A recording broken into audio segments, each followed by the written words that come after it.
Just a dead end. It's just nothing. It's just nothing? This seems like a something. Whoa.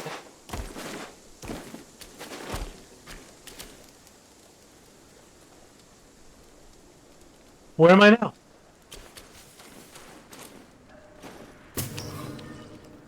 That's so annoying. Yeah, I know.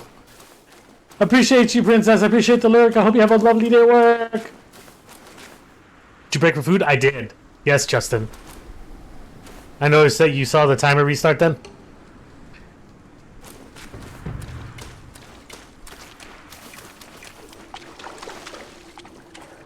Is this a secret or what is this? Or is this forward? I'm confused.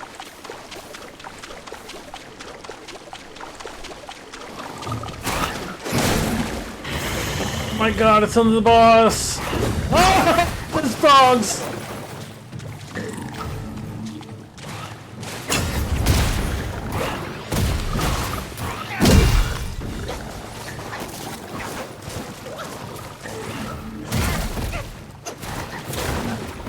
Put your shit.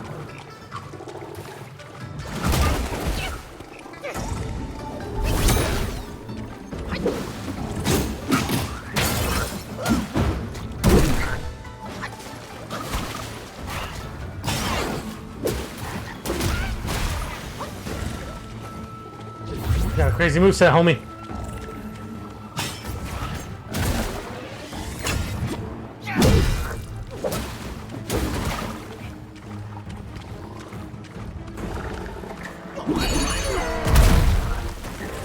Take a little bit of that, homie.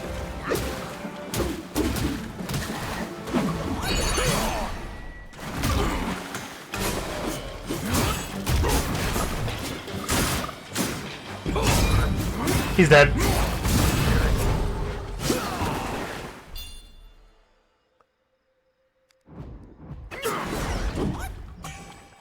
We fucked that dude up. I got back from break and saw you weren't on. What happened? Was it OBS again? No, it was not. So the whole time I thought it was OBS doing it, it was actually the game crashing that caused OBS to crash. So it was the other way around. So the game was causing OBS to crash on my computer. So the game was the reason I fought, therefore, which is why I got the refund and wound up getting on PS5. So it was the game that was causing everything to crash. But no, I did just take a break. Ate some food so I can get back on and play some more. We're gonna take this other spirit that we accidentally found. I didn't even know we can come up here, but we now have another spirit. So right now we're using the big dude here, but now it looks like we have a frog spirit. Moderate reduces stamina cost for jump attacks and for jumps and jump attacks. Stick out the tongue and lash at foes from afar. Though soft, the tongue can still inflict great damage. See what that looks like.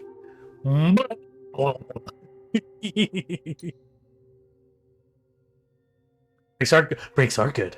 How's your day going, brother? Got just some snakes that just keep spitting out some venom. Gotcha.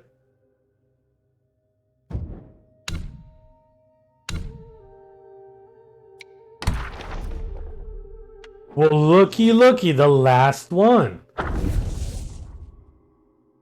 Oh, buddy. I'm not in what I call color hell yet, so that's good. Color hell? What is that? It lies west of Black Wind Mountain, within a kingdom named Himai. Was it Hami? Hami. Stood a small town. Every day before dawn, a humble market would gather just outside the town gate. It was a place where peddlers exchanged goods while waiting for the gate to open. But due to the prices, even the townsfolk began to participate. Thus, this market gradually gained its reputation. A few months ago, an odd oil peddler arrived at the market, garbed in robes of pearly turquoise color and with eyes that gleamed like copper bells. He had a voice that rang out with the boom, and his breath was foul and pungent. Yet he happened to be a keen talker and naturally was disliked by everyone. The oil he produces, on the other hand, was sought after by everyone. Who would not prefer the old clear and smooth, and not to mention its price? One could exchange but a pinch of fragrant powder for a large gourd of such oil. One day, a wandering Doist passed through the town and decided to visit the market. He enjoyed his experience until he sensed an eerie green mist emanating from the older peddler, a guai, no doubt. The monk chanted, and before the peddler could manage a decent struggle, it was revealed his true form, a green-skinned giant frog. Bystanders were startled and grabbed whatever they could use to attack. Frog kicked the ground with both legs, leaped higher than a tree, and swiftly fled towards the mountains.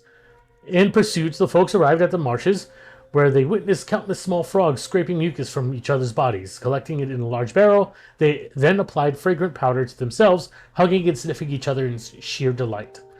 Silently, the people approached and peered into the barrel. The mucus inside gleamed with clarity, just like the oil they had favored. At the sight, they were occupied by bouts of nausea and began to vomit. None had the strength to pursue and kill guais.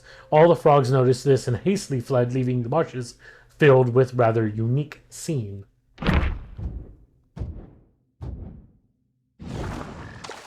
So we killed all the chiefs. Supposing. Oh! Hey.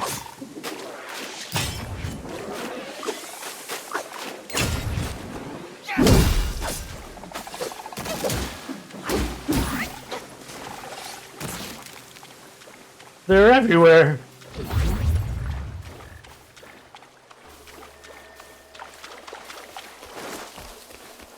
Oh.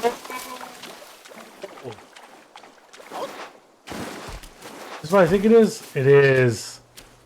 So actually, we went some weird off way. So we could have actually just jumped over this wall and then ran into him here. For next month, my new system gives each date a color. Yikes! Ugh. But at least that's a plus then. But you're definitely not there yet. Came out of this cave and there's nothing here.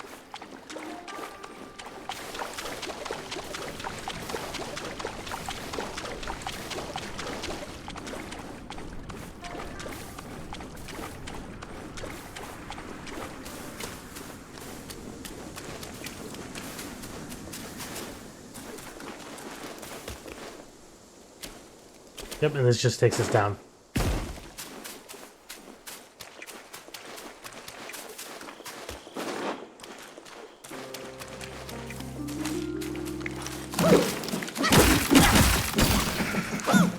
I need more strength, damn it.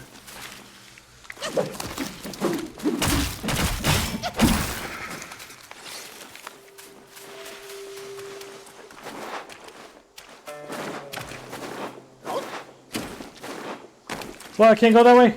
Bummer.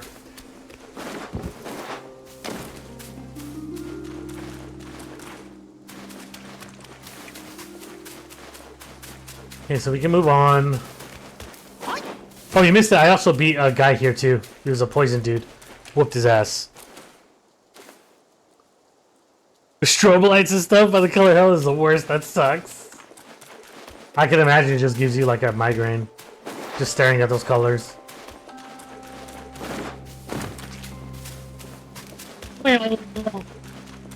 So we progressed. We went forward. We're traversing. We're traversing.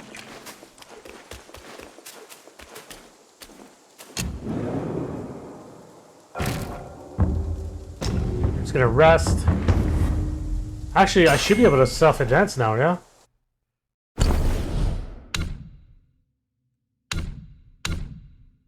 Can. By one.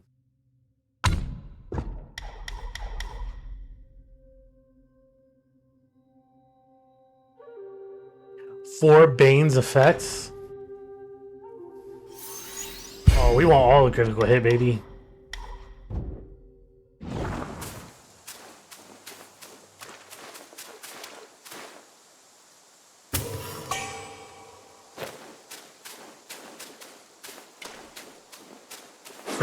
Fragrant vine. Actually, can I craft anything?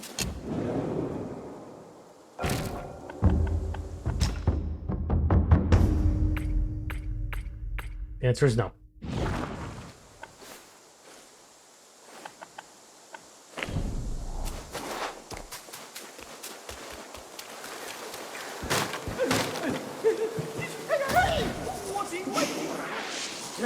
Come, come! Help a big brother! Give them a drubbing!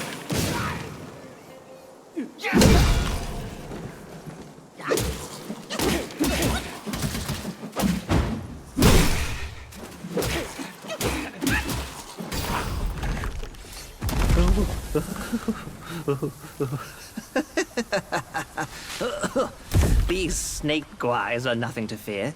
Snake gall steeped in drink, though, makes a fine tonic to flush malady. Here, here, young friend. Be my guest inside. Drinks and soaks. Let's see what this is.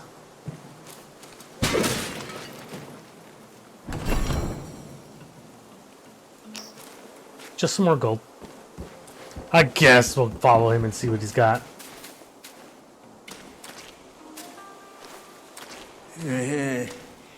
Well, well.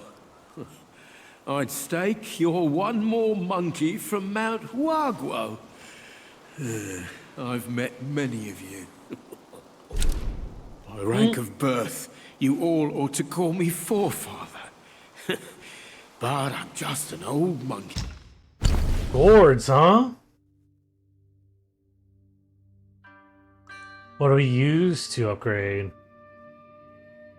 Oh, the vine. So we luckily found one vine.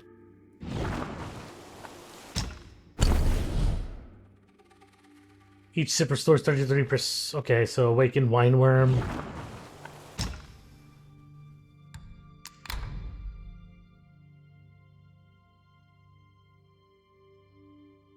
Oh, that's pretty cool. Poison resistance?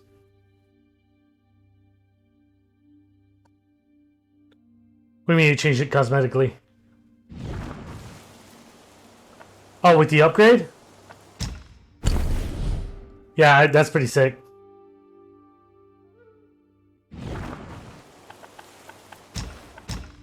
Let's sell everything off again like we usually do. What do you have to buy? A brief moment after using the gorge slowly recovers a small amount of health. Oh, it's a soak. I mean, we have a lot of will. We can Try get it it. as you will. Joy is what counts. Yeah, see, so now...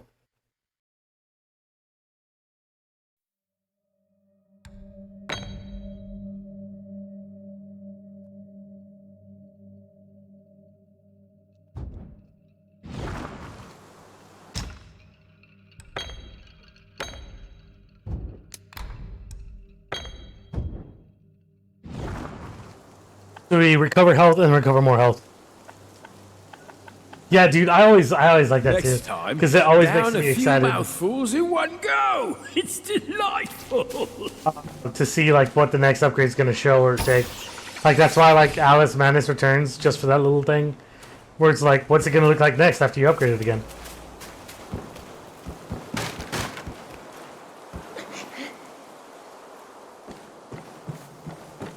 They both seem to lead the same way.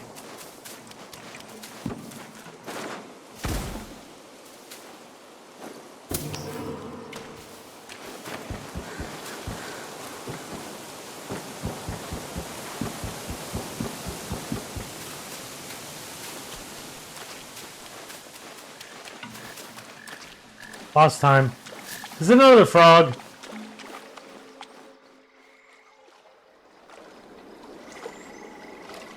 Hailed bird, what dimmed your shine? Past's grip beyond our grasp, the future we may still clasp.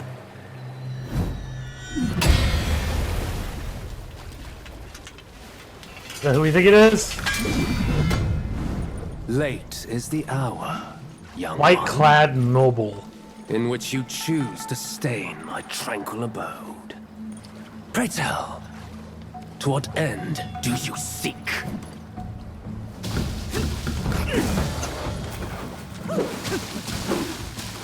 A ripple awakens, not without a stir.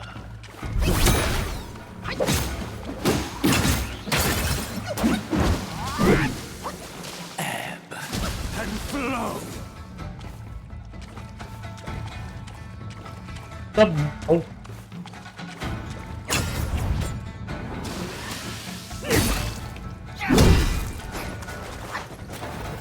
Do you like that? Do you like that little move, huh? I noticed I had 2 charges, so I might as well. Bane and bliss, summoned by demons. Do you still not see it?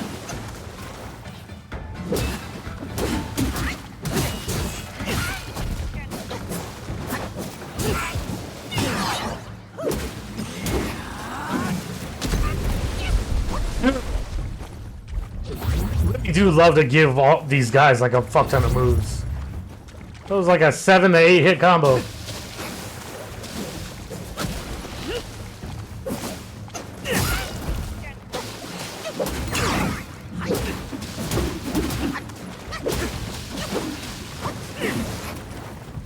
Put your shit.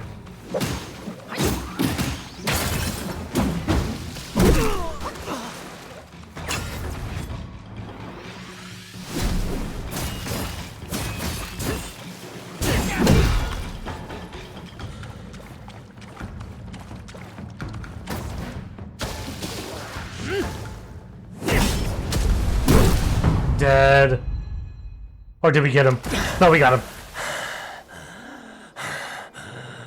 You have forced my hand. Second form? We finally gonna get a second form fight? Now you shall face what I truly am. That doesn't look very much different. Good thing I didn't use much heal. Well, right when I healed, I got stabbed. Courage Sick. alone will not guide Sick. you far, imposter. I should have known better. Because literally right when I healed, he stabbed me.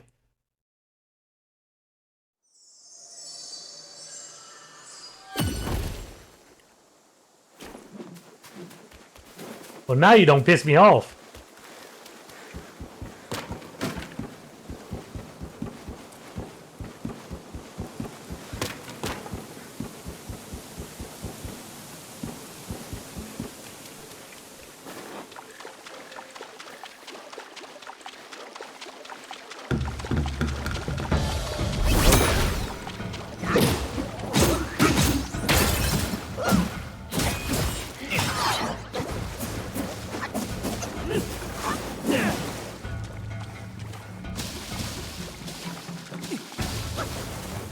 You are nobody.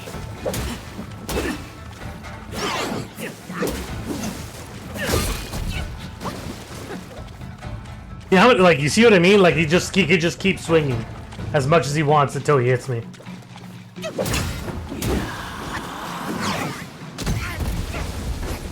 Bane and bliss, summoned by deeds. Do you still not see it?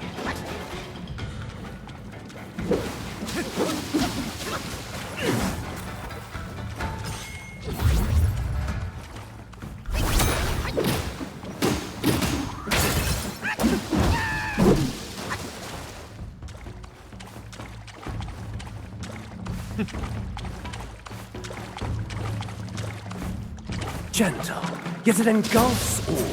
The power of water. Can you feel its touch?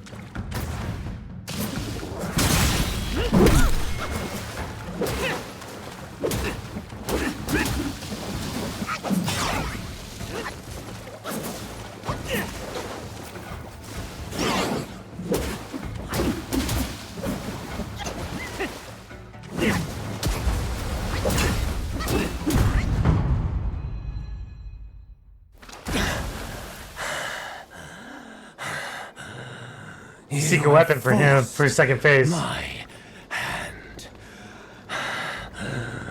Now you shall face what I truly am. Oh no, he's a snake. I would have thought.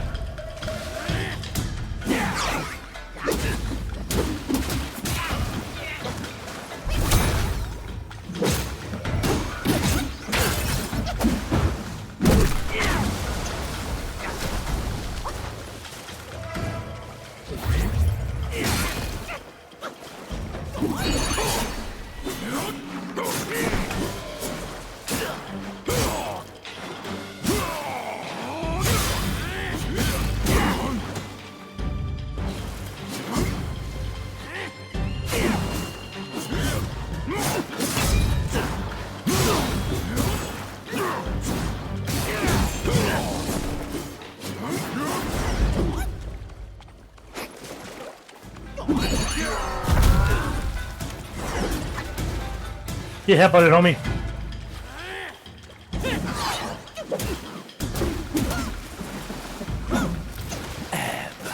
And flow. Denying faith means death. Flow.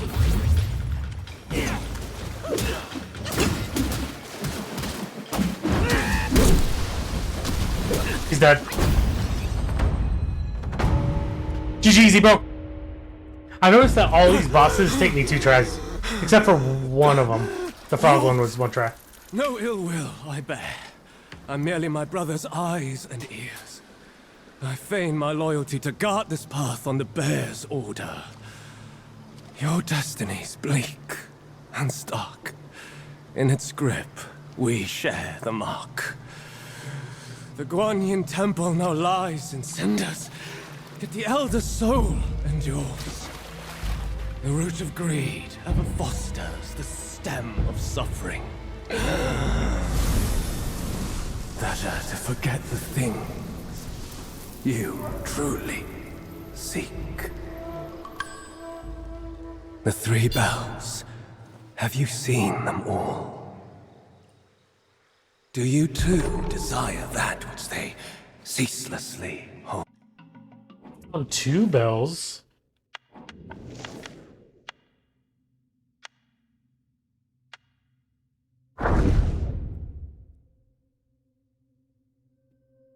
Oh my lord. Okay. On a spring day with a mild wind in the marsh of white mist, an old wolf brews tea over a stove, watching the white reflection in the water. He mutters, "You and I should not be here." The white-clad noble, amid spear practice, hears these words, swift as thought. He hurls his spear towards the stove, and in another instant he flashes over, grips the haft, and stands poised before the aged Yogwai. "Shall we sip blood or tea?" "Tea. Sit." They sit face to face. The old wolf hands the noble a bowl of tea. The noble drains it in 1 gulp. A fine tea. The old wolf nods. Does a raised mountain garrison warrant so many schemes? The noble replies, I come at my brother's command. There are no schemes. The old wolf retorts, my return from death, was it not a scheme? The noble says nothing. The old wolf gazes at him, also silent. Despite the cloudiness of the wolf's eyes, his unease is apparent. The noble ponders for a moment, then finally answers, that truly wasn't a scheme. If not a scheme, then what was it? Have you heard about that child in the court? The Buddhas have a spell. They piece together items that mimic the body, chant the mantra of revival, and thus bring back a life. The old wolf smiles bitterly and shakes his head. That master, most assuredly, wields no such power. Indeed he does not. Yet the foul relic he obtained bears this potency. The old wolf says anxiously, but living like this, I can barely sleep or eat in peace. When doom is nigh, life may yet persist. Life may yet persist. When blessed with life, the loom of death lingers. Breath and make peace with it, and you may find your tranquility. The old wolf says nothing. The noble lowers his eyes, also silent. For all the uncannies of his eyes, his compassion is apparent. The old wolf says, I'll leave this tea to you. Better to drink tea. The wolf rises with a sweep of his sleeve, sighing deeply. living like this on their blood. How could I bear to do that? He totters away, not by the path he came, but turning down a fork in the road beside the marsh. Tell the master he doesn't need to come see me anymore.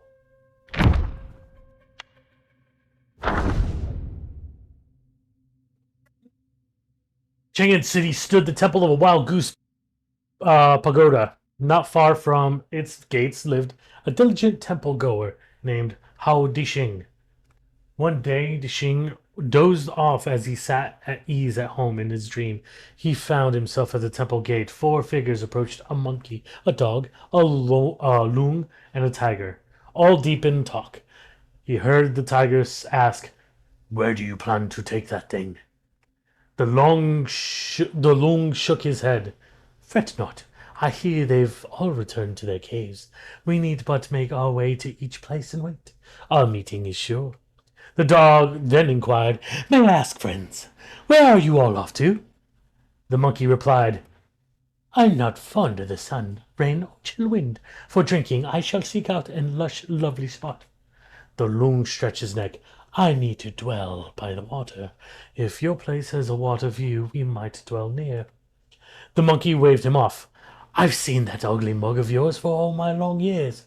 Better we live far and distant from each other." The loon paid him no heed and asked the dog, "And you, young one, what plans do you have? Perhaps we can—" The dog said, "No, that time isn't ripe. It's still too early. I'd rather head to the mortal world and have myself some experiences first." "Ha! Experience!" scoffed the tiger. "You just yearn the hunt for rare herbs to play with your furnace." The dog flushed, but before he could retort, the monkey turned to the tiger. "And you? What's your plan?" The tiger thumped his chest. "I'll guard the village." Seeing his friends had made their choices, and the old loon said, "Well then, we don't need to travel together. Here's where we part ways, each to seek our path. When I meet that one, I'll gather you all again."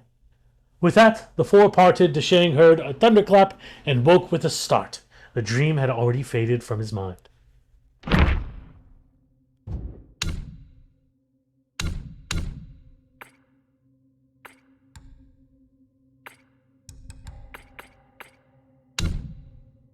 Six. Oh, wait, a new staff? It's just the wood staff. Why are you gonna tell me it's new? You lied to me.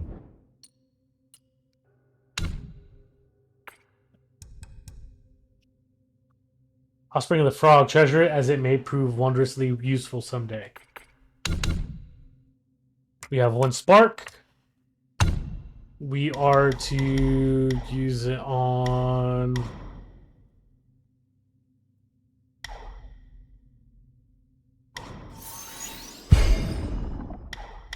Now we can balance forever. Dear. The bells. 3 bells were set in the mountains since the Black Wing Choir's return, yet no one is allowed to go near them. Maybe the bells have something to do with the temples burning. His words sound like truth to me, little monkey. Stay Is the last bell here? and keep a lookout. Oops. Hey guys, JK.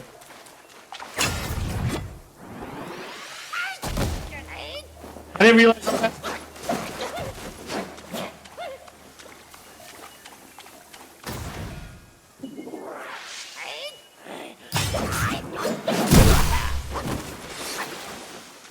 We're so great.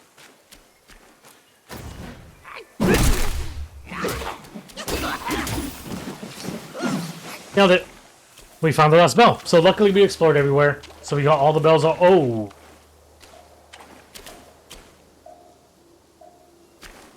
Poor guy. So it seems each of the bells has like a defender of some sort. And this guy clearly got caught up by the other wolf members for some reason.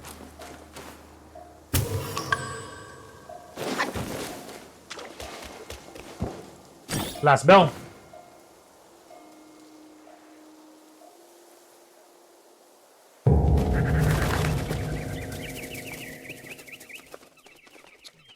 Excuse me.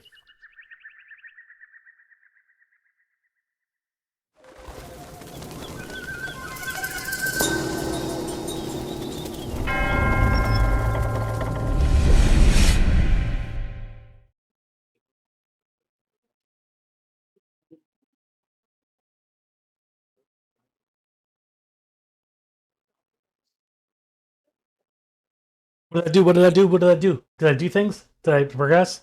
Did I get further? Ancient Guanyin Temple.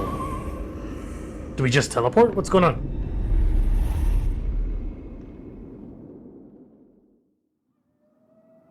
We sure did. From where? I don't know.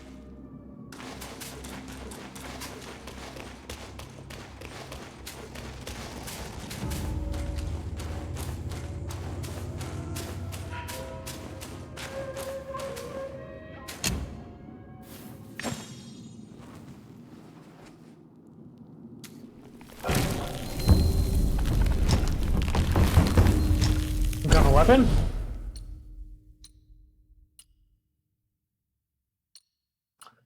Square.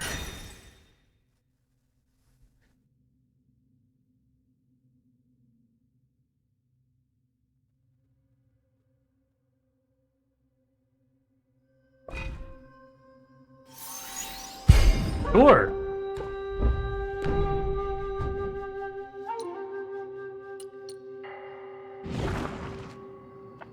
Armor.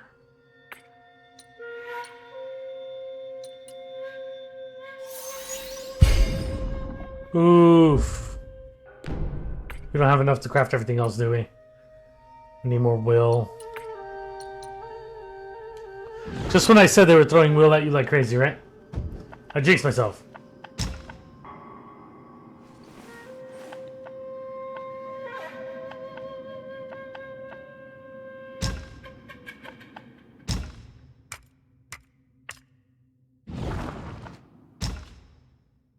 Didn't mean to do that. Cultivate spirits. Blood of the Iron Bull, Tadpole. So Tadpole actually helps him.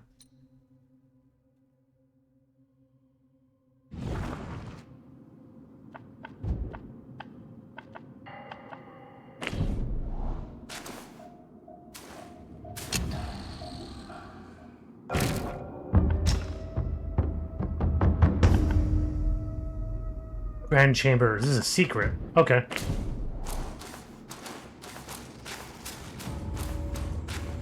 Oh, there's all these chests.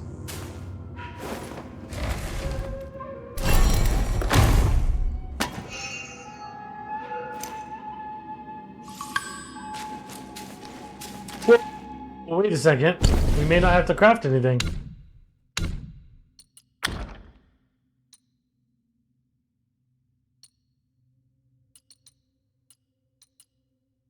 After absorbing the lingering will, moderately increases maximum health and mana for a long duration. That's rad.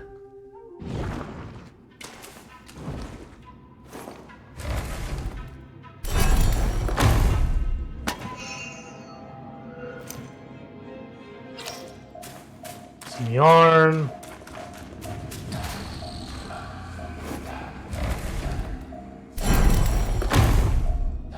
And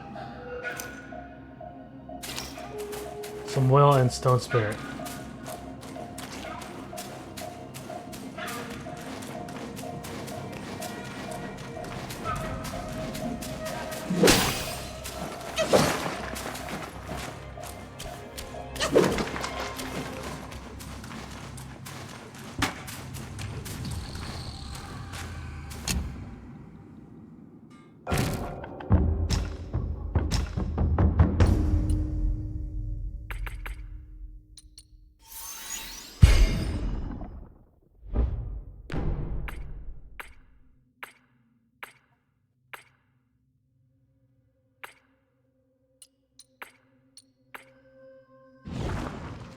It is what it is.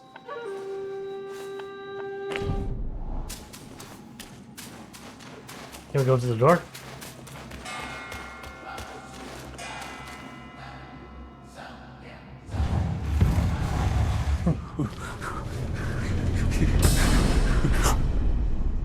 Oh, thank Mitzvah! Oh, finally then, the 3 bells sang. Disciples come, I hear travelers approaching my temple carrying new treasures.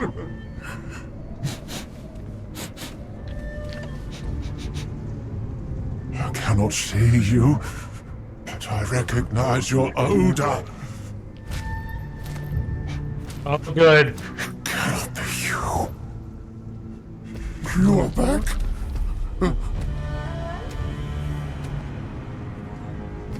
It must be you who took that Kasaya. Now give it back! Oh, good. He's got people around him. Ow.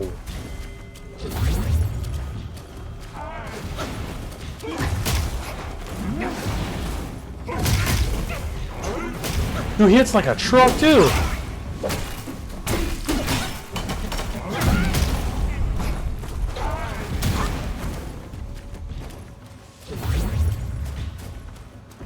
One more heal. And then, fuck you.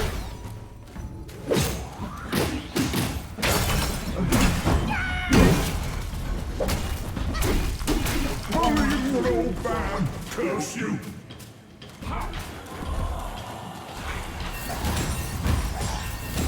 Get away from me.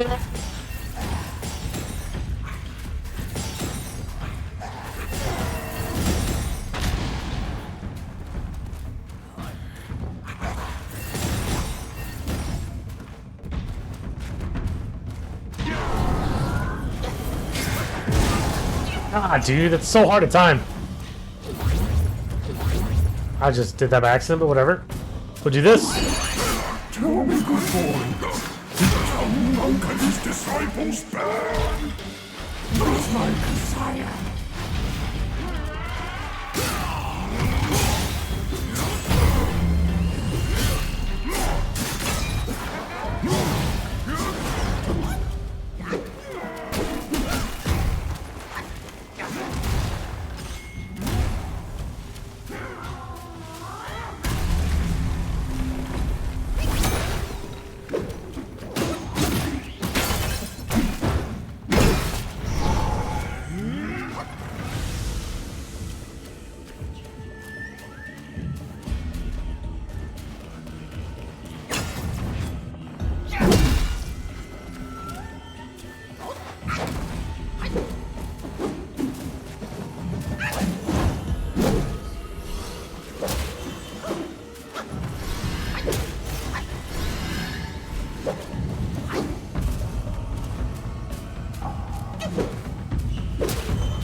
Again? Yep.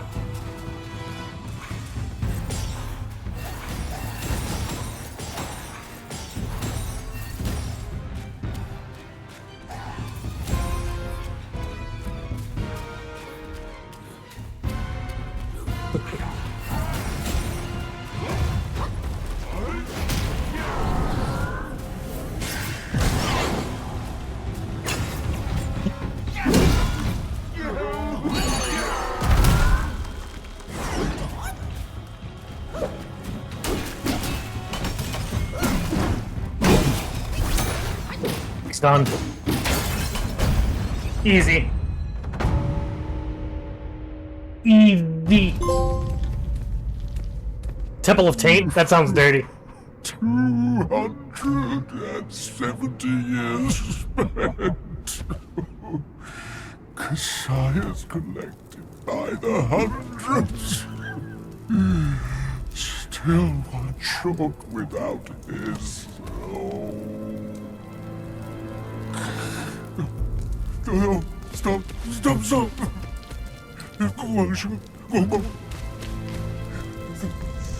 Next time, leave it. Just leave it. Stop the fire. Please stop.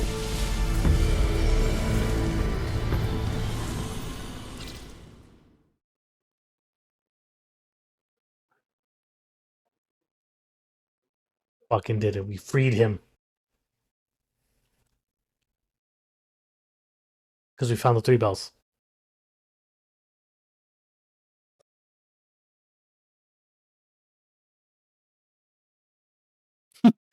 Just tell him that he didn't start the fire. Yeah, exactly. I was there.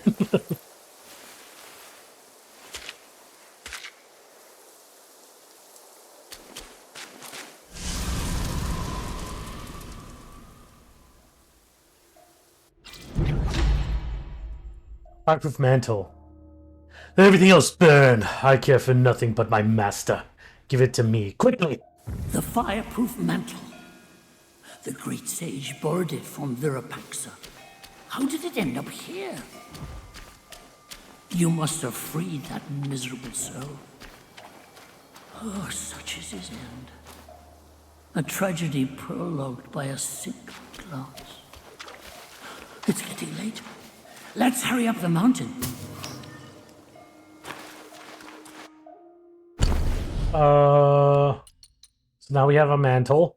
There's a lot of like extra stuff to this.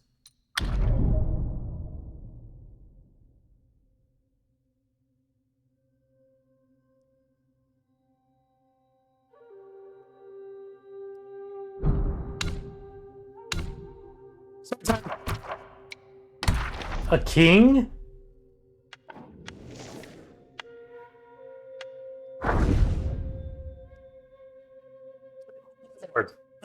Here we go. After 2 months of peace, Tang Monk reigned in his horse. He saw towers and halls nestled deep in the fold of the mountains. At the gate of the place, they saw that it was indeed a temple. The master and his disciple exchanged greetings before passing through the mountain gate. In the main hall, they saw the name of the place, Guanyin Temple. Tang Monk was overjoyed, but Monkey said, "Master, this is no good place. Better leave soon." But the monk wouldn't listen. He knelt before every golden statue he saw in prayer, and the monkey, impatient with his master's attitude, began to strike the bell incessantly, startling all the monks in the temple. Those from the upper and lower halls all poured out. The monks greeted Tang Monk, and Monkey used his see-through eyes to look around and laughed. "Why do you monks here look so sickly and weak? With your spirits drained, have you broken the precepts?" In Tang Monk's perception, the monks all wore brand new kasayas and had tall, sturdy bodies. He considered Monkey's words to be more nonsense and remarked, "Don't speak so recklessly." Then he turned to apologize to the monks. The monks themselves regarded Monkey's words as nonsense as well. Only 2 small monks hidden in the crowd dared not reveal themselves. The elder of the temple invited the master and disciple to the back chamber for tea. After the monks had taken their seats and the feast was laid out, the 2 small monks assisted the elderly monk inside. Tang Monk bowed respectfully. The 2 exchanged a few pleasantries, and Tang Monk inquired, "May I ask about your esteemed age, venerable elder?" The old monk replied, "Despite my many mistakes, I have lived to see my 217th year. When Monkey heard this, he laughed and said, "Oh, Skinflint, why do I smell your why in this temple?" The old monk did not answer. Tang Monk hastened to interject. "This disciple of mine can be somewhat unruly at times. Please do not take offense." A small monk was just then using an exquisite vessel to pour 3 cups of fragrant tea for them. Monkey stared at him and said, "Where are you from, little monk?" The small monk set down the tea and swiftly hid behind the old monk, biting his finger, and said, "This one has a furry face and a strange head. He's a bit scary." Tang Monk glanced at the monkey and said, "Mind your words. Don't offend people with your brashness. He then shifted the conversation by praising the tea and the vessels. The old monk didn't seem to mind. Instead, he asked Tang Monk, "Noble sir, hailing from the Emperor's capital, might you have any treasures that you can lend me for a mere glimpse?" Tang Monk declined repeatedly, but Monkey laughed and said, "Master, is that your Kasaya itself a treasure? Why not allow him a glimpse?" All the monks laughed. Then they brought out 12 cases of Kasayas, unfurled them, and hung them for Tang Monk to see. But Monkey laughed and said, very well. Put them away. Bring ours out for a look too." Tang Monk grabbed Monkey and tried hard to stop him. But Monkey said, Do not fret. I know what I'm doing." Without more words, he took out the Kasaya for the monks to see. As the old... Oh, shit.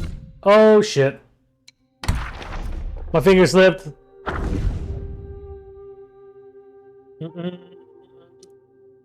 Okay.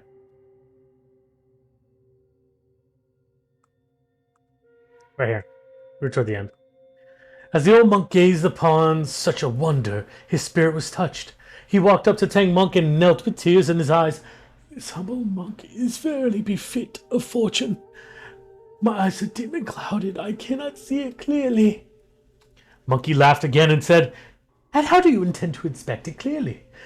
The old monk replied, "If you would be so kind and trusting, allow me to take it to the back chamber and study it carefully overnight. I shall return it to you tomorrow morning before your departure. May I know your thoughts on this?" Upon hearing this, Tang Monk was startled and chided Monkey. Monkey laughed and said, "What are you afraid of? Let him take it for a look. If anything goes wrong, I'll handle it."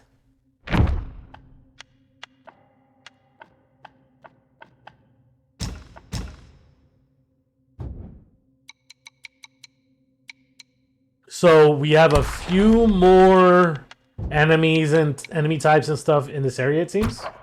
However, I'm still wondering where the hell the other meditation spots are, because I'm pretty sure we're exploring everywhere at this point. He didn't start the fire.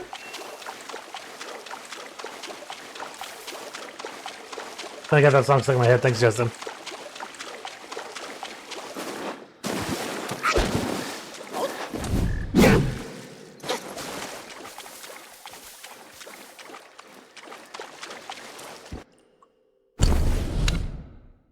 And we have 2 sparks.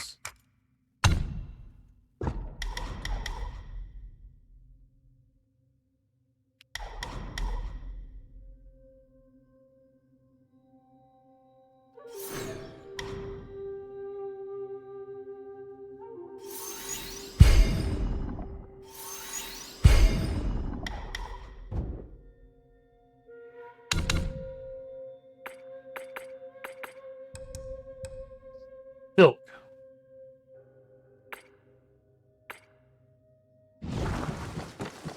Interesting. Whoa. Okay, yeah.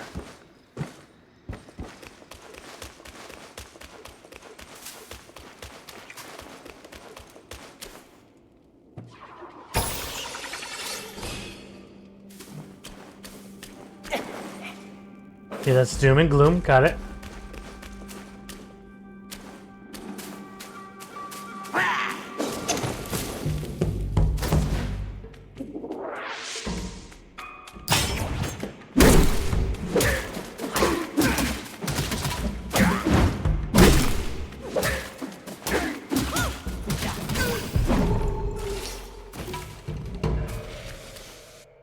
There it is. There's the other lesser enemy. Wolf Assassin. Oh boy. A young wolf followed a gray elder wolf to learn the art of hunting. Despite his cleverness and diligence, the young wolf struggled to catch any prey. One day, the pale elder commanded him to find food alone or face hunger. Then the young wolf, hiding in the shadows of the mountains, finally managed to catch a rabbit. However, instead of eating it alive, he gently licked the rabbit's wounds, as if to heal them. The rabbit took the chance and fled into a pond, struggling to swim to safety. But the young wolf, in pursuit, forced it back into the water. Just as the rabbit was about to drown, the young wolf rescued it. softly nudging its head and helping it breathe. The rabbit woke up, conscious but bewildered. Suddenly, the distant howl of the Grey Elder startled both of them. In his panic, the young wolf accidentally crushed the rabbit under his paw. Oh, oops. The young wolf wept bitterly. As the elder approached and inquired, it became clear. The young wolf couldn't bring himself to kill the rabbit, so he repeatedly spared his life. Yet, he also feared his own hunger, and that's why he refused to let go. Acknowledged, the Grey Elder then advised, "Your false kindness brought misery. Instead of hesitation, both of you would have been better off with a swift end." The Grey Elder's words seemed to have dawned upon the young wolf later. It honed a lethal technique of hurling, whirling blades from afar for stealth kills, believing this to be the ultimate form of mercy towards its adversaries.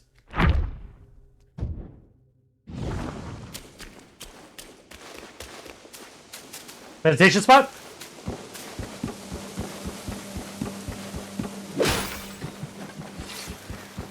I knew it. Let's open this first.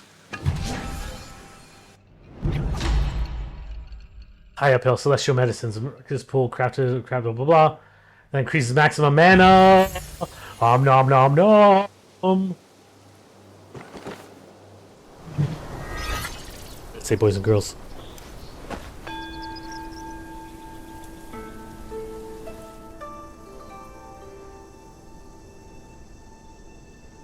You feel that? That's meditation for you. Imagine how great and nice and lovely this would look on PC right now.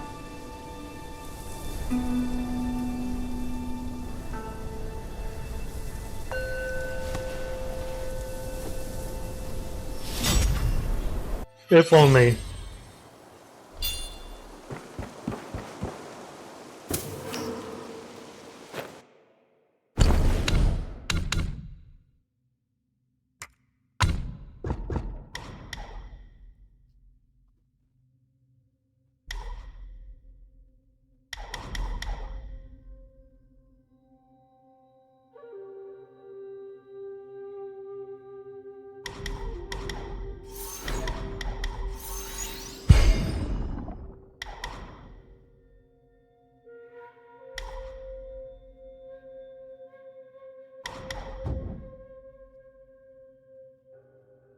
Yeah, no shit, dude. Don't even... Yeah.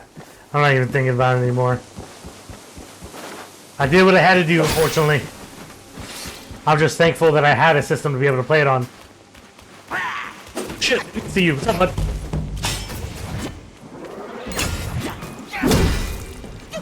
Dude got blasted. Holy.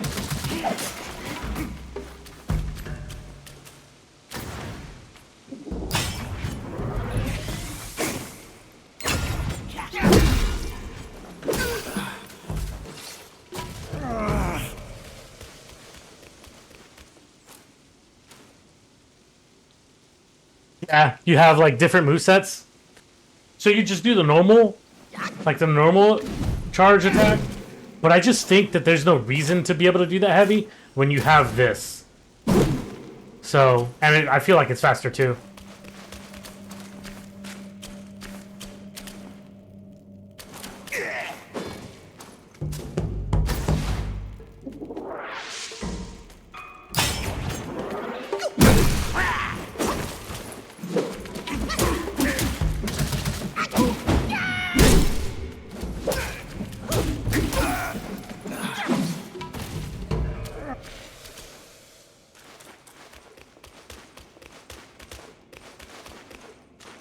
Wait, is that something? No, it's nothing. Ignore me! Nothing down there. Nope, doom and gloom.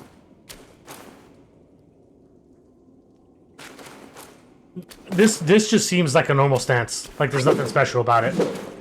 But obviously you're supposed to get like, it looks like 2 other stances. So, yeah. I just think that's just a default stance they give you. But the heavy on that doesn't really do much. Friend or foe? That's a foe. Now, show me your stuff. I'll show you my staff, alright.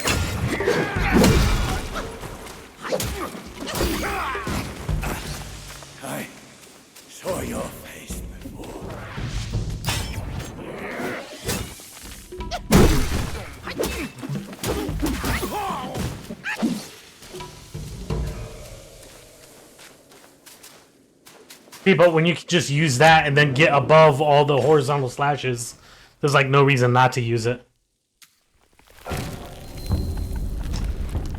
Hey, craft, ooh. Oh my sweet Jesus, that looks hot. Let's see. Burn resistance and defense. To an enemy upon crashing their immobilization. What other stuff do we have? Are you telling me we made that for nothing? I mean, stamina cost and water. It's whatever, but...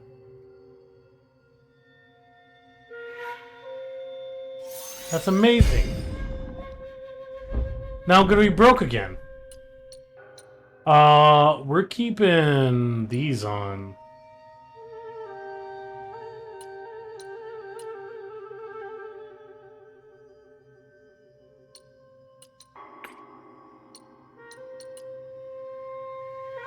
I need more silk, baby!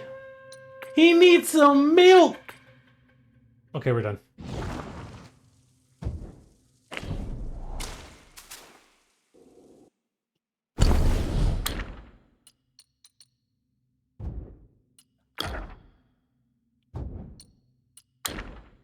I need more silk to make these.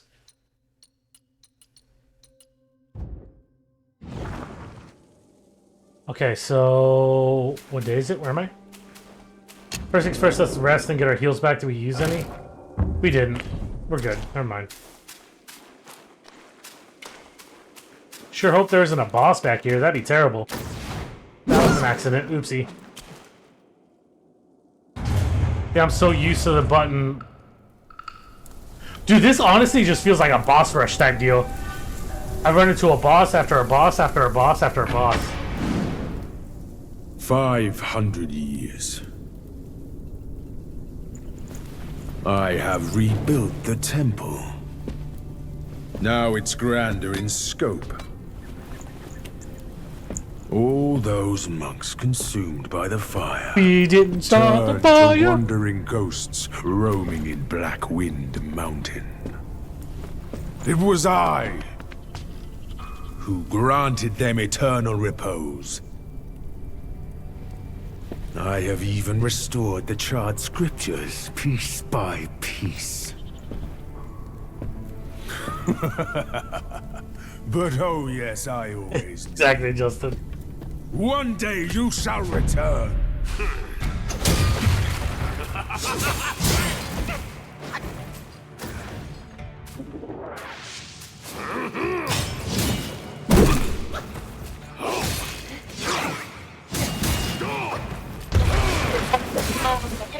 These wipes in the world, Jesus! Shit, bro. You're done. You're done. Go home. Posed and challenge, yet know not how to veil your retreat.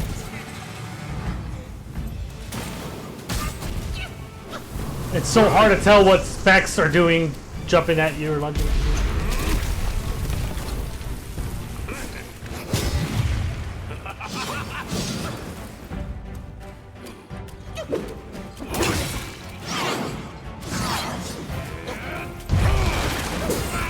Dude, yeah, just keep going.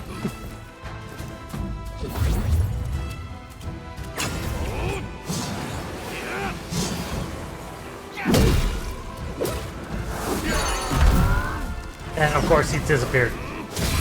God damn it. This is going swimmingly.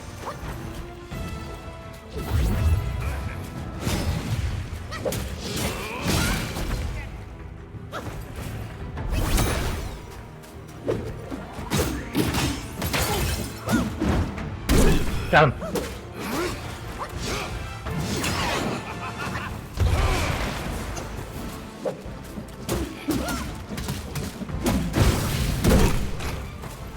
Posed and challenge, yet know not how to veil your retreat.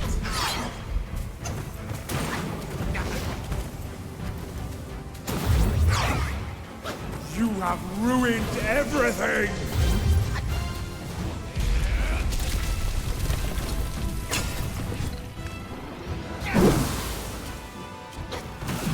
Get out jail free card. I love that. your hand.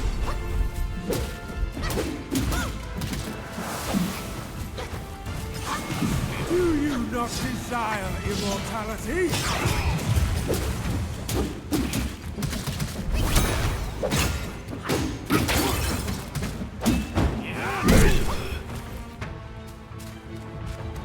Got him. I asked you to guard the bells for your master. You failed!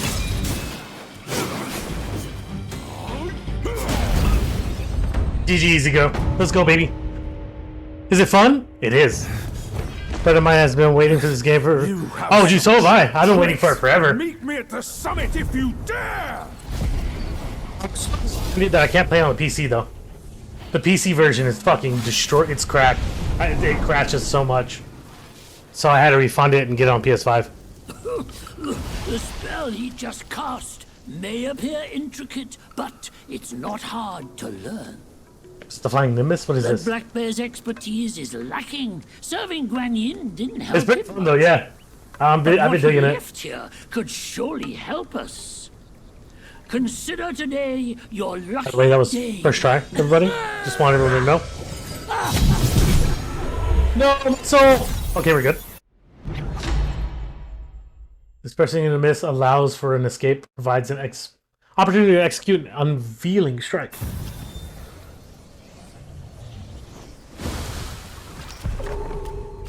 Focus and disperse, illusions traverse. You still have a lot to learn. But give yourself the time you need.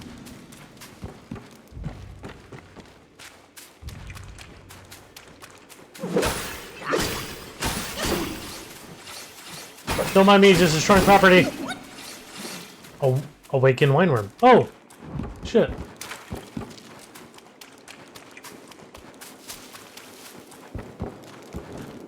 That should be able to upgrade the coconut, whatever.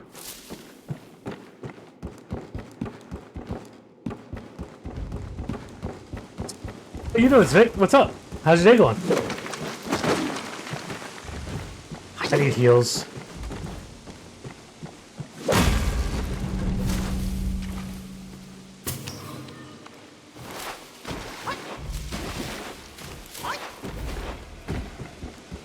Ooh, what's this?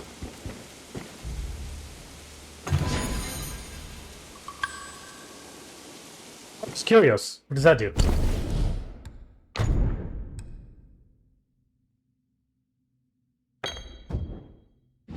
Moderately increases defense.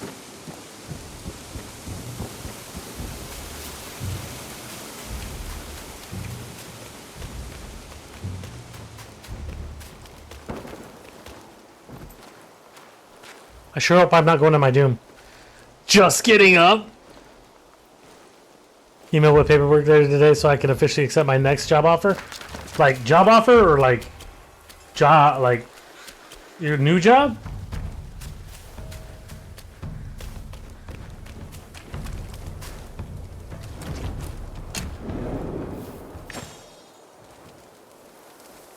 They've been like a God of War Ragnarok, by the way.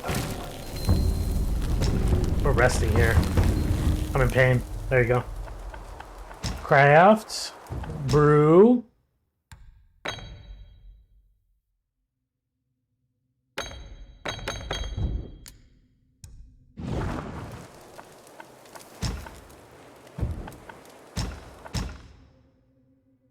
Still enough silk. Yep.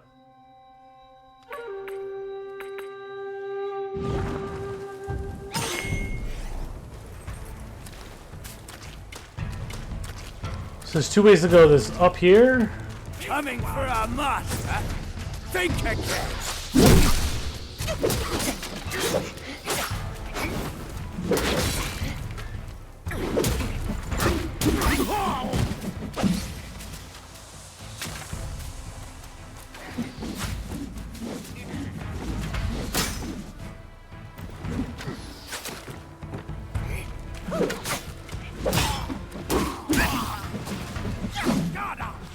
God damn it. Oh my god, quit.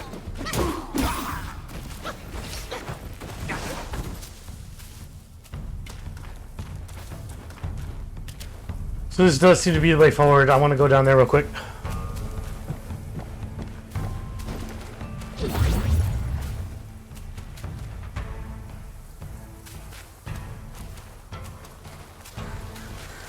Oh, that's awesome, dude. That's rad. Congrats. I'm glad you get to relax a lot more now. Like, have a steady location and a steady job. That's rad. It did.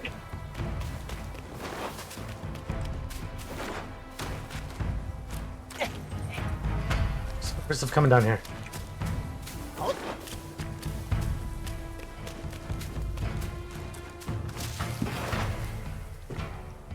Sucky, sucky.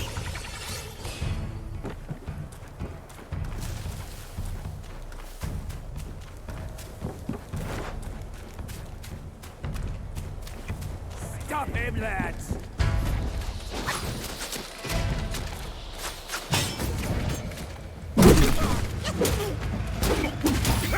Get shitted on, nerd. Master must know of this. Ahead is a treacherous path, young monkey. Don't forget the spell you just learned. What?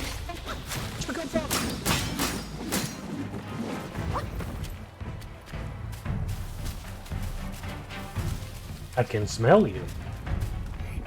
I see you! Oh, fuck me. Mother bitch!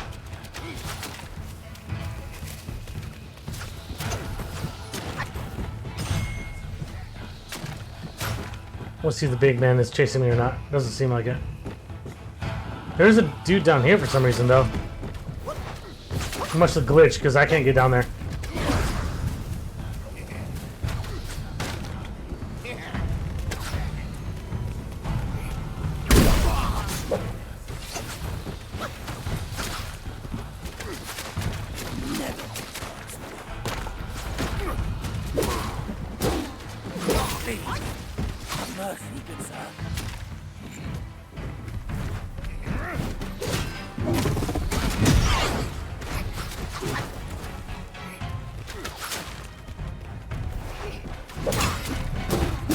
What should I do now?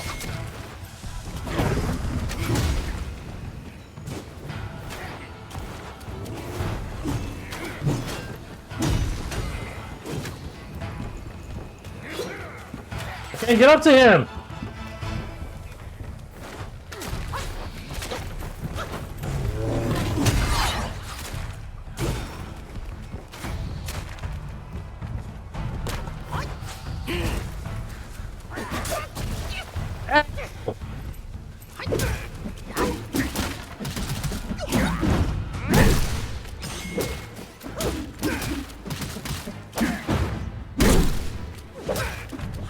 Stop him. It's like enemy after enemy after enemy after enemy. This is a bad guy. I swear to God. Okay. Holy crap.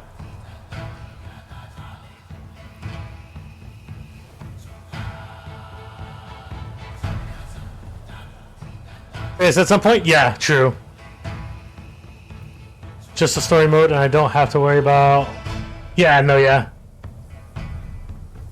I mean, it's not that at all. And like I said, in most cases, with games where there's a lot of exploring or adventure and stuff, I would also not stream a lot of the exploration parts. I would just, it seems like you can jump across this, but I don't know if I trust that.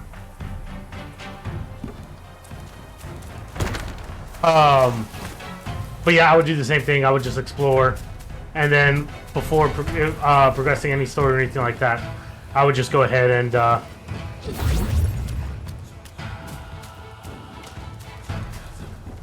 fire upstream.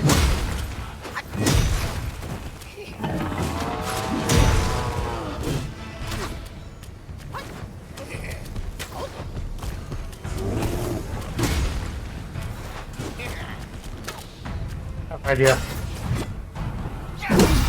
Got him. Alright, we're good.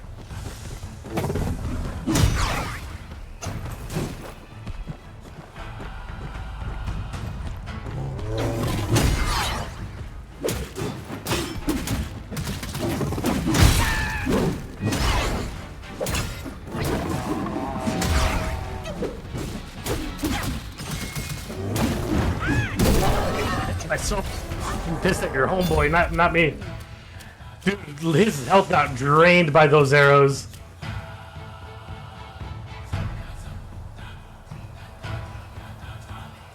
I'm glad you're enjoying it though, man. I'm really interested to hear what you think about the rest of the story. Never get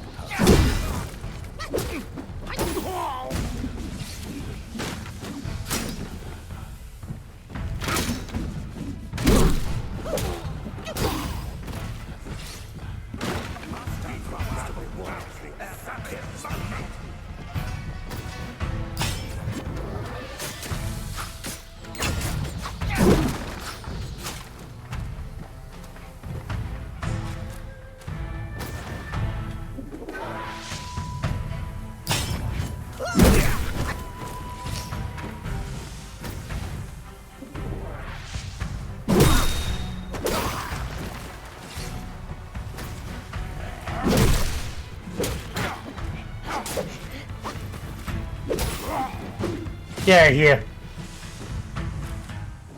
At least we're getting used to fighting multiple different things. Cook some food. I hope it's delicious and amazing food. I appreciate you hanging out, man. Seriously, thanks for stopping by. Tushita Palace. That was massively increasing max stamina.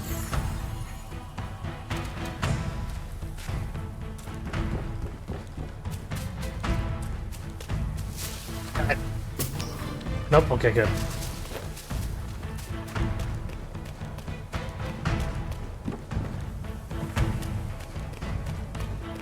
Master promised to reward whoever kills the monk.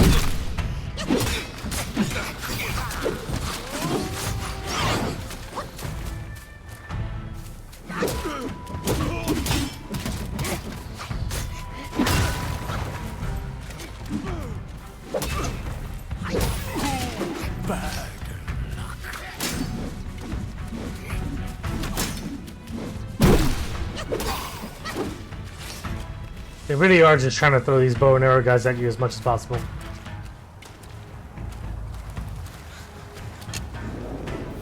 Save point, but there's something else I want to do real quick.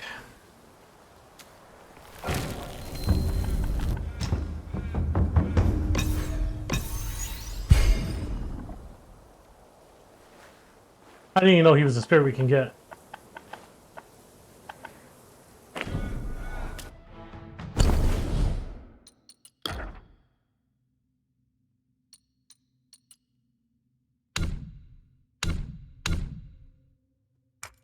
Do.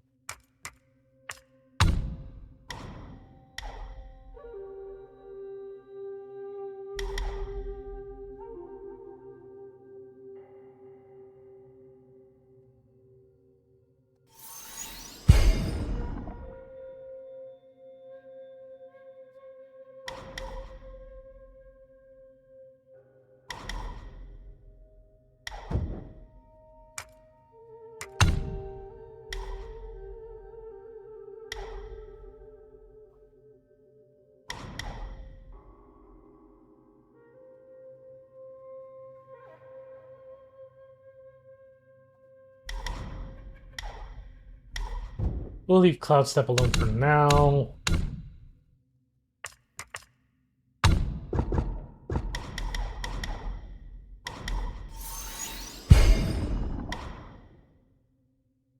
I really want reduces the duration of 4 Bane's effects. I wonder what the 4 Banes are.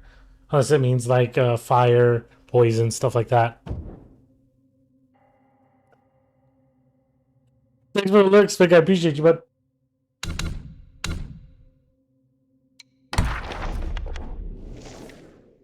Black Wind King. Since his return from Guanyin, the Black Wind King's spirit brimmed with grand plans.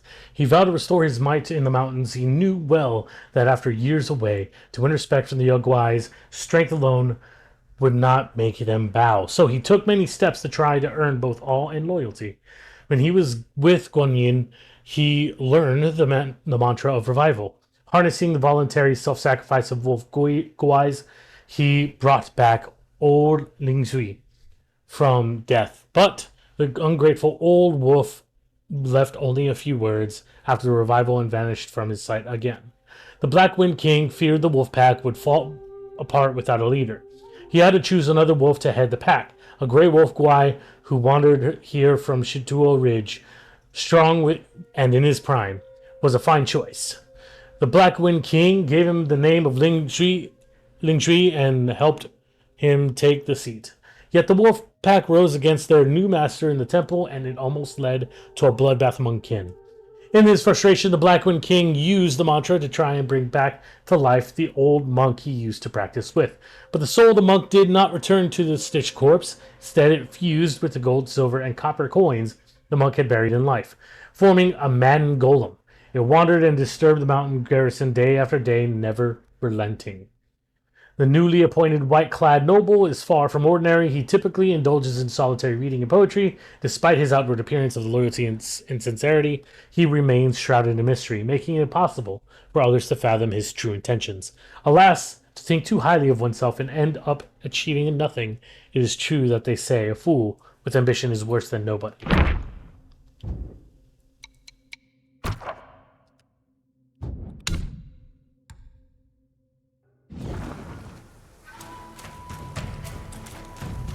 Alright, before we progress, I'm going to test what's over here.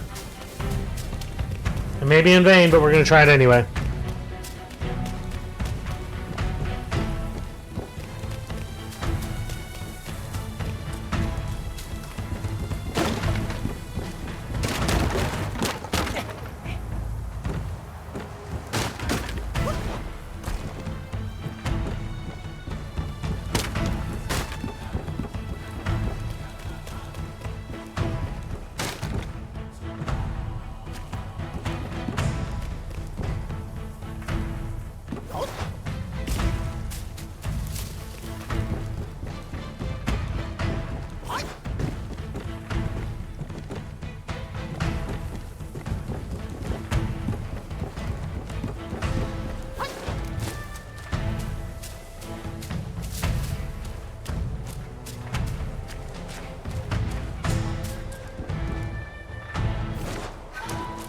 Ah, it's a dead end.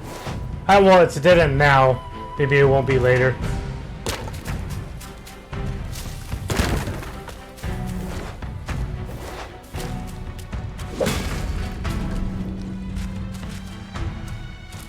It's all invisible wall. So, how...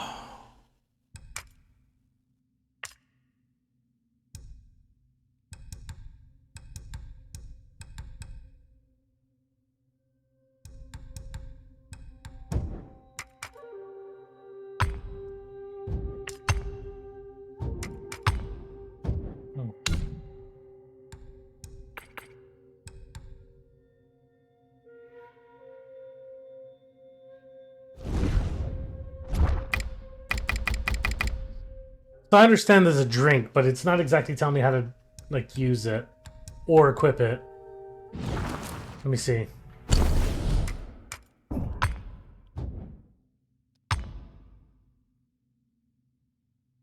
Yeah, it doesn't let me equip a drink. So I'm not sure. What was I gonna do? Spirits.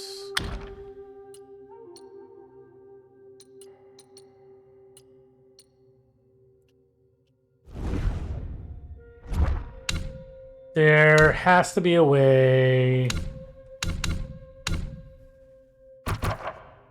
to upgrade him.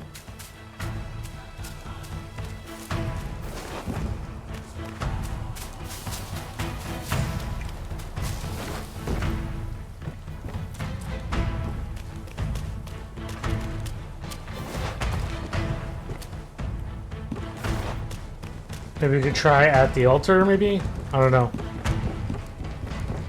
Unless we can only do that with the spirit guy.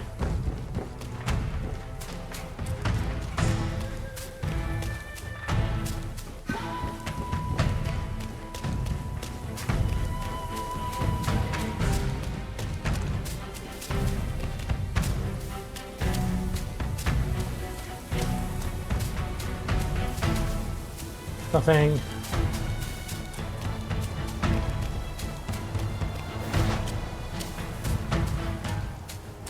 Let's see.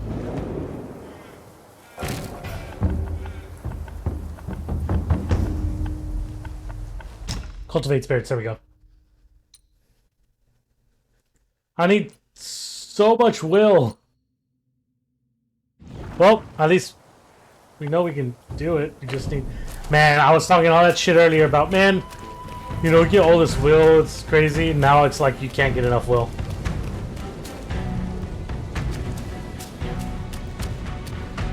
He once told me, out of sight, out of mind is a fool's task. Seeing but seeing through is what wise men do. But didn't he turn mad by what he saw too?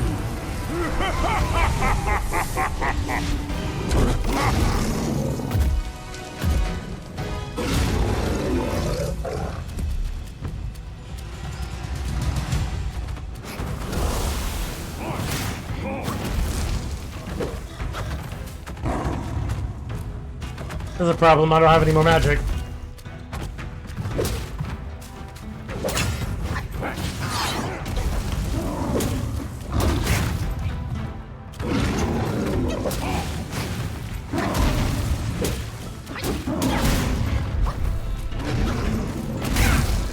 I'm dead. No right to take it from me. Invisible bear seems unfair. It's only gonna get worse, man. It's only gonna get worse. I can feel it. Well, on the bright side, we have full magic again now. I forgot to rest for that. I completely spaced on that. I was like, we're good on health. But now he's gonna be easy peasy.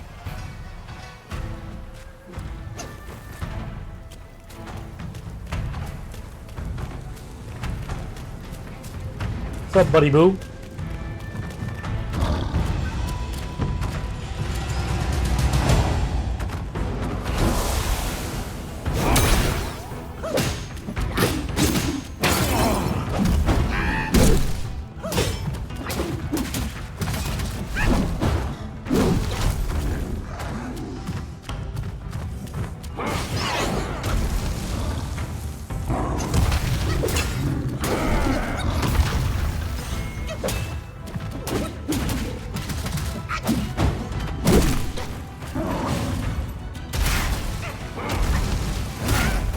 That's it.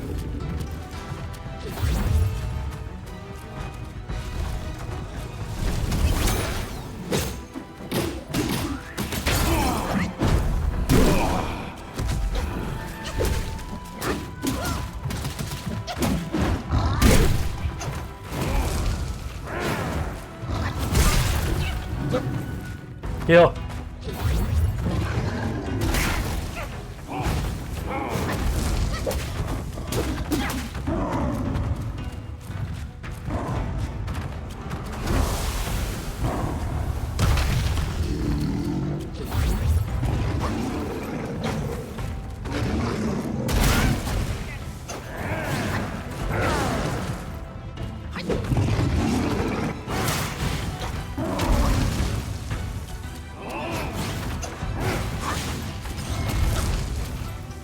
Think of Winnie the Pooh when he's on his hind legs like that.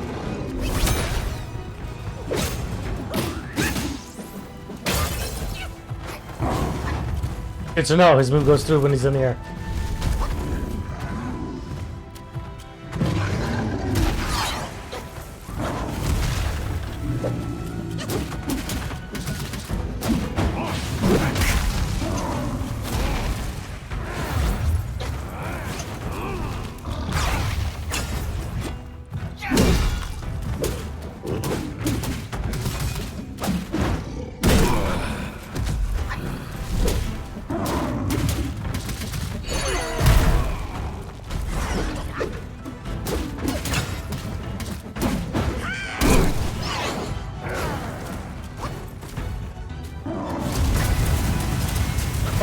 Okay.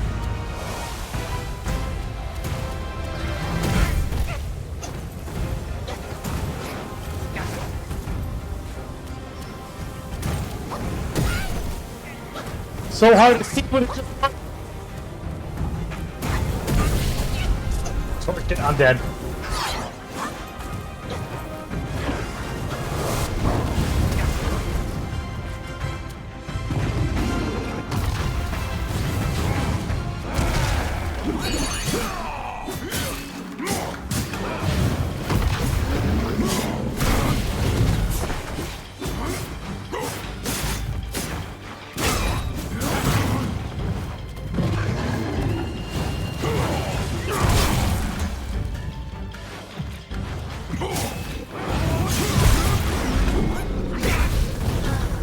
You have no right to take it from me. He killed me. Yeah, so I don't mind. I don't mind that they have him on fire or whatever. But what does bother me a lot is how he has a dashing move and you can barely see him because he's just particles. Like you can't see if those particles are coming at you or not. Just with all the stuff going on in the background, you know what I mean? So like how are you supposed to be able to dodge or know when to dodge whenever everything is moving and you can't see those particles moving at you?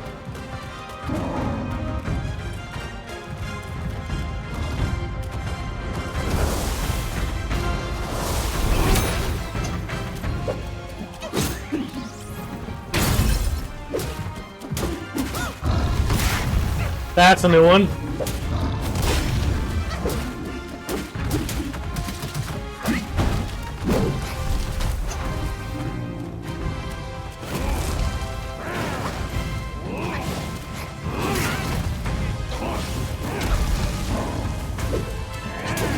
Here comes his never-ending combos. Dude, that's insane. See how many swings he did on that?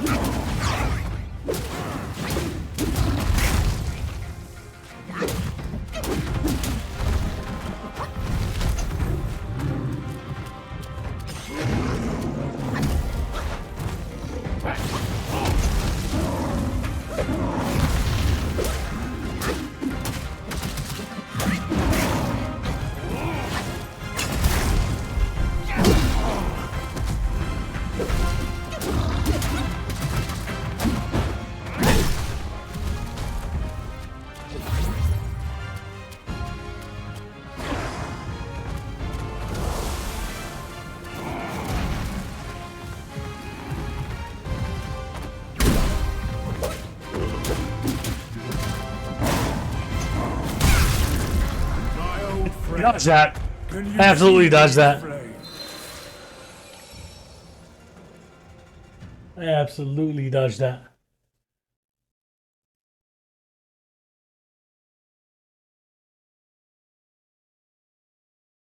I was purposely trying to save all of my stop right there power until his second form.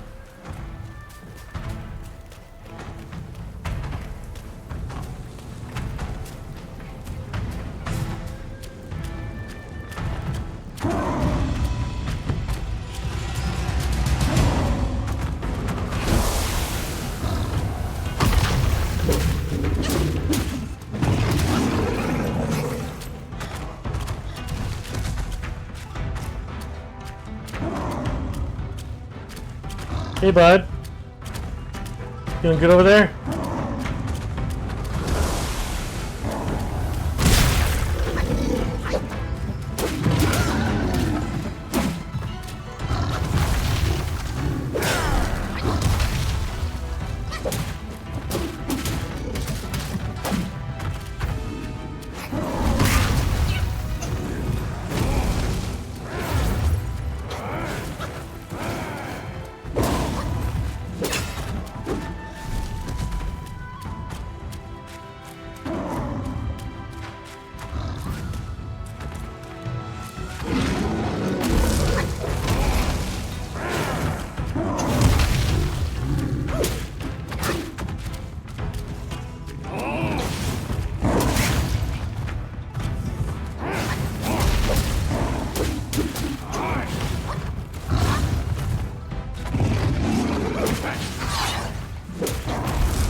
So dumb. It just seems like he can tack on whatever moves he wants on his combos.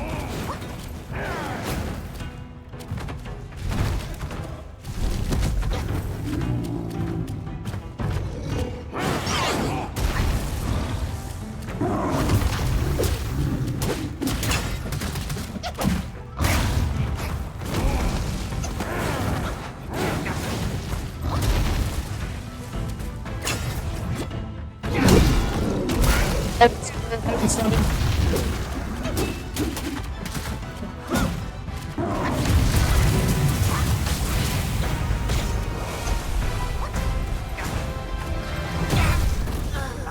can't heal. I can't. You are driven by greed, not destiny.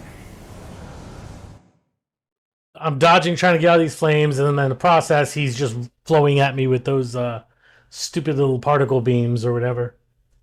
Stupid. I was going ham on it too. Like I was turning him into ham. He started as a bear, and he was turning into a pig.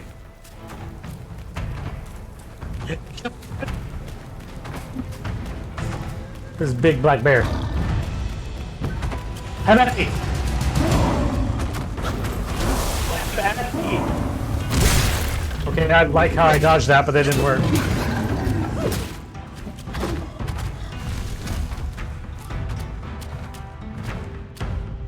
Really, dude? You're just gonna do this again?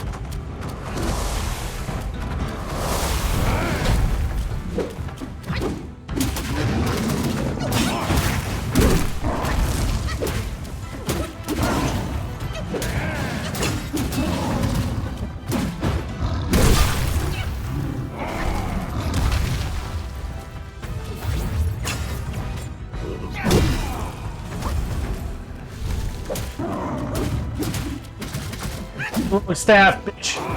Hi! I was kidding.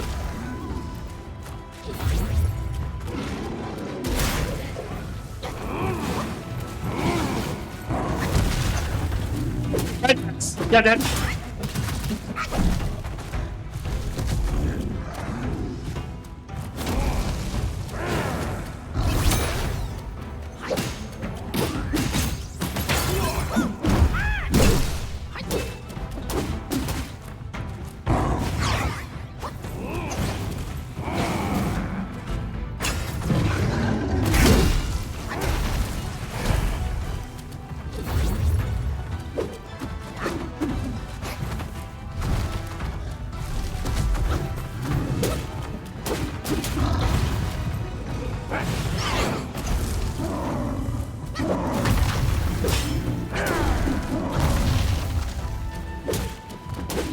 I'll smack your little toesies.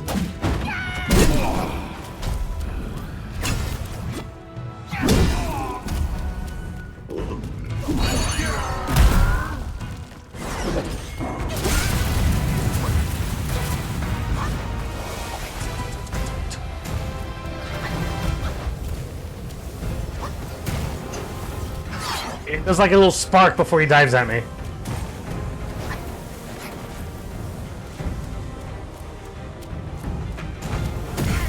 That one was a bit quick. Oh, really quick.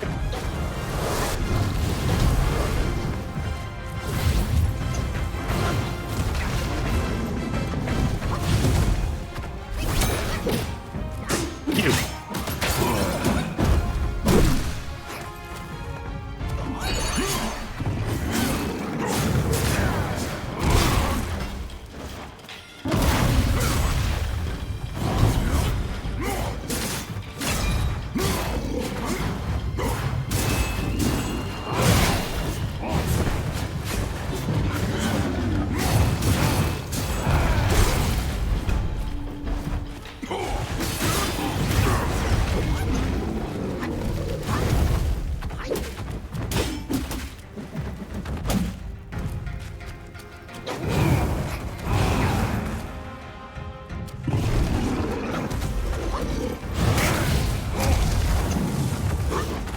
Heal, please.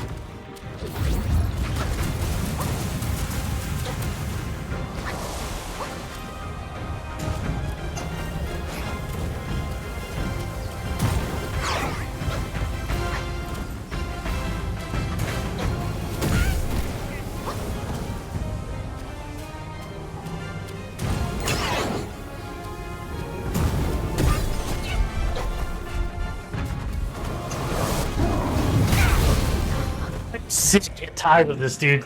So, one obvious complaint I'm gonna have with this game is that it demands you to precisely dodge to do a perfect dodge. However, that window is so minute that it's hard to find because you have to hit it based on the different timings of each move. So that's what sucks, is that you can feel like you hit it on time, but then you take the hit and you die. So like it doesn't make sense sometimes. And that's the problem with having such a small dodge window. Is the belting thing, is it for me? Yeah, I know the feeling soon. Soon, very soon.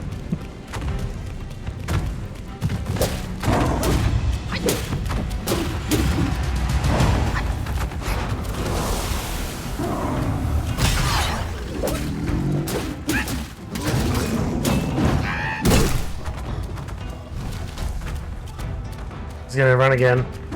Do what I dare you.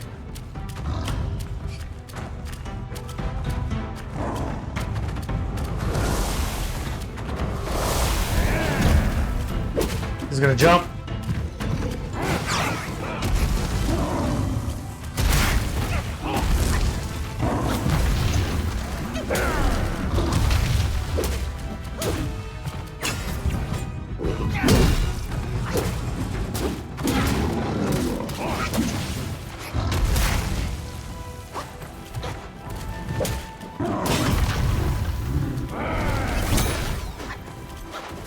Let me heal real quick then. I can't hit you up there.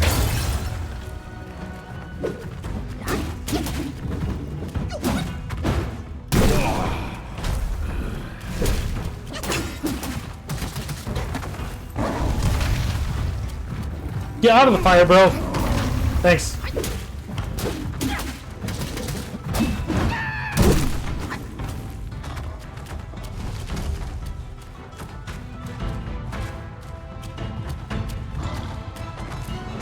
Yay! Do that move.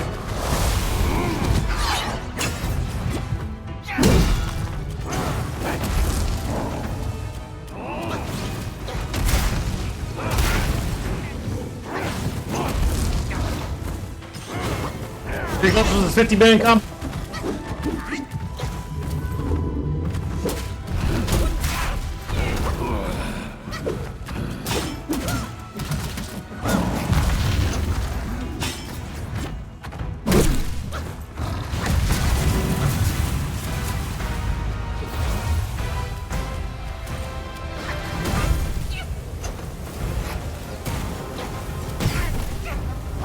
Sure.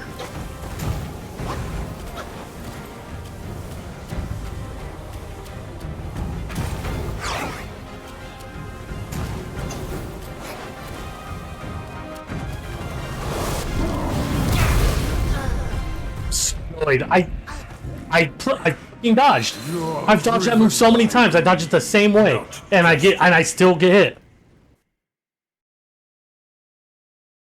Exactly it, Justin. Like 100%. Now you see why I prefer to spam dodge over perfect dodging, because it's inconsistent. Why did I get hit by that when I clearly hit circle before it even hit me? Nothing. And what did it do? No dodge, no animation, no nothing. I just took the hit and I died.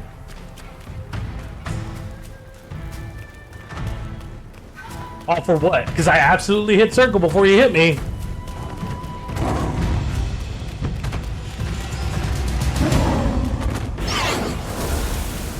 See, because it works every other time. Except for there, apparently. So that's what I mean by it's super inconsistent. It doesn't feel good.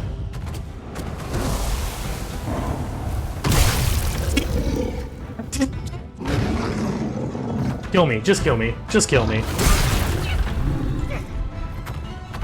I understand they're trying to be realistic, where they can't do animation cancels and stuff.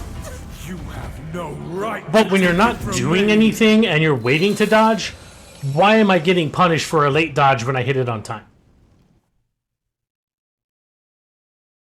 Super aggravating.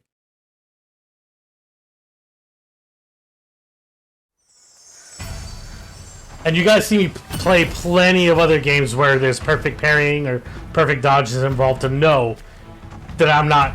Like, I admit when I'm at fault, or I admit when I'm fucking up. This is not that. I absolutely hit the circle button, and then he just sits there and takes the hit and nothing happens.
That's fair.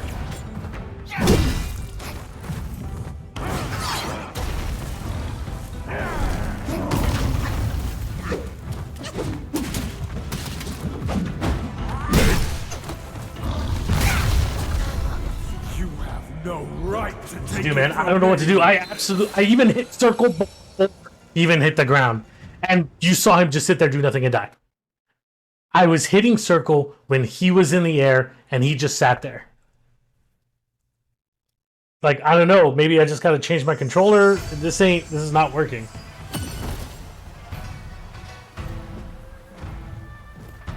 Let's try that.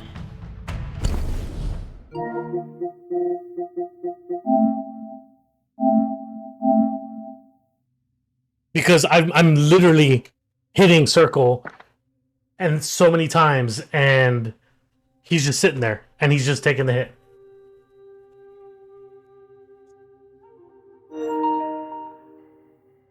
See how this goes.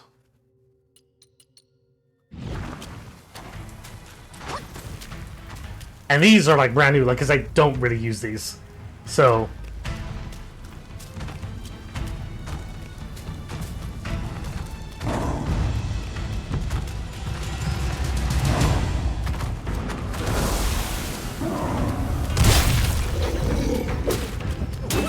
I guess it's a game thing. Because I definitely hit it there.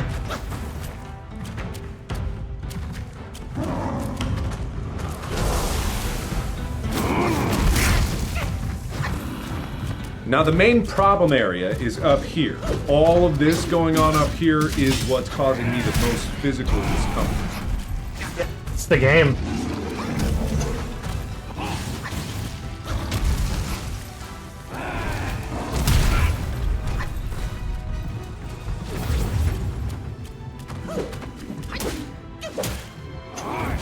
Inconsistent hitboxes, inconsistent dodges. Motherfucker!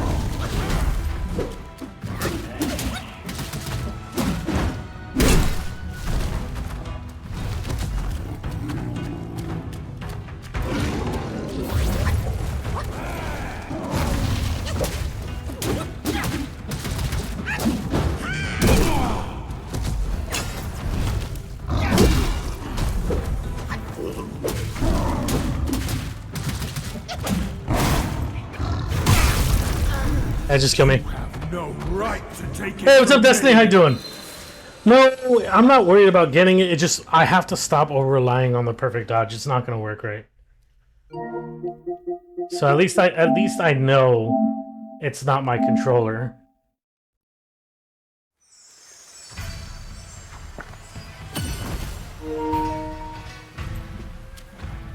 But that is kind of infuriating.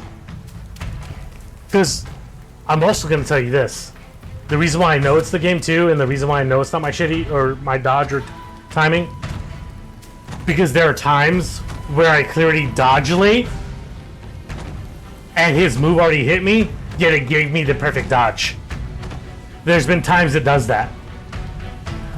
I don't say anything because, you know, fuck, what am I going to say? Oh shit, I totally meant to do that.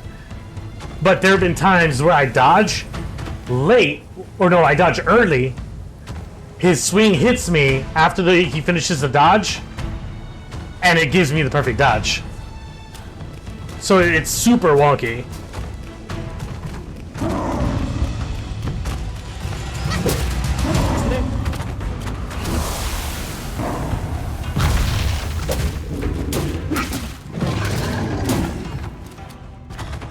Yeah, you better run, you fuck. Good, run around, run around. Do it.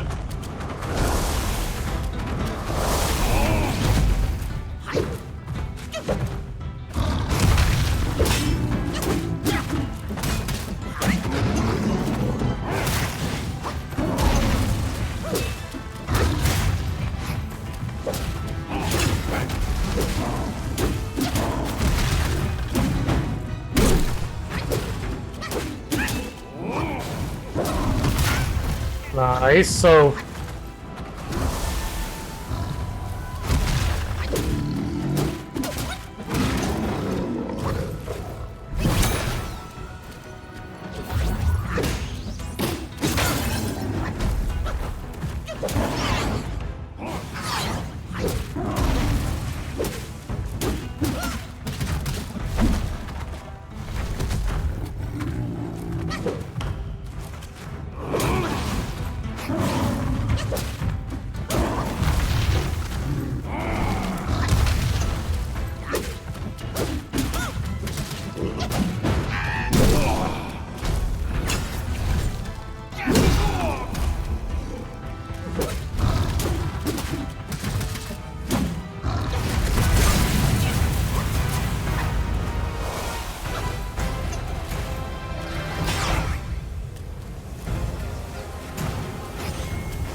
my god.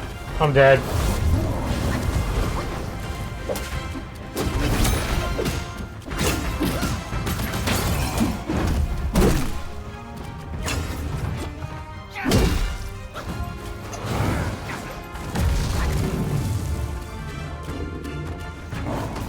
Okay, he should be dead now. Get out of fire, please.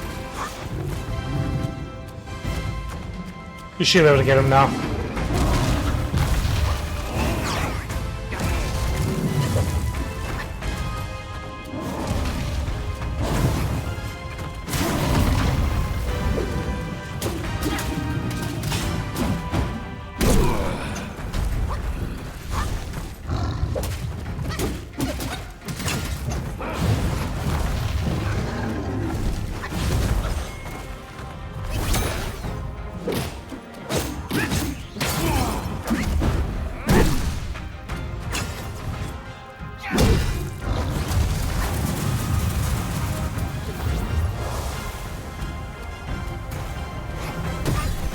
So hard to time that because he changes his speed at how he dashes at you.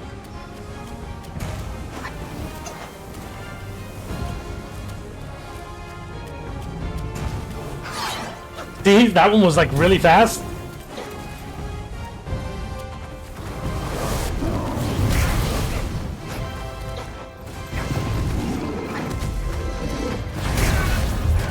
This is so irritating, dude. You're driven. This is so irritating. Destiny.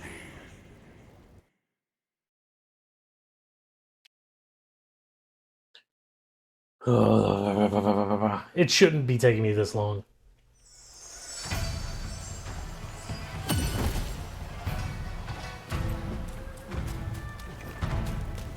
This is the one right here. This is where he dies, finally.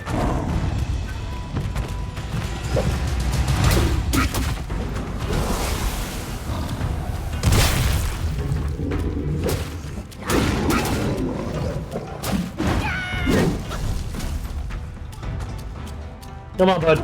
Come and take your ass whooping. Hurry up.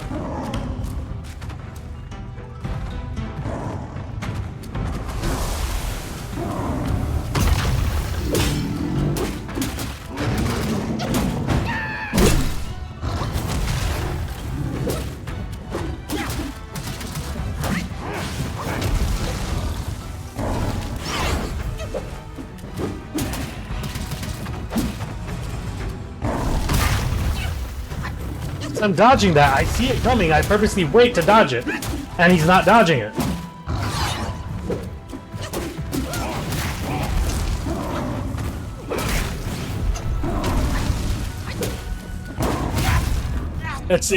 All these deaths are happening because he just will not dodge at all. Like, he won't dodge after I hit the button to dodge. And I don't understand why. Like, he's not doing anything. He's not doing any special animation. I'm not even attacking. And he still won't dodge.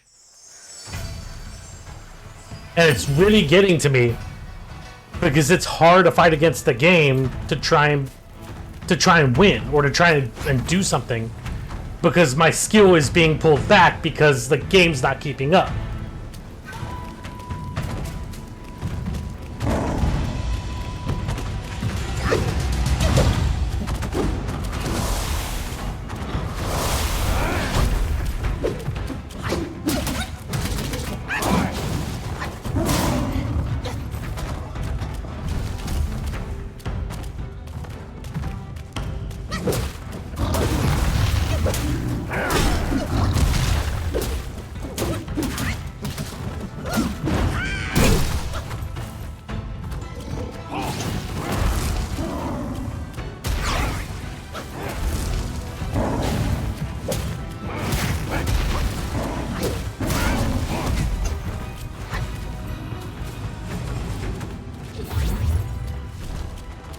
He even froze in the air for a second.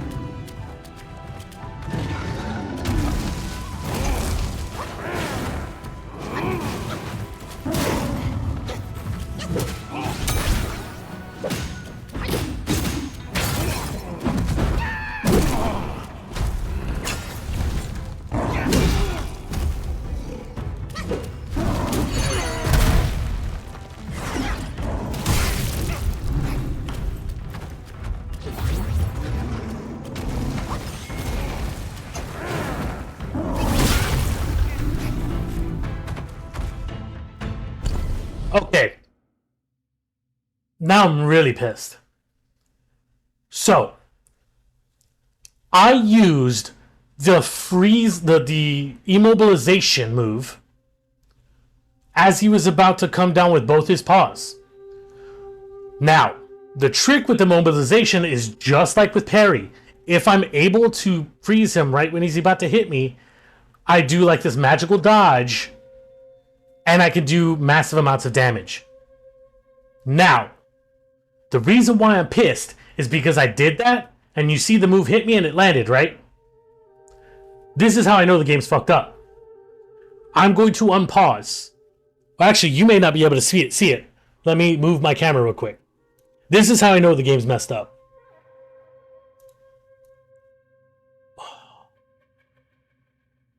Move that. Stop. Dude, this is getting irritating. I'm clearly clicking the webcam. It's showing that it's the selected item. It's not letting me move it. Come on. You guys don't see it, but hold on. Webcam. Move this up here. Now watch this. So, at the bottom right hand corner of the screen, you're going to see my moves, my skills.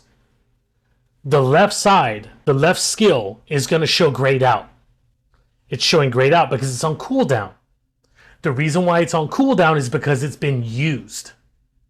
So, the leftmost move is the immobilization skill, which is the skill I just said that I tried to use on him, but for some reason he didn't freeze, the hit went through, and I took damage.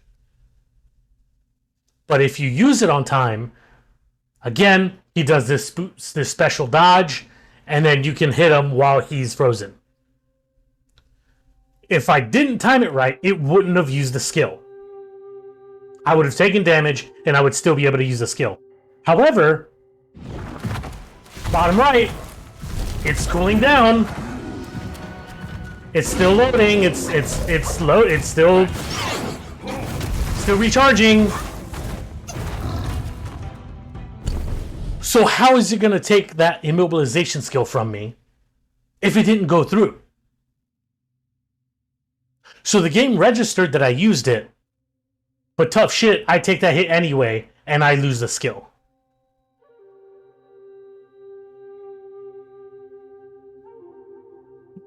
It's clear this game needs some patch work. I hate to say it, dude. It's a fun game. I want to have fun with it. When they try to make a game where it involves precise dodging and movement and stuff, they miss the mark terribly.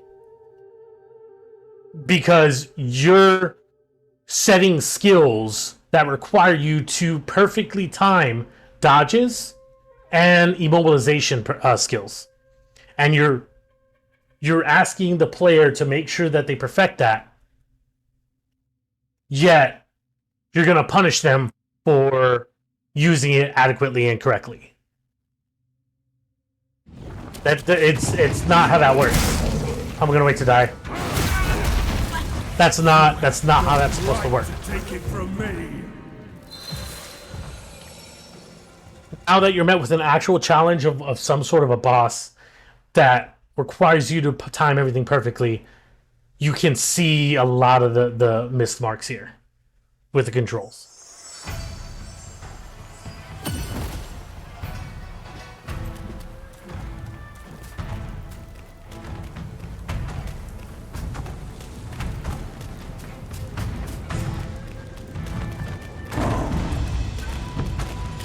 It's just a shame, dude.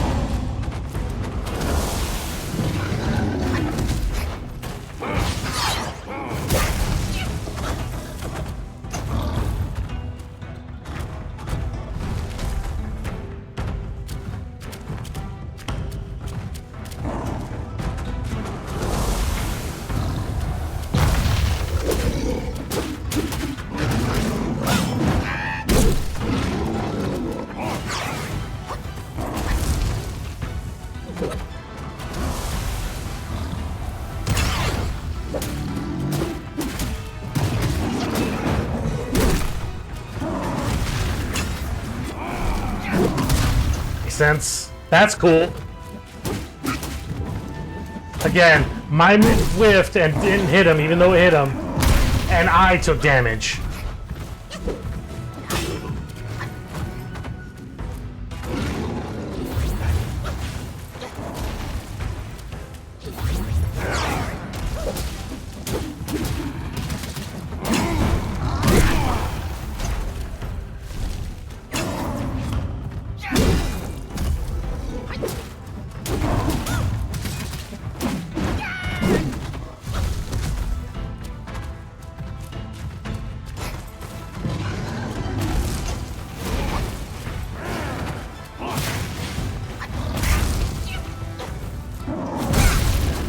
My old friend, can you see these flames? Trying so hard not to get upset with how many times I've died like that, knowing that I hit dodge.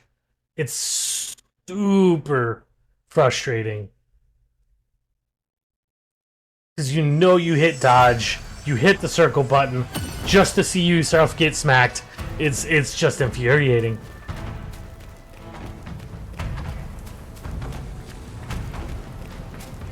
So difficult.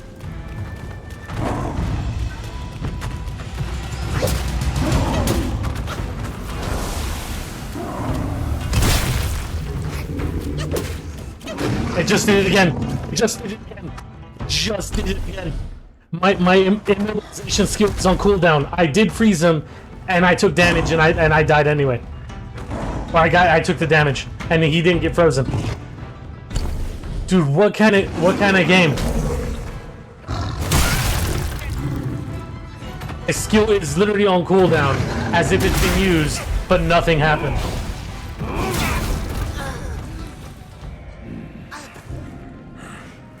You're driven by greed. I've hit my point at this point. There's no point in repeating it. Oh man.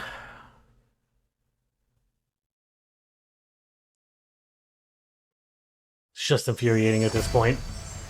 I'm tired of fighting against this game.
I got canceled out of that move again.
That just didn't do any damage to him?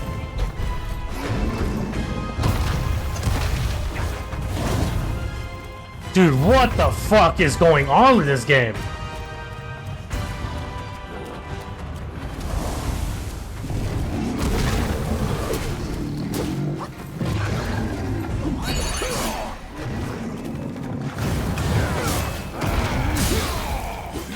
He's dead.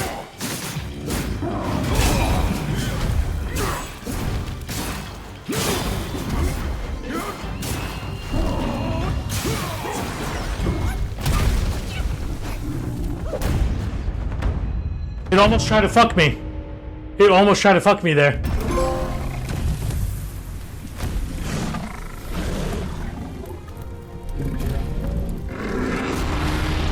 So it wants you to kill the boss as Wukong. So it throws you out of transform right before you kill him. Your sorry life for today.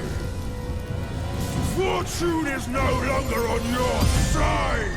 No one will come to your aid. All I need is to take it elsewhere and rebuild everything anew.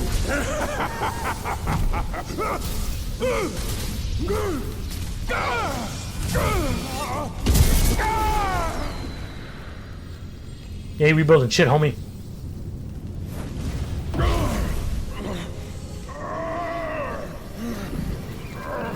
Great sage.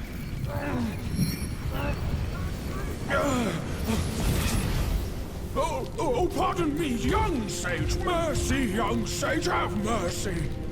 I was just a pawn of the Celestial Court. If given a choice, who dared to challenge the mighty wrecker of the Celestial Palace? He's all like that. His words ring true.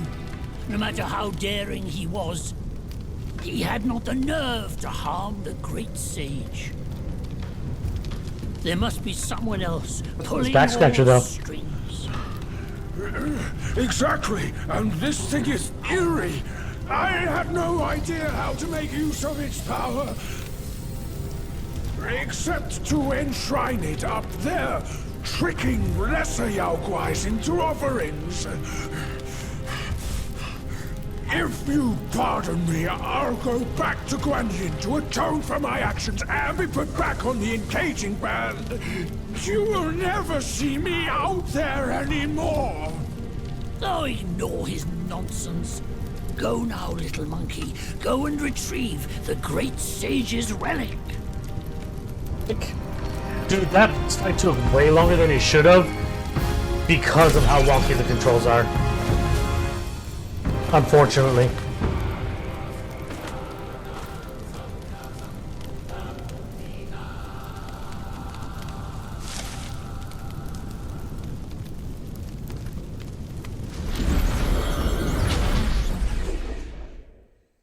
But yeah, I agree, Justin. Like that's a pretty shitty way. Imagine if I lost that boss fight because I got thrown out of that transformation and then was killed. That almost happened.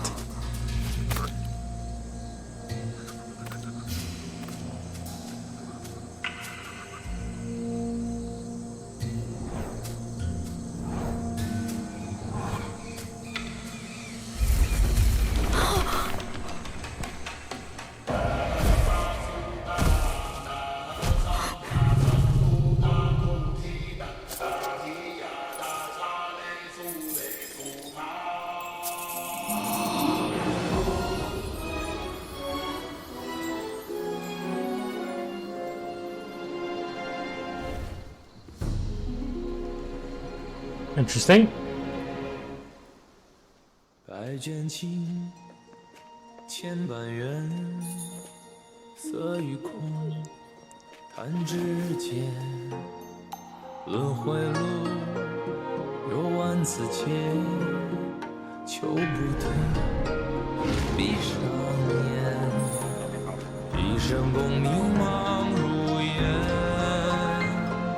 浮沉落花断不绝。 涅槃究竟寻常事，有情处不远。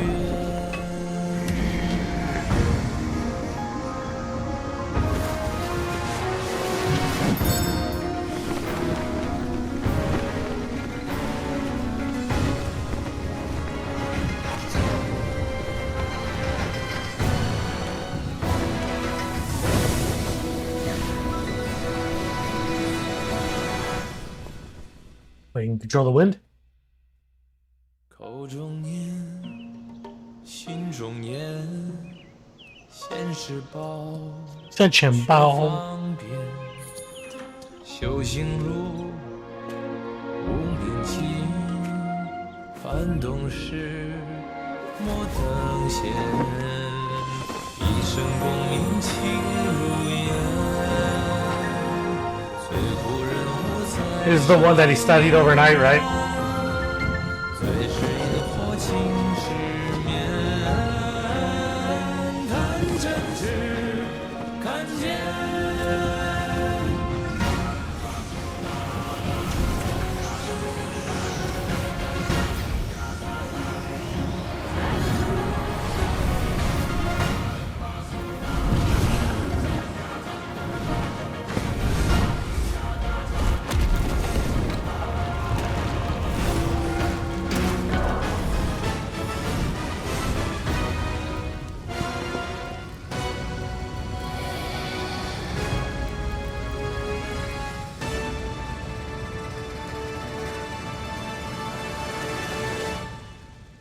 On.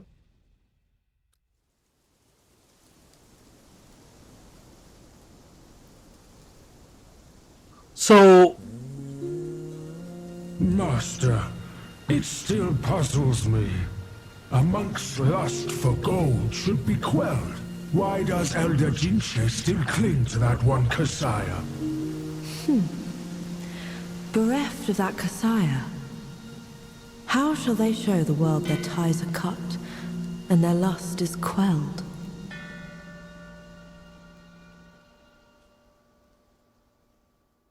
interesting. So I'm glad we did read through a lot of that stuff because it Across explained a lot of streams, stuff. over hills and through the black wind your blood has spilled. Wolves howl, snakes wind, flames lick, and the smoke blinds. Stumble on the lesser, lame, crash before their betters, shame. With such clumsiness, what destiny do you claim? As the small fish catches its prey, the bigger lurks behind. Who is the bigger fish? I can't see it.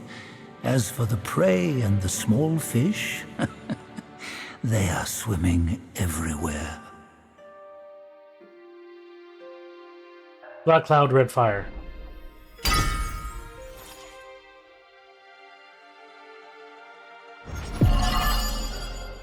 Well, 21. 21.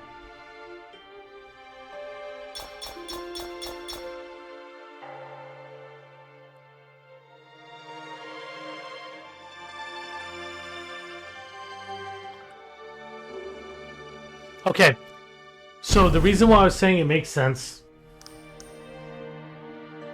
The foe's might. A talent tilts to an unfair fight. That bear spirits.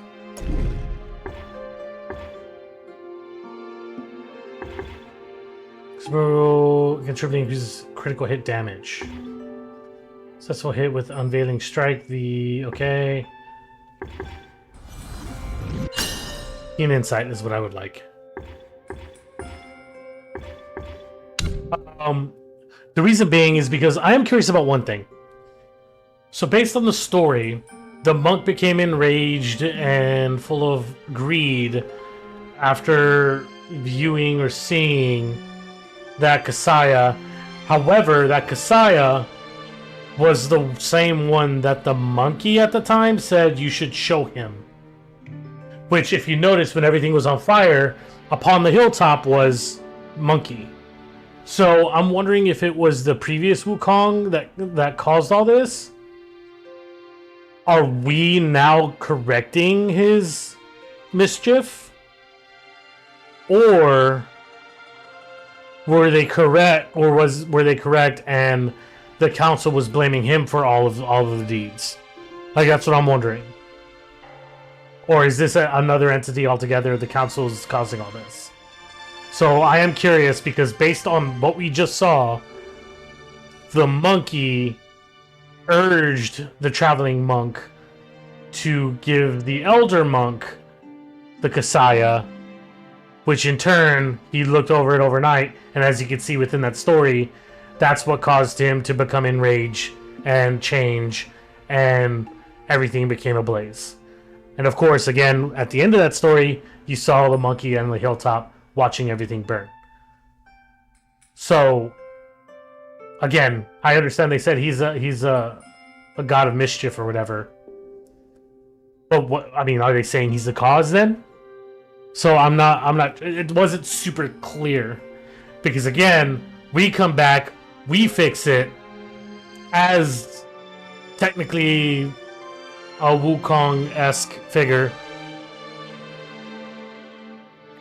The monk or the bear or whatever was saying how it was the council. The council did it. The council's fault. So...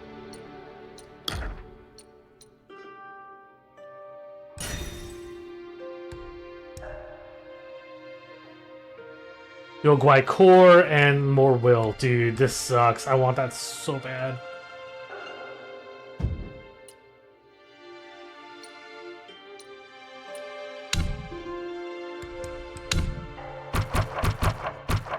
See, we're still missing one somewhere. Well, we completed the chapter. We're also missing a Yogwai king.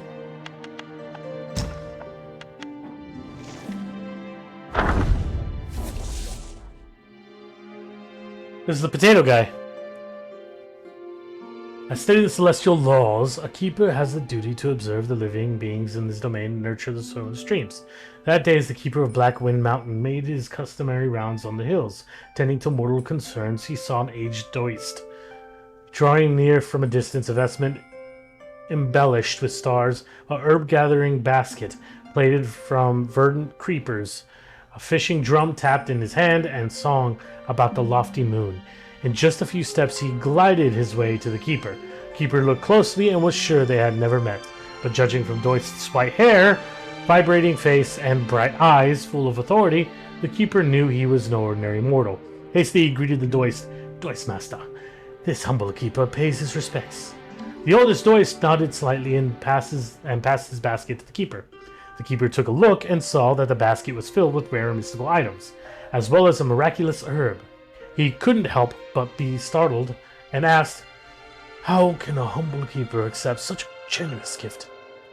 Doist smiled and said, "I was just passing through this place, but I knew that soon there would be a great upheaval in this mountain. I thought the items in this basket would help you weather the storm for a while, so I came to visit." What made you say this, sir?" "I have an old acquaintance with a bad temper. Although he was amassed a measure of merit, I worry that with his arrogant nature, he shall find it impossible to stay out of trouble. I fear he will bring great disaster upon himself again." So I think that's referencing the monkey. The keeper thought carefully and said sincerely, "What can a humble keeper be of help?"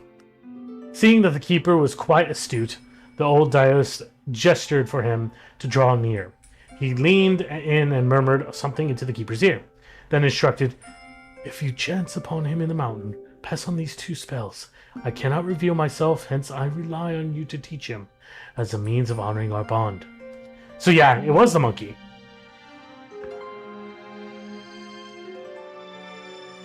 Basically, it almost seems like that, yes, we're technically not Wukong, but we are. So it seems like a telling, so to speak, of flying too close to the sun. You know what I mean? Where he became so powerful and full of himself and prideful, and then he was boom, incarcerated and kind of put away into this tomb. Until now, we bring together all of the pieces for him to come back again. But that is more like because he became so prideful that he was punished for it. And he caused mischief and disaster, and therefore he was locked away, and now it seems we are trying to bring him back by correcting his mistakes, it seems. So a method of redemption, so to speak, it seems. By the time the keeper spoke, the Doist had already vanished into the distance. A leaf floated down from the sky, its scent faint yet distinct, its tip extremely slender and long, a Bodhi leaf. In that moment, a revelation dawned upon the keeper. He bowed and paid his respects to the departed silhouette, till the clouds and mist obscured his sight, then turned to depart. Wait a second.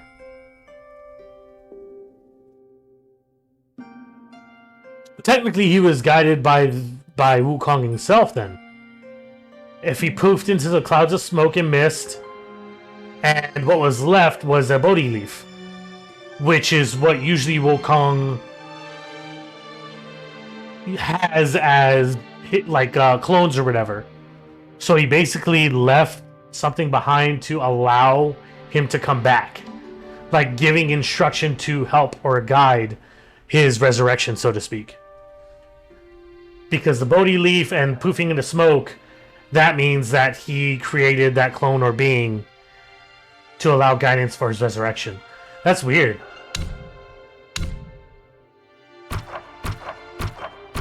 I can see how people get confused too.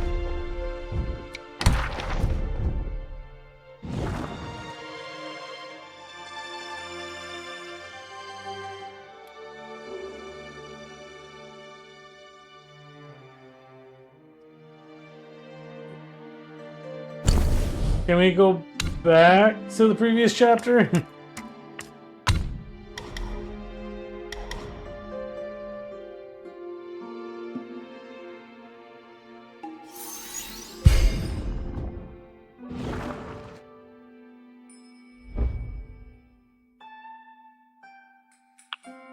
Why it gives you that option when you can't go back to the previous chapter anyway? Like, it doesn't give you an option to go back.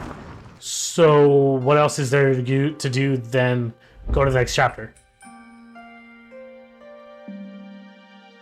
Like, what are you gonna do? Sit here on this screen? Like, if it allowed you to go back to the previous chapter or to play the previous chapter, then that makes sense to ask that. But there's no reason to ask if you're proceeding, because you have no choice. You can't do anything else.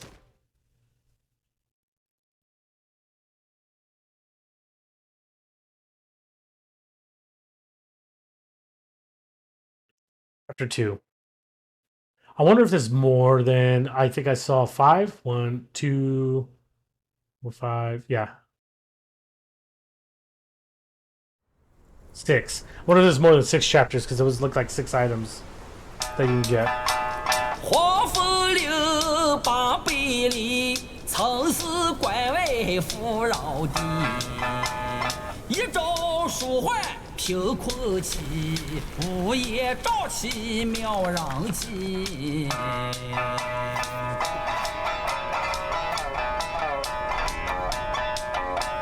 无父无君无法纪，为非作歹有天比。 修得高手皆福利，邪风一时也就起。 That was good, Justin. Appreciate you, man. Hope you had a good day at work. 期待兮，那黄毛年初再回击。平凡不是好得意，复兴后事却成谜。 Interesting.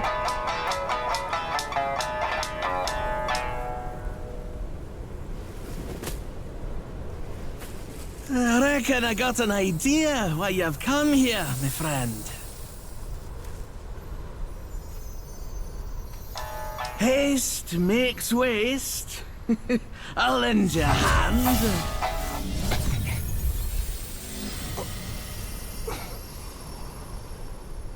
Watch your step, eh? Get more shots and you'll be high and dry.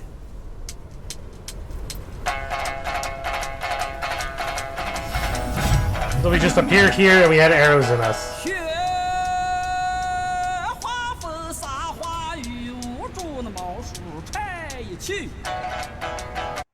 What the fuck is happening?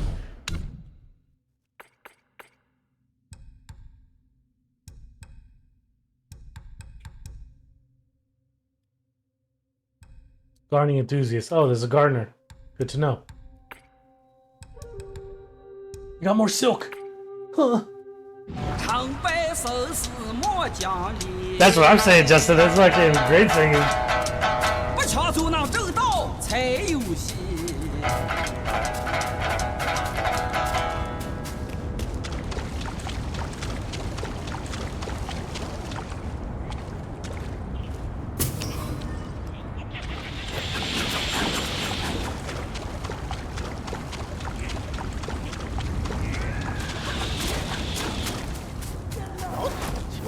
and ready.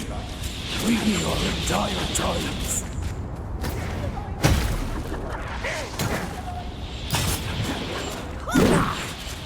Your staff won't even scratch my skin.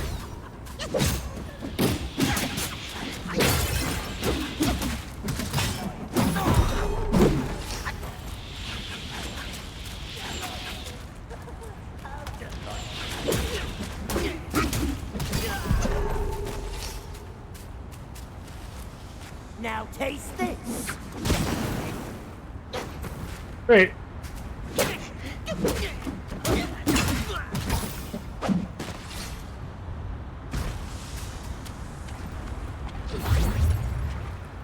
More arrows. Damn it. Catch you in a bit, man.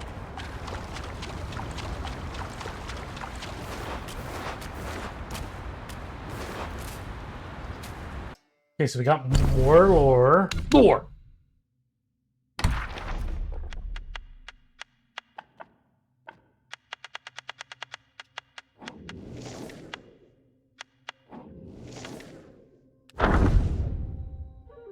Rats, huh? In the days when the kingdom of flowing sand warred against the Fuban, there was a company of warriors known as the Four-Feathered Army. Skilled archers they were, one and all, armed with repeating crossbows and great shafts fletched with 4 feathers, capable of piercing even the strongest iron. Great was the joy of these soldiers when the weapons were placed into their hands, for they believed that with their hard-earned skills and such mighty tools of war, victory would be swiftly theirs. As darkness fell, the soldiers gathered to discuss the strategies they would employ. A veteran said, "Shoot its eyes to blind it, and the bugs won't be able to hit us." A young one said, "Shoot its heart, so to stop its breathing, and the creature will perish." A brave one said, "Shoot its legs to cripple it, and let it wait for death." Long they debated, each seeking to sway the others, but none could be swayed. At last they resolved to follow their own strategy and see which one would prevail on the field. The next day, the Four-Feathered Army lined up in neat rows. At the given signal, a storm of arrows was released. Yet each archer aimed as they judged best, and not a single shaft found its mark in the same place as another. The hide of the Fuban was so thick that the rain of arrows served only to vex the creatures. In the end, the valiant soldiers were scattered and put to flight. Alas, minds divided need not always agree, yet the strength of one alone has its limits. In unity lies true strength, and only with a single purpose can the greatest deeds be accomplished. A fellowship divided against itself cannot endure, but it's ever doomed to be ruined. In Sandgate Village, a rat widow grieved her husband, devoured by the Tiger Vanguard, had left nothing behind but his sand shield, a royal reward. Her sons, born after their father's demise, were her last hope. Pointing to the shield, she decreed to her growing sons, "If you don't slay that tiger, there are no sons of mine." And so they trained with the second prince, vowing to take vengeance on the Tiger asshole in the Vanguard. chat's trying to tell you to drink water. Among them, one boy, frail and ill, suited for combat, loved ink and paper over spear and shield. His mother's scolding and punishments were frequent, forcing him to commit to the martial arts. He did try hard, yet his efforts only left him feeble and trembling. The same skill that took only a few days to acquire for his peers could take him weeks with no noticeable progress. Even the prince urged him to explore a different path. Therefore, the boy's enthusiasm for martial waned further. So I think that's supposed to be martial arts, but okay. As his brothers donned red armor and golden shields, he stood alone, endured more beatings and scorn. Once his mother went too far with her harsh words, "Better to be eaten by the tiger than remain useless at home," which drove him to steal his father's shield and spear to fulfill his mother's wish. The Tiger Vanguard knocked him down in 2 moves, mouth opened for a gulp. But stones were hurled, striking the tiger in his head. Startled, the Tiger Vanguard gazed around for the culprit. Some of the rats seized the moment, dragging away their kin from the tiger's grip. Vanguard turned to chase, but there stood the rat soldiers, those who had never ventured from the dunes, now spears pointed, shields hoisted, a line of defiance so fierce. They dared the tiger to challenge them. The tiger hesitated, and the rats left safely. The boy did later forsake the warrior's way, but he took up his bow alongside the rat archers. With a sharp mind and truer aim, he even saved his kin in turn. Thank you for the hydration.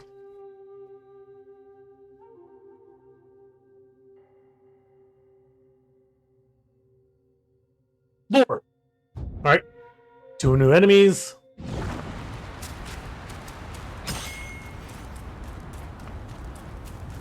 Was that thunder? Like actual thunder here?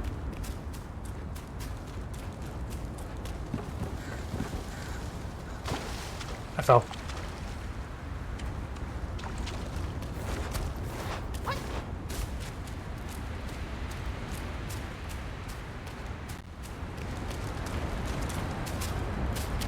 Yeah, it's thunder. It's storming outside currently. Oh shit! Well, damn. Stupid storm. Get out of here. No one likes you.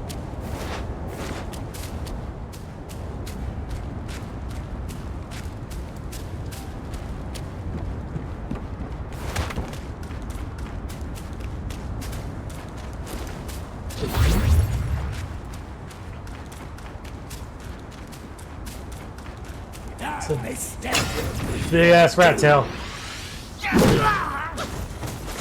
You could never break this gift of honor, my king!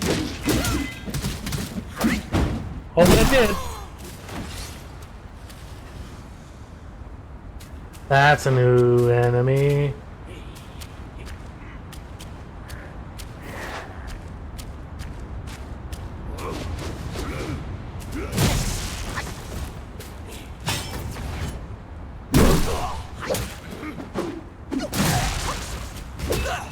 Unending moon be...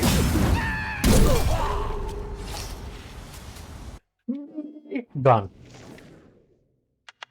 A rat governor? They have governors in this era? In same year that Kingdom of Sahali, I'm gonna say Sahali, was renamed as Kingdom of Flowing Sands, the Reverence Edict was proclaimed throughout the country. This edict declared rats as celestial beings protected by the king's law, making it illegal to harm them. Whoever breached his commandment would face the king's judgment. Hence, rat guais from across the land flocked to the kingdom. Although strife ensued between commoners and guais, none dared defy the king's decree. For the well-being of the people, and the scholars of the Royal Academy planned a petition to implore the segregation of rats, guais, and the southwest corner of the capital. Among these scholars, there was an elder who was deeply skilled in divination. On the day of the petition, right before the scholars were to meet the king, the elder divined from his career, which came out as a great omen. Not an auspicious time for it, he told his students the omen in secret. I advise you to take sick leave with me today. However, his students, faithful and young, heeded him not and went forth gallantly. Just as the elder stepped outside the palace, the royal guards encircled the hall. Shouts of agony then filled the air, unfolding the bloodshed within. Hands covering his trembled ears, the elder slowly made his way home. After 3 kingless assemblies and a major court reshuffle, he was promoted to Grand Governor, a rank that bestowed him years of wealth and glory. But one day, as he peered into a bronze mirror, he noticed that his nose was elongated, and bristles had sprouted on both sides. Henceforth, he forsook mirrors, knowing he would always bear a rat's visage like all those absented from that petition.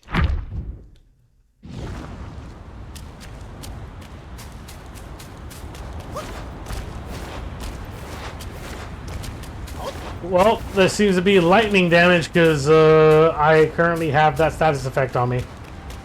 It's not full, but it's there.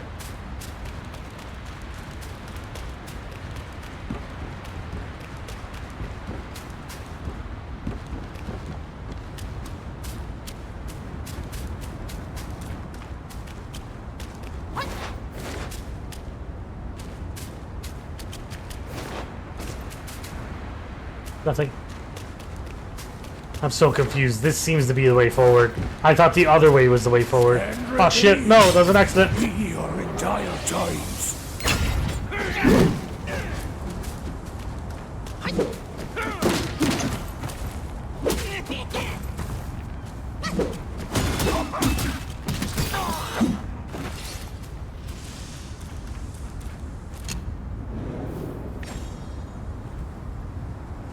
Wonder who will pop out this time.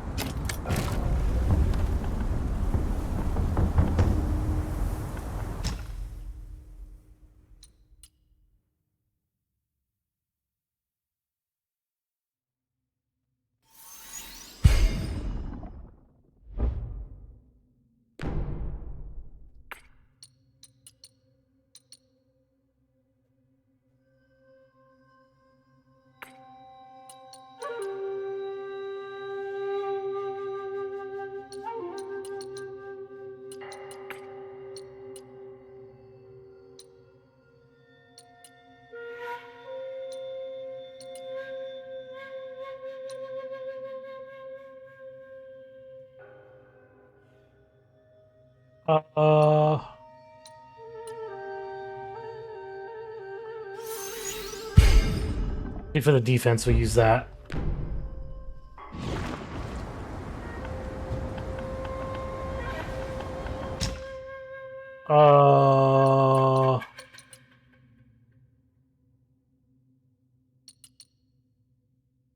Still don't have enough will. God damn it! Got stuff to sell though. Yay, gold pieces. But that's still not gonna be enough.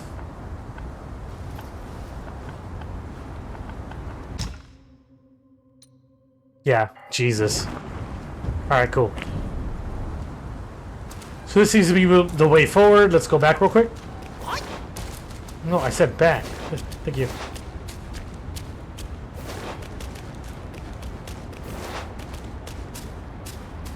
Don't you dare. Good. Oh, that looks not good.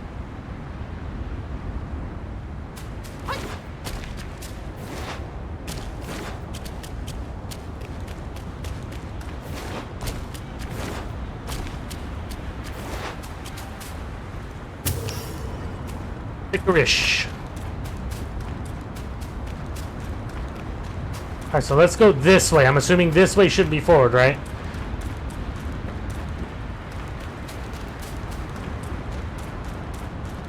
Ugh. One can only assume.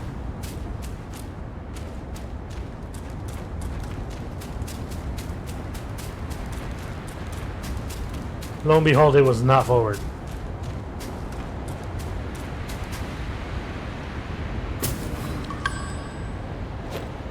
Lamb brew. I still don't know how to do or use drinks or anything like that. It hasn't given me any indication of how to, like, how we drink them.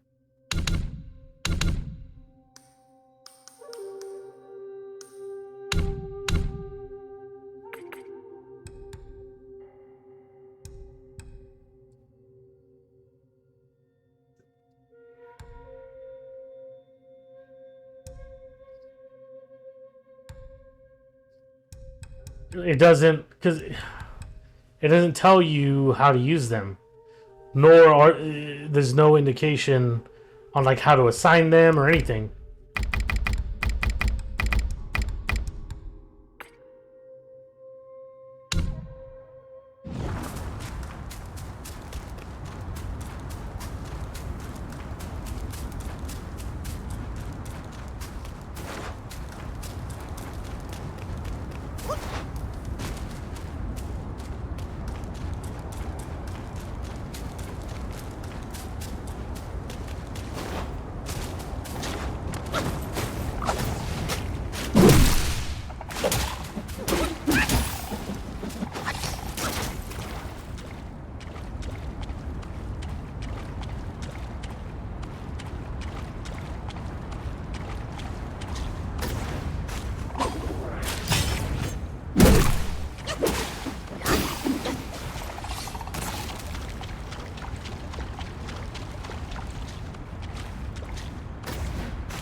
Oh, dude, he just kept...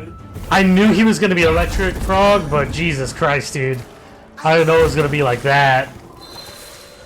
Just shooting constantly.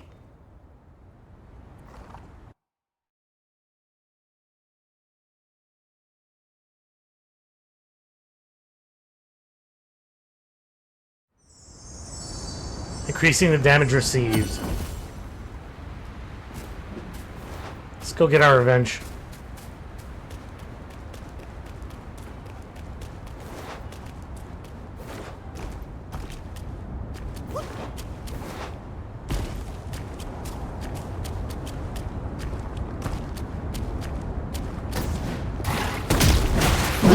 Wow, that still did damage to me.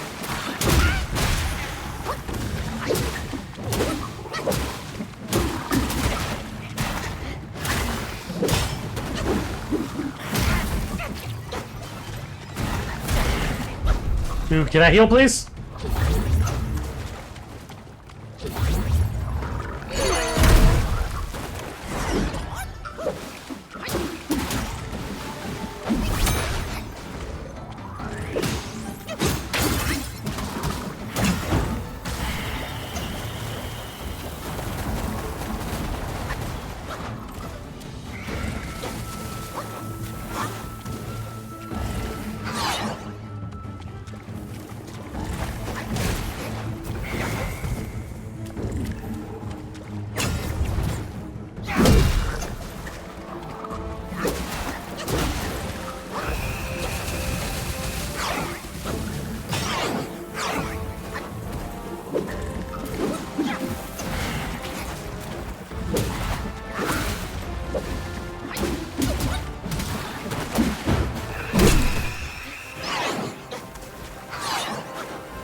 We got a spark and more tadpoles.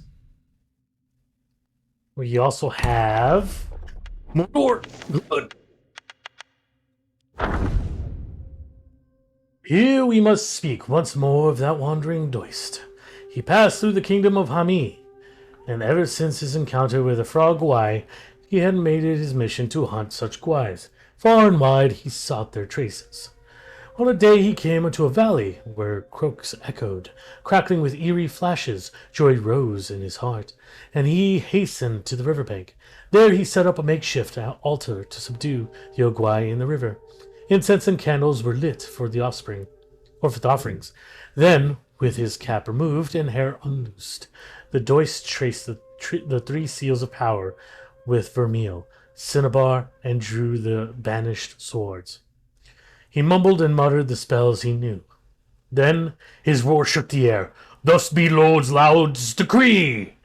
With a flash of this sword, he snatched up a seal and flung it skyward. A plume of flame flared and vanished. The frog Hawaii in the valley, startled by this commotion, sprang from the water. A great yellow frog clad in hues between green and blue, different from the last. The Doist, seeing the Yogwai spring forth, swiftly lifted a second seal. It flared up in a trice, and a raging wind followed. As the third seal caught light, pealing thunder crackled from the lowering clouds. Both the Doist and the Yogwai were startled, hands flying to their heads. As silence fell, they looked up to see trees blasted and split, while a storm above broke and scattered. The Doist froze, then scrambled to ready his brush for 3 more seals. The Toad Gwai, unhurried, drummed his belly. The sky stood unchanged, but with each stroke 12 shafts of golden light lanced down, each striking all close around the Doist. Tumbling and rolling, the Doist could scarcely evade the beams of light. Then the Toad Gwai gaped its maw and spat out a swarm of electrifying tadpoles. No matter how the Doist dodged, they pursued him relentlessly until he fled in utter rout. Alas, in matters of renown, it is common to judge power by the intricacy and grandeur of one's methods. There might be some wisdom in that.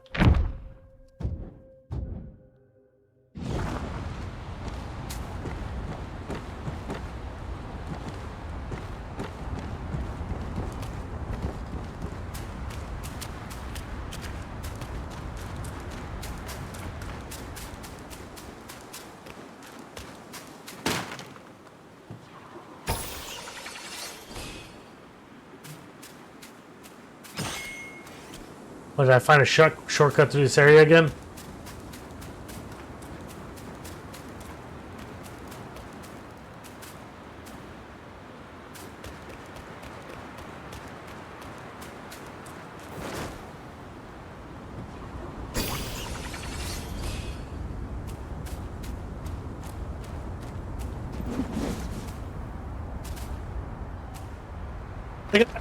Like you just kept walking around it.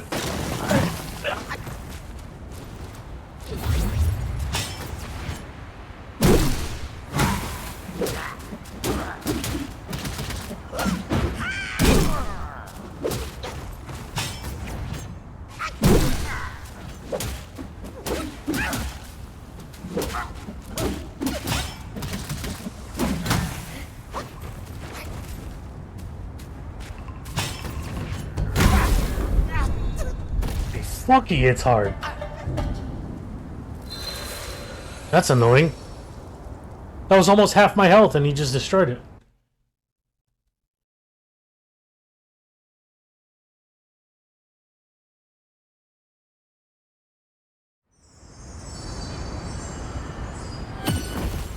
Well, at least we're not that far from where we're at.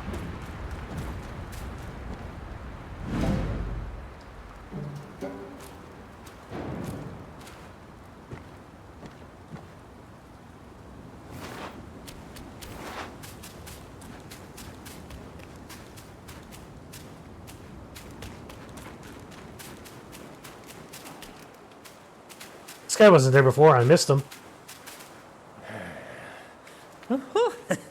You come at a good moment.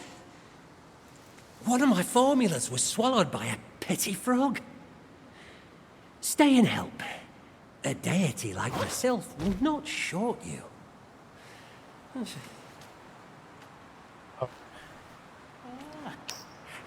I guess I already had it. Oh, how wondrous! You go.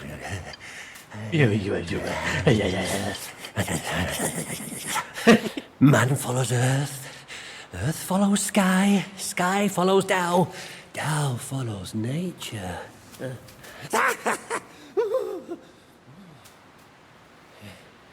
These common pills, I grant you. Hereafter, you may craft more yourself at the shrines. I must retrieve a furnace forthwith. Pray forgive my departure. Evil repelling medic. Okay. Sick. Alright, let's go get our revenge, though. I'm still salty about that. What's up here, though?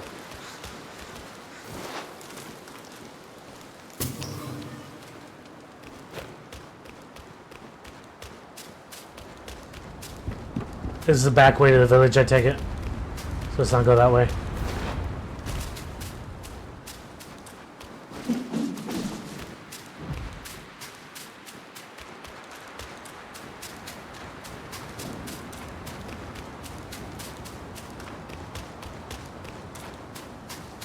Bring it on, Shroomhead.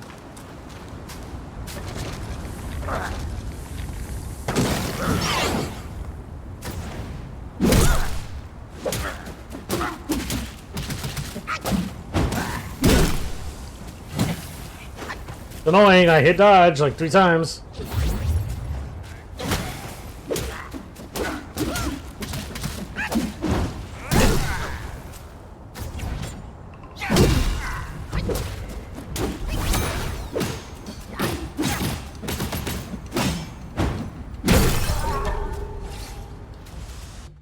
He's annoying because he poisons me and I hate it. Wow, why is he way at the bottom? This is a long one. Okay. In the highland bounds, a famed wine estate thrived, renowned for its medicinal brews. These beverages, with their enchanting aroma and exquisite flavor, were beloved by the people and its business flourished. The master of the estate had 2 sons, coming of age. Noble in their aspirations, yet prideful in their hearts, cared not for the art of brewing. They spent their time seeking the company of heroes, heedless of their father's admonishments. It was at this time that a bereaved family in the village uncovered a disturbing incident, the desecration of their loved ones' graves. The villagers gathered there only to discover the shattered coffin lid and clusters of fungi where the corpse should have lain. Such sporadic incidents had occurred before, yet remained unresolved, prompting the brothers to uncover the truth.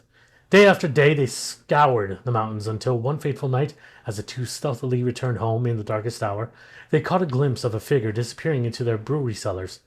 They pursued the presumed thief, only to discover a monstrous creature capped with a blood-red lingsy mushroom. Without hesitation, the brothers lunged forward, slaying the creature on the spot. The sound startled the master, who arrived only to find the lingsy creature lying dead.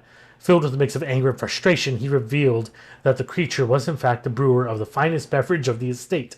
His sons, who had been intent on showcasing their conquest, were filled with shame and regret, and dared not utter another word. Their business dwindled in the years that followed. A once grand manor in disarray, unable to endure the situation any longer, the brothers resolved to leave home in search of a new life. Prior to their departure, the aged master hosted a grand feast, bidding farewell to them alongside relatives and friends. Curiously, after their departure, the business suddenly flourished once more. Only the master knew the reason behind it. Every midnight, 2 monstrous beings bearing an uncanny resemblance to his sons, with lingsy mushroom caps atop their heads, would toil to craft the finest brews for the brewery. Yeah, we know what happened there. Alright, before I continue though, I do need to use the little boy's room real quick. Give me 1 second. I'll be right back. Shouldn't be long.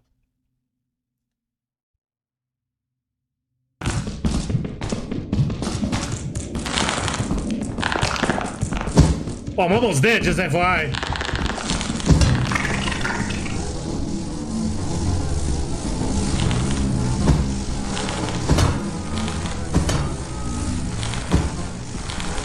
You got it.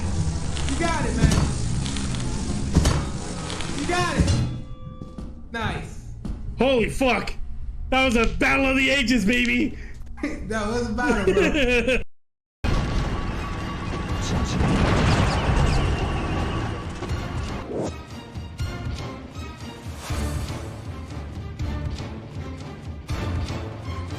Yes. Yes, there is. God damn it.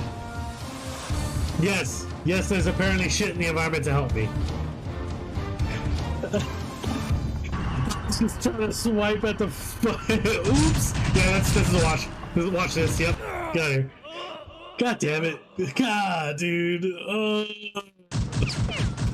Huh, you're in a military base. I wonder what you could find in a military base that can help you against a tank in a military base. Idiot. God damn it. Alright. That didn't happen? Oh, that's fun. Max out. Do it again. Doot, doot. There it is. That's all I got. But I feel like we're gonna win this. Look at how many tasks we have completed already. And there's no bodies reported at this time. It's crazy. As I stand corrected. Aren't you gonna play a game or something? Like, I don't know, Resident Evil. On a boss while smiling the whole time? Yeah, bullshit. No, I don't know how I could do that. I feel like that'd be a skill.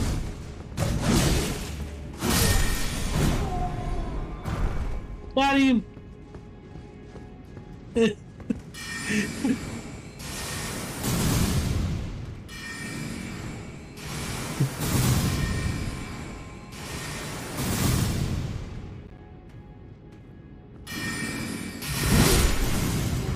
Got him again.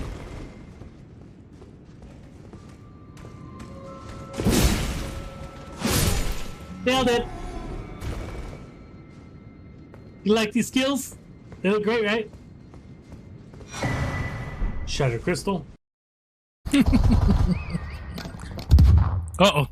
We are almost out of time. Stupid bitch, you know, what's up? I'm the Jinfer man.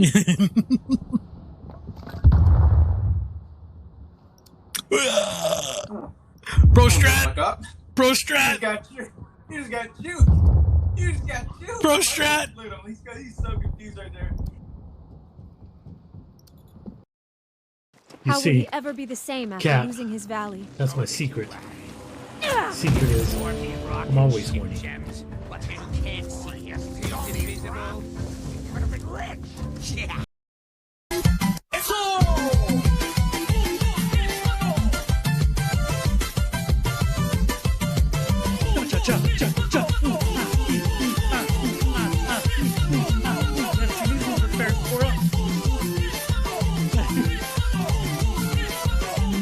Throwing shoulders, you whore! I know.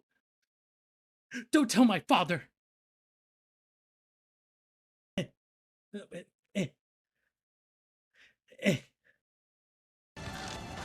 Does he open a chest? A chest? Not so easy, huh? Shut up!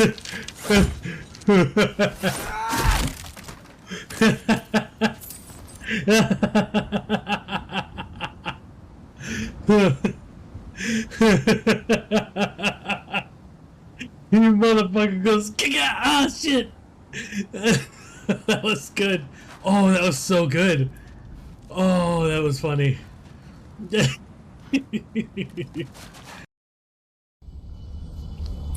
Those numbers need pumped. Hey, what's up, Penny, with a rate of 8? What's up, guys? Welcome to the Dynasty. For those that are new, thank you. I'm a variety streamer, as you can see, currently playing Godfall with the roomie named Mike. Trying to run through, just leveling up kind of at the beginning, so just kind of chilling here on the PS5. But I digress. I'm a variety streamer. Welcome to the Dynasty. For the there are sounds. Exclamation point sounds gives you sounds, and then of course exclamation point Discord gives you the Discord as well. Thank you guys so much again for joining us. Hope you guys enjoy, as well as Pity. Much love, bro. He's coming. Let's go, Ugly. Oh, fuck, he choked me! I'm dead. GG's, guys. Escape. Live for my memory. Dude, he was horny for me. I don't know what I just did there.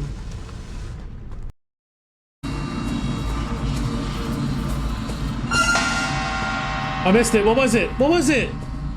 Oh, I was reading chat. Okay, look up left.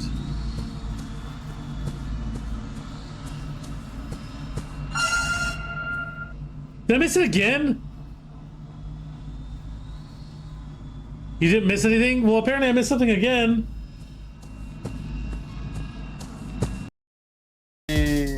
The botanist is always, you're always starting at 20. Each one after that is just whatever you Right. She was really popular because of her huge chest. So we all teased her by calling her Moronkadonk.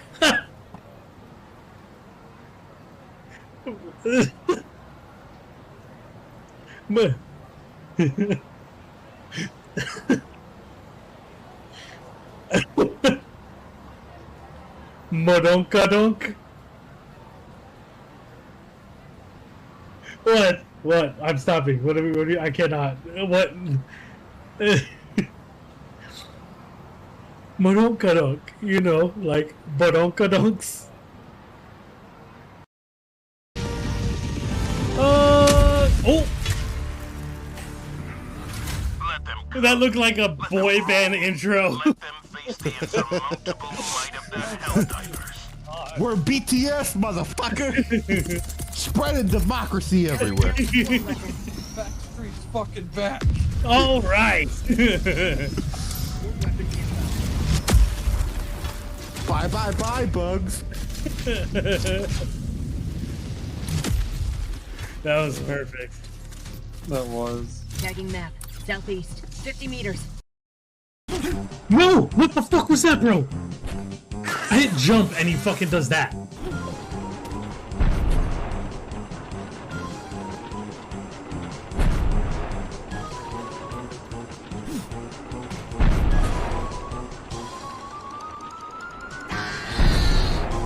Hit me before and all of a sudden it hits me?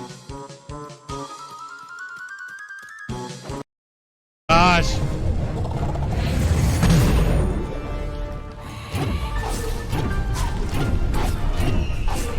Woo! Go! Go, you bastard! No. Alright, fun, I appreciate it. Yeah, don't. This is the end. Please, yeah, totally.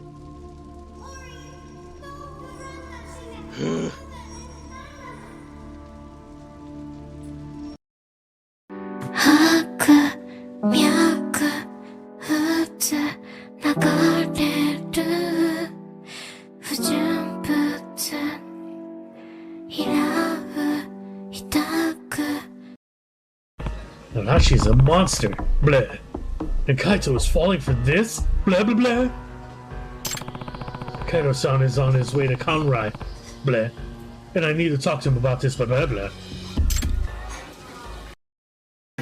Yes, even at this age, I am as celibate as a child. My massive phallus has never known another's pleasure. Okay.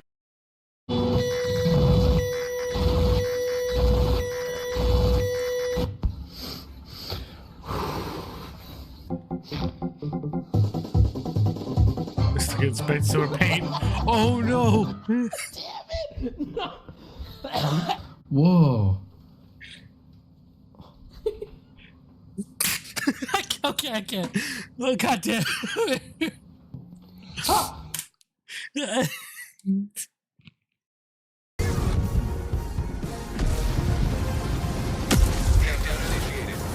Get out! Mike, where are you at? I'm in there. Oh. Dude, it spawned me on top of his fucking tower. What? Oh, really? I'm dead. Yeah. Oh, that's fucked up. Dude, holy shit, somebody clipped that. What the fuck was that? Oh my god. It spawned.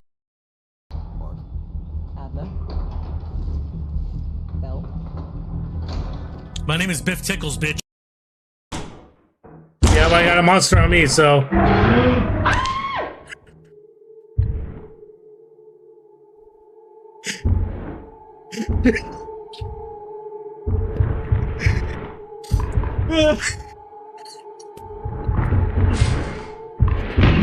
Oh, that was good. Yeah. Oh, fuck me, that was funny.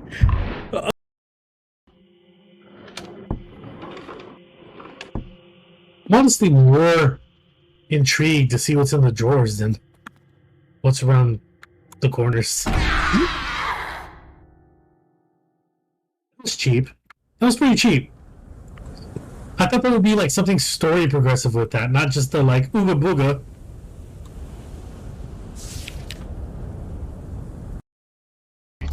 Just be in front. Climbing up the slime. In the arms of the angels. It's one of those things that you can't not sing the next part. Ooh, dude, that was good. That was a nice jump. That was sweet. I never really do that strategy. I always just go around. Yeah, you get hit in the face with those balls. Weird with these strats, man. With the shortcut combos. It's my time to shine. Let's go. It's my turn. This is my house. Just got here, Justin. The game grew. Just free. How do I look? Do I look good? Guten Tag. I shall clean your roofs. I shall clean your toilets, and I will clean them well. How's that?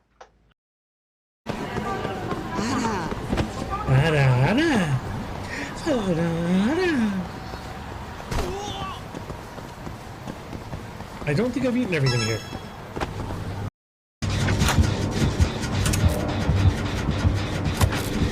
Behind you. Oh, choke me hard.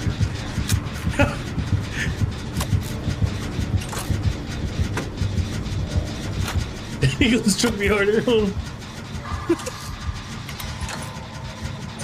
Yes, Daddy Wesker.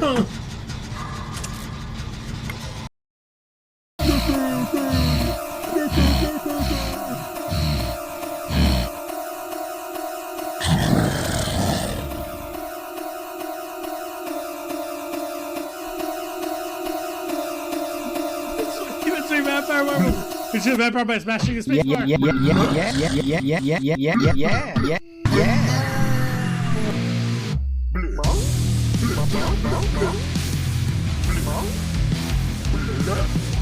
is the best game.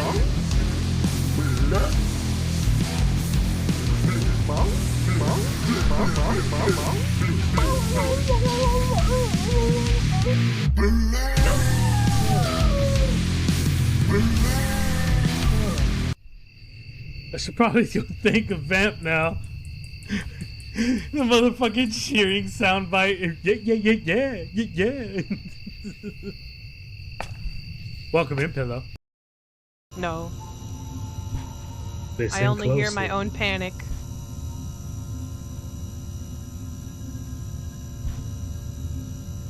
It's okay, princess. Come with me, and you'll see a world of pure nightmaration. Sounds. Sounds. Nope. Nope. Run! Oh no! It's okay to soccer. Just for you. Just made it. Yeah, you did. He was after you. I like how there was a false sense of safety because all the lights weren't red anymore. Let the poor girl out. I've never been one to turn down an official case, so consider me at your service. Thank you so much! I truly appreciate it, Tiggy!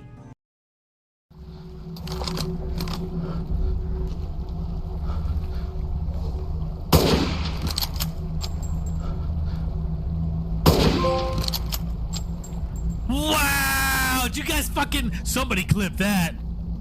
Fucking hell. Talk about conserving ammo. Holy shit. That was fucking sweet. There. Again. Just like seeing the balls on my face, I think, is what it is. You guys are attracted to the balls on my face.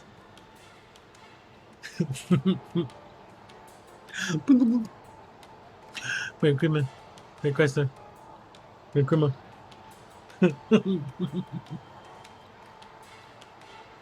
Boop.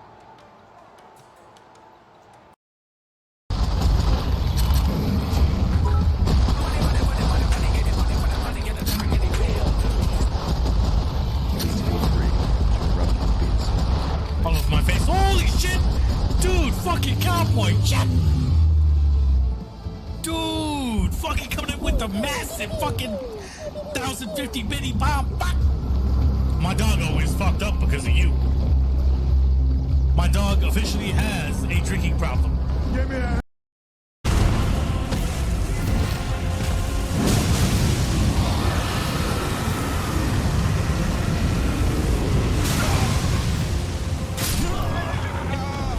fucking arrow. Are you kidding me? God, this is so stupid. All that effort just to be killed by a fucking arrow. Stupid.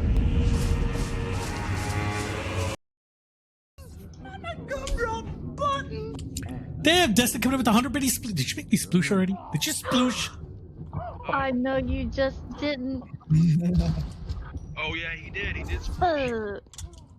Me too. Oh my god! That was not how I intended him to die. He's doing this. It's Thursday, my dudes.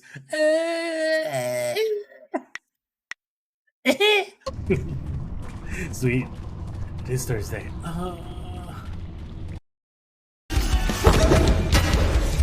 Nothing. Oh, that's a hell of a tongue. Women must love you. Nice gluttony, good gluttony. Stop. Oh no.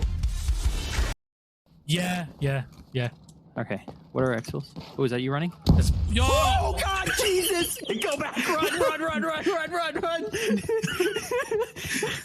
the other way! Go the other way! All right. All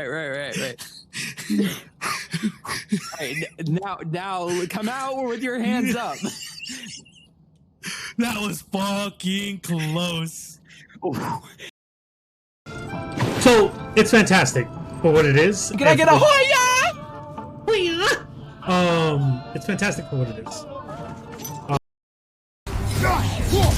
Take it off, man. You've got this.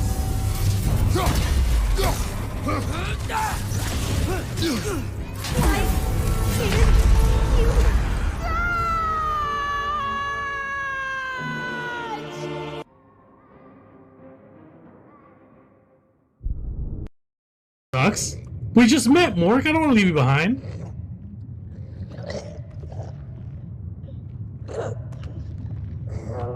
What's in here? I'm pretty. Yeah, he's not gonna be locked in.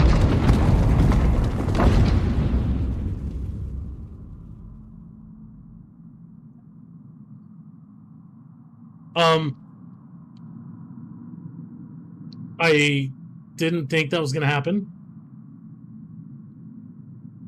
I was getting attached to Mork. Got him.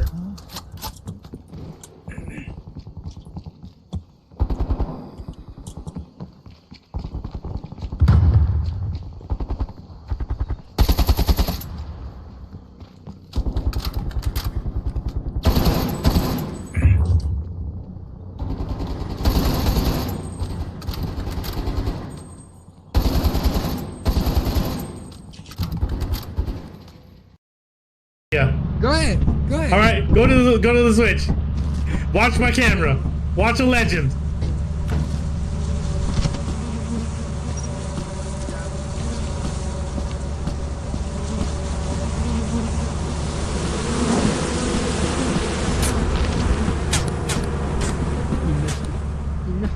It didn't let me grab it. You missed it, man. It didn't let me. No, I tapped E. It didn't let me grab it. Cole, we're out of time.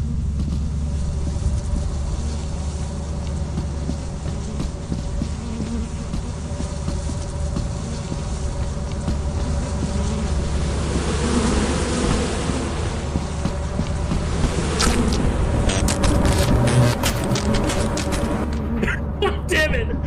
God damn it! I tried. I can't risk it, buddy. Yeah.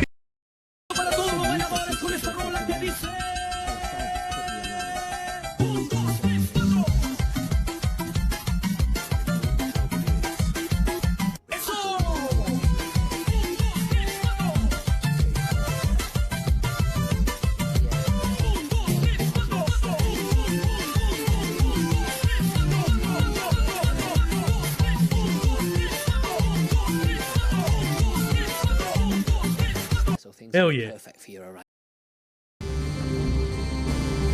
Have an idea. Come here. Come here. Bam! No, that's bullshit. No, the spread! The shotgun spread hit the fucking pawn! God damn it! It's so stupid.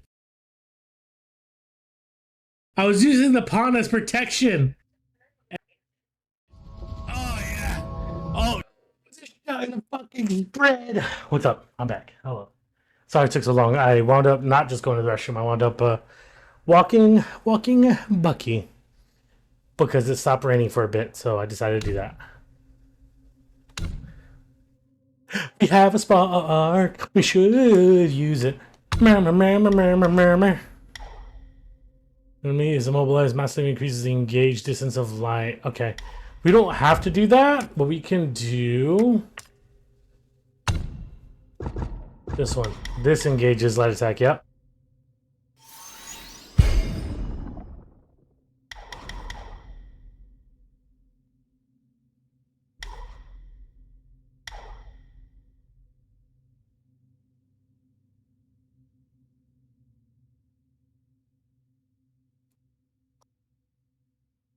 Wait a second.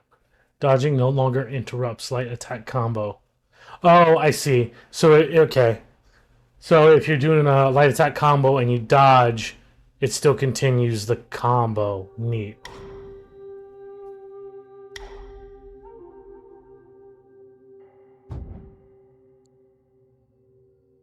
I'm back, baby.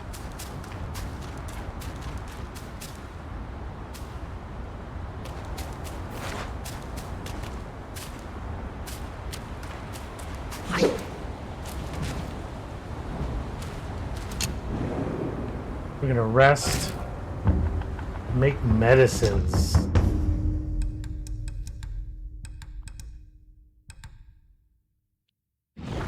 Interesting.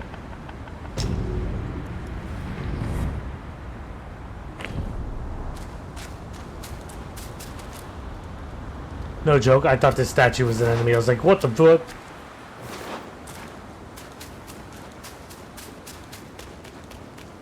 Okay, I'm pretty sure this up here should lead us into the back door of the village.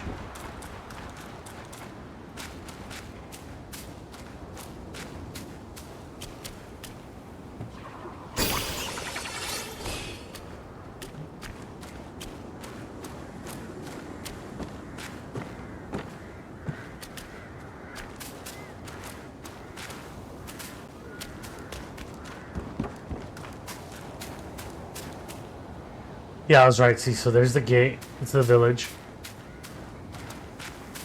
So we can go around this way.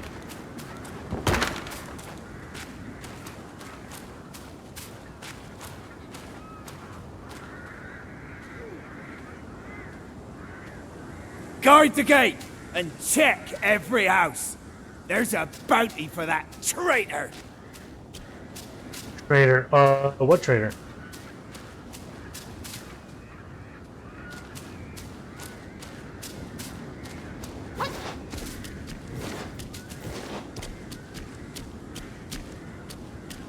That's a big boy right there. That's a big one.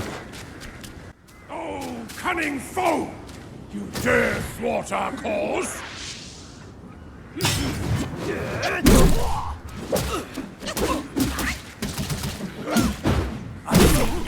Traitor!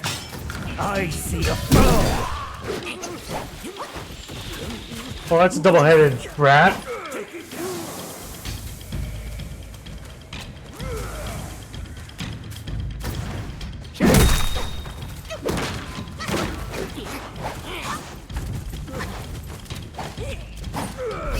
Okay.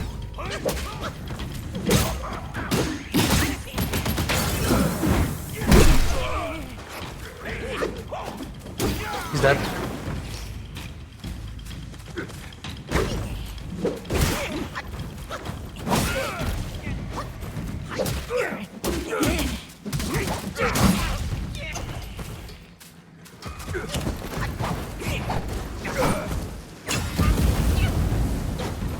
What was that?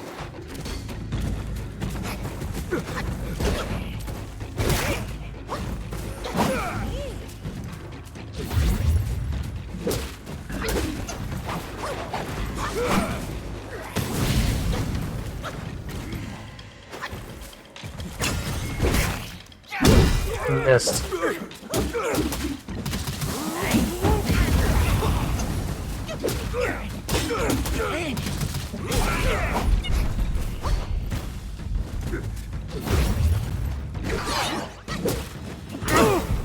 Even in death. No. I'm glad I did that, but we were gonna have to dodge. Here we go. 3, 2, 1.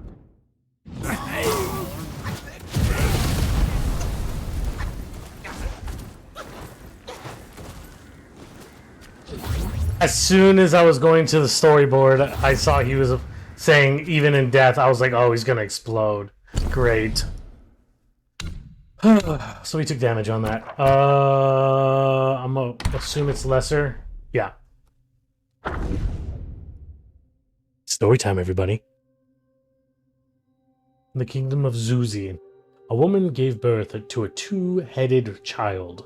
Causing great horror throughout the cities, people lamented the unfortunate fate of the woman and her child, predicting that the child would be difficult to raise. Contrary to their expectations, the child not only survived past infancy, but also grew stronger and healthier than most others. The folks then again speculated that while the child might grow up, he would surely be a fool. And however, as the child matured, he proved to be quite intelligent. His two heads gave him a unique perspective, allowing him to come up with ideas that others couldn't.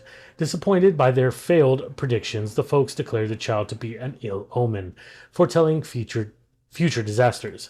The constant rumors eventually drove the two-headed youth to leave his hometown.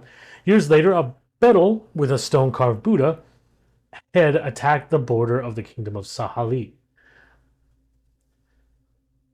The king dispatched his army to defend the city, but they suffered repeated defeats. Morale plummeted, and as thoughts of retreat began to plague the soldiers' hearts, a tall, two-headed man in the army stood out and volunteered to lead an elite squad in a raid against the Yogwai. On the day of the battle, he arranged his elite soldiers in a line. When the Yogwai attacked, they threw coal dust on it and sprayed strong liquor from their mouths to create pillars of fire that detonated the coal dust. Terrified by the fire, the Yogwai quickly withdrew into the desert. Seeing that this tactic could temporarily repel the Yogwai, the king was greatly relieved and appointed the two-headed man as a captain. Learning that his children were also two-headed, the king decreed that the position of the captain would be hereditary in his family, encouraging his children to join the army and strengthen the forces. One can only wonder what the folks from his hometown would say upon hearing such news.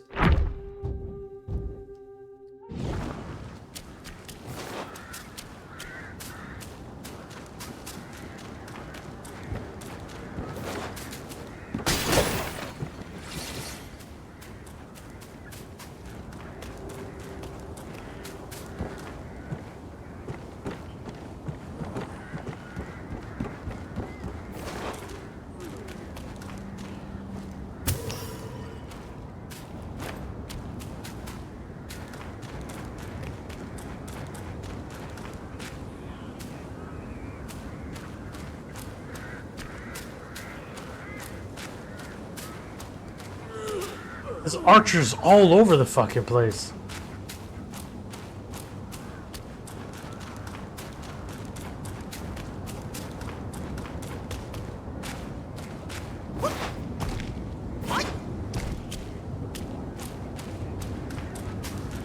Time to risk it, I guess. Time to die. A duel in the corner. My kind of sport.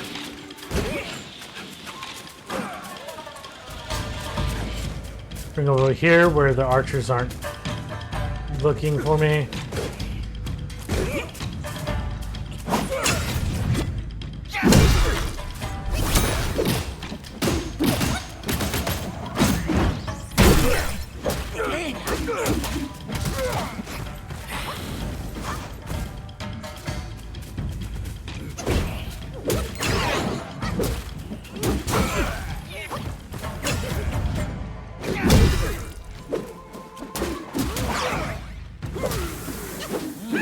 Guard the gate! Someone call for aid!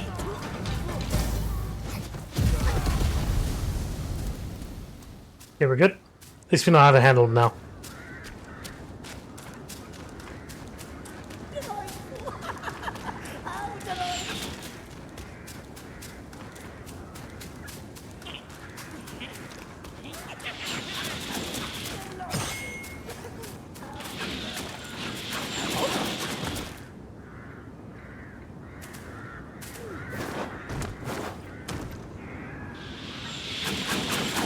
As I thought, okay.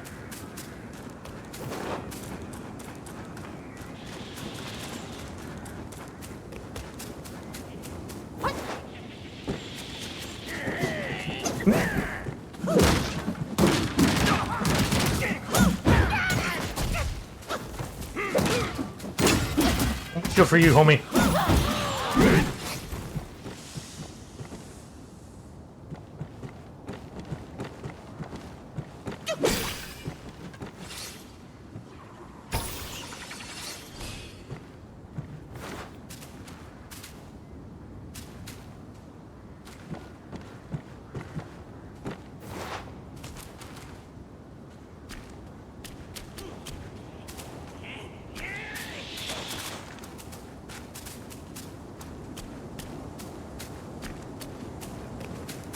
We rise again.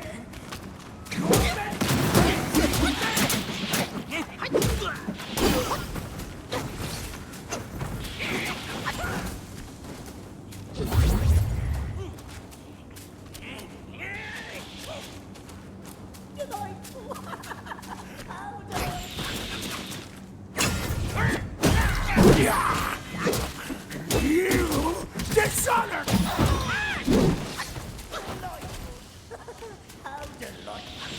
Okay, stop running. There we go. Delightful. How delightful.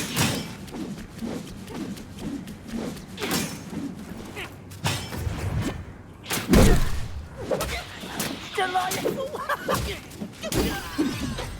Dude, these archers are so annoying.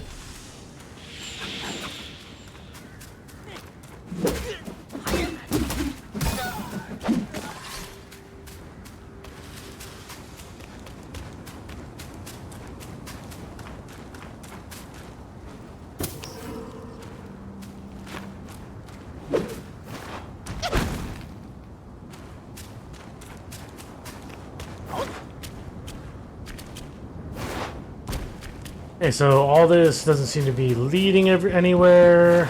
Oh shit! Actually, it looks like there's something up there.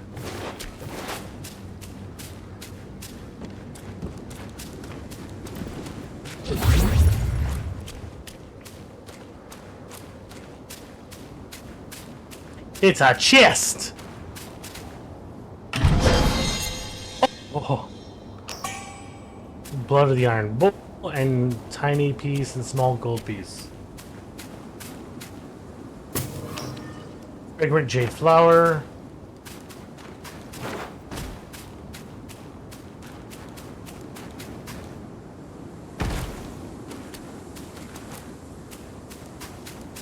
So now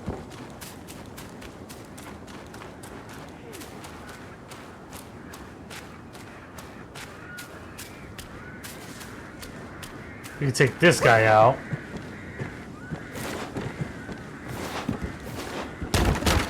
Time to die, sneaky monkey.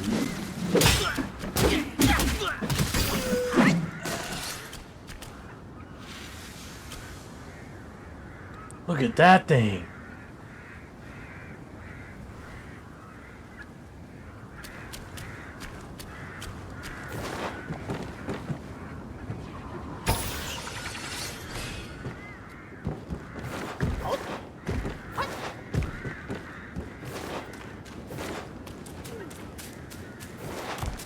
Let's rush out. Take him. Don't you dare.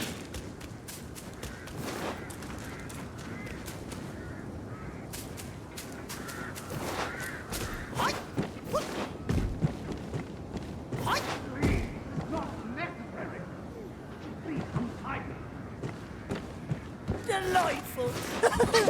Proven true is my foresight. A grim.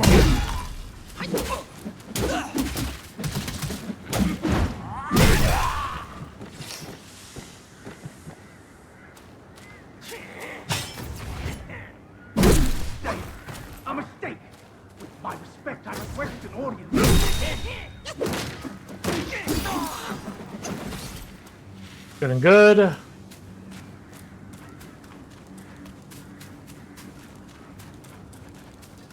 Gotta be kind of methodical in these areas. Stay back. Be gone. Move! Now! Stop poking around here! If them two heads lay eyes on us, we're both done for. Our misfortune back home has led us to exile. We'd hoped to rebuild with the Rat Sage's guidance, but I saw that vanguard of his feasting upon... Our king has lost his way. Escape was the only choice.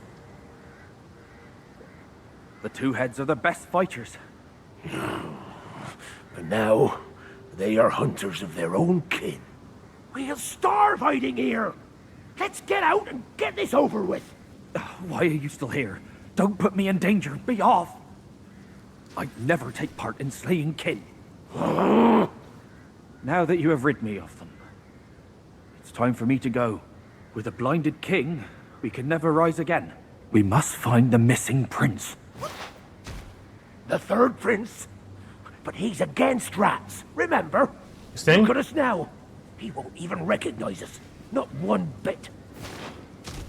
The king honored rats. That's why the third prince left. Some claim to have seen him far away, somewhere in Buddha's realm in the west. We must find it then. But where?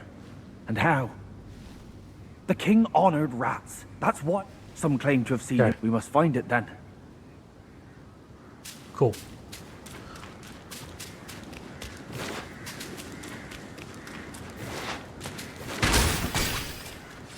Making way too much noise. Good sirs, I just want a word with your king.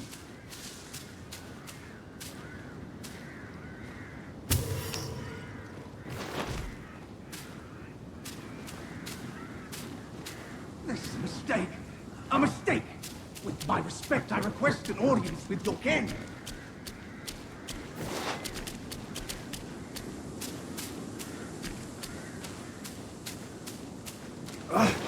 What brought you here?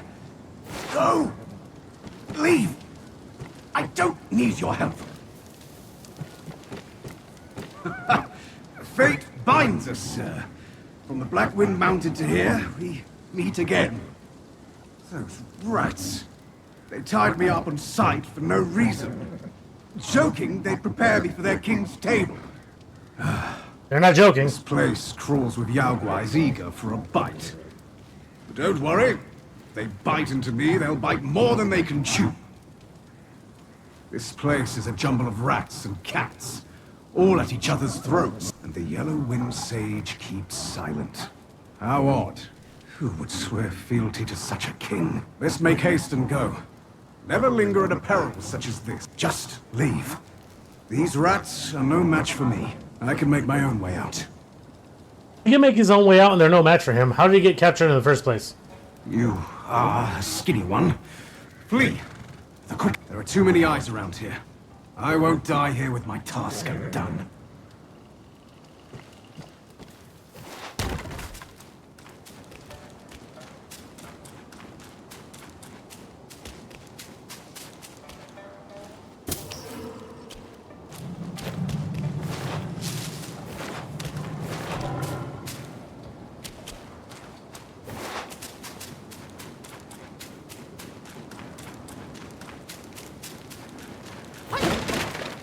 Let's make sure there's no archer facing this back way. There isn't. So let me try and take this thing out.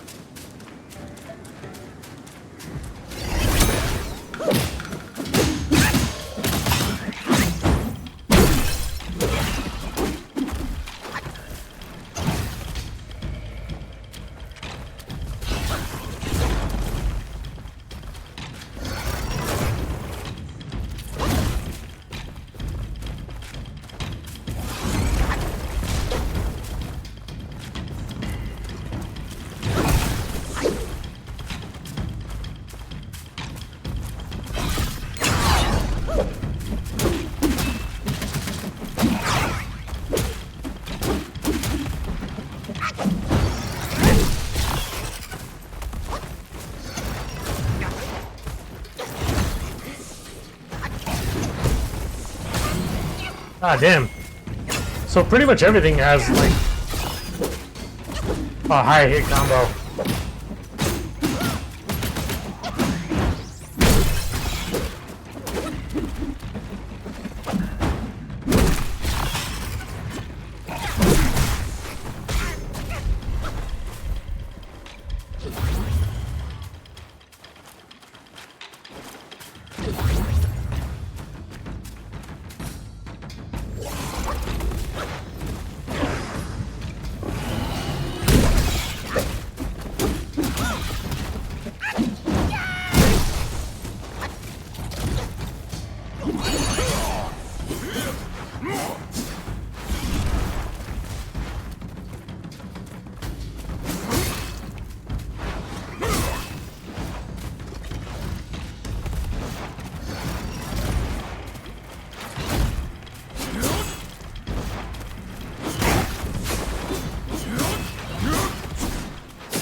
Now he's hyper delaying.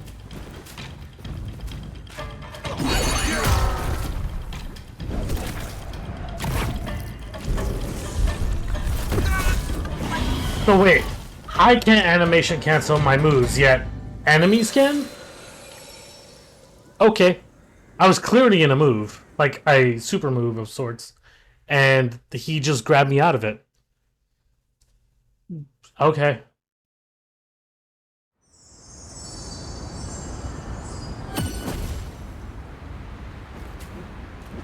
Ugh.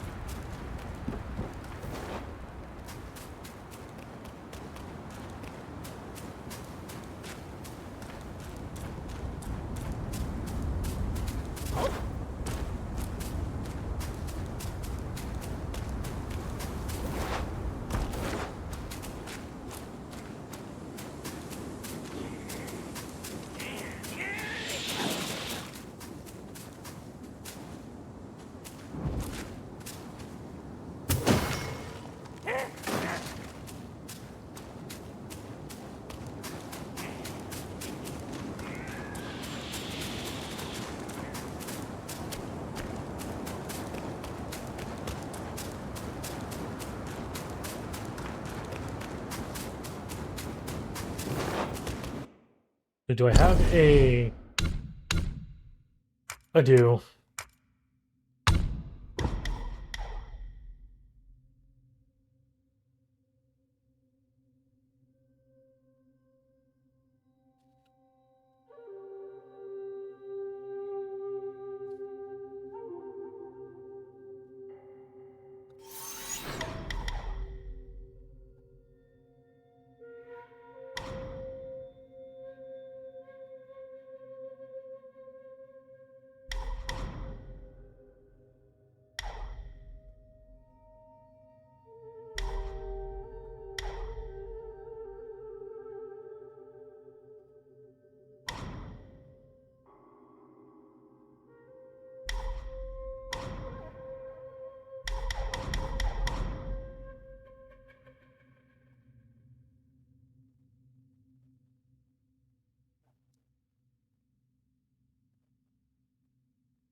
Do that.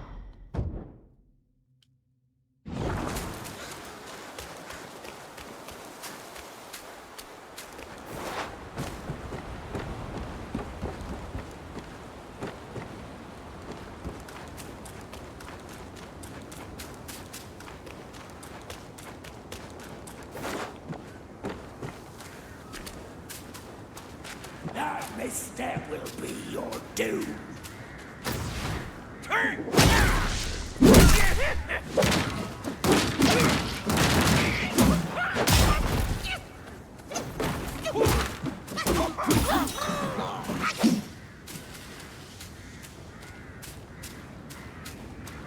Oh, so the captains don't respawn. Oh, cunning foe! Dare thwart us!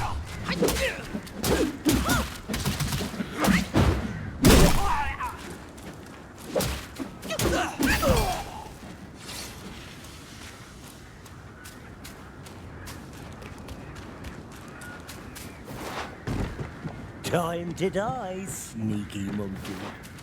Sneaky monkey.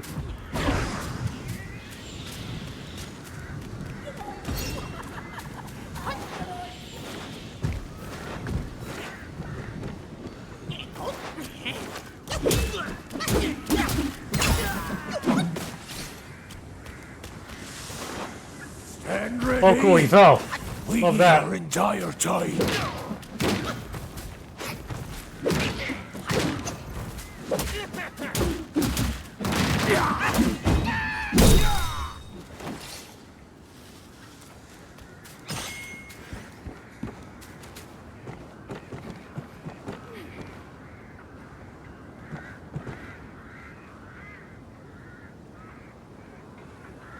Did the guy just disappear?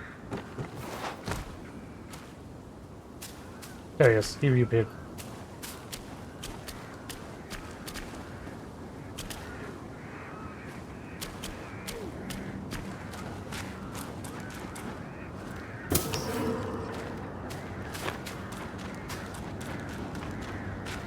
Alright, we got full health, or full healing at least.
It's a grinder.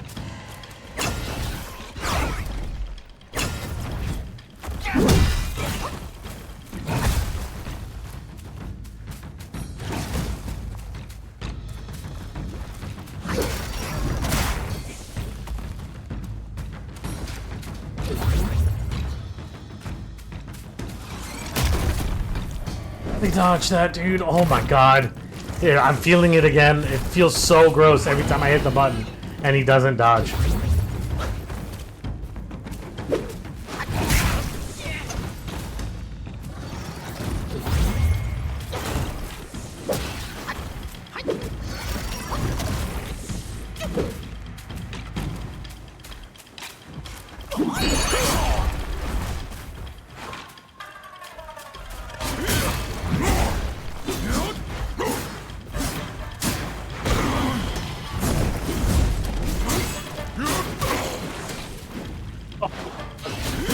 They're really just giving them all the moves, huh?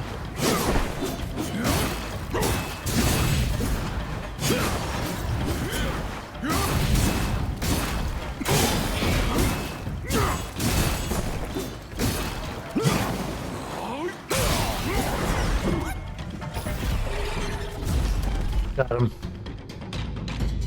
It's a spirit. Oh, that's what that insight meant. That's right. It flashes red. That's why I was flashing red on him, because he's a spirit. Cool. All right.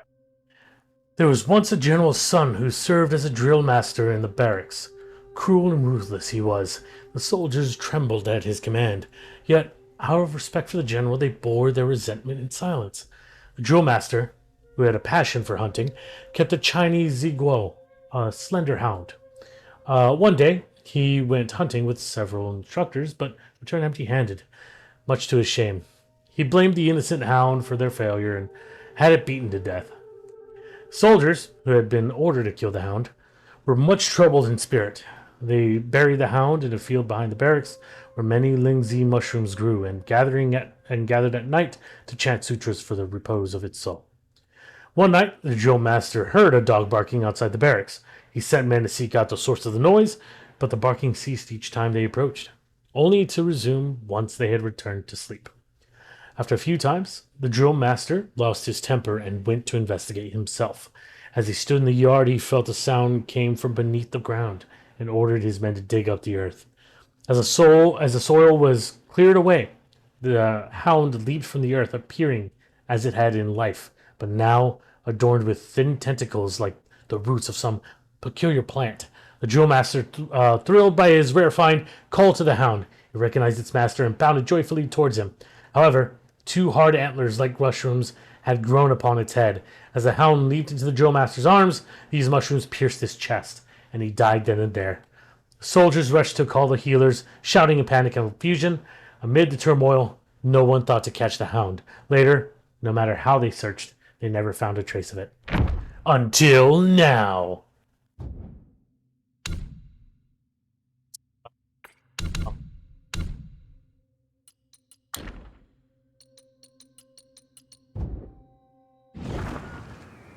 Oh, I didn't pick it up yet.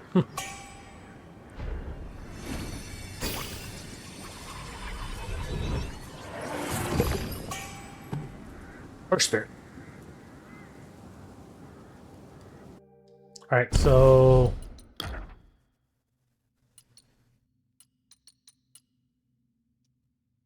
Take the form of Earth Wolf, recklessly charge straight at the foe to make them stumble. Grants a small amount of additional focus on the hit.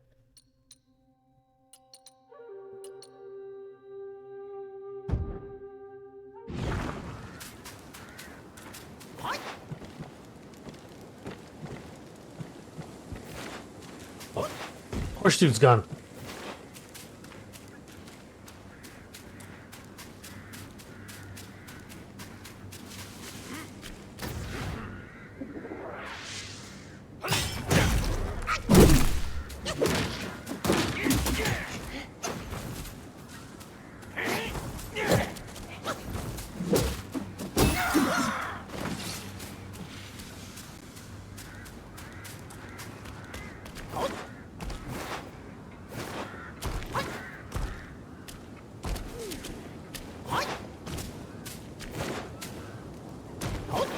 On.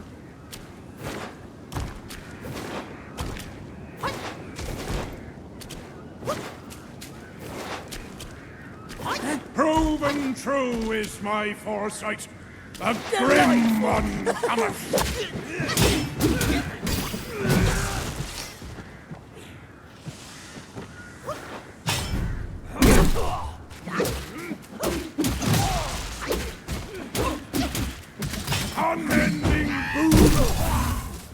You were saying? Looks like I can go around him over here as well if you wanted to.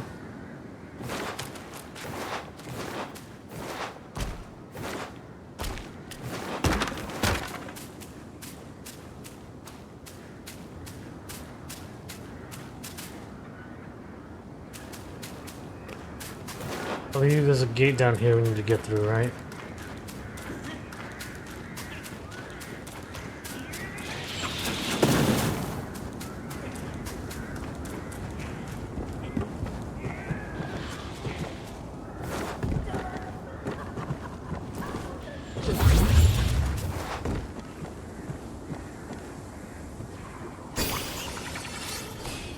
Oh yeah!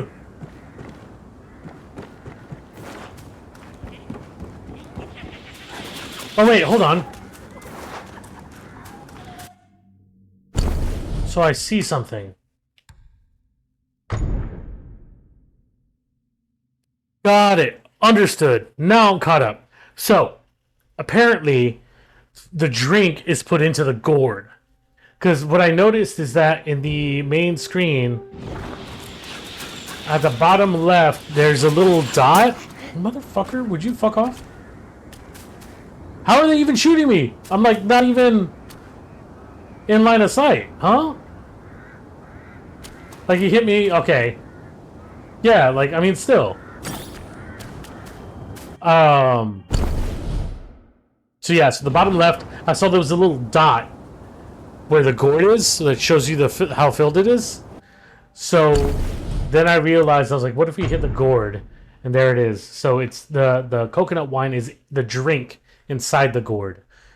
So we can change that. I think we can only change that at the shrine. So we could swap it out with this lamb brew if we wanted to.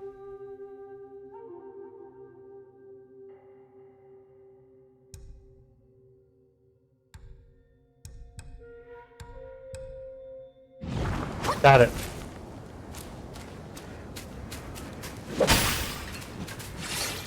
Feel like we've explored everything at this point. Let's push this open.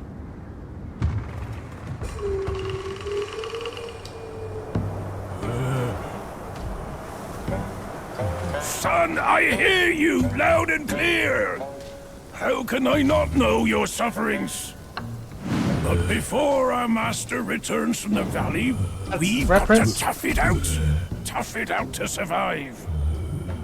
The lads went out to see the altar the other day. Said it's stinking worse than ever.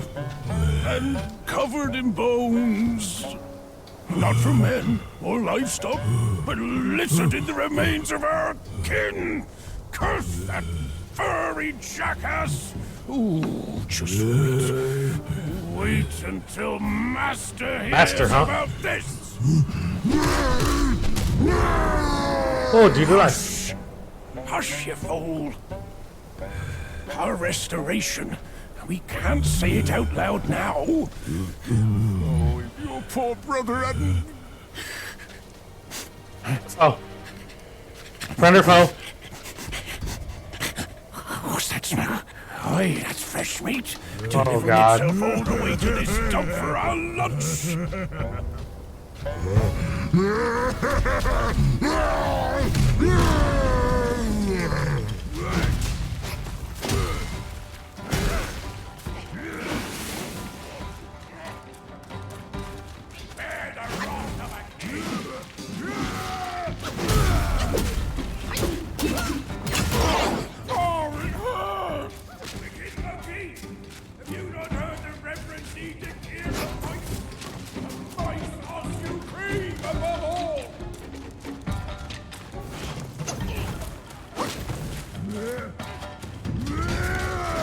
Mighty we were, but now we can't even bet where is your agility.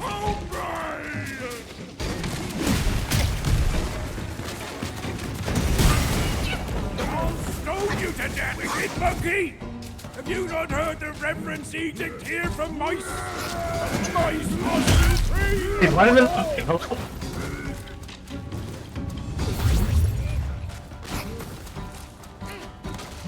Where is your agility, monkey?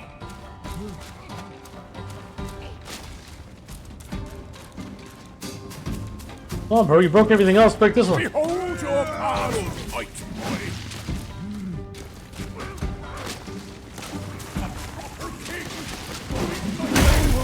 My paw! Wicked monkey! Have you not heard the reverend edict here from mice? The mice are supreme! You foul rebel! No way you'll touch me! I'll stone you to death! The only rabble! Our great cause won't be undone by your wicked hands!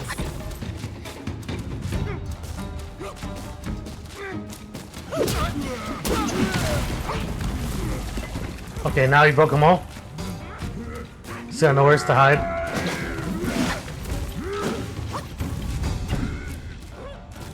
Great, no mana.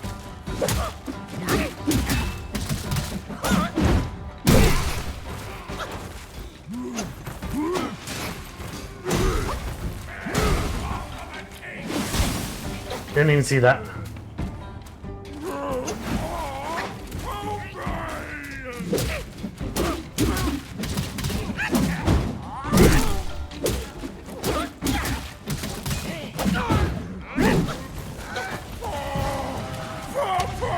He's angry. Yep, I knew that was coming.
Okay, focus up.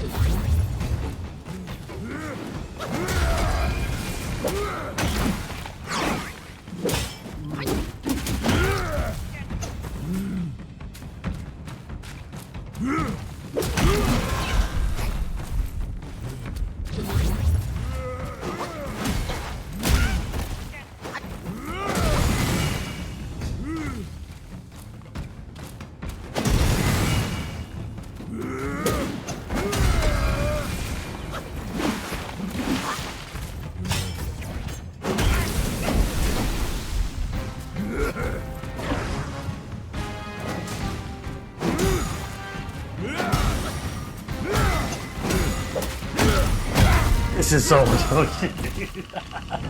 Does like fucking 10 slams in a row.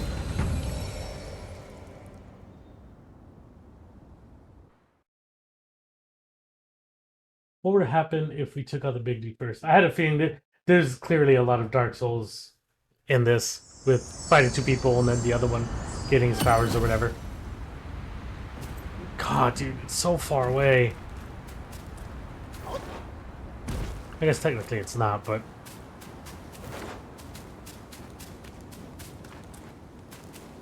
And again, the only reason I lost that fight is because I didn't have any mana again.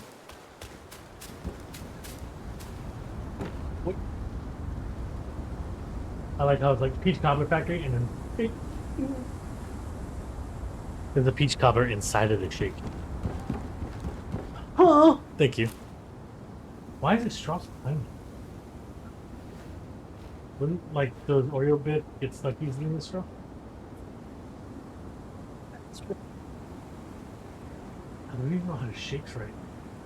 Well, if it's too small, you can always get one of the reusable ones. They're reusable. Oh. Yeah, see, look. That's kind of small. What do you say? Don't tell everyone!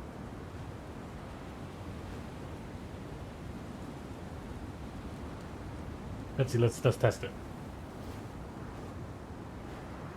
Oh yeah, there's no fucking way.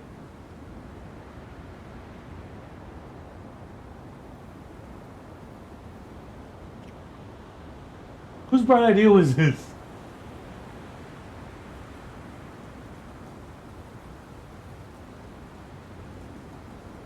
Really, that tastes like banana. What's a? They do have banana pudding. Oh, that's right. What do you expect me to be a banana pudding Oreo shake? That would make sense.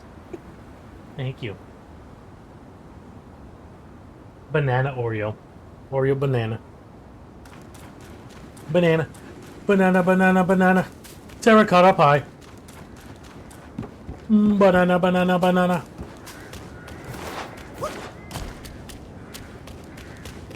Only I can defend our land. Take it down.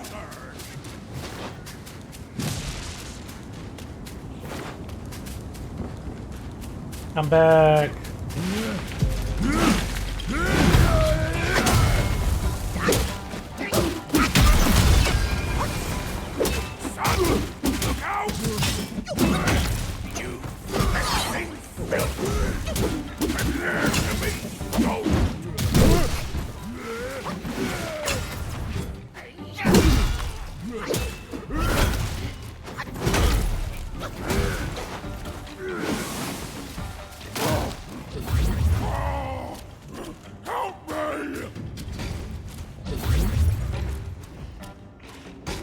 Weird how I used immobilize and nothing happened. That's so cool.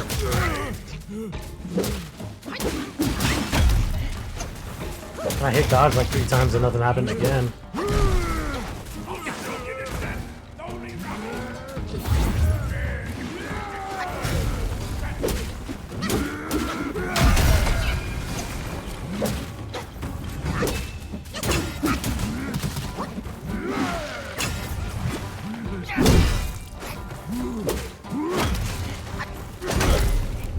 That's fair, he just 180'd on me.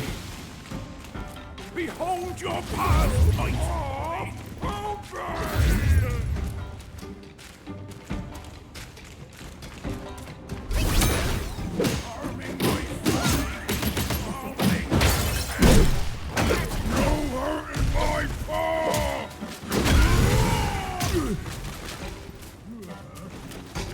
Great. It's so hard to want to play this game, dude. How crummy the dodge is.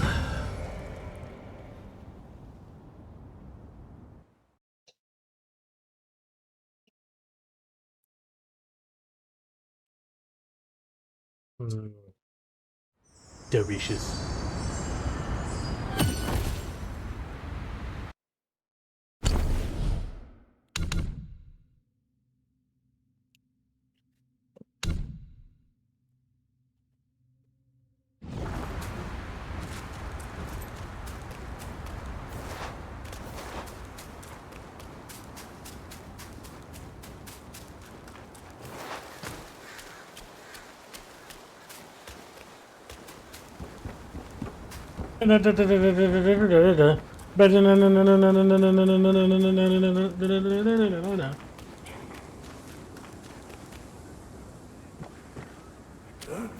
Who goes there?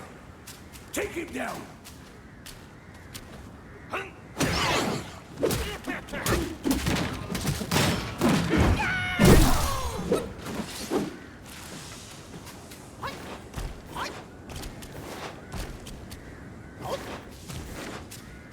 Oh, cunning foe!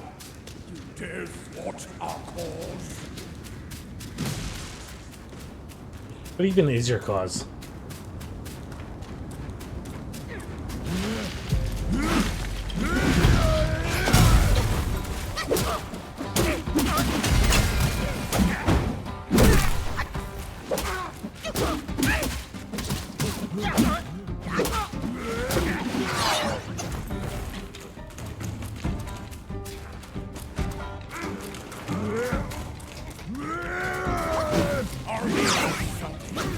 I'll make you pay!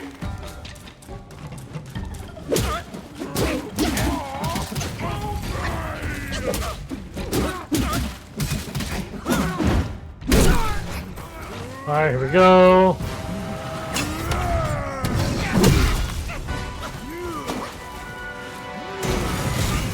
Oh, that goes very far.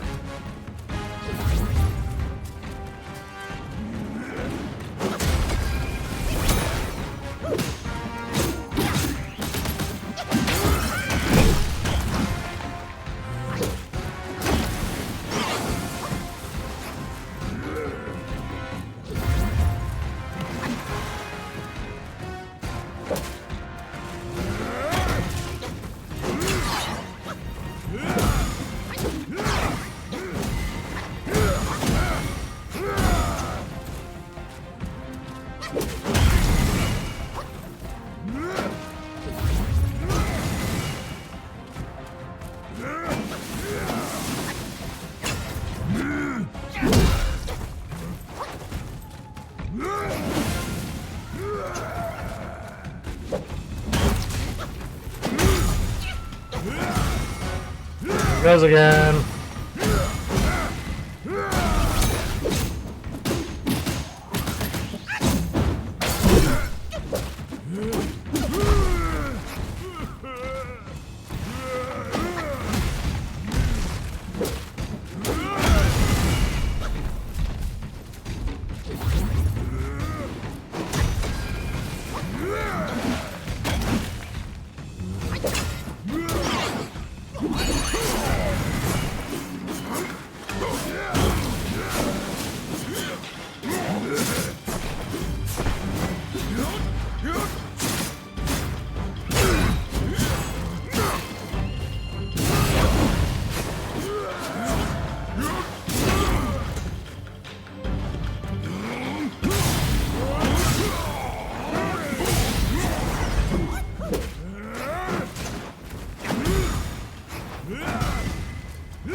That took a second. Hey, Cass, what's up? Thank you for that ban. Didn't even see the message. Must have been a banned message. 后一个姓何手拉的破雷后，可怜那属鬼好久的父子，一见的父死之亡有生死离愁。He sings so well with no head. 老大我右手头狂虚情。 He's acting Cass. Yeah, we saw him at the beginning of the stage, and I said the same thing. He sings so well for no head.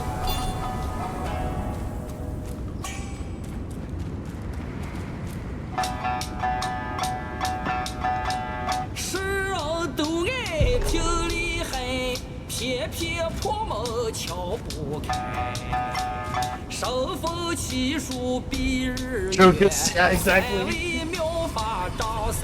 It is kind of a Souls-like, but also not. I don't know. It's not as like hard as a Souls. But yeah, it's definitely like action RPG. Story about the journey to the west. You know, Sun Wukong.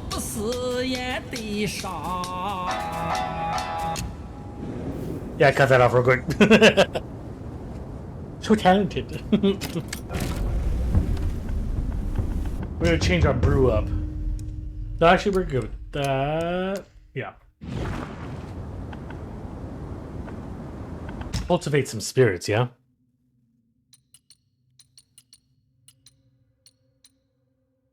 Second Rat Prince. Take the form of the second rat. Leap with a mace to bash the foe's head. This can stagger the foe for a moment.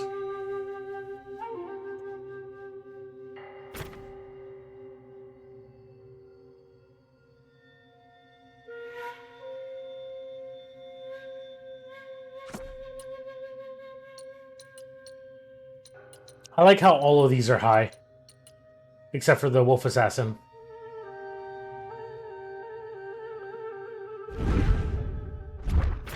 Let's see.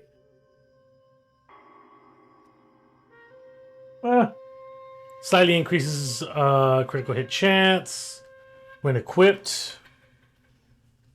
Considerably increases defense. Moderately increases attack when at low health. Grants small amount of additional focus on hit. Moderately reduces the stamina cost for jump and jump attacks. Moderately increases poison damage and poison resistance. I think we're going to do critical hit chance.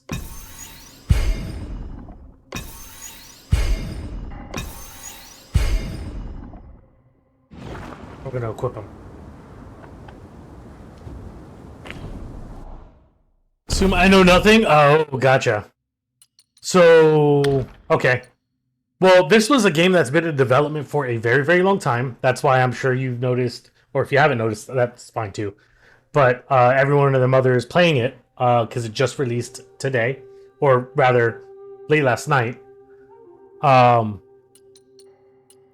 basically, it's a video game retelling of Journey to the West of Sun Wukong. So like the Monkey King. And so basically you're going on this adventure of reclaiming what happened at the beginning is that you see Sun Wukong and the Monkey King fight against the army of the gods. And then something happens where he loses his powers and just falls down to earth. After he falls to earth, I wouldn't say you're reincarnated, or it could be showing or forming that you've been reincarnated, I guess. But you are tasked to go and find all 6 relics of the Monkey King, and you can take it back to where he rests and resides to basically resurrect him. So we're pretty much on this quest to bring those relics to him. Right now, I think we only have 1. Yeah. 1 of 6. So, and we are to bring them back to him once we have them all. But it's weird because you play as a monkey that seems kind of like Wukong, so it's like really weird.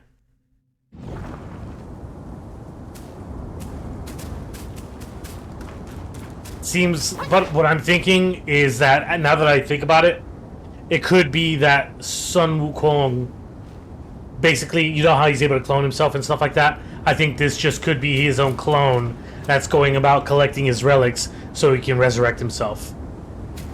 That's my thought on it.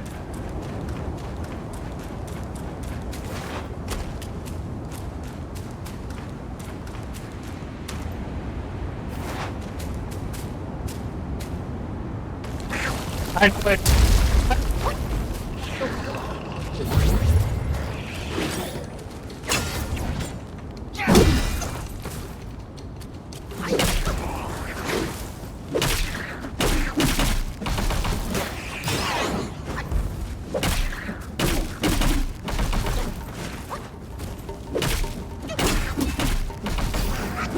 Oh wait, I forgot to read. I messed up, guys. Oopsie. Hold on. We just beat a boss. We gotta read his lore. Let's check out the lore. The royal family of Flowing Sands. The kingdom of Flowing Sands had 3 princes of the royal line. The eldest prince, favored by the king, was a renowned warrior for his valor, and in the battles against the Fuban, he was granted the title of Valiant General, but later a shadow darkened in his mind, clouding his reason and erasing his memories of his kin. Thus, he was hidden away. The king was heartbroken. Luckily, 2 of his sons yet remained. The 3rd prince, the youngest and the king's most trusted, was well versed in poetry and deeply fond of Buddhist teachings. He possessed both wisdom and strength. However, when the king issued the rodent reverence edict and executed those ministers who opposed it, the 3rd prince left in protest. Wrath consumed the king, but 1 of his sons still remained. The 2nd prince, though a man of great strength, was of simple mind. He was neither as skilled a warrior as his elder brother, nor as clever as his youngest sibling. Of the 3 sons, he was the least favored by the king. Nevertheless, he remained by the king's side the longest. When the Yellow Wind King retrieved a mighty vessel and returned, the king of Flowing Sands rallied to his banner with what remained of the people, hoping to reclaim his lost kingdom. The Yellow King, short on men, saw the fierce spirit in the 2nd prince and welcomed him and his followers into his ranks. But the Yellow Wind King had a tiger vanguard, whose hunger for rat flesh required a fresh feast every day. When the Yellow Wind King retreated into his meditating seclusion, the tiger grew even bolder. Only the savage might of the 2nd prince's hammer could give him pause from time to time. Much did the 2nd prince sacrifice for his father, the king, yet through all the perils and hardships they endured, the king of Flowing Sands never failed to bring the eldest prince with him, and continuously sent minions to seek out the youngest. What thought dwelled in the heart and the 2nd son, none could say. Interesting.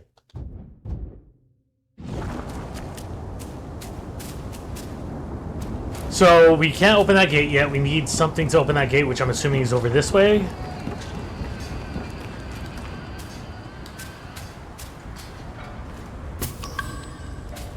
Licorice seeds. That's a NATO. That's a big old NATO. That's definitely like some sort of Gwai just sitting in the middle of that giant demon.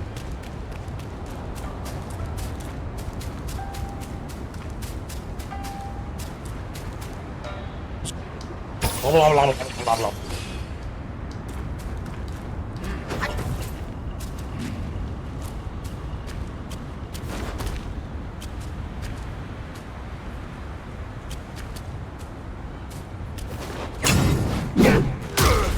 Oh.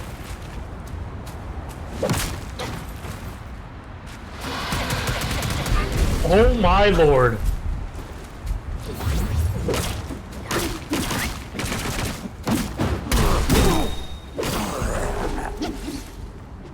What was that? That fucking kicked my ass. A pit stone?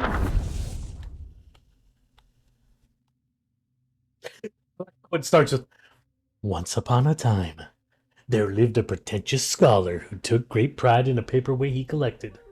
Whenever his guests commented that it was merely an ordinary stone with notable features, the scholar would respond by sharing a peculiar tale. During his adventurous youth, the scholar embarked on a treacherous journey. Exhausted and seeking respite, he leaned against the massive stone for a snooze. Suddenly, he felt the stone come alive. Skeletons emerged from its crevices, and the stone spouted limbs. Resembling a grotesque creature, terrified, the scholar ran for his life till he stumbled upon a desolate valley, where he noticed a gaunt monk meditating atop a boulder. Struck by the peculiar sight, he contemplated fleeing once more. Yet, to his astonishment, he sensed the relentless pursuit of the stone creature from behind.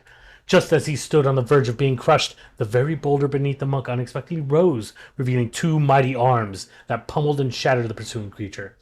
Amidst this terrifying clash, the scholar barely managed to escape, and the paperweight, as he claimed, was a remnant of that cataclysmic fight. The guests erupted into laughter upon hearing the tale, mocking the scholar for spicing up his wild dream to impress them.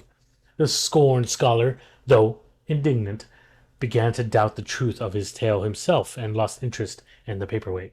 Eventually, he banished it to the forgotten corner, never to be shown again.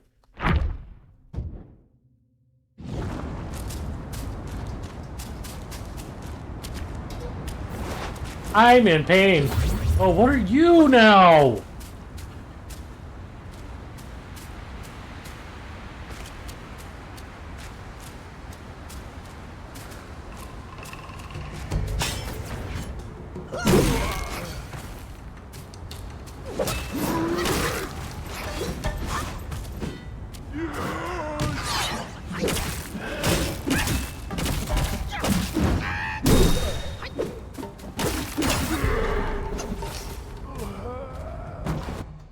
What do we get here?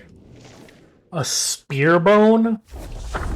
Spear bone? The priests of Windrest were proud warriors. Their shields were emblazoned with the tiger, and they danced with crescent-shaped spears, commanding a presence that frightened off Gwais. During funerals, they would lead the procession, striking their shields and proclaiming themselves as leading generals. Priests held a high status in the Windrest. Even the minor Gwais in the mountains would frequently offer them rare delicacies, hoping to ensure their peace to avoid being banished. One day, a settler noticed an increase in the mountain's Gwai population and sought the advice of the sorcerers. Dismissive, the priest responded, "The Gwais and us, we inhabit the same mountains. An encounter would be inevitable. Since they present us with tributes, we might as well spare them." A few years later, strange winds began to sweep across the valley, stirring up chaos. The Gwais ran wild, causing trouble frequently. Dressed in their warrior attire, the priests raised their shields and ventured out for the settlement to confront the unruly Gwais. However, the Gwais didn't fear them. The priests' spear and shields, which were once their pride, could only repel a few minor ones before they were surrounded. The leader, a red-robed rat, sneered, "We had peace only because of the Bodhisattvas meditating up in these mountains. You mortals surely didn't think you could actually defeat us, did you?" Seeing the priests unable to repel the Gwais and instead provoking their anger, the settlers locked the gate of Windrest, demanding that the Gwais be expelled before they could return. The priests met their end on the mountains, remaining in their battle stances, serving as ominous omens to those who pass by. It's a game. Story and combat system and everything like that. Inventory, skills, a lot of the stuff they have implemented, armor sets, pretty neat. I dig it. I like where they were going. There's a lot of variety and kind of what you want in your build, and what you're going for. I like it. My biggest complaint is the combat system. Dodge mechanic, terrible. And it's even worse because there's like on skills here, it literally states that you have to immobilize them right when they're about to attack you to provide more damage. Same thing. The window of opportunity for you to do that is so precise and inaccurate. It's just hard to do. And what's even worse is that even if you time it right when you're about to get hit to use the immobilize, you'll take the damage, the immobilize doesn't go through, and it's stuck on cooldown like you used it, even though it didn't happen. So, in other words, the timing for the window for a dodge mechanic or whatever the window is just crap. It's not good. And you can even hit dodge, and sometimes it won't dodge at all, and it won't do anything. You'll sit there and take the hit. So it's just inconsistent with timing windows. That's the problem. The biggest issue. You won't notice with the smaller enemies because the smaller enemies obviously die really quickly, but once you get into boss fights, it's very noticeable. You'll take a bunch of unnecessary hits because the dodge either didn't go through or the perfect dodge didn't happen and you take that hit anyway. So that's really crummy. And two, of course, I originally bought it on PC. The PC version could not even work. It crashed repetitively. Only to find out it wasn't just me, it was also other people that were playing it on PC as well, where you couldn't even get past the tutorial and it would just crash. It would stop working. So I wound up getting a refund on Steam to get it on PS5 and play it on here. And Fetus, no, I assure you it's not.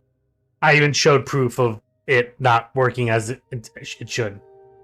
Like I said, if it was timing based, then it wouldn't take immobilized because I took a hit and it didn't go through. So I took a hit, it didn't immobilize, and it took my skill. Meaning it's not a window, it's not me. It's clearly an issue with the game.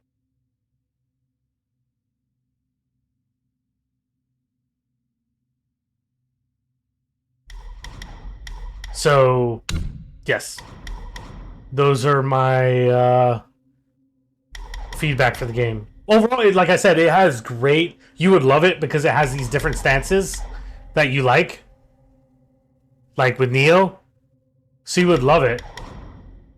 However, like I said, the timing of everything is just really, really wonk and jank.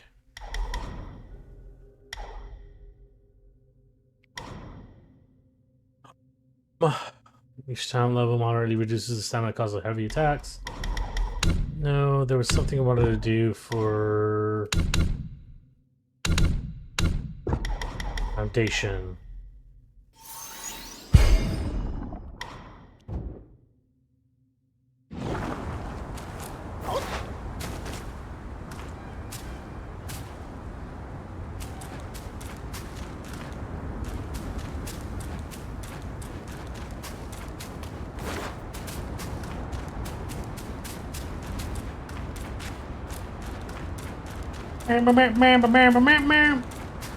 Okay, that's right, we killed the guy that was over here.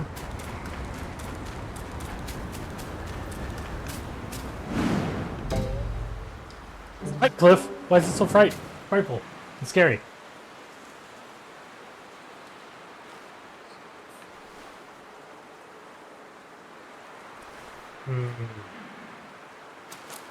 Delicious. But yeah, I've been playing this all day.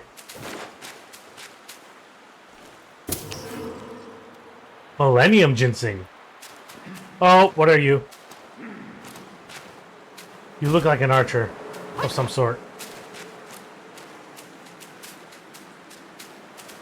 I'm gonna wait and get this guy out here.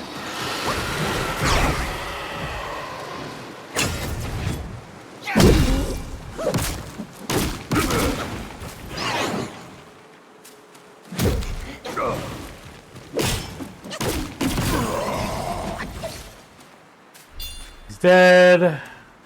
We got another spark, baby. Oh. But yeah, there's like, I'm glad they give as many sparks to you as possible because there's a lot of, look at 127 skills. And then 57 skills. And then you need the same sparks to upgrade all your other stuff. 60.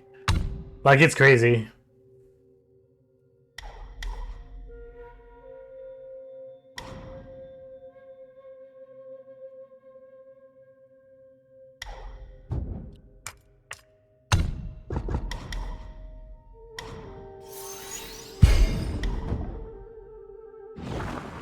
Where's that put me? 11% critical hit chance? Well, like more. I knew you shot something at me.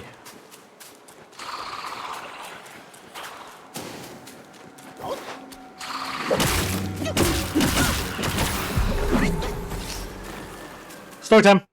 Okay. Blazebone. In the land of Yellowwind Ridge, where relentless winds raged day and night, the two mounds were often ravaged by the mighty gusts, revealing the exposed bone a sight all too familiar. One day, a hurried merchant found himself passing through Yellowwind Ridge on an urgent matter. However, the villagers warned him of the terrible danger and refused to be his guide. After walking alone for hours, the merchant rested by the roadside, eating his rations. It was then that he noticed a set of skeletal remains in withered grass. The bones was incomplete due to greedy vultures and wolves. Were you slain by bandits, lying here in this desolate place? Or, like me, did you find no joy in life and chose to end it yourself? Overwhelmed with sorrow, the merchant sighed, and as he looked upon the skull and wondered aloud, "You now lie uncovered in the wilderness, and I can only imagine the sorrow your family must feel." Moved by compassion, he untied his bundle, weeping as he began to dig a grave to bury the remains. Suddenly, the skeleton sat up, startling the merchant, who fell to the ground and scrambled backwards in fear. Using bony hands to support himself, the skeleton approached the merchant and pushed the bundle towards him. Astonished, the merchant cautiously accepted the bundle and resumed his journey. The skeleton followed him from a distance. Together, they traveled peacefully for hours. Gradually, the merchant let his guard down and removed his inner shirt to drape it over the skeleton's frame. Excuse me. From that moment on, whenever a strange noise arose, the skeleton would guide the merchant to take cover behind rocks. With furtive glances, the merchant would then witness guais passing by the path. For several days, they continued on his way until the merchant finally reached the main road again. That was the moment the skeleton ceased to move. Grateful for its companionship, the merchant offered to transport the skeleton's remains back to its homeland. However, after a moment's hesitation, the skeleton turned and walked back into the swirling sand of the bridge. Perhaps it had already forgotten where it came from. It's weird how some of these seem like friendly in a way, yet why are they our enemies?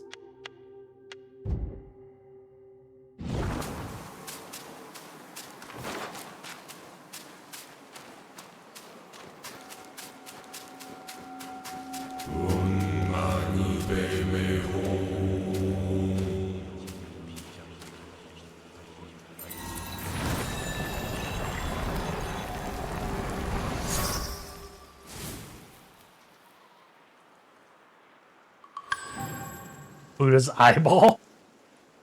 Sick.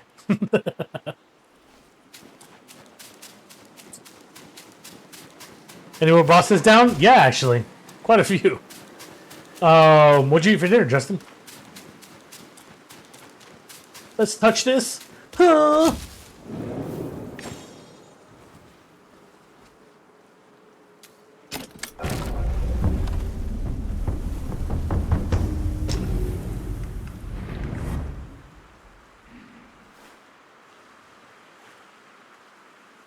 Is a treat and wants more? Oh my god.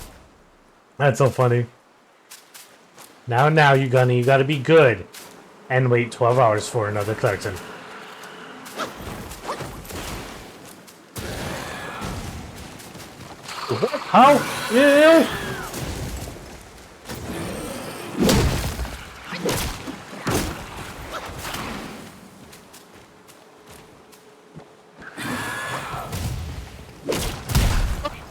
My God.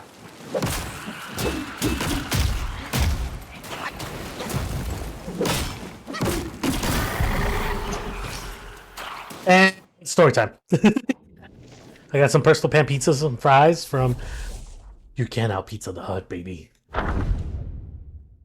Pimstone. In the small kingdom west of the Black Wind Mountain, the aging king lived in constant fear of this dwindling lifespan. Desperate to find the elixir of longevity, he embarked on a frantic search for a solution. One day, an immortalist informed the king that consuming quartz could extend his life and bestow eternal youth. Upon hearing this, the king immediately issued a royal decree, commanding his subject to scour the lands in search of quartz. Eager to claim their reward, stone miners ventured deep into the desolate Yellow Wind Ridge. There, they came across a stone being with an enormous head adorned with a brilliant white mineral, quartz. News of the discovery reached the king, who promptly dispatched his crown prince with an army to collect the precious quartz. Little did they know that as they ventured into the ridge, they would be enveloped by the swirling dust and relentless yellow winds. Cunning and treacherous, the stone beings lurked beneath the earth, lying in wait. Whenever someone approached, they would swarm out in a coordinated ambush, ensnaring their unsuspecting prey from both sides.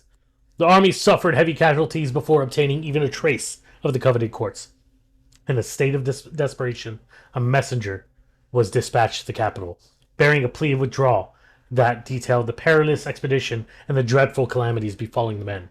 However, the aged king remained steadfast in his resolve, insistent on obtaining a substantial amount of quartz. Eventually, the crown prince returned with the coveted quartz, and an army halved and requested to present the precious mineral to his father in the royal chamber. Seizing the opportunity, he initiated a coup and plunged a knife into the king's heart, leaving him to die holding his cherished quartz of longevity on his bed. Get fucked.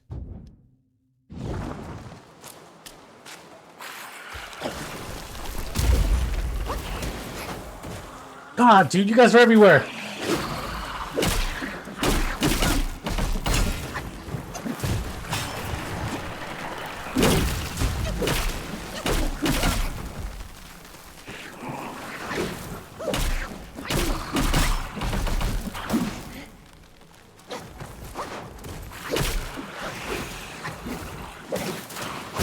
Dude, what is happening right? Dude, I can't see shit. Motherfucker. It's funny because those are the hardest ones, though. Those guys are the hardest enemies because they just take so much damage. Like, so much damage. Like, so.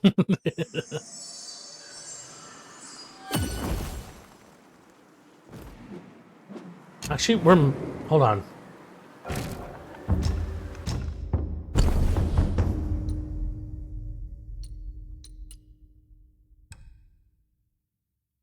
I need more will! Will! Hold on.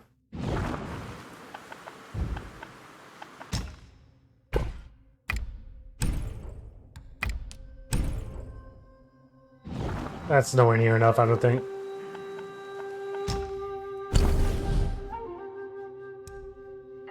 Oh, 8,100 mother of God.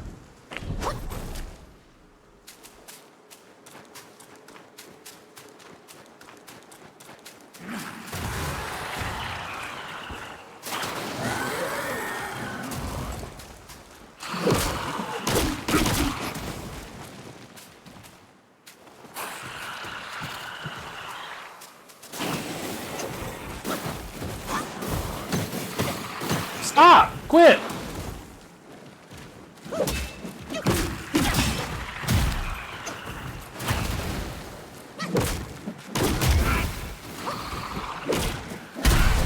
Motherfucker, dude.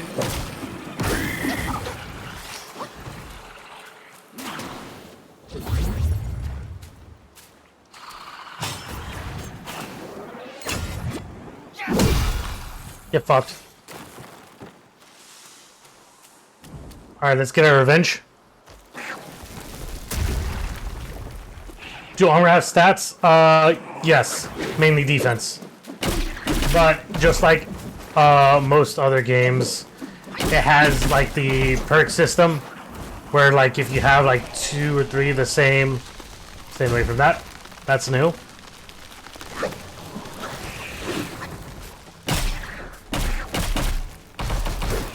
staying away from or where you have like 2 pieces of the armor set and 3 pieces of so forth gives you like different perks. Definitely, for sure. I keep saying that too, considering it's like they mainly do mobile games. It's like it's a big deal.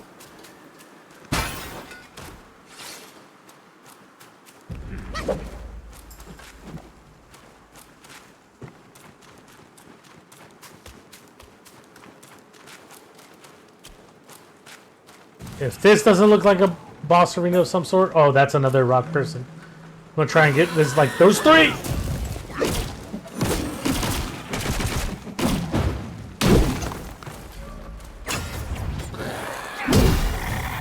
Got him.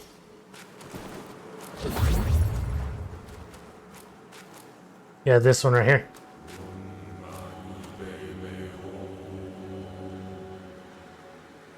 I hear you. I see these rock monsters right in front of me.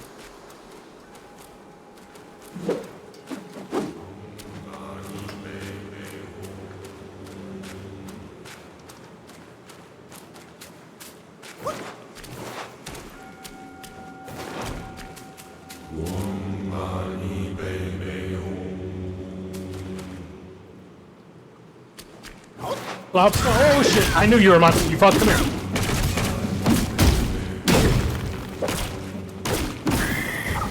Get shit on, nerd. Oh, you're new. Oh, you look gross. How do you want to say what you look like?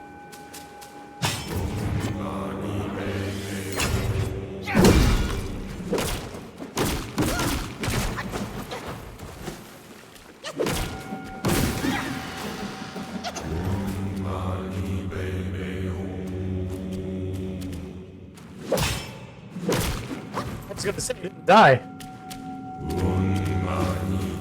Shit, he still kicks.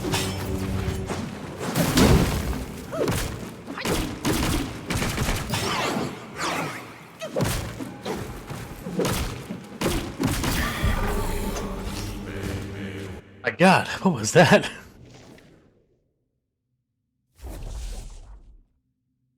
Stone. Are the cavity creeps? Oh my lord, we got ourselves a story, boys. Before obtaining the stone essence, the mother of stones was originally a blue quartz in the shape of a woman. Beautiful. The blue quartz had the unique ability to absorb the presence of the moon. Through ages of absorption, she attained enlightenment earlier than other stone guais and was honored as the mountain deity. When the Buddha head stone guai appeared, the other stone guais convened and decided to expel the guai from the mountain. They sought the help of the Mother of Stones. However, she refused, fearing the possibility of her blue quartz to be shattered in battle. Yet, on the day of battle, seeing that the stone guais were on the verge of defeat, she could no longer bear to stand by and decided to join the fight.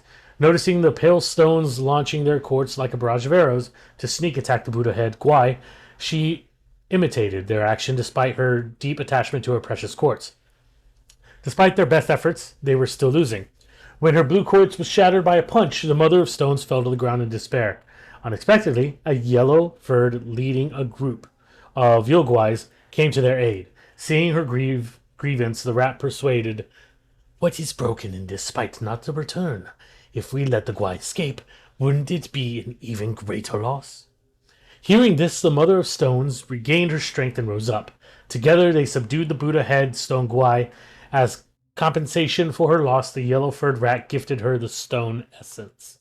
With the essence bestowed, the Mother of Stones gained great powers, yet as her form grew less mobile, she crafted poise stones from blue quartz, reflections of her former self, to watch over the mountain's happenings.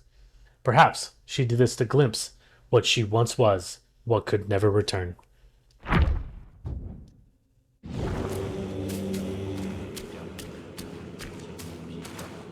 Still don't know what to do with these Buddha eyes, but I'm getting them.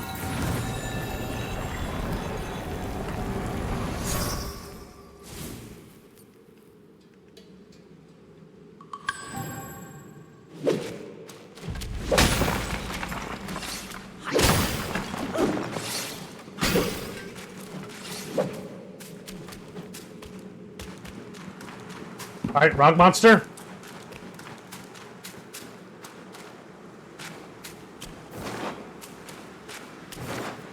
No rock monsters, interesting.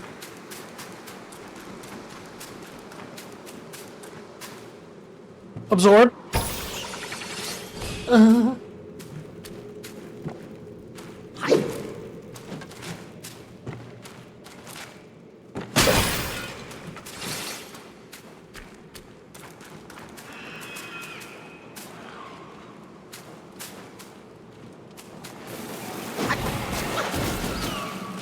It's the poise stone with lady.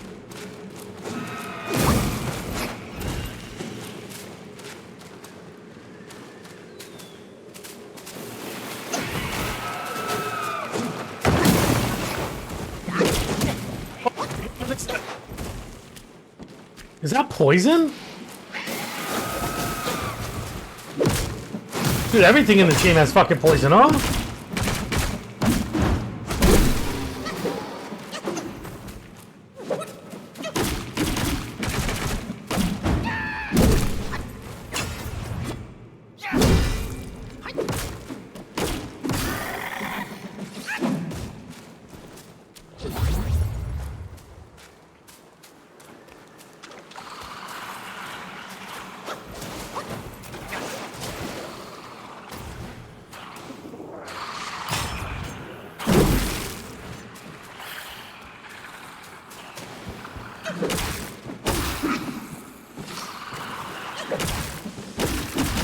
Yo, dude, how long does this poison last? Holy moly.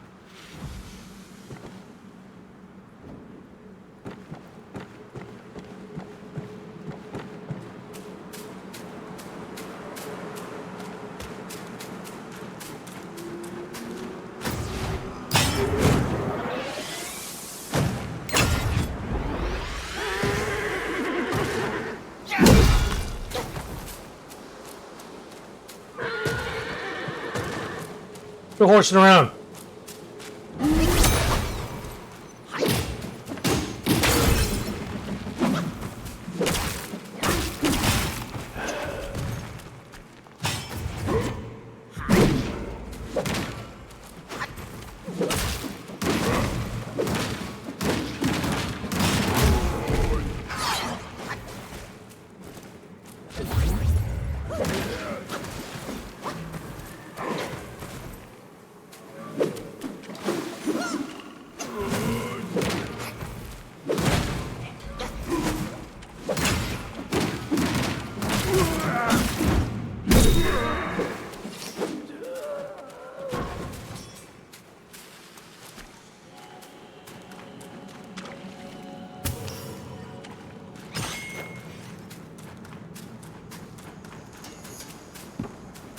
Over this way.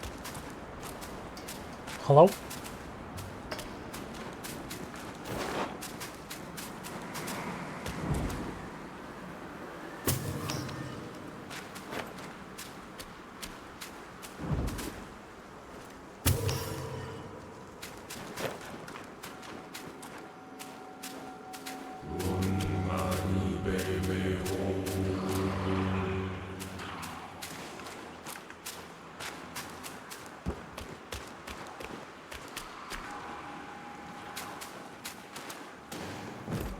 Should we explore everything? Got everything?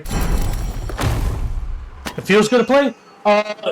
It goes back to the dodge window that I was talking about. Yes, the combat feels good, but don't expect to animation cancel anything. It's just like Flintlock. You cannot animation cancel anything.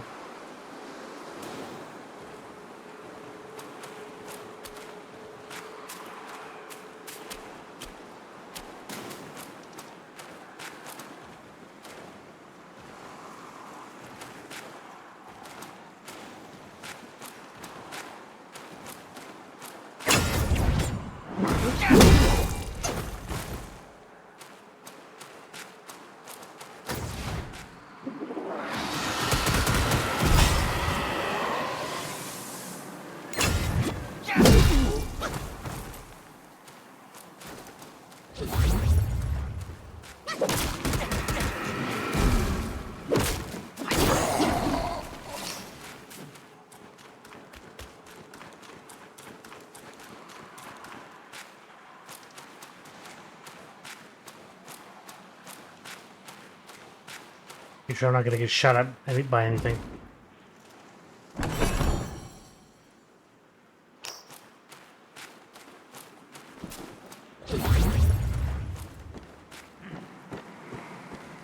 Just trying to make sure I explored everything here.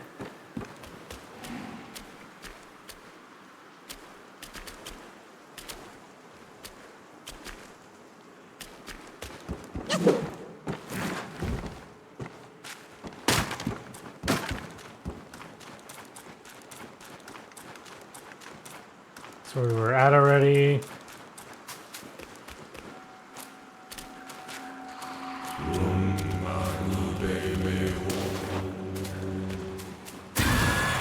God damn it. Oh, fuck me.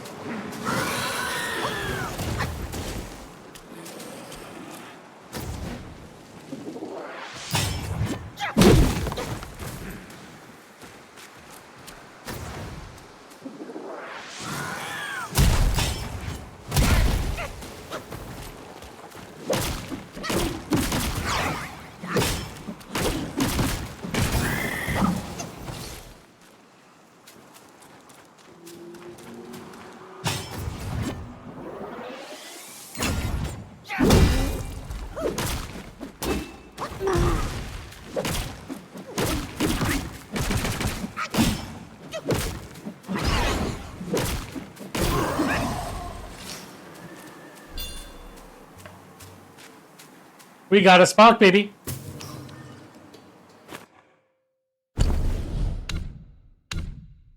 It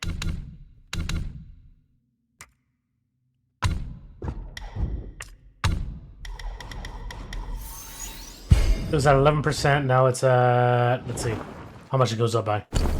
Literally by 1%. So it's 12% critical chance right now.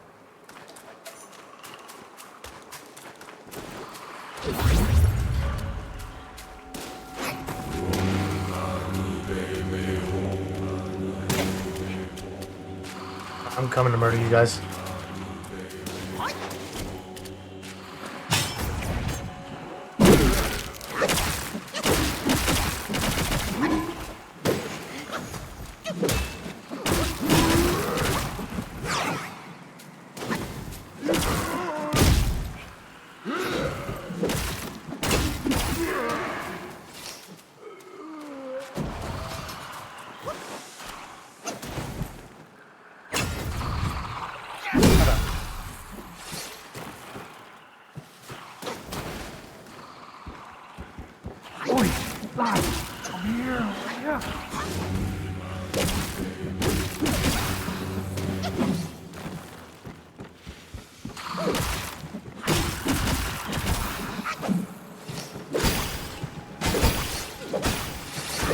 Give me all of it, baby.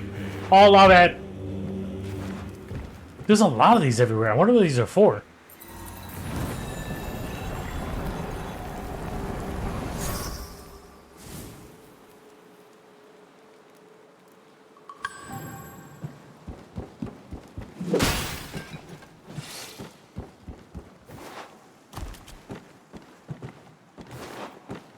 Chest here.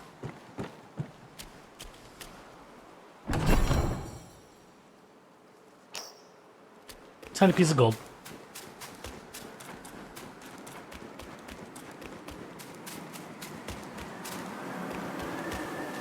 I can get this.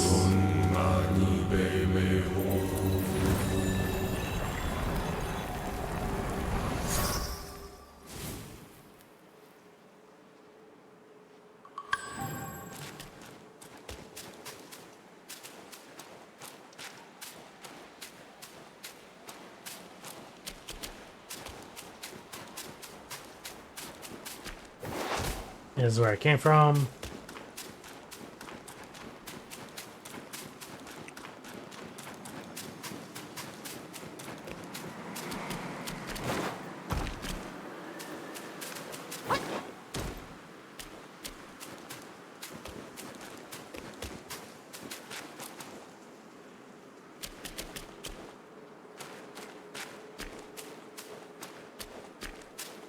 There's a cave of some sort down there.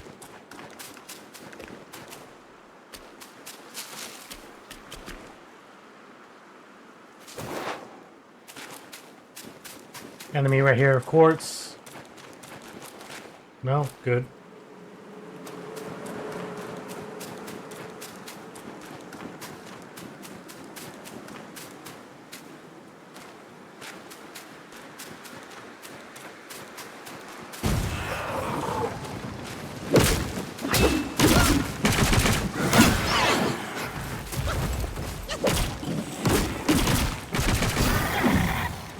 Stuff. Now we can get him solo, hopefully. Because it's on Thursday.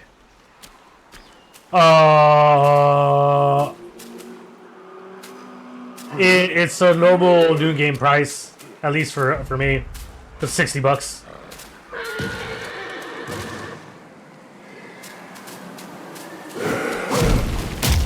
Ugh.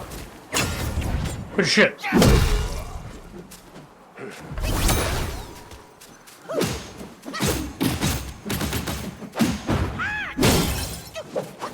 I don't understand how that works. I was hitting his back.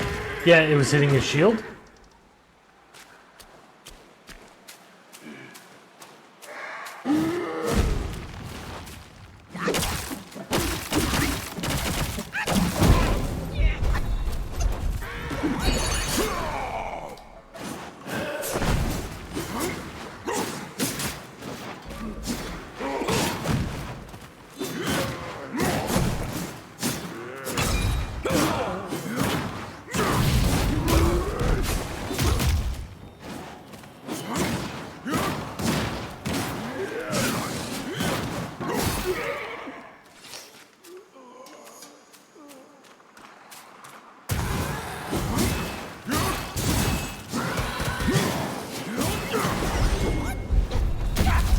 That I hate when it does that to you.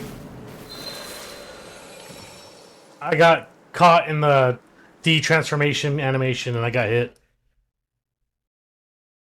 Oh, gigabytes? Yeah, no, it's not too bad. It's like 120 something.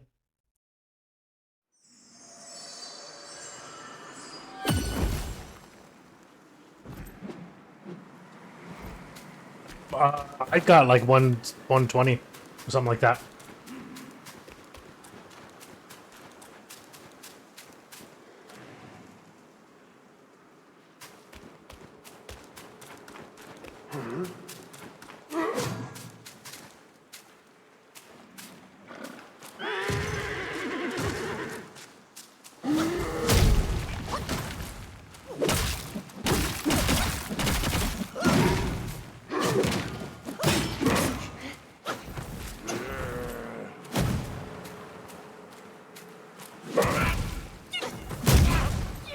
Dude.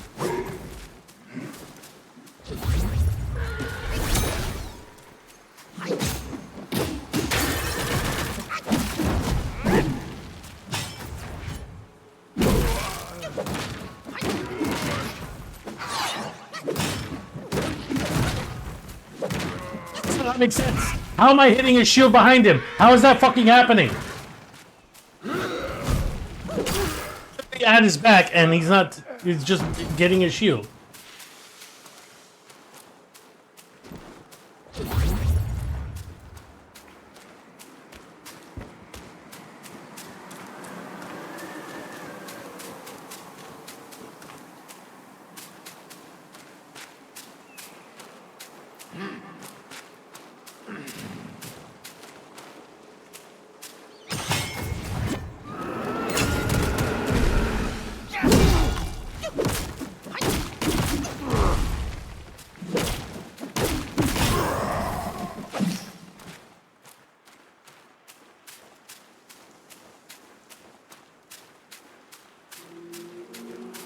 I knew they were protecting something, so I'm gonna come over here.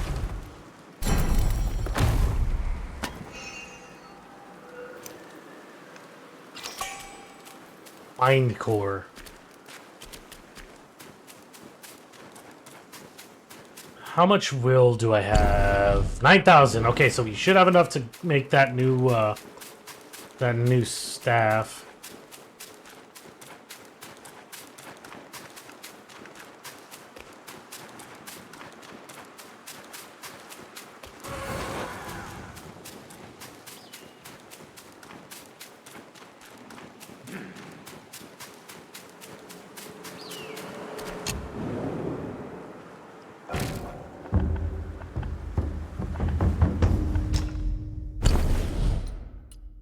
I'll be so annoyed that I'm gonna craft this, and we're gonna get the very next thing. Increases the critical hit chance of unveiling strike of cloud step. It's crafted.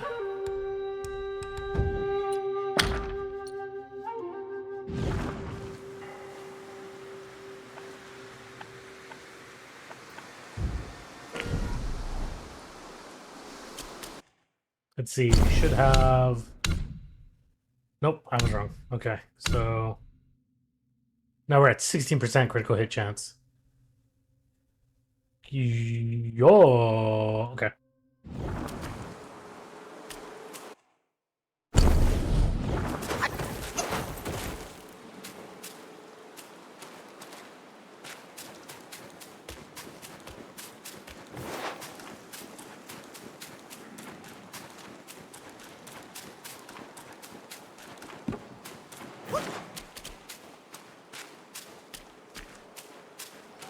Hey, bud, you want to die?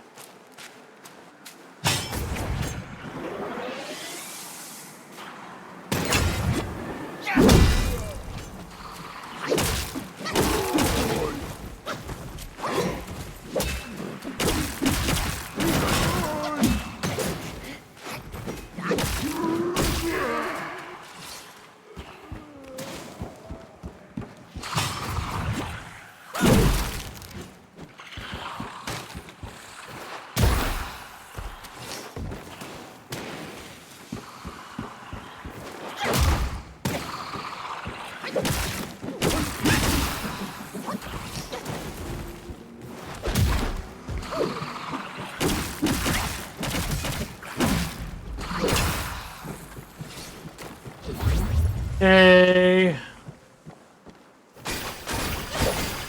Well, these all just refill with will, huh?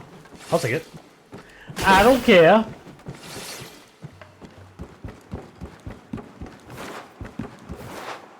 Clear all them so we can go through down here.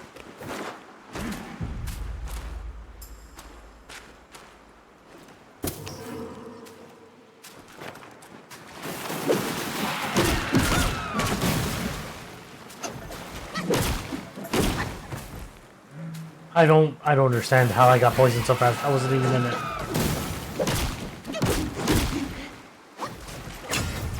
You're dead.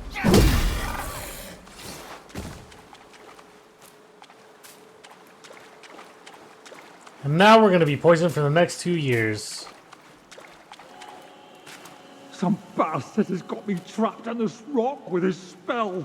Even the rocks on the ridge have come to life. In that cave, there's a rock guy lurking, holding secrets, I bet.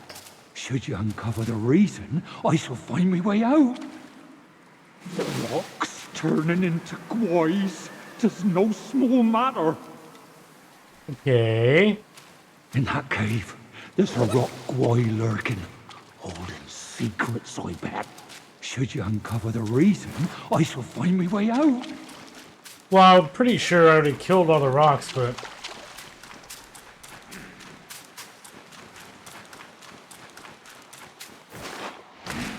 Still poison, dude. That poison lasts forever.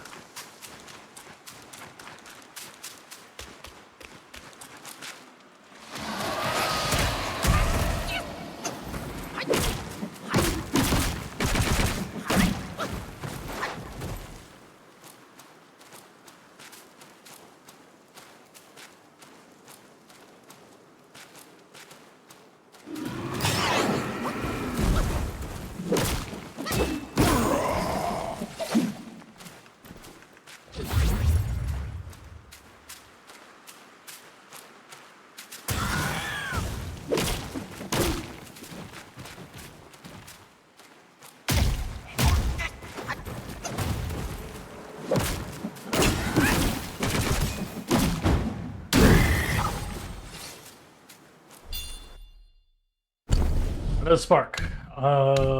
We're gonna keep going with what we've been doing and max this out. Should put us at 17, and it sure does.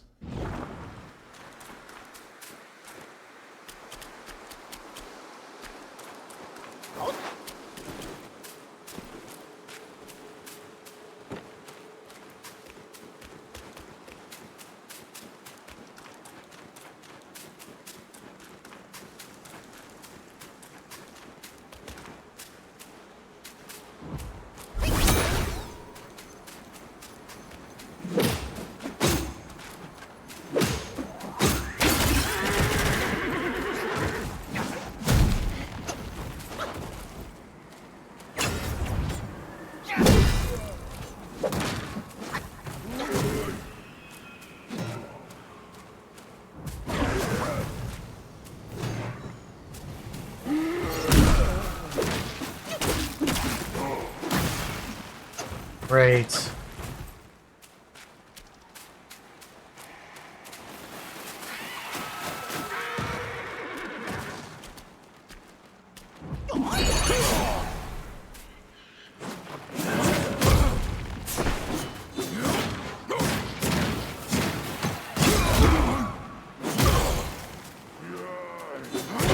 Dude, do something, motherfucker! I'm just getting bounced around.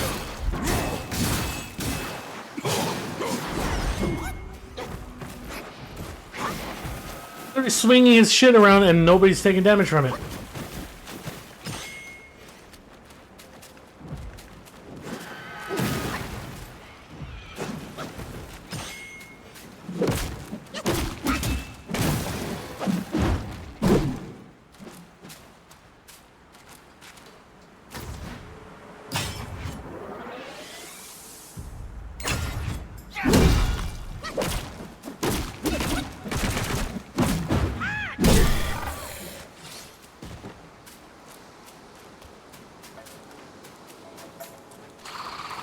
Fuck, I didn't even see you there.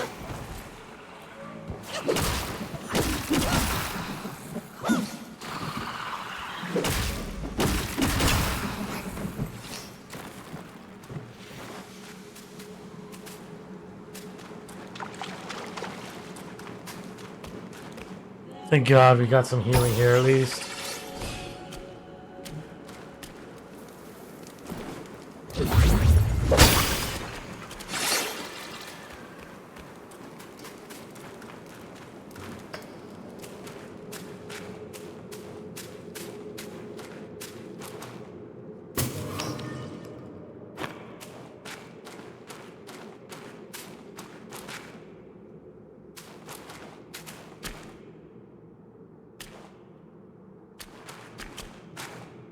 That's a spirit, so I'm gonna want to hit up the save point real quick.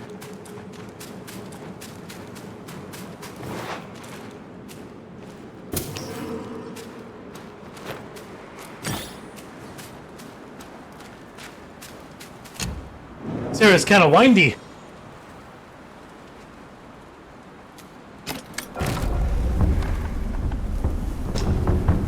Rest so we can get all our healing back. Fortunately, that means all the enemies are back.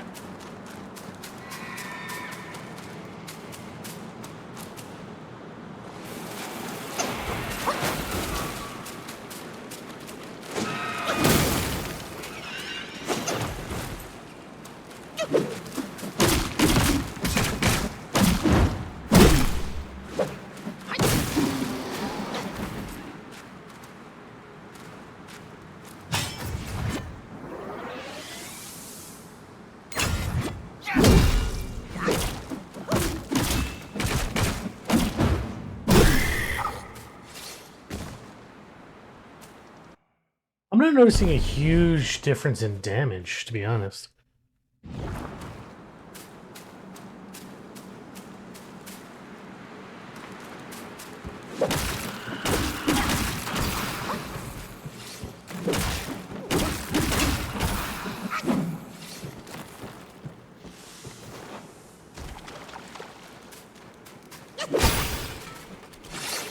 Yeah, let's see what's up here.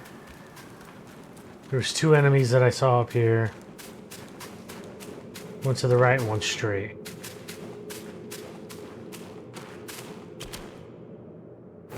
See if we take this one out first.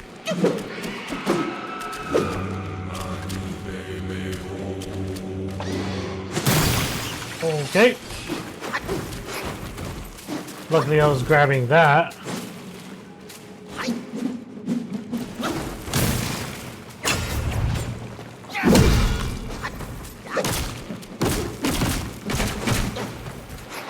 Very tanky.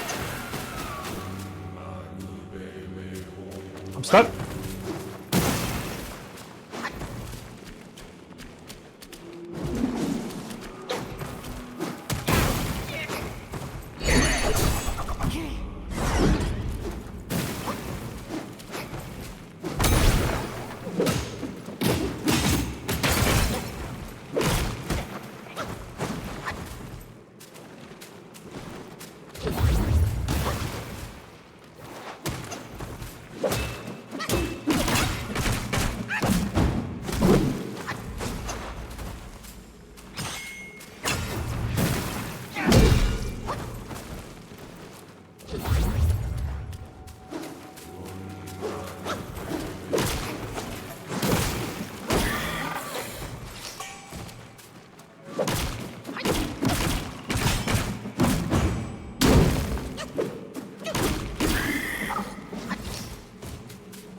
spirit.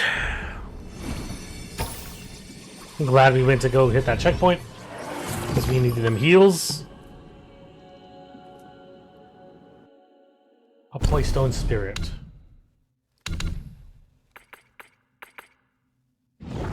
I don't even know why I went there. We need to go to equipment here.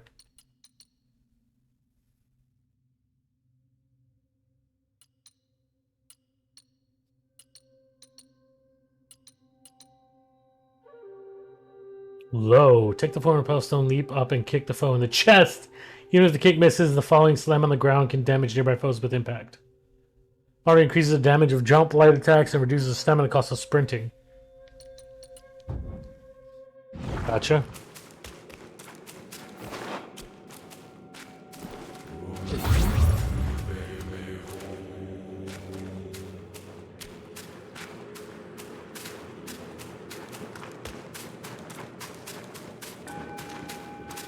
This place is getting wild.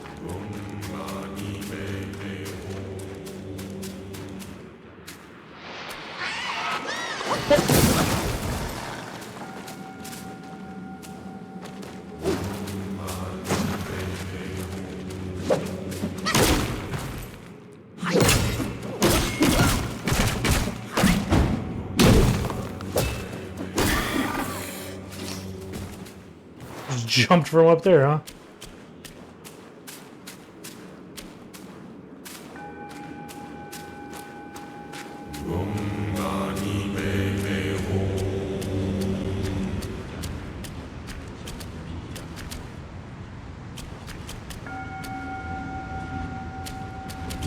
This area is way bigger than the first area.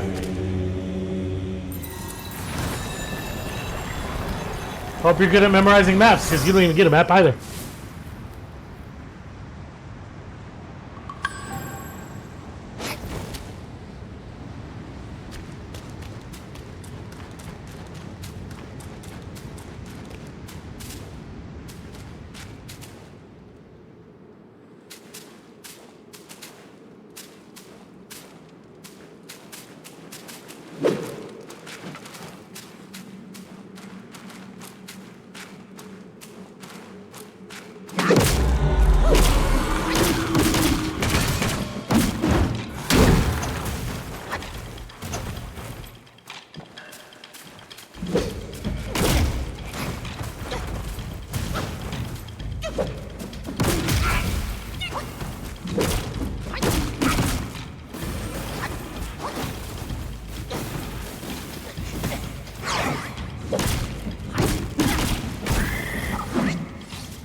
He's gonna fling out shit.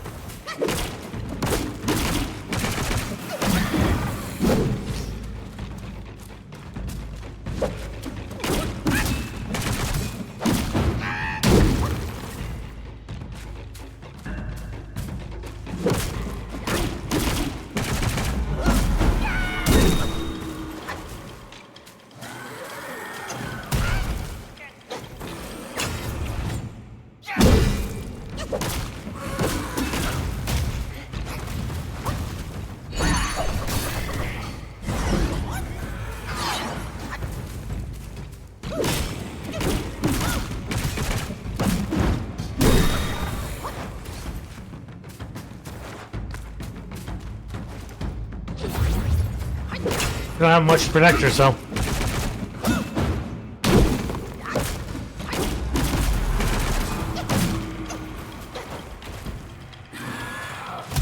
Fuck, I say that, and this one jumps out of nowhere. Quit it.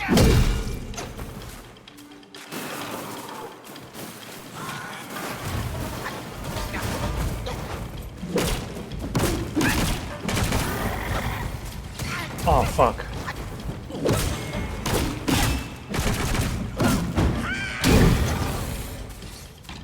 You're done now, Missy.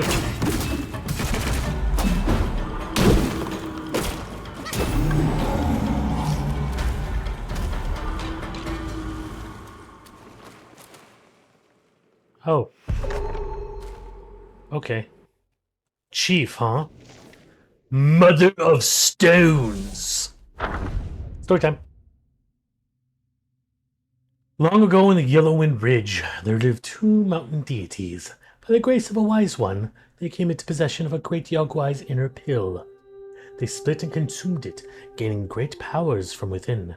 Thenceforth, they bore the shape and heart of humans. In gratitude, they bent their newfound strength to make the mountain's wilds thrive for the wise one. The keeper of the mountain, however, received no share of his boon. Envy wormed its way into his heart upon learning that deities could conjure rock guys at will. He schemed to wrest this power for himself. Little did he know, their conjurations drained deeply from their own will. The mountain deities poured on their own power to birth rockguys who shaped crag and stone and nurtured green and bloom. Day by day, the keeper of the mountain sought to pilfer their practice and cultivation through low deceits. Then came a day when a great rock guy emerged, and the lesser guys bowed to him as their vanguard. Still, the keeper, heedless of his peril, provoked strife as he had done before. Blow after blow the stone vanguard rained upon him until he lay pummeled in the dirt. Even then, he did not cease hurling curses. Alas, those who are bent on wickedness find few obstacles in their path, while those who pursue virtue encounter many hardships, often set by those with ill intentions.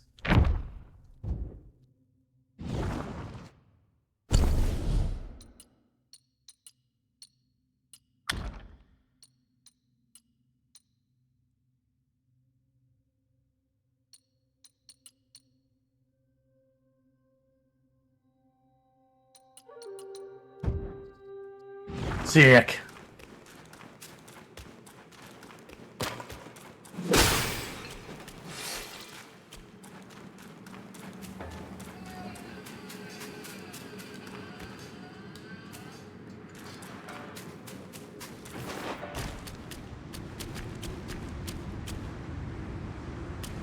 Okay.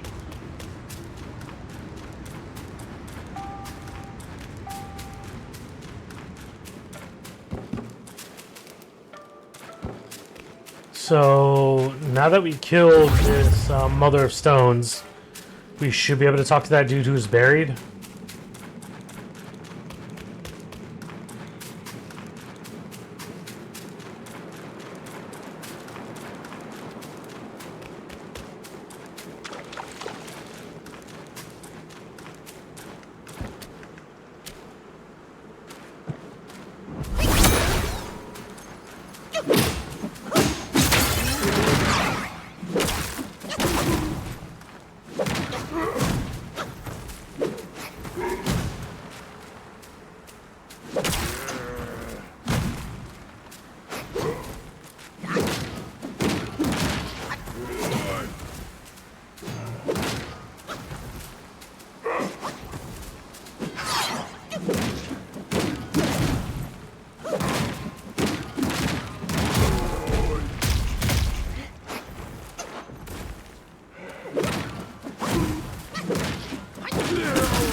He lost.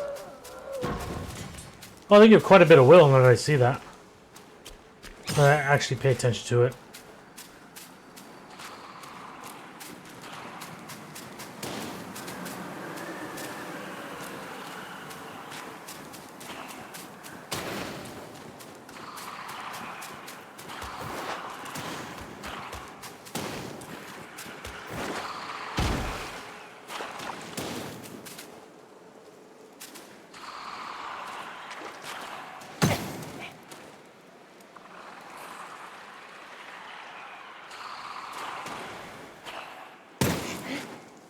Fuck, are they still able to hit me here?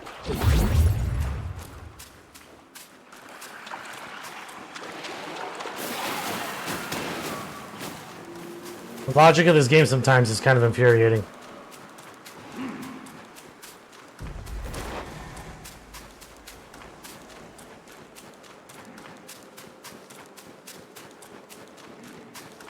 Yeah, it needs to come out already. When does it come out? Doesn't it come out, like, next year?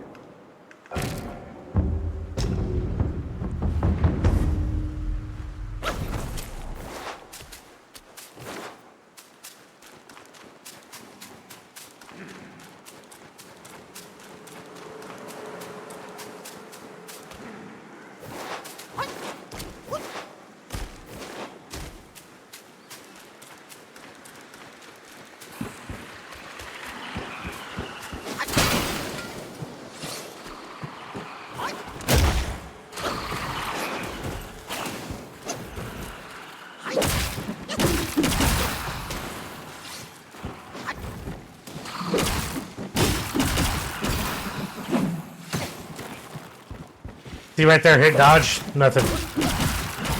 He just sat there finishing his swing.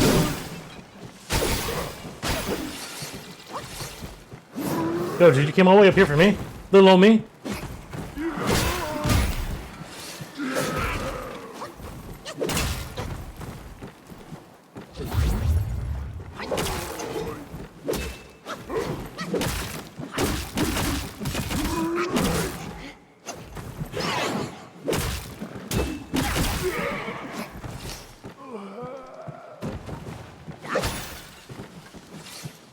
Yay. Ow. That's the first time I've seen fall damage, by the way. So that's why I did that jump. Yes, you're the gullible one. I finally got my hands on the treasure. Why are you still here, eh? You ain't expecting us back, are you? Shameful. Be gone, you greedy, inept wretch. Get lost, you disgrace. Get lost, you disgrace. Hey, why bother, you damn one? You've got a chance against me. Do not anticipate an enemy.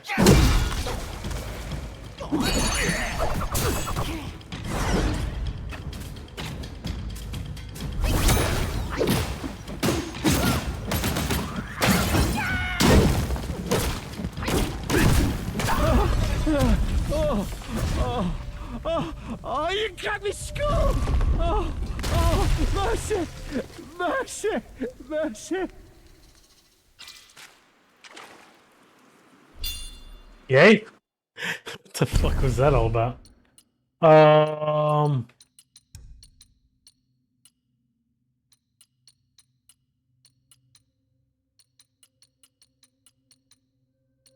was I gonna do? Oh yeah, advance.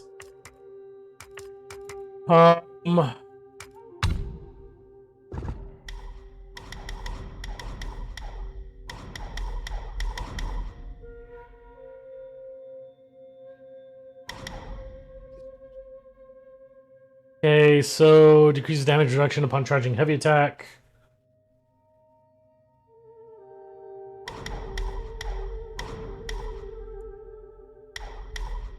Let's start with the thrust.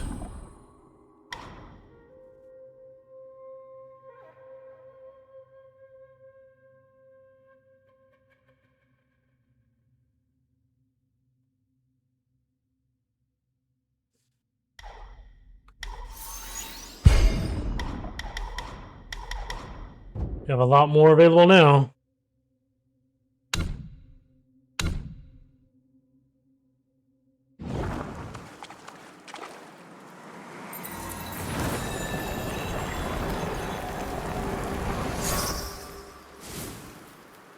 I don't even know what we just took back or what.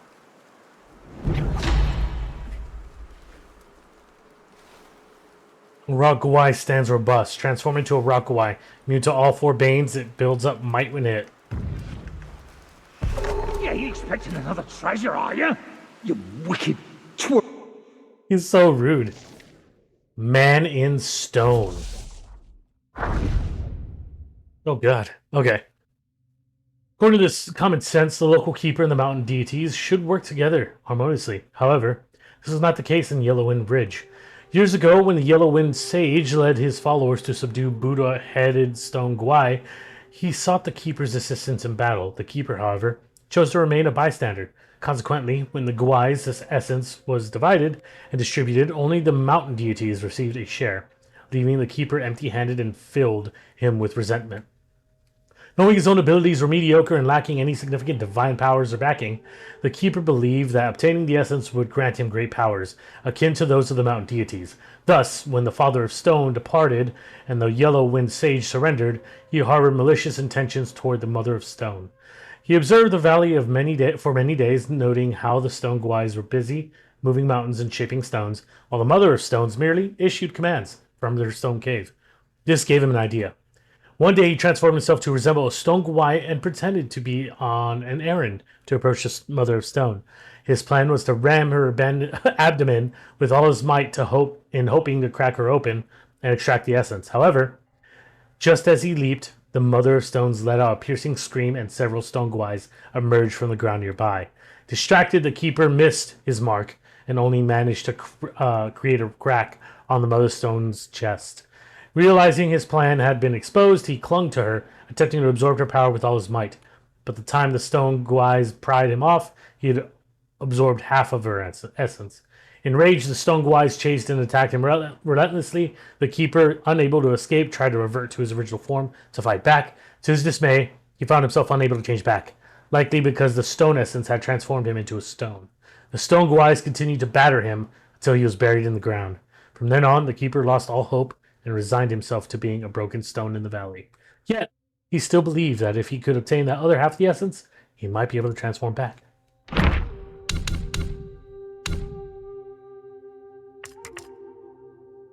Oh, it's a transformation.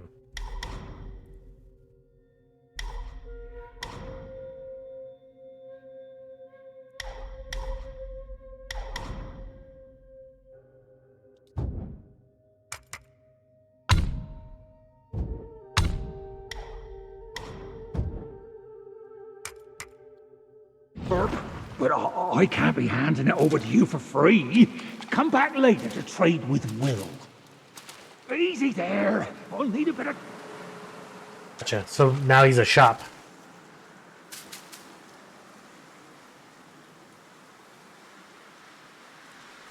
Yeah, that's what I'm saying. Like it very much seems like that they are. But I mean, it makes sense considering how big it is. But we've got through most of them for now. But each chapter has their, again, irony that they're all Celt chapters, of course. But yeah, I basically go through and read each one as we run into them. So I imagine this playthrough is, I wouldn't say going to be lengthy, but... Wait, so now that I killed the... No, they're active. Hold on, let's see. I mean, at this rate, we've done everything here. We don't need to be here anymore.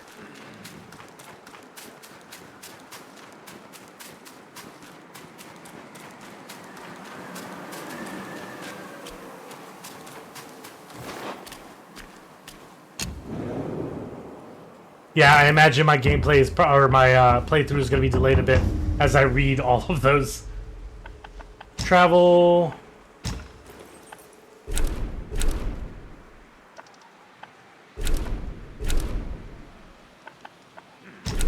Valley of Despair, I'm assuming? Or am I wrong on that? Probably wrong on that. I don't know these names per se. Yeah, but this is not right.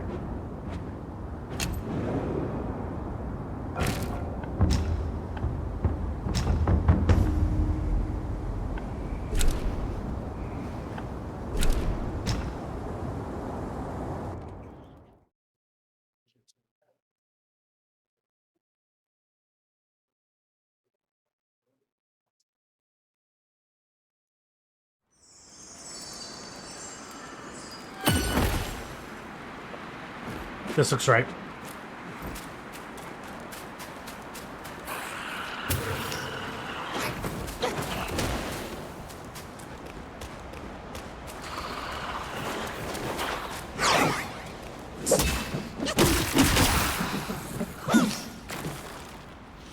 Actually, I don't know if this looks right.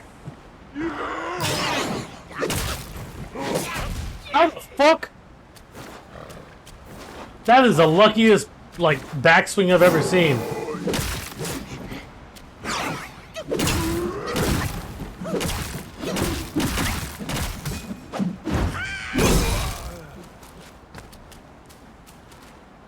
Great fight.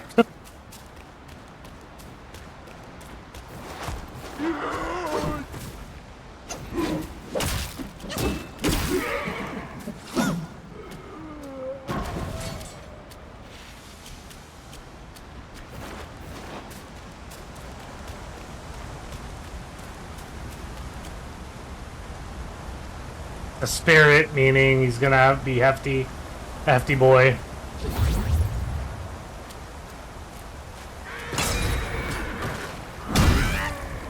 Wanna try it again, homie?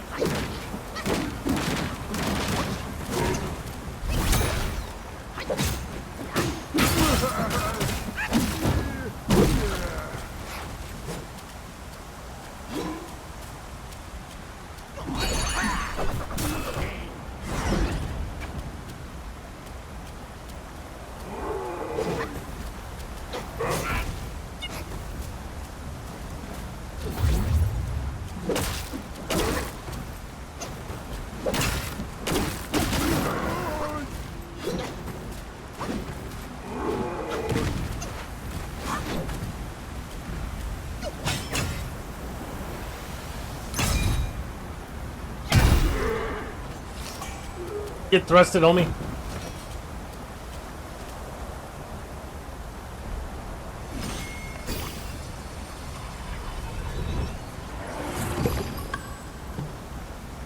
Spearbone Spirit. What does that spirit do? Spell increases damage reduction and take the form of Spearbone, ward off attacks with a Tiger Shield and repel foes, then bash at enemies repeatedly and smash the ground with the shield to shake foes within range. That's not bad. Not terrible.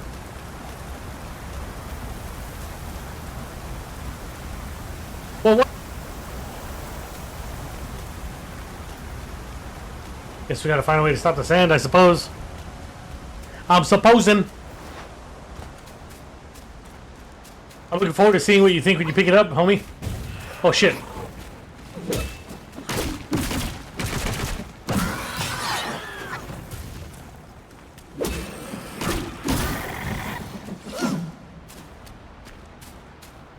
You too? Yep.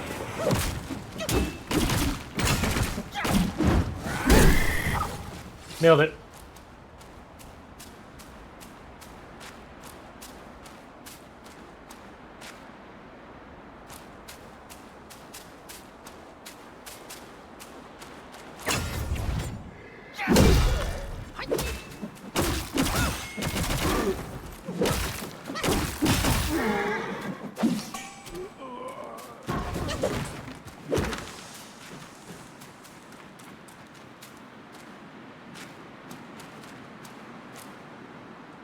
That dude seems sus. Let's wait up on that.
I knew it.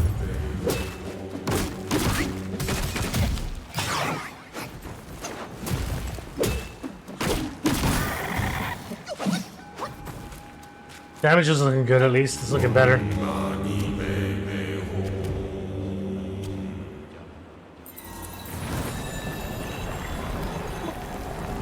Well, the Buddha Eye.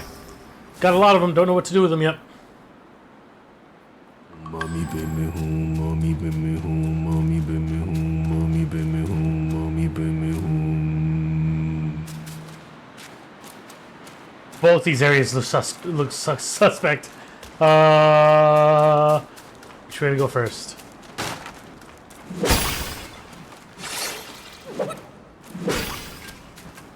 I guess we'll go straight first.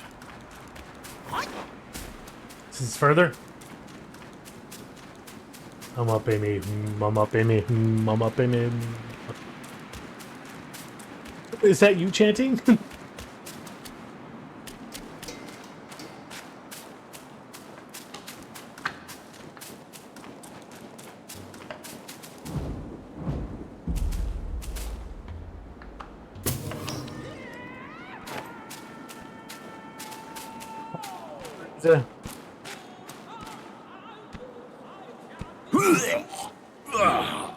Raise thy cup, seek answers on high.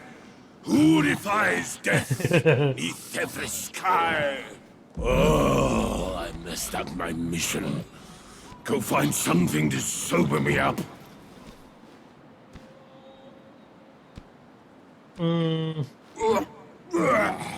Two more jars from Windrest. Make it quick. Two more jars. Two more jars from Windrest.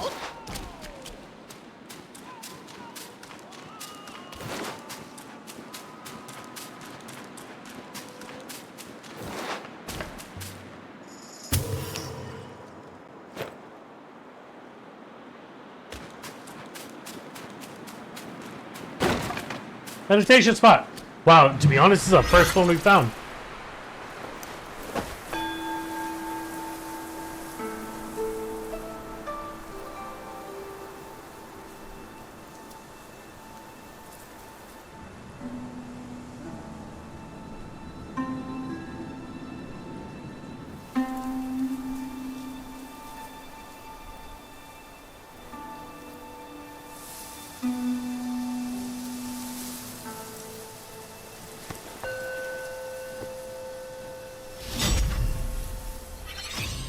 Nailed it.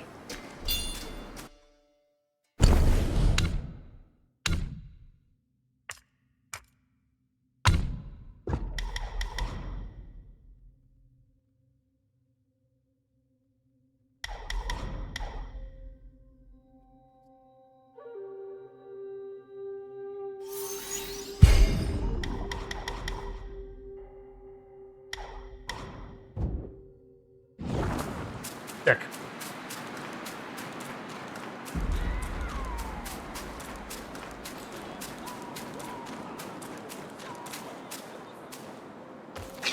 I knew it. Damn it. These are becoming more and more rampant.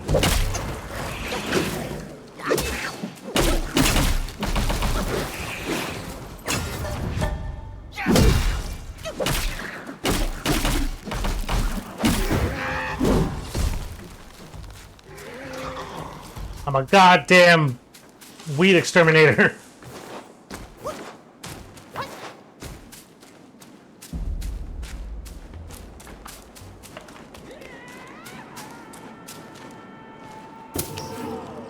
Someone's yelling.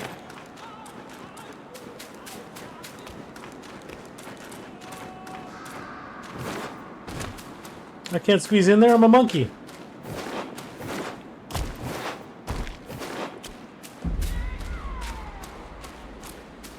Is it just me, or you guys hear that too?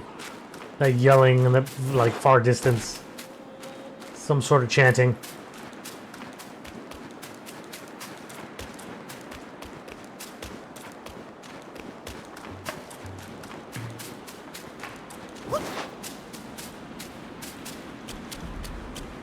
Alright, let's go to that super suspicious big area.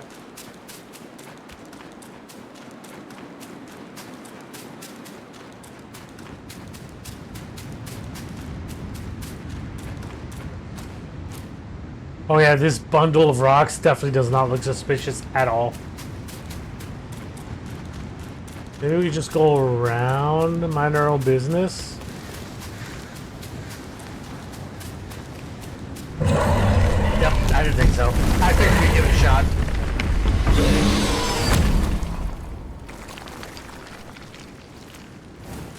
I came, just, you know, can I borrow some sugar? Guess not. Fuck you.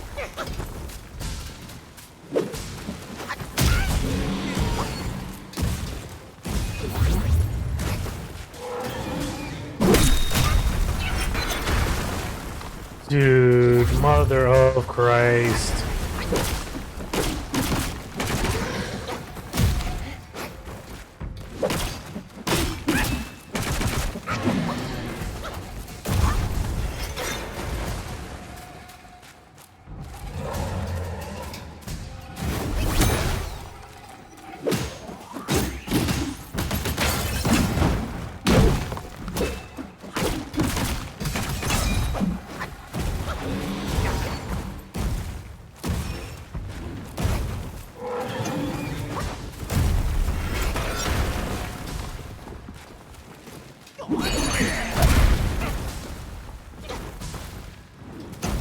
So he just jumped where I was gonna be, huh?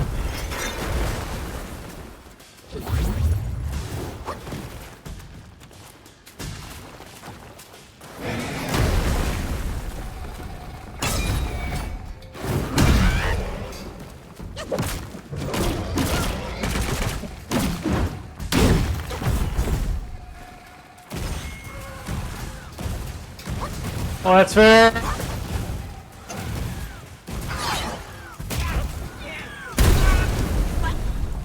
Wow, dude, I get stun locked and I'm fucked. That's cool. That blows.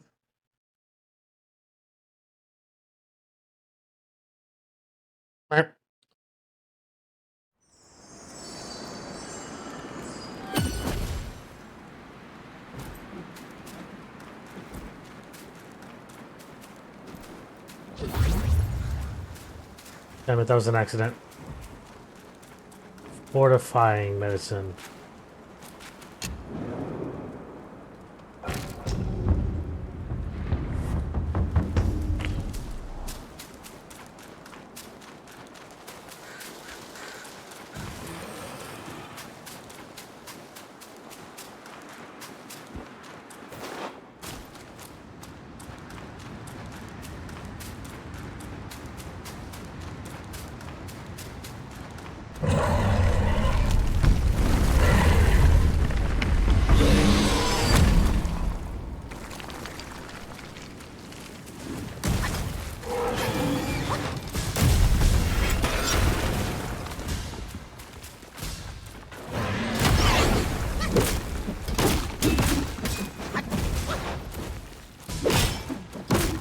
That rock me.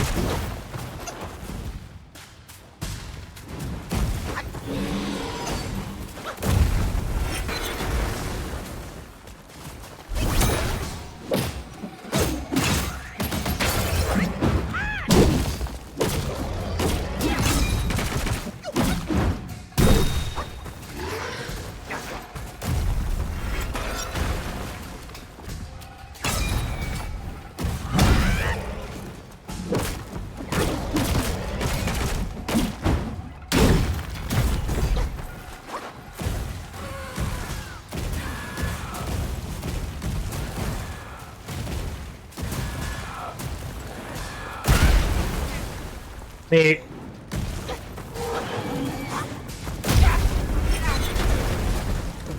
Match and circle when he's just sitting there, taking the hit.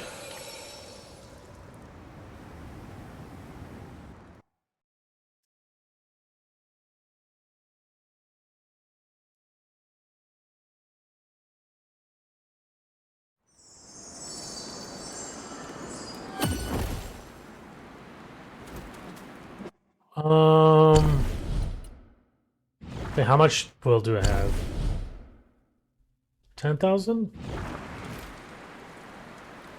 Let's see something.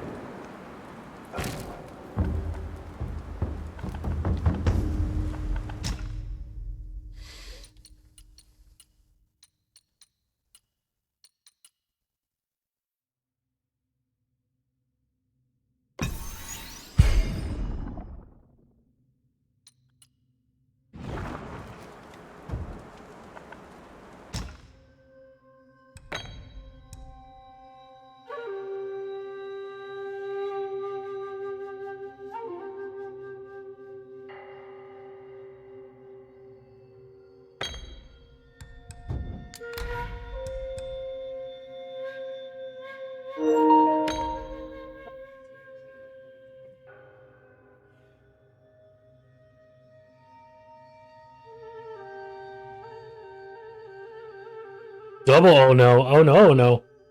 Shit, I didn't know I didn't have my tablet plugged in this whole time. It's dying. Okay, hold on. Looks okay. Okay. Plugged in. Alright, that's at least plugged in.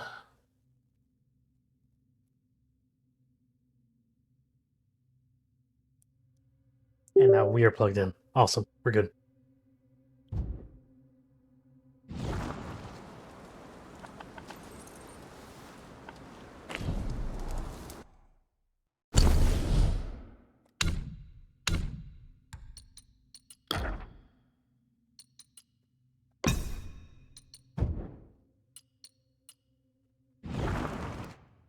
What did these do again?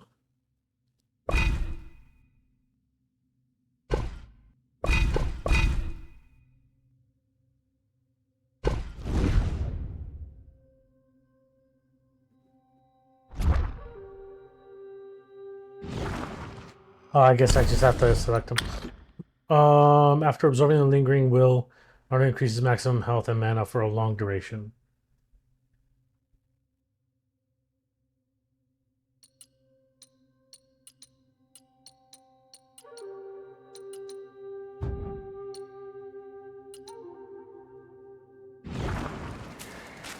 Let's check what we can craft real quick armor-wise. I haven't checked it a bit.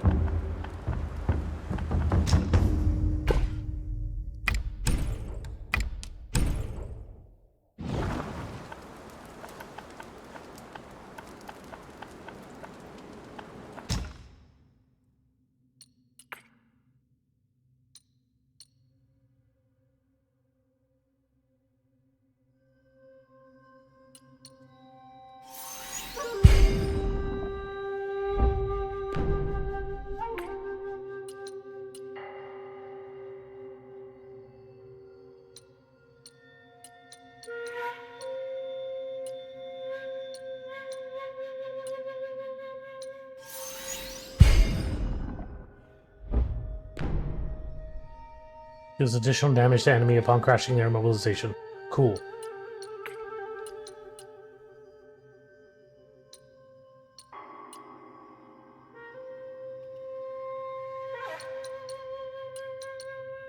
Looks good.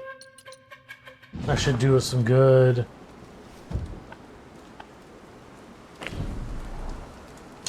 Actually, that spells.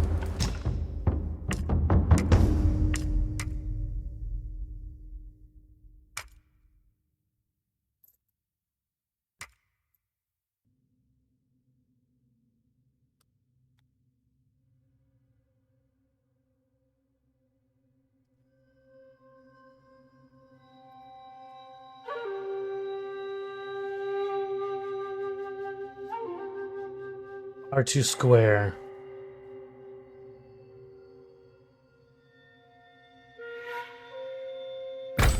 Let's do that. Let's try this out.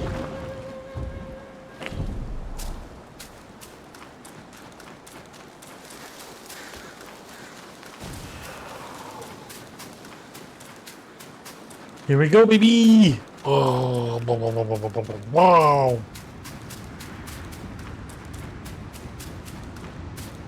Stamina back. Thank you.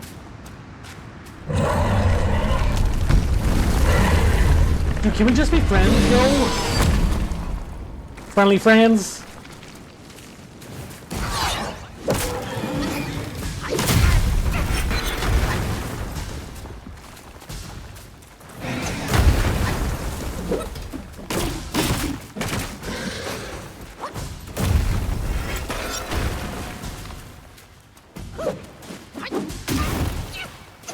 Love that.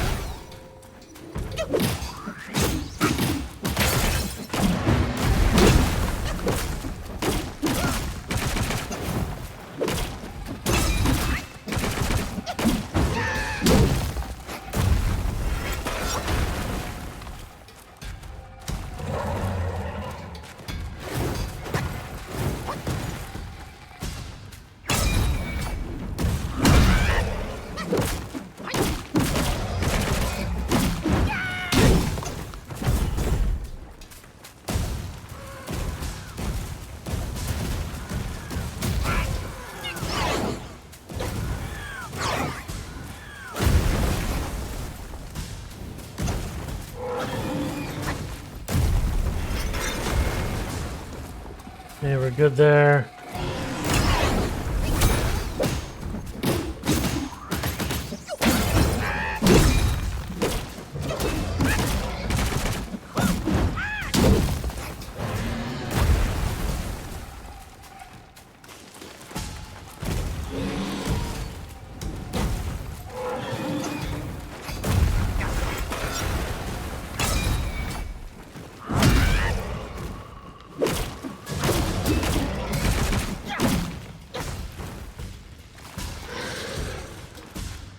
Stamina back.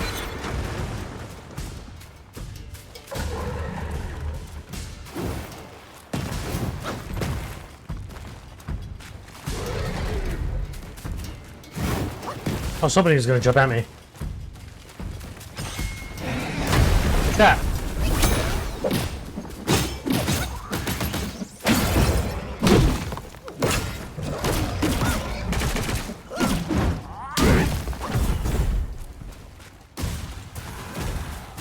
Oh, he's doing this again.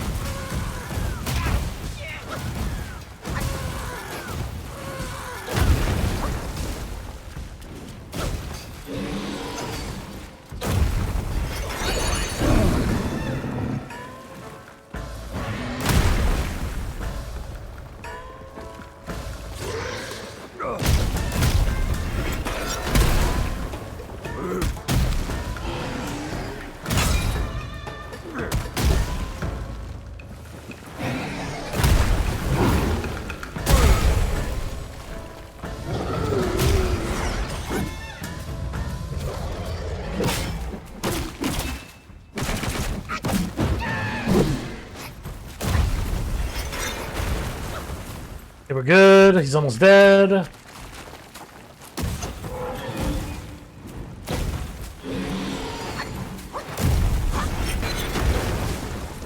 We're good.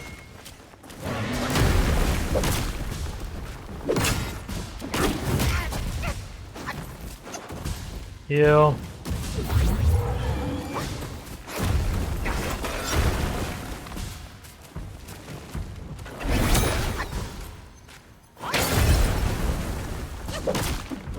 That was a waste. Oh well.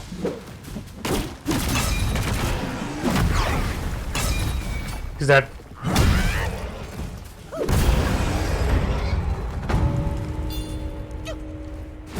Got it. Sternness of stone.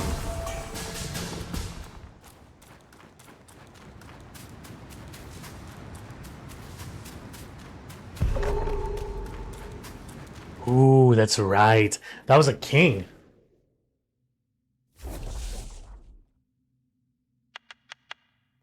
See, we're missing some still. Ever since the Yellowwind Sage bestowed the Buddha-headed stone Guai's essence upon the two mountain deities, they consumed it and gained human hearts and forms. The union of the two resulted in the birth of a stone child. Thus, the Yu Guais referred to them as the father of stones, the mother of stones, and son of stones. Later, the father of stones left the mountain for some reason. The son of stones went in search of him. Leaving the mother alone, the mother of stone was never fond of violence. Then, when the Yellowwind Sage gave her the essence, he entrusted her with the task of diligently taking care of the mountain's inhabitants. She took this responsibility seriously and worked hard.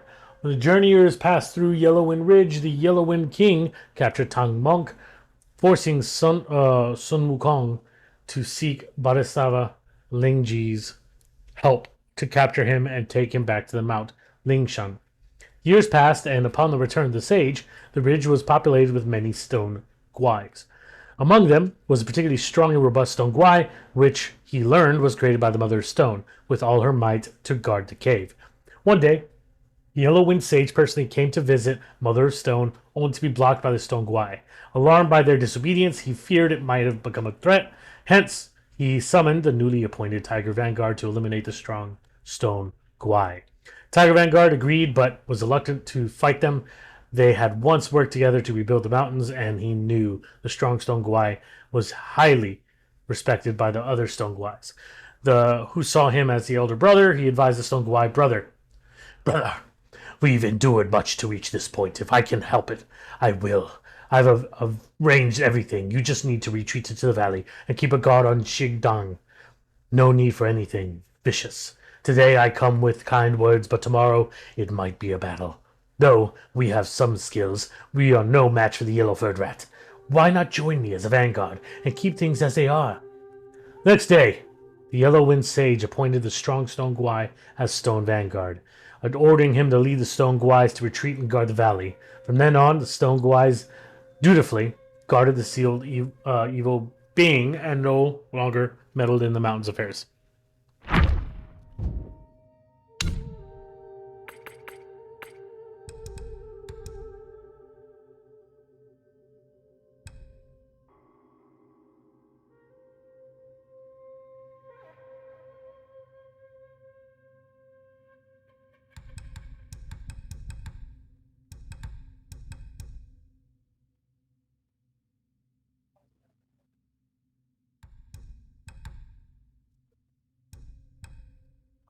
Pungent flesh chunk. Flesh torn from a foe emits a pungent reek. May lure some Yogwais to draw near.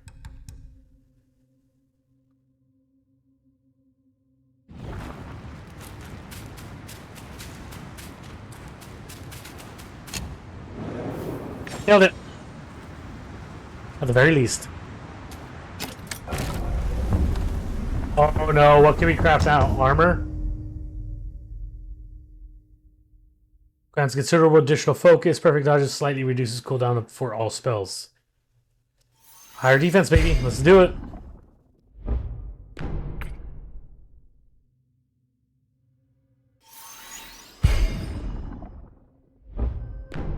And shock resistance.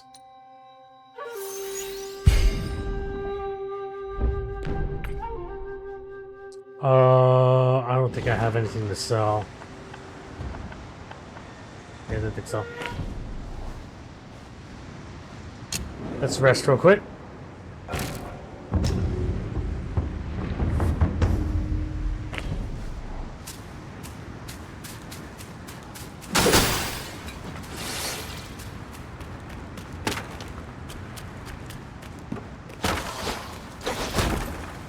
Zombies?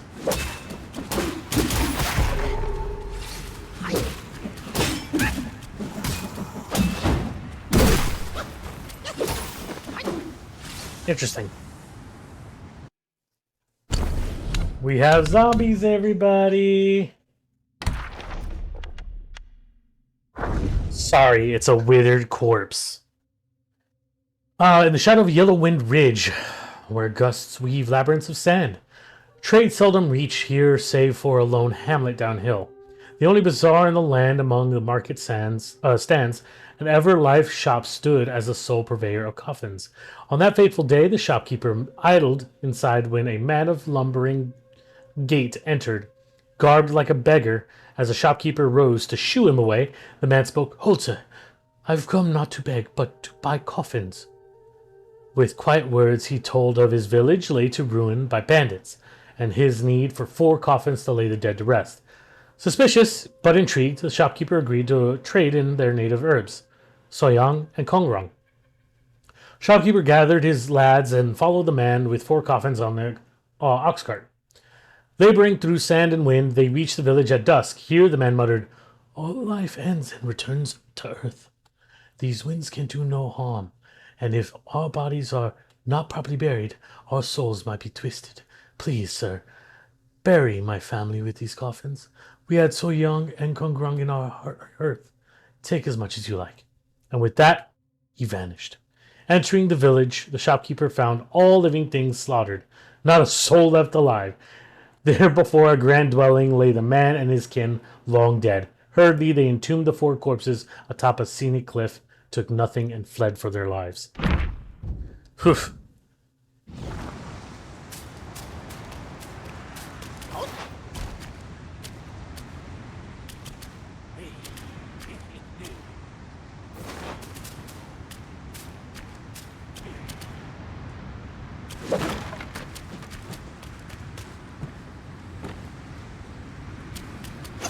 Only I.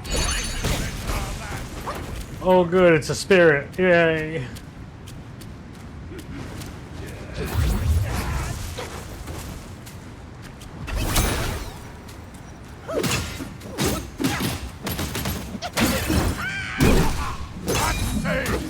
Let's go.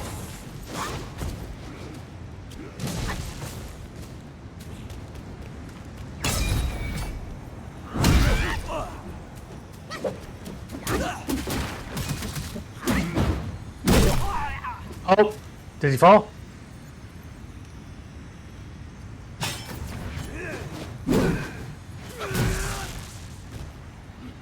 So he flipped backward but didn't fall down.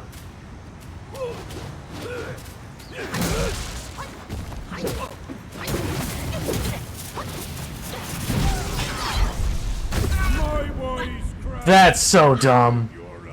Talk about goofy. Stuck on a ledge, couldn't get to him, then he could jump up. Oh, also there's a meditation spot right there. And then he now has a traceable laser beam. Neat.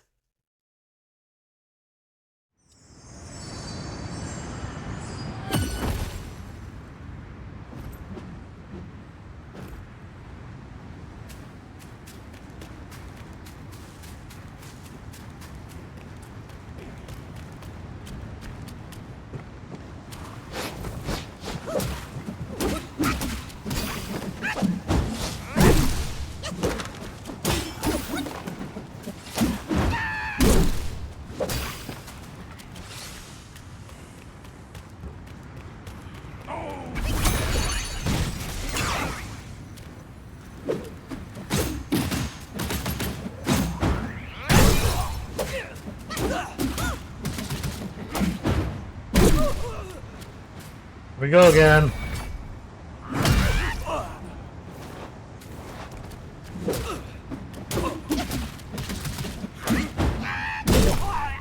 That should be it.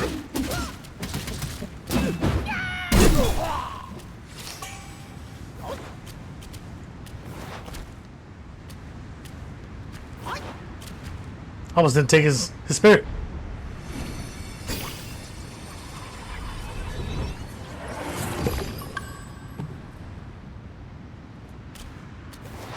It's like Pokemon. Just gotta catch them all.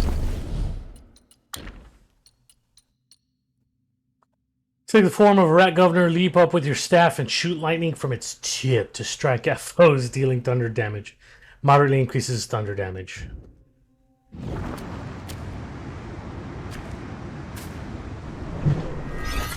Time to meditate. You ever just want to sit and ponder after a long day of kicking ass?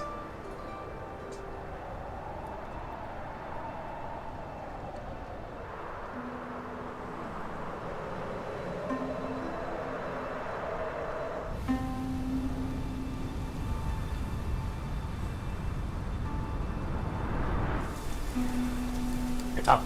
Get up, you fool.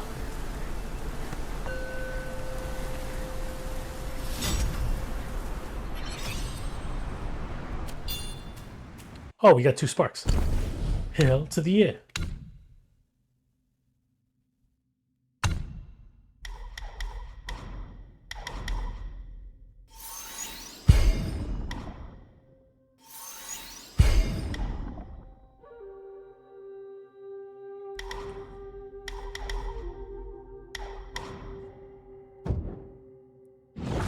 We're good.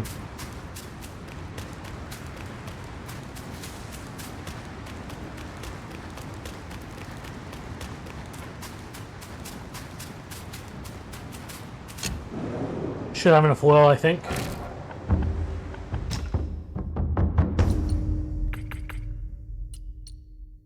Nope, still short. However,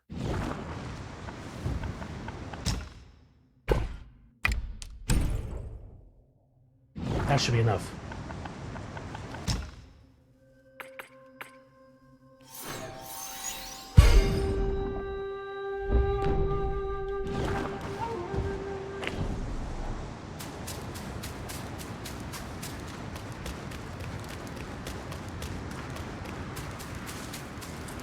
What are you? That usually means increase the maximum something. Mana.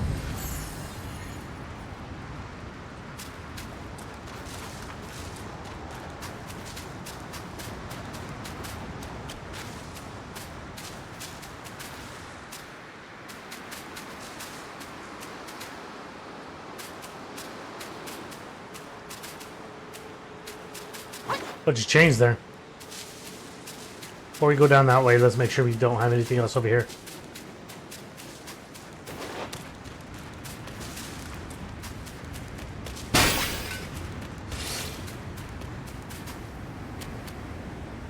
No, it's not seen it.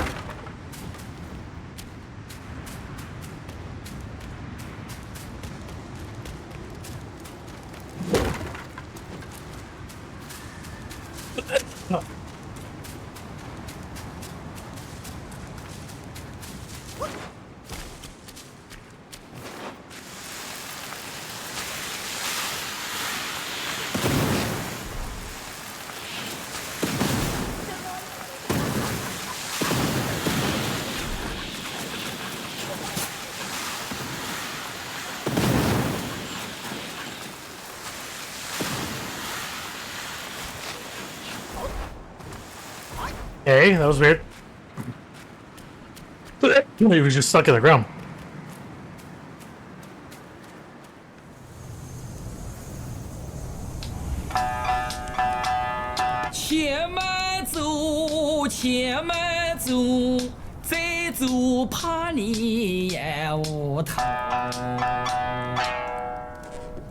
Easy, easy.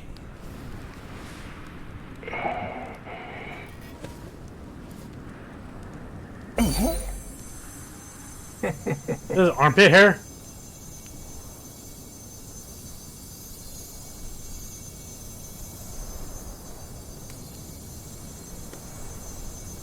Wait.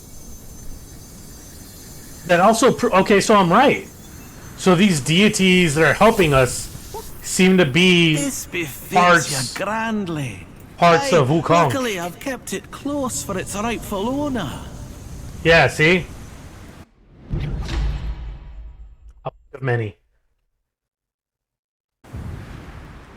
Hell yeah.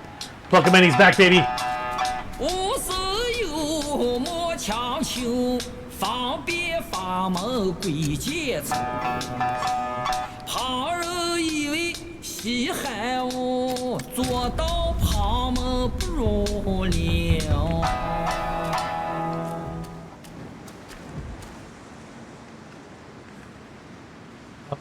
Of many. I think now that means we can probably level that up, right? Yep. Each challenge level moderately increases the duration of duplicates. Damage dealt.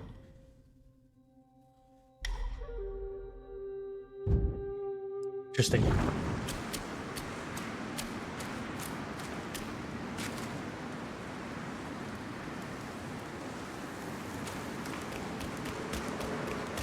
Before we do that, I'm curious about something.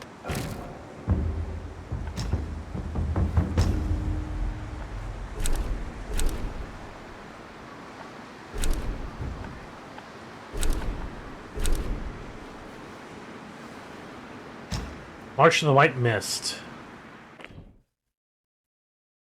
There's somebody here.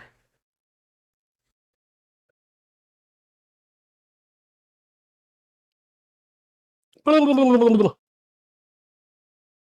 should be able to run through this area a bit easier now, too. Now we're, bulkier, badder. bigger. But now that makes sense. You could travel to the previous chapter by traveling from the save points.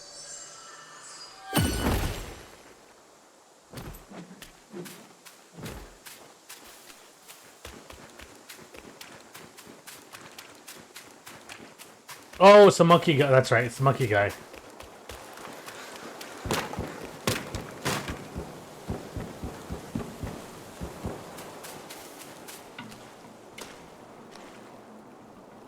Cheers! Cheers!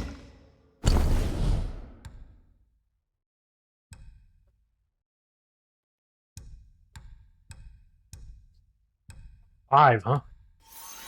Age enriches the brew, and the two both cloud our mind.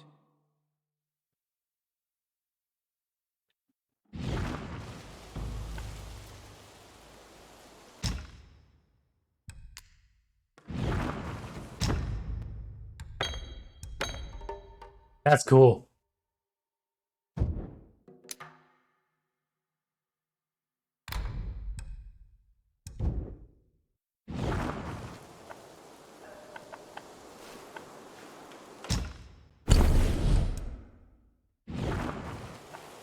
We can upgrade gourds because we haven't found another one yet. Remember, young friend, a sip makes one tipsy, many sips make you hammered.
I'd say this would be like the easiest place to grind if you wanted to grind. Because of how easy all these guys are to kill.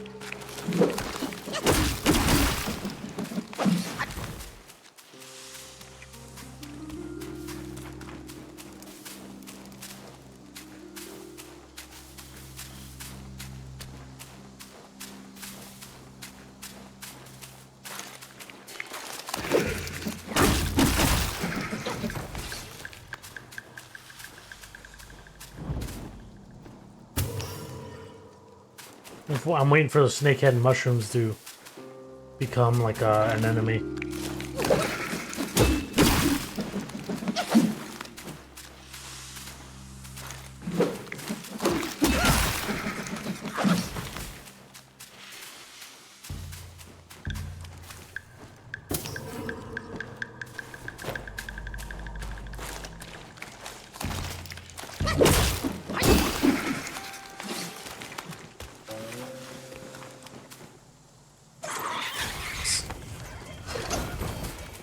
This is the one thing we haven't fought yet, and I was like, we're missing an enemy in this area.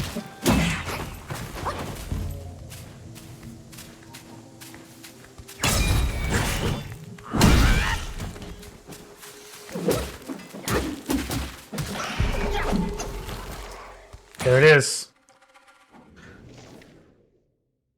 As mountain rains. Okay. Oh my lord. Biggest one yet. In the Highland Bounds, there lived a widow and her girl, left to fend against the harsh days alone. Mother sold pancakes in the nearby village. The girl gathered firewood, ground grain, and cooked meals, shouldering her share of the family's responsibility. Ceaseless rains had worn down the woodsheds, long neglected without a man's hand. The beams rotted and the roof caved in. One day the girl found atop the ruins a gleaming mushroom, vibrant and capped like a bowl. Dew dancing on its surface, a spark of life too precious to pluck. She sheltered it with straw, letting it thrive in peace. Laden with tasks, the girl had no time to play with other children. All her secrets and dreams she whispered to the mushroom, as if it were a dear friend. Toils of life led the widow into illness, urgently needing money for the medicine. After discussing it, the widow and her daughter decided to sell their house. Wealthy neighbor, who once been close to the widow's late husband, expressed interest in buying the house. However, this neighbor was very stingy and tried to exploit the widow's illness to lower the price. They spread various rumors to scare away other potential buyers, bullying the helpless widow and her daughter. Worried and anxious, the girl often hid in the woodshed to cry. Mushrooms witnessed all her grievances. The next day, something strange happened at the neighbor's house. Overnight mushrooms had sprouted all over their property. When the neighbors ordered their servants to clear them away, they discovered a large, eerie mushroom about a foot tall, neither green nor yellow, growing on the main beam. When they tried to cut it down, the mushroom with long-handled sickles, it suddenly rose into the air, opened its cap like a fishing net, and floated above them. It shook itself and then fell onto the man of the house, crushing him to death. The air was filled with countless spores the creature released, knocking everyone to the ground. Afterward, the mushroom crawled out of the ground, transforming into many guais. They helped the widow and her daughter pack their belongings and leave the village, disappearing into the mountains.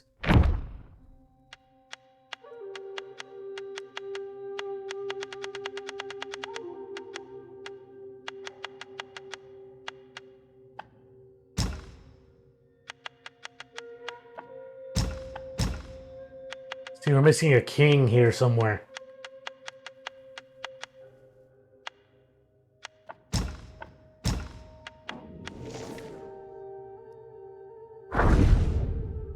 Headless Monk, the guy that sings somehow. The days when strange winds howled through Windrest, a curious event unfolded. Children of the village were at play near the village's edge when haunting chords from the Sanction wafted through the air. Their young ears caught the song's pleasant notes. In Orlando bloodshed and chaos sting. Intrigued and never having heard such a song, the youngsters raced toward the musician. As they neared, they beheld a figure leaning on a boulder, headless. Children scattered in fright, all about young Chengda, who stumbled and fell. As he lay weeping and watching his friends flee, the headless monk ceased his strumming. He emerged from behind the rock and strummed once more. Invisible forces gently lifted Chengda up, steadying him on his feet. No longer fearful, the boy observed that, apart from the missing head, this figure resembled the benevolent monks he'd seen in the hamlet. Seeing Chengda unafraid, the headless monk plucked another cord. A cooling breeze passed over the boy's bruised leg. Looking down, Chengda found his wound miraculously healed. Clapping in joy, he exclaimed, "Magic! Magic!" The monk strummed again, and Chengda's torn trousers restored themselves. With that, the monk returned to his eerie song. Yellowwind Bridge, a mighty old ring, once buzzing with joy and glee, and vanished into a gust of wind and sand. When the villagers returned to save Chengda, they found him pointing at the sand, exclaiming, "It wasn't immortal!" The adults scoffed. "Nonsense! What sort of immortal lacks a head? You've seen a ghost, boy!"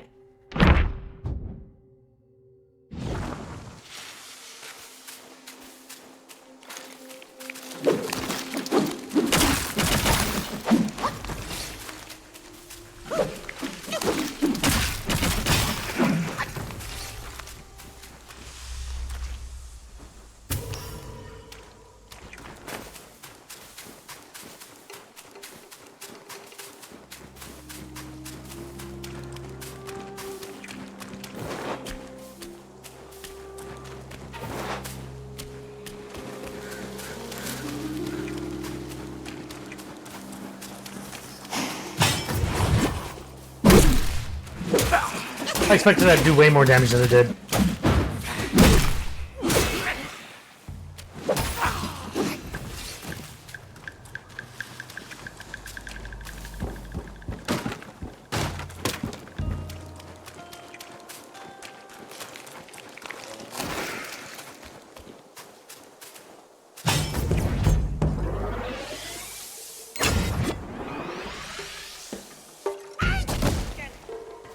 Stamina.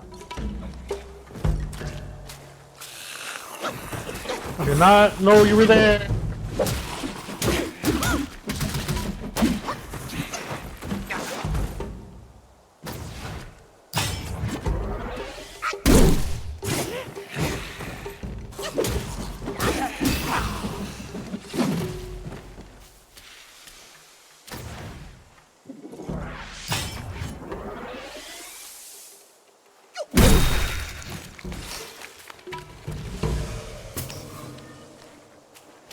Dick.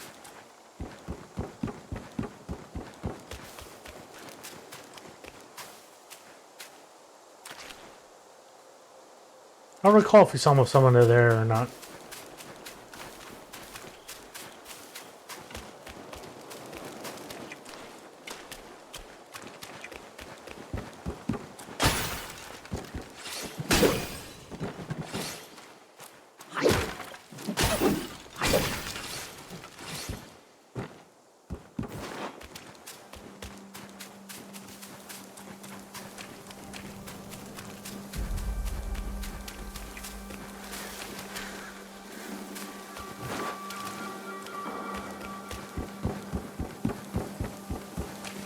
We were missing one more meditation spot, if I remember correctly, too.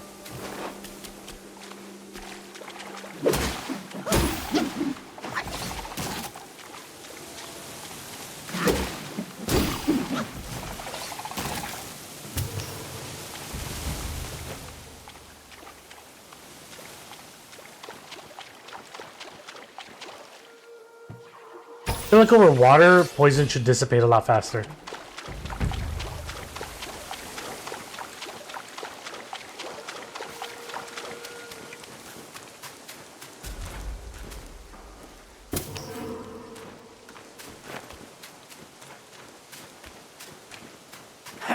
So there really is some.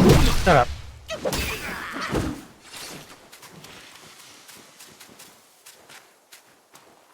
Now. I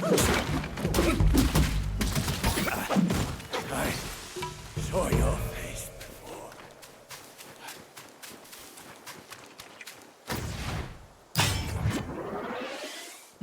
That monkey is back. Made his way in.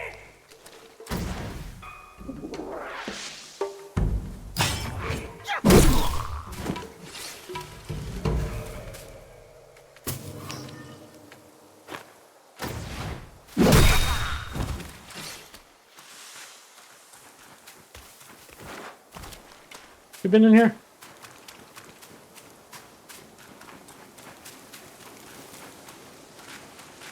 We did not! We found the meditation spot we missed.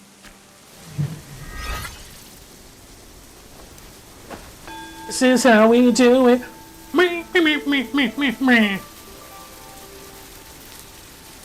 This meditation spot, though, we are missing a king here somewhere.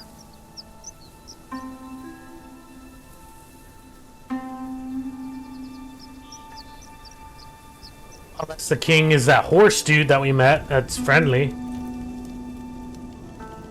And maybe we would have to fight him later.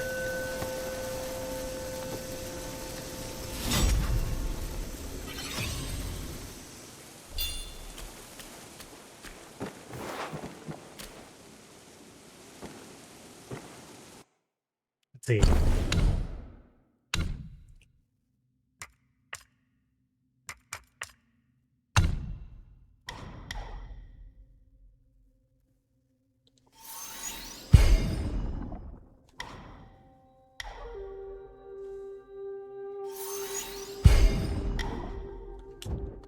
Starting to put it into that duplicate, baby.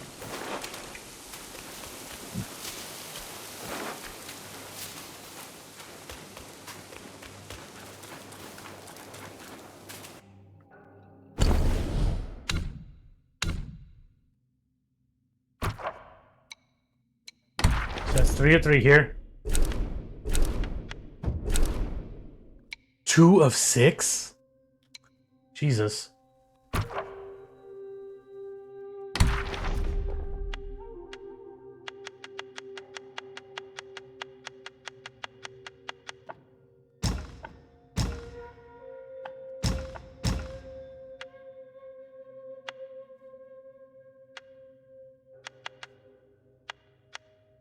Wait, who are we missing? Wait, I think I know who's missing. Why didn't it unlock?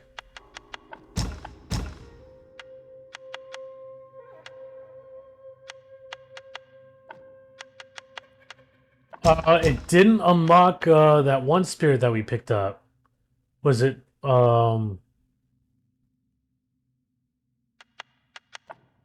it was Zuchi, Elder Jinchi. No, no. What am I missing? First off, we have this key item here. Man shrinks at odor, but smiles at beauty, which is only natural. Once hidden inside the Buddha's head, this treasure has a secret yet to be revealed.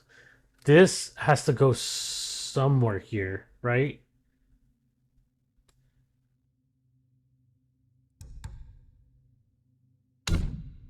Which in turn, I think, probably unlocks whatever the king, whatever that king is. No.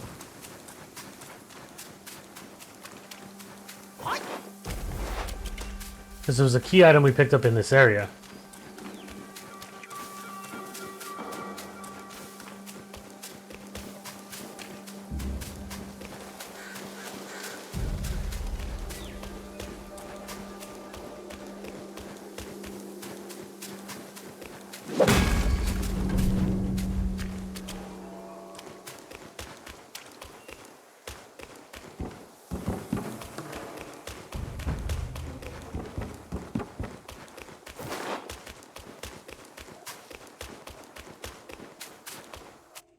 Okay, so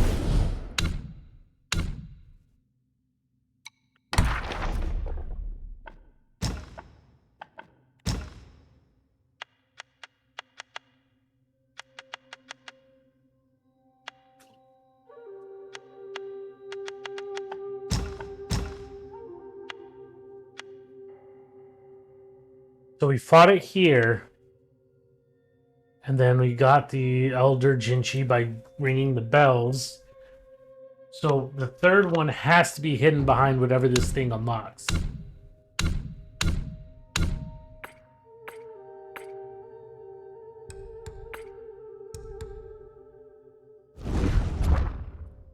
Wish it was a way like you get like more information.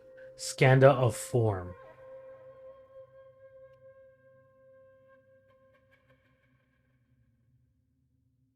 Secret yet to be revealed.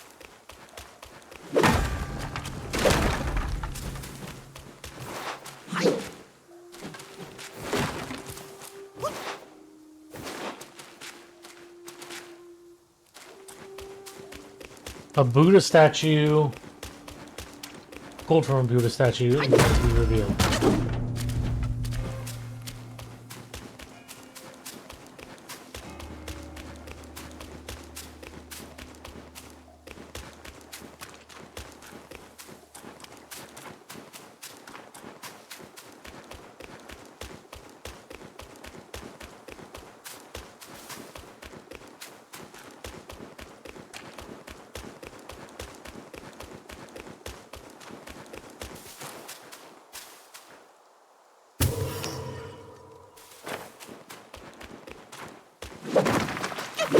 Free will, baby.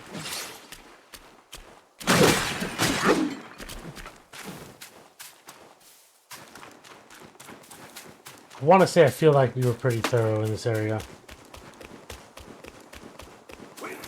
You'll never get past me.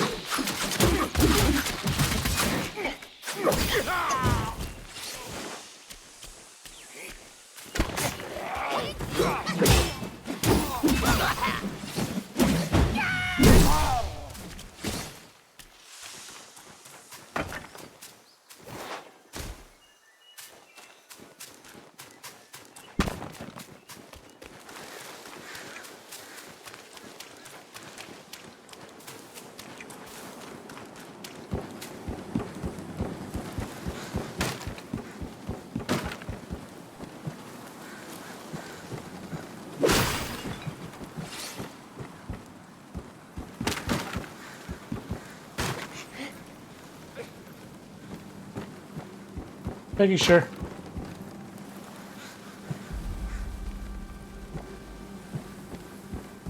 Seems to have yet to be revealed. And we got that pretty early on in the area too, if I remember correctly.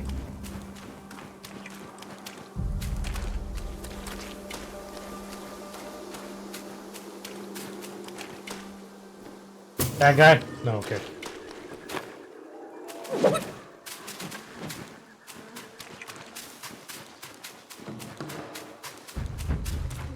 This is where we fought that big dude.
Nothing.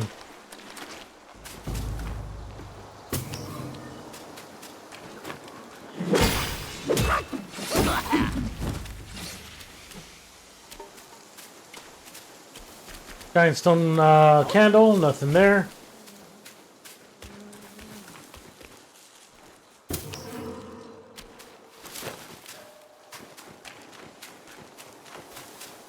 Thank you, thank you, thank you. So glad we put that filter up.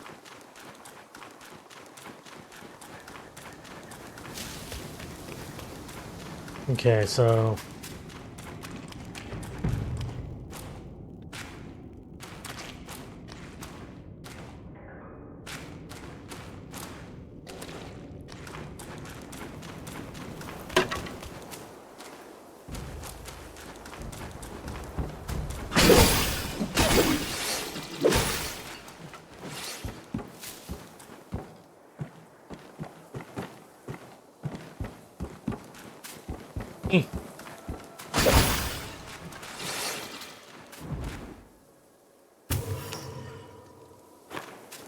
Be smarter, our mighty king's got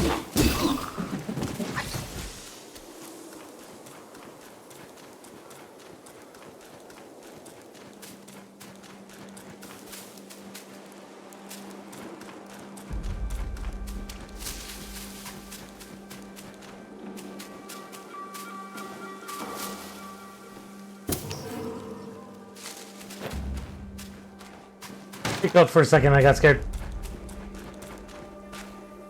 It's easy, dude, I bet.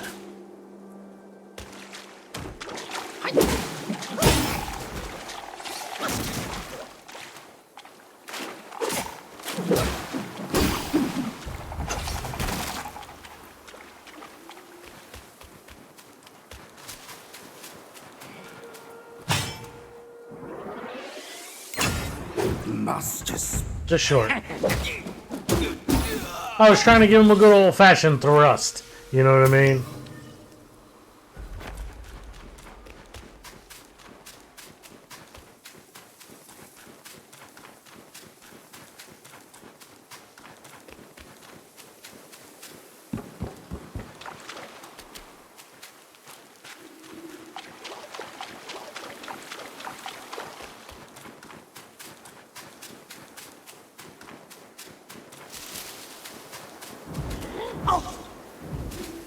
Your face looks familiar.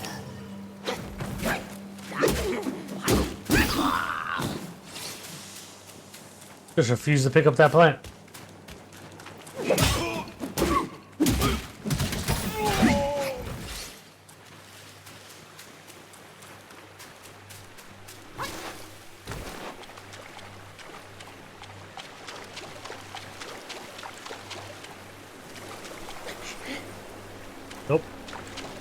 Because this is where we got the thingy.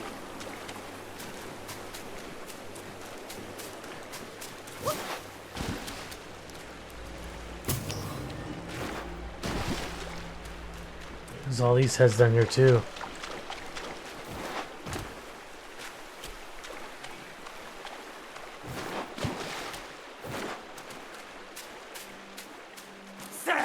Some flesh.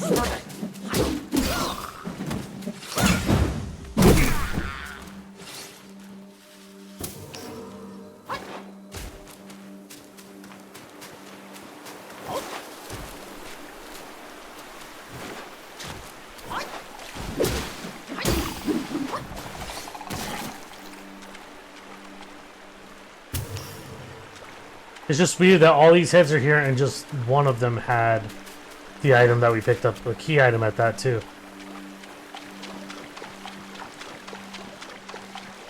We don't know what it's for.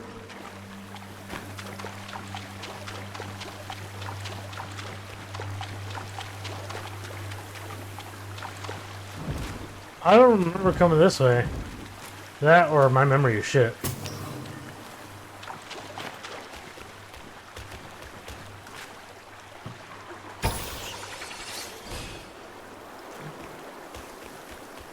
There doesn't, unfortunately, seem to be much anywhere.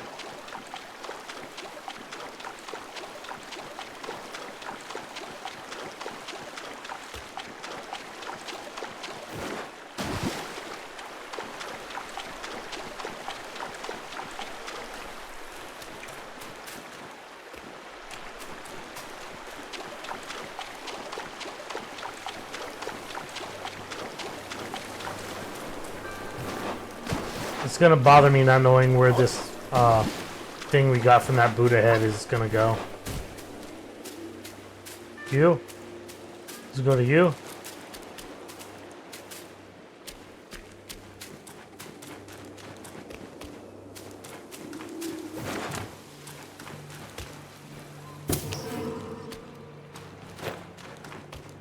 You're dead, homie.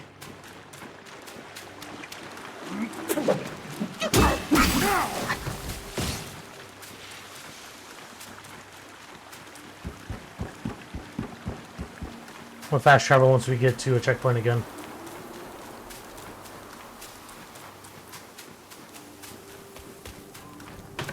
We'll look again another time. But I did. Hi.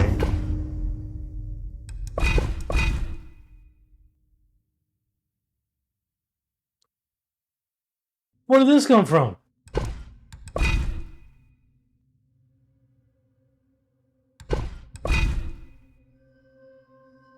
Yeah, I want that. That was random. I guess we got something out of it. I shouldn't be that upset. And we also found the other meditation spot.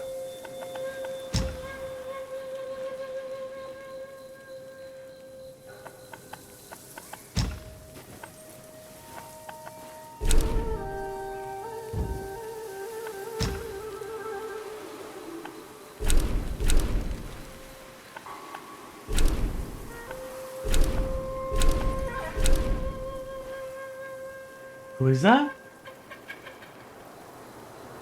Oh, the rhino, right. Or the fat boar guy.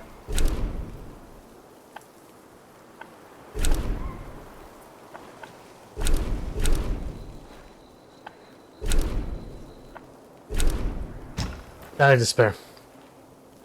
I want to check something here.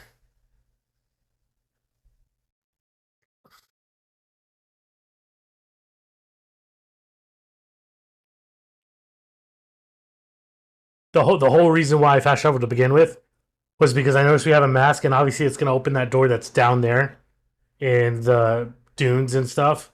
However, I remember there was a gate where we had that initial boss fight with the son and the dad, the king and the prince.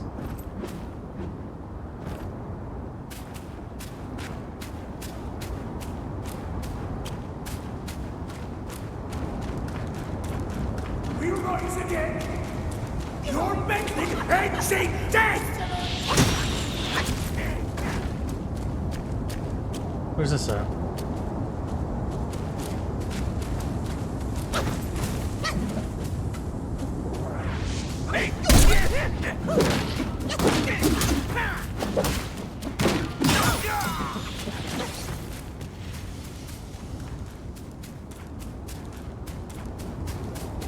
Oh, this is it. Here.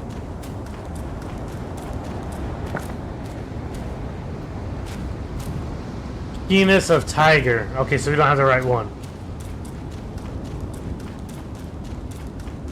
Just making sure I wasn't gonna miss something.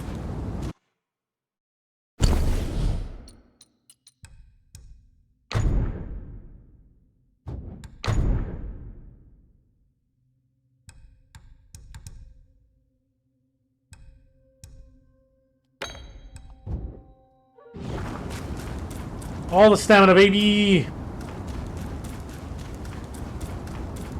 Okay, so... let's fast travel back to where we need to go.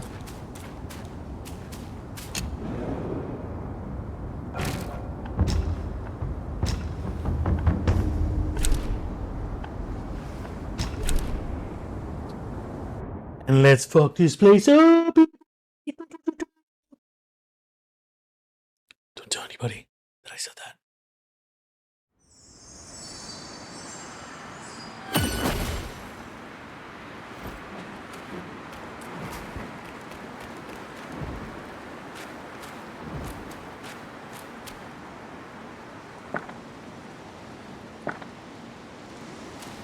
Okay.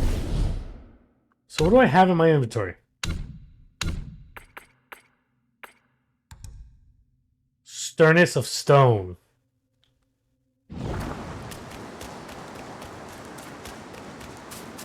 Guess we're going straight.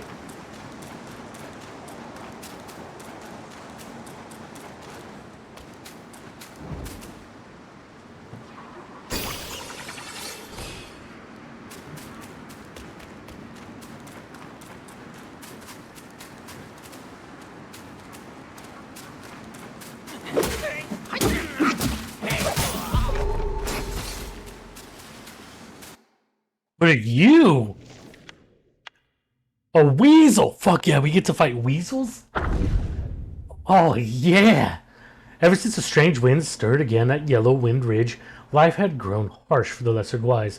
Tiger Vanguard and the King of Flowing Sands fought for dominance, troubling the Weaselkin caught between the two powers.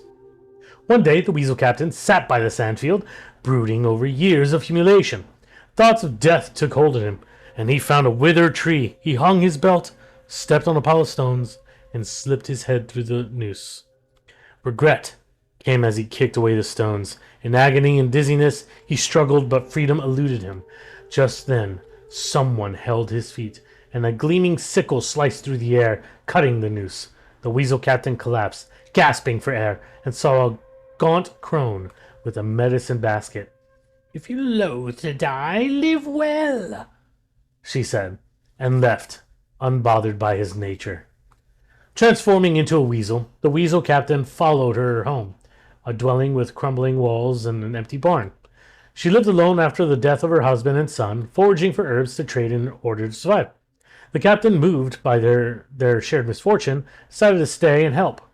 Disguised as an old man fleeing famine, he claimed to be alone and found shelter with the crone.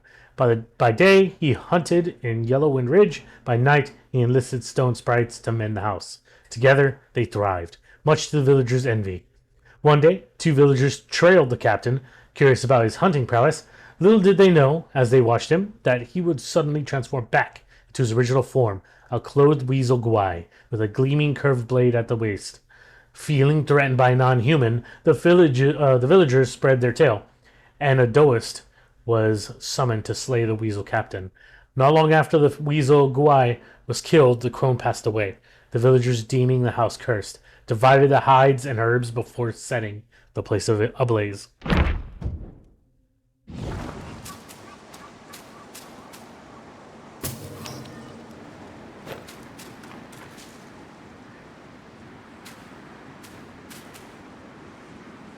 What is that? Hello?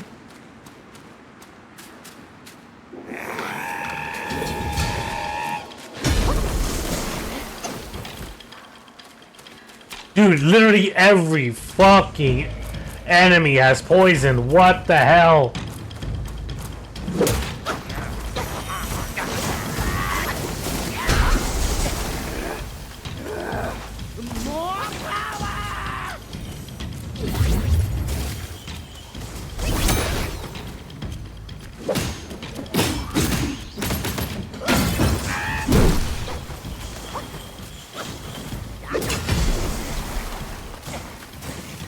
Now I'm poisoned. Great.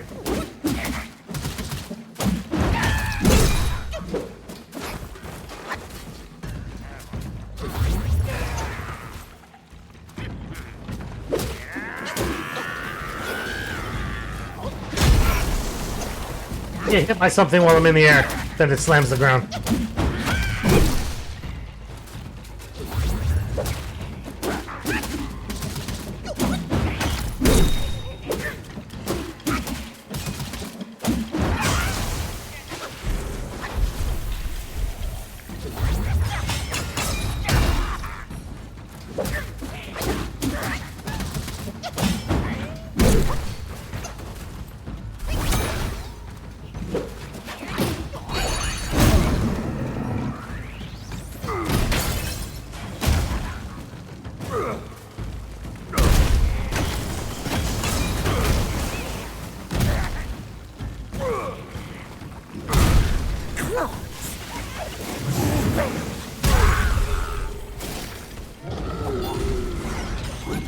Get fucked, homie.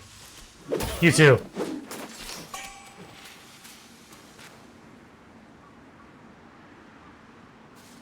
Thank God that the transformation that I use is immune to all ailments.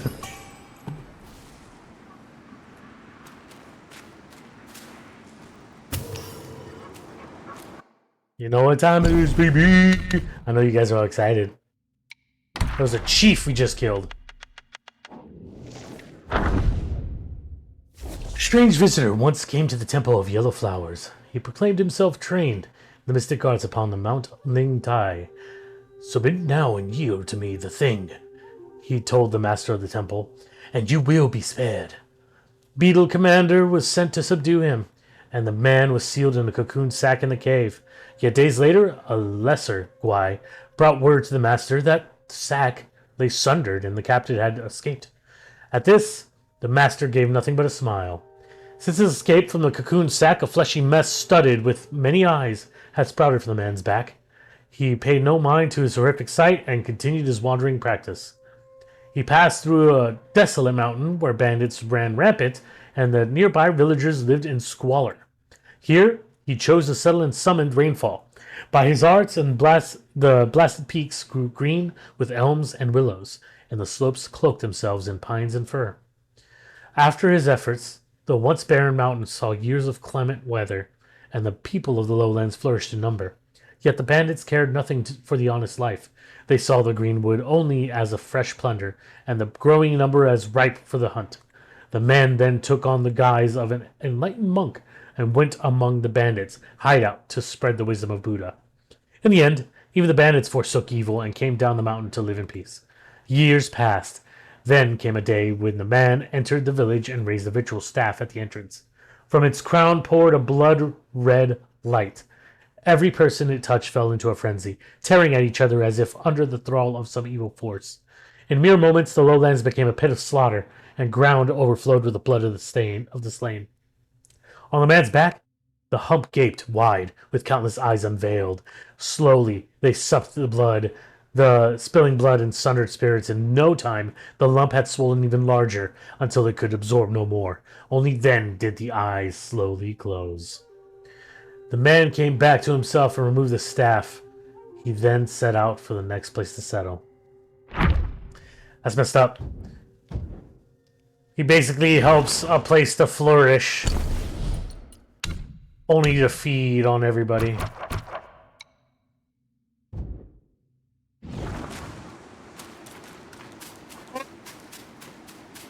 Healing upgrade.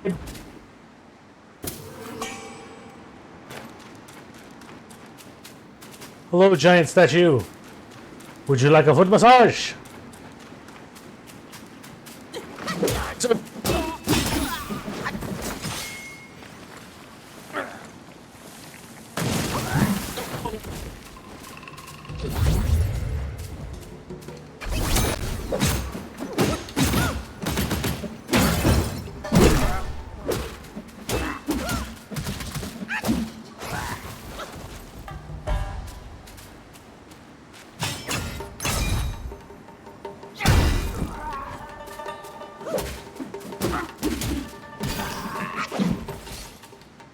Nine-capped Lingzi.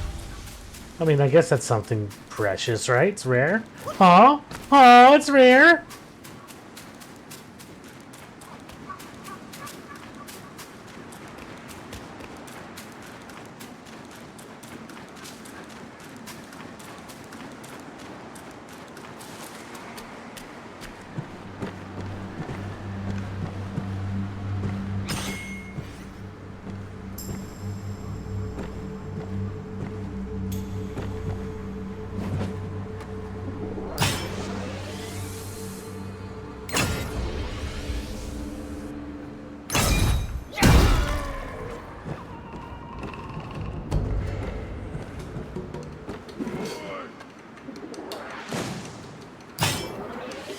Wait for it.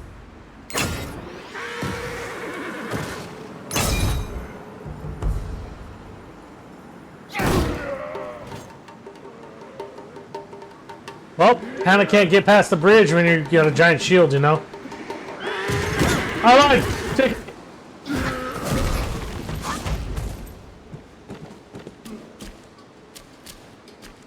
it. Just kidding.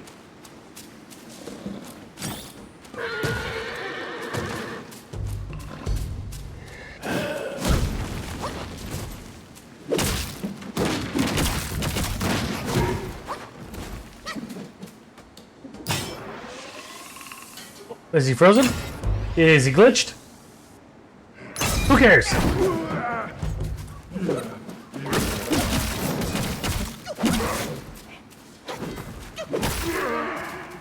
It's definitely stuck there for a minute.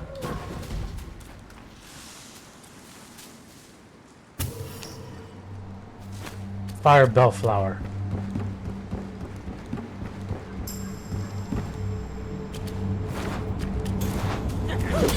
Careful me!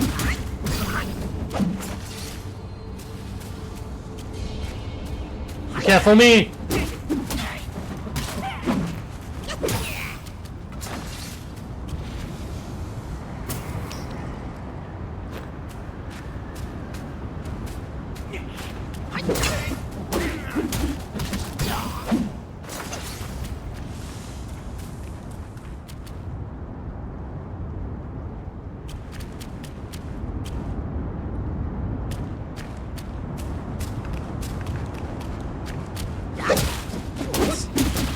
Zombie!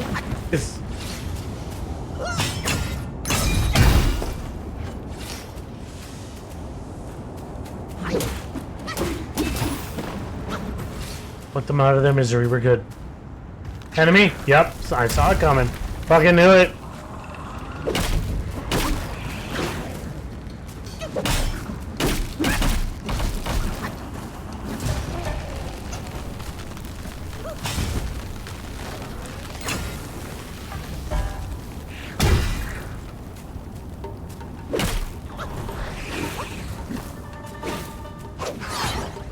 Hey, that son.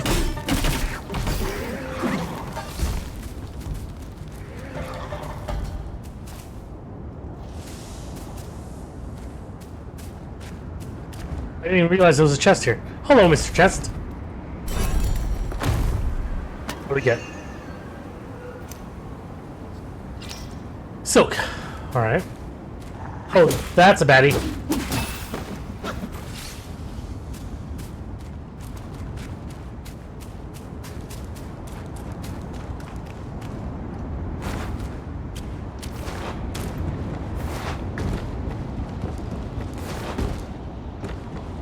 Making sure I'm not missing anything.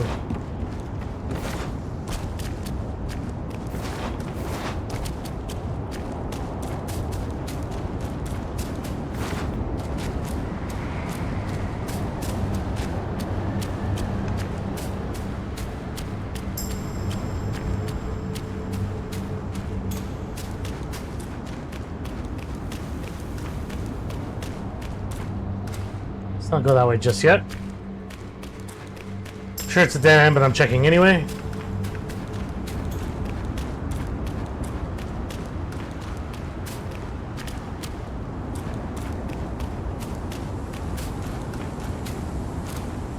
Yeah, it seems to be the other side of that big door where we fought the Rat King boss.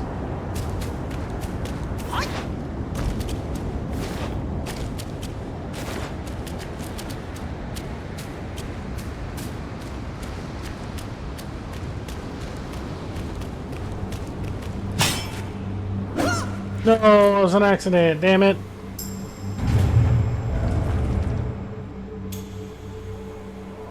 Honey, I'm home.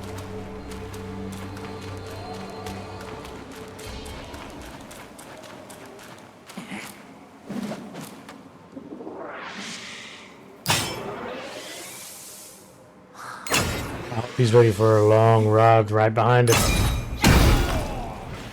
Nope, he wasn't ready.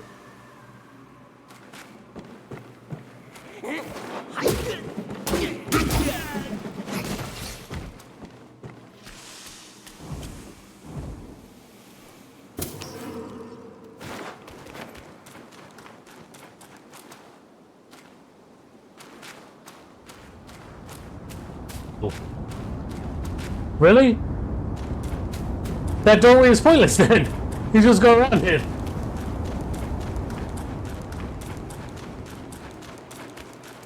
So we opened a shortcut, I guess.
Oh.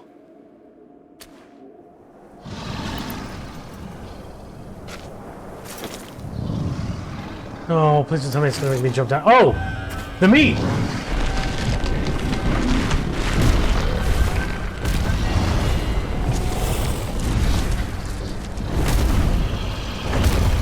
We found the first prince!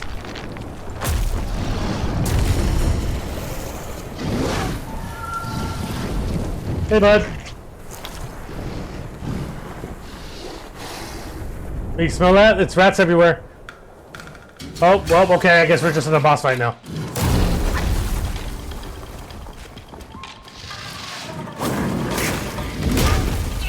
Jesus Christ.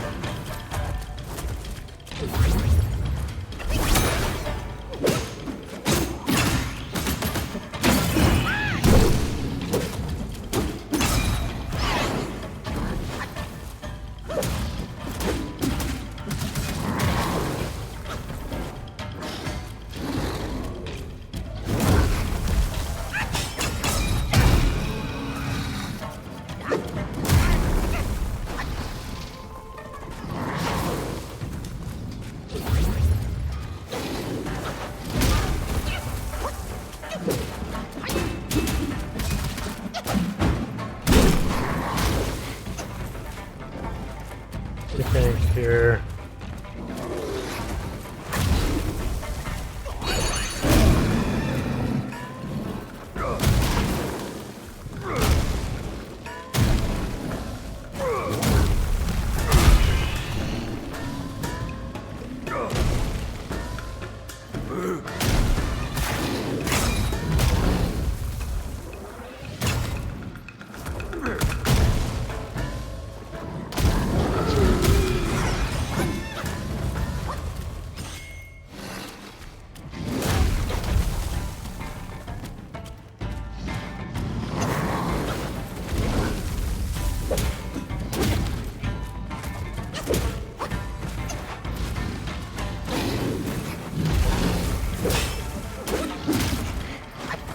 He's able to get up so fast now. He wasn't doing that before.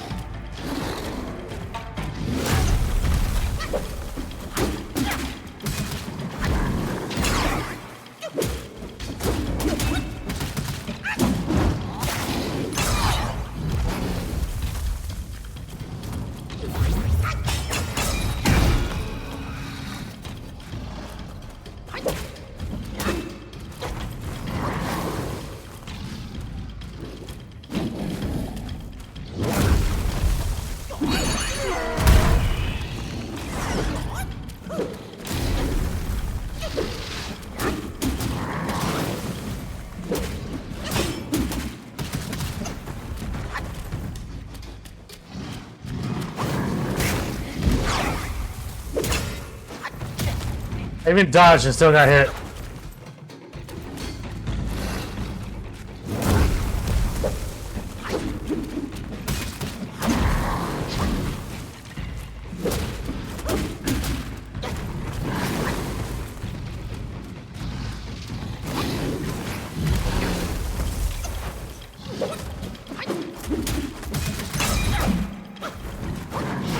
That should be game.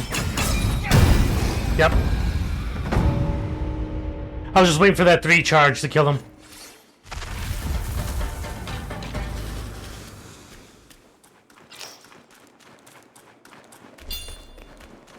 A rock gold piece, key item. That's right. Let's go, baby.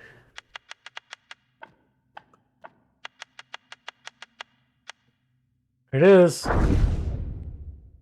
The yellow-furred rat had quelled the calamity caused by Fuban, earning the king's deep respect and being appointed as the royal sage. No matter the state of affairs or the minutiae of daily life, the king would first seek his counsel. At the sage's suggestion, the king issued the Rodent Reverence Edict, prompted rodent guais from all around to migrate into the city. The first prince, having distinguished himself in battle, was conferred the title of Brave General and was basking in his success. However, he was deeply displeased that a Guai sage had stolen his shine. Using the pretext of the rodent Guais causing trouble, he rallied court officials to petition for the royal sage's removal. Several upheavals ensued in the court, resulting in the deaths of many loyal to the prince, and even the third prince left in anger. Yet, the king's trust in the sage remained unshaken. On the sage's birthday, the entire kingdom worshipped his statue, and even the king paid a visit to the temple of royal sage himself to offer incense and prayers. Unable to contain his fury, the first prince overturned the incense table in public. Such an affront to royal authority could not be tolerated. Enraged, the king imprisoned the prince. The sage, however, was not angered and even spoke many good words for the brave general.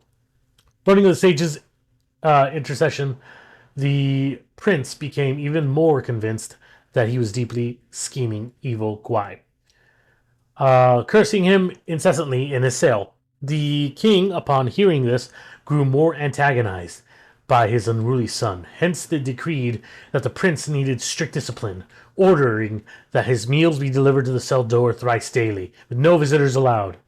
Initially, the prince was very stubborn, but over time, he softened and began to plead for mercy. Yet he remained defiant in his heart, constantly plotting to kill the rodents and avenge himself once he was free. One day his meal was late, and he was growing anxious. Then he heard the sound of a key turning and the cell door unexpectedly open. After waiting for a while and seeing no one enter, he walked out himself. To his astonishment, the guards and officials busting about outside were no longer human. They all became rats, dressed in robes. The prince thought it was that sage that had led the rodent guais to usurp the throne, and in his panic he charged into his father's golden hall. A short, stout rat, speaking in his father's voice, called out to him, "This must be an impostor!" The prince grabbed a guard's sword and struck at the king. Chaos erupted in the hall. Only royal sage brought forth a bronze mirror for the prince to see himself. In the reflection, there's no trace of the brave general, only an enormously fat rat. So they're all transformed into rats.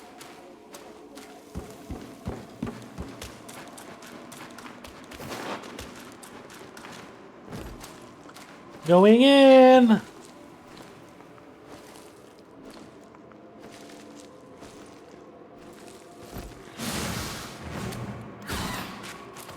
Dude, I just fought a boss. You're gonna make me do this right now?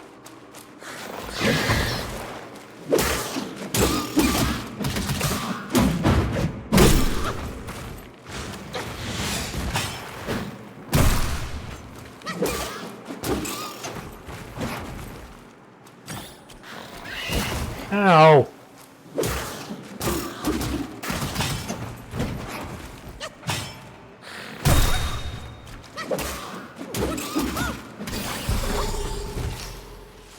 Another swing. Oh boy. Okay. After the harvest, the rentman arrived in the village. The villagers cleaned a long abandoned manor for his stay, and treated him to a sumptuous feast. Full from food and drink, the village chief spoke directly. The rent is a heavy burden on us. Is there any possibility to reduce it? The rent collector replied, The rent has been determined by your lord. I am but paid man tasked with taking what is due. I have no power to change it. The talk turned into an unending argument. As dusk approached, the villagers hastily left. An old widower lingered, offering a suggestion to the rentman. Our village offers little amusement, but on that hill there's a pavilion fine for moon gazing. Should you grow weary, 'tis a place to ease your mind. With these words, he too departed. The knight, the rentman, lantern in hand, pondered his ledgers and the days of disputes ahead. Seeking solace, he walked toward the pavilion. But as he stepped into the courtyard, a figure descended with wings of flesh, claws for hands, and a maw of pointed teeth. Terrified, he fled, only to be ambushed by a similar creature lurking in the trees. The bat guys squabbled over him for the first bite, chittering and chattering. Seeing them locked in a stalemate, the rentman drew a blade from his belt and beheaded one. The other sprang fangs barred towards him, but he dodged it with a struggled roll. That night, the rentman and the bat dog fighted. Fangs and blade clashed until dawn. Come morning, villagers come to the manor to prepare the rentman this morning meal, only to find him sitting by the door, a blade at his side, pinning two headless bat corpses to the earth. In the days that followed, they paid their full rent and hosted another rich feast, sending the rentman back to the town with due respect.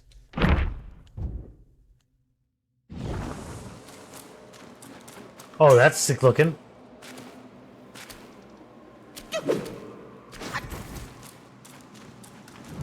Oh yeah, let's take his soul, baby. Your soul is mine. Nom nom nom nom nom. Swift bat. What does that do? Oh yeah, we didn't even see what this guy. Monitor increases maximum mana. Okay. Wait, take a look at those eyes. Oh yeah, look at those eyes. Blah, blah, blah, blah. Moderately increases stamina recovery. Take form of swift bat, unfurl your wings, and stir up gravel to strike oncoming foes.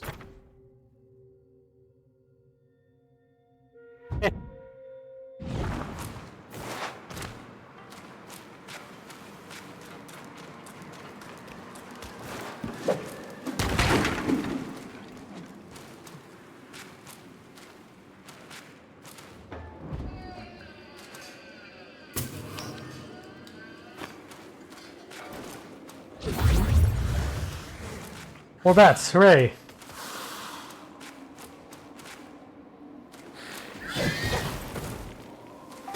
You silly goose, yeah! I'm pussy! Garnet!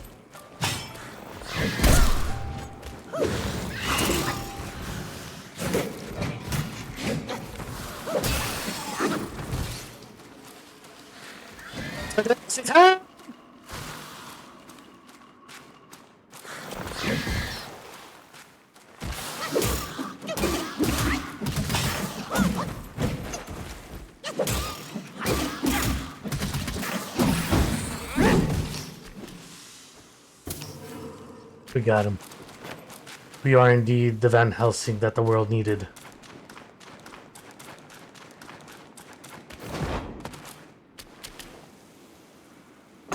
What are we raising? What are we raising?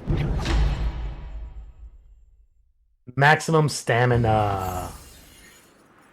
Yeah, buddy. Wait, do we, like, have any... You have 2 sparks. Just not paying attention.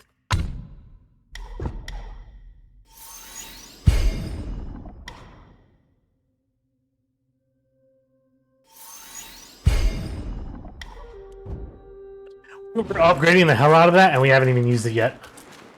But you know we're going to be using it. The duplicates is sick.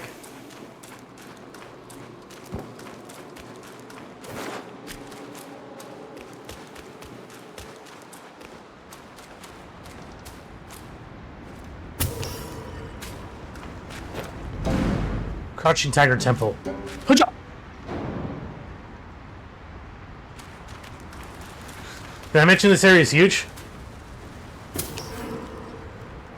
Because if I didn't, it's huge.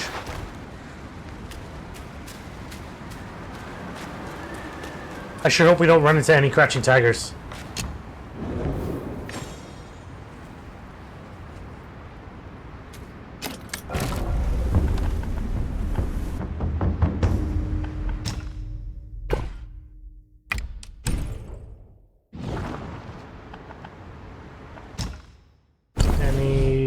Weapons by chance? The answer is no.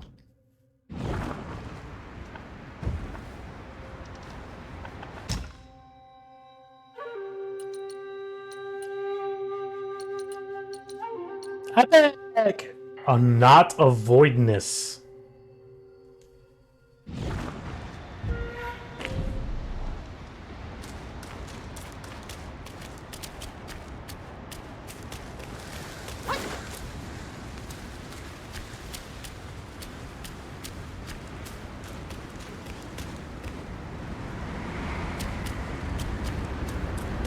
There's a lot of just meat hanging around here. Is that a chest just chilling there? Just for me? For little old me? So I'm curious, those of you that are still here hanging out or watching or have been attentively watching throughout this day, what do you guys think of the game so far?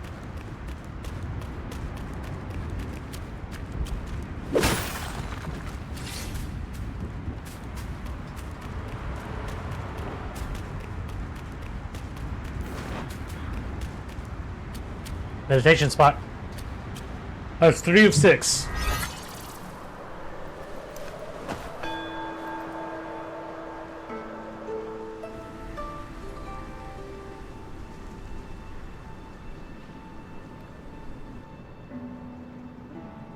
We rest.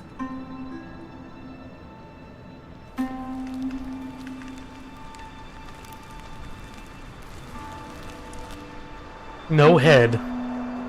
So what? No head?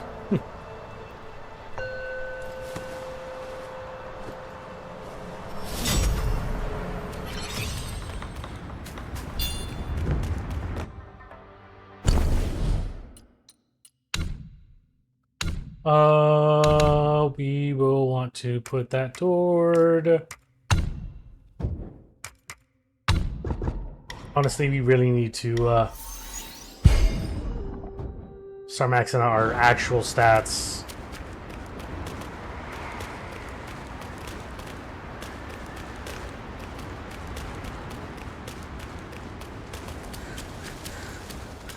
And we have a giant tiger to fight. Lovely.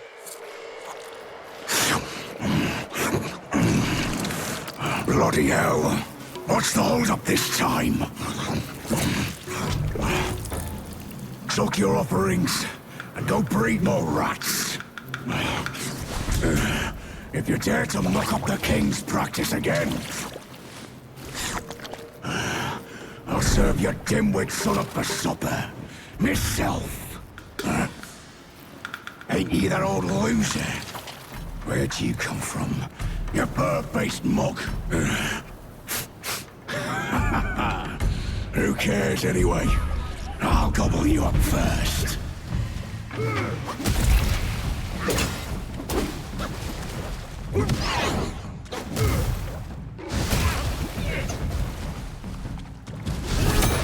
A Kung Fu Panda?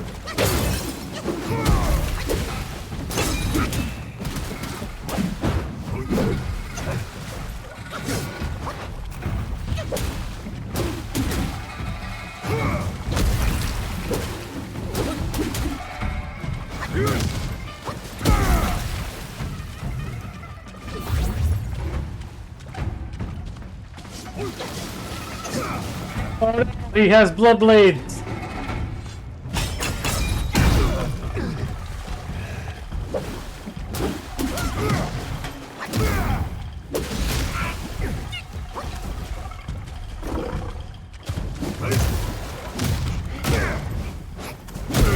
Oh my god.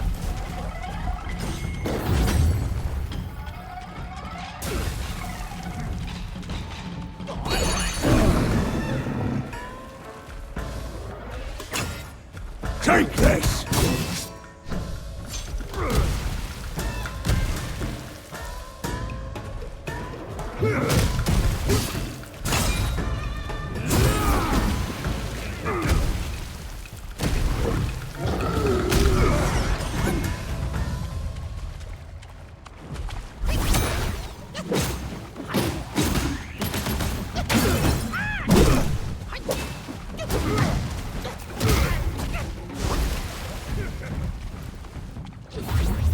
I'll wreck you!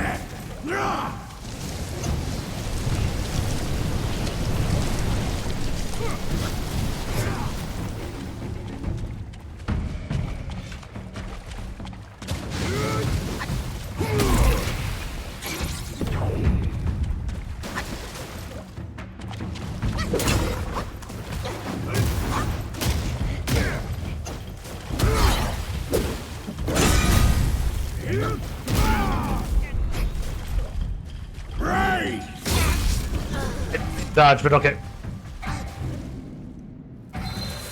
I guess he went stone last minute and I hit it, and that's how he countered me. Rebel, rebel, rebel, rebel.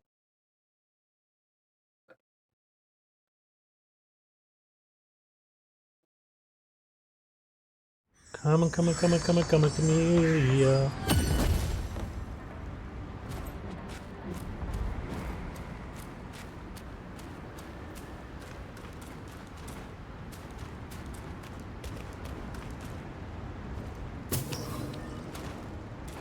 Millennium Ginseng.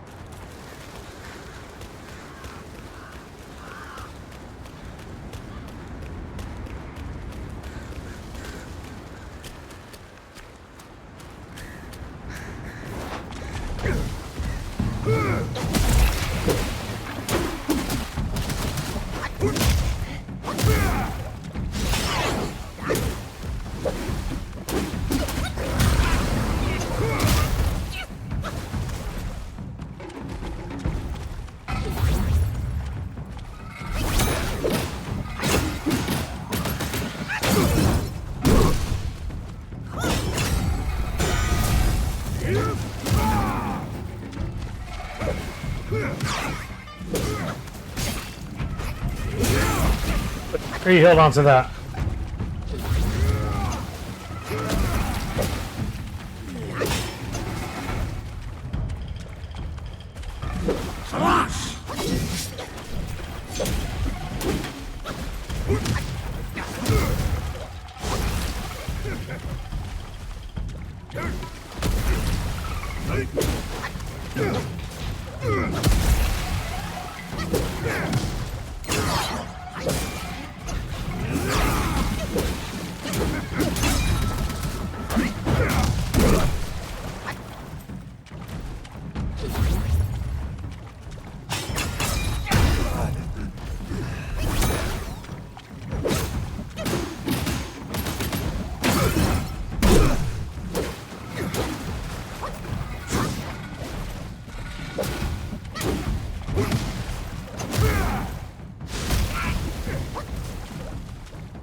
That's pretty sick.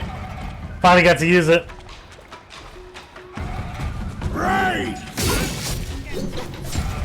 Oh my god, that takes so much I'm dead. Too early, yep. They all nail in the eggs. I was fucking him up too. It's starting to feel less and less like I do any damage now. Like I really have to work to do damage.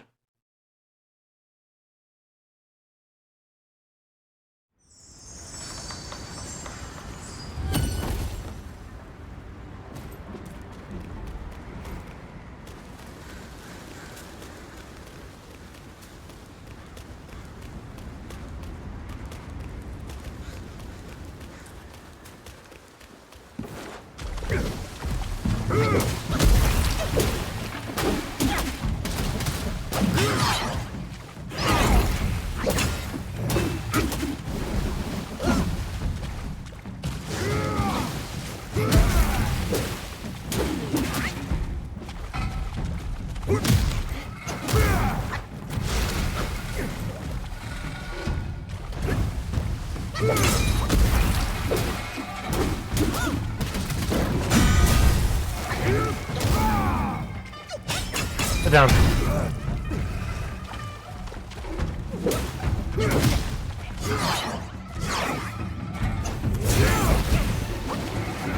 Take this. Okay, that's bullshit. That's the first time he's done that after a combo.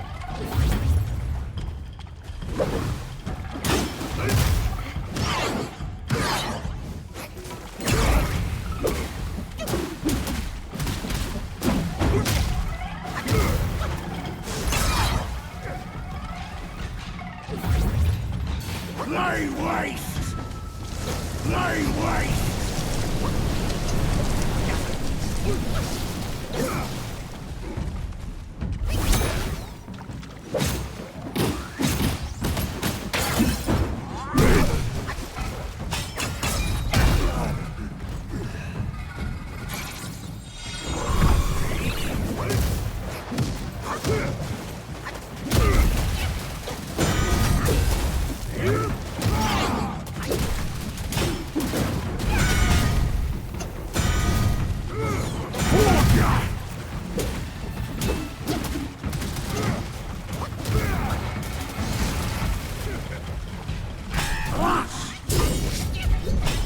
Getting dodge.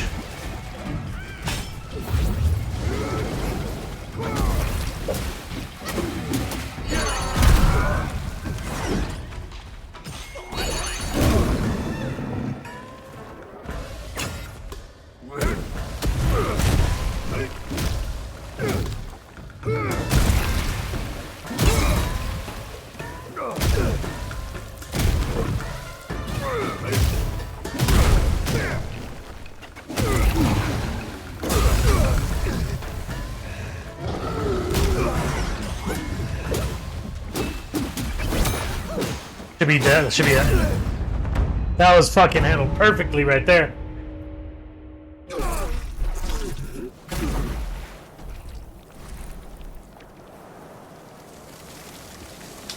And now we're gonna get that rock skin move. 今天这是全屋里大手铁盆造虎器，枪刀剑剑黄不比，时候死你不死你。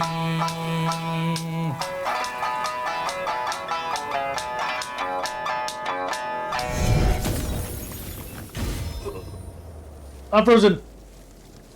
This body of yours is perfect for the art of rock solid. Solidify the body like a rock to parry incoming attacks.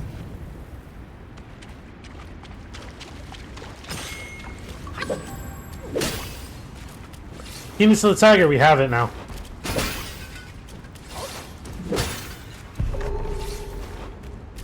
Oh, you know what time it is, baby. Tiger Vanguard. A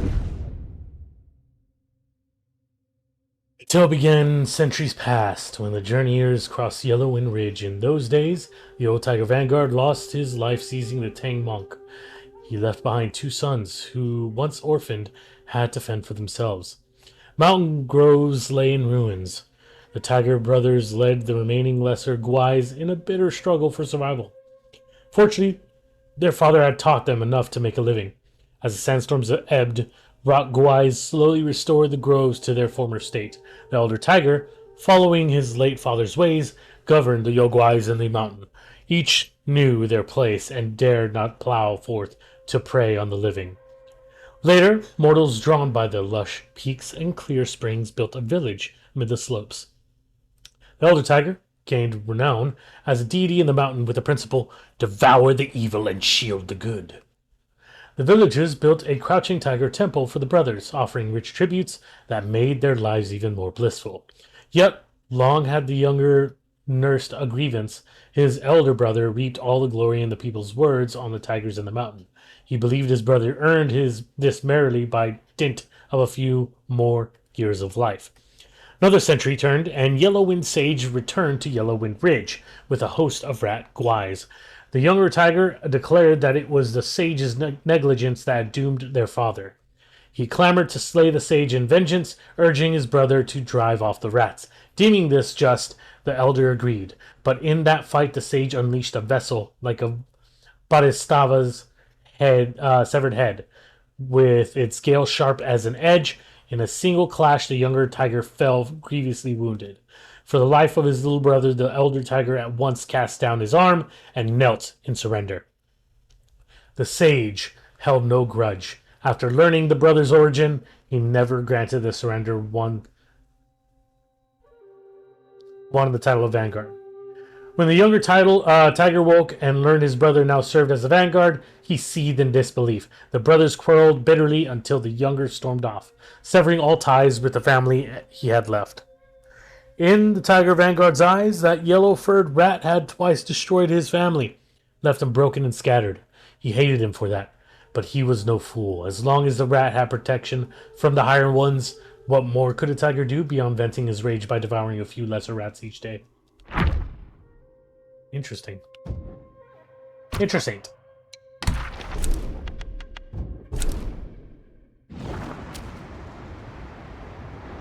Progress has been made.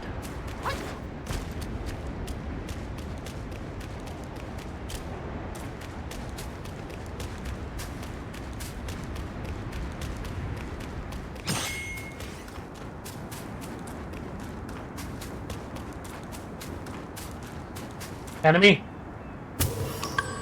I'm just waiting for that jade to become a monster. Wait, is that another upgrade? Oh, we haven't even been upgrading our gourd either. We need to do that.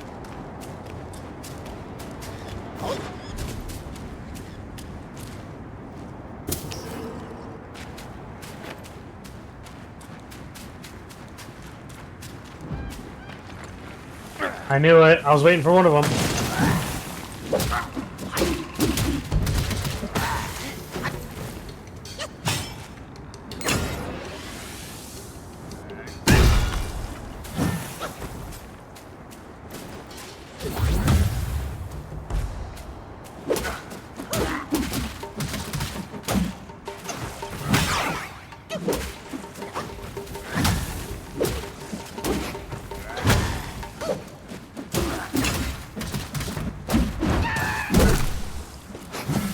You're not dead.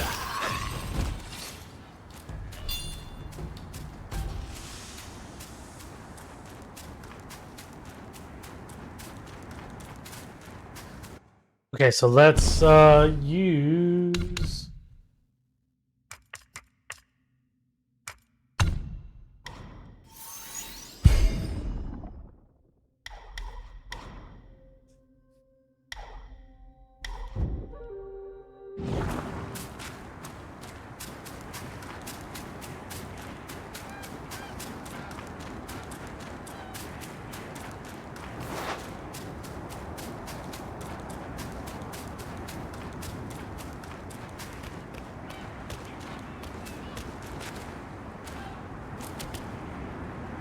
I suppose before I get too far here, let me go back and hit that save point.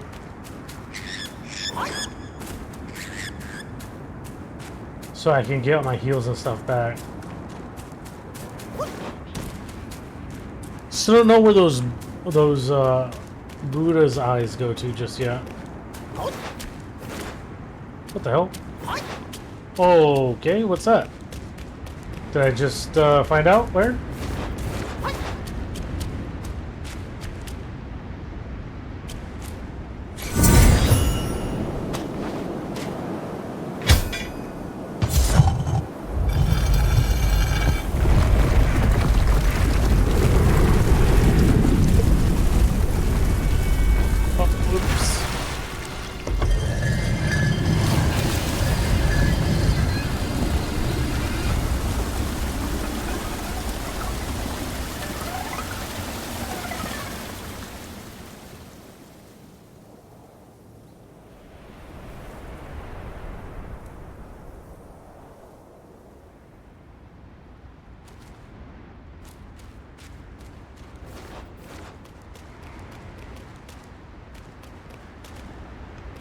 I don't know what that means, but cool.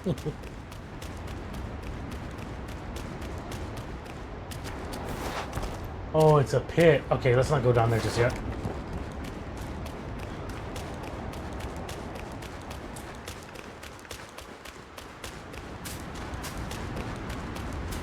So we'll get our heels back, and then I guess we'll jump it in the mouth. Huh?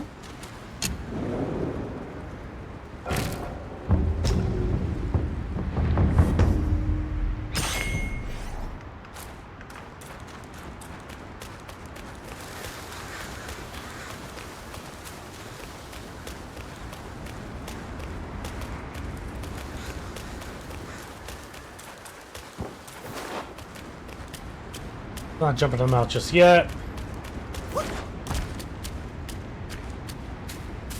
Let's see what's over yonder real quick. And if it seems to be progressing or moving forward, then we'll jump into the mouth.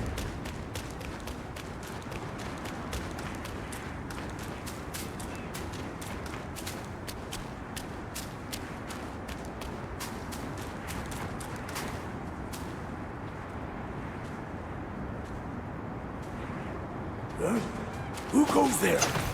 Take him down!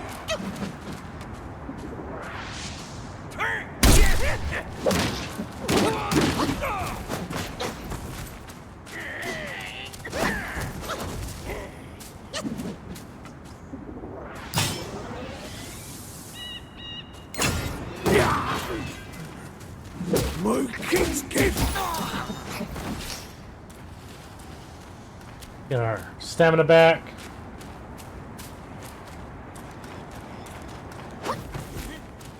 Delightful. How delightful.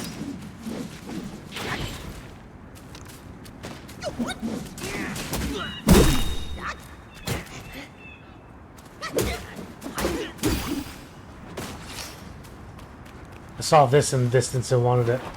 Okay. Alright. What are we increasing? Health. Nope. Never mind. Drinks and soaks. Copper pill. Ow.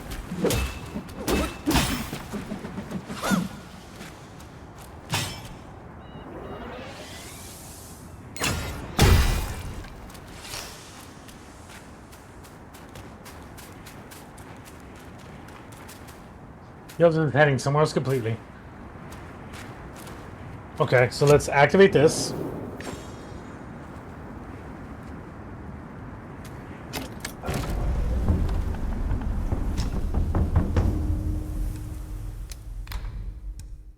After using the gourd, the next rock solid costs no mana for a short duration.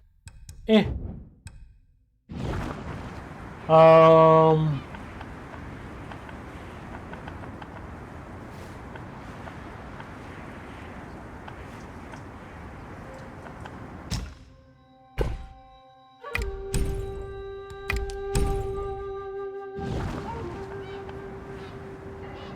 Set spells. We're gonna get rid of the cloud step and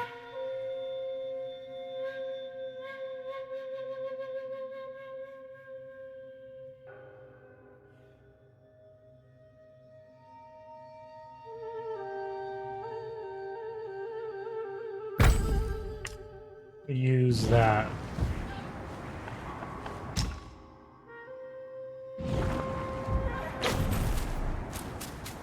Let's go jump in that mouth, shall we? This game getting better? I mean, the gameplay's gonna be how it is, right? Like, that's not gonna change. But it's not gonna deter me from enjoying the story. So, I mean, I'm still enjoying it. I'm loving the hell out of it. I just finished fighting a giant tiger boss guy. Fucked him up real nice.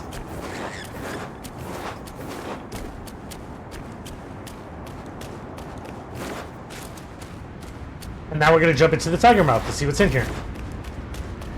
Yeet!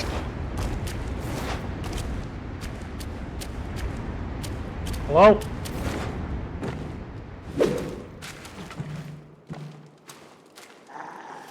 No! Stop it!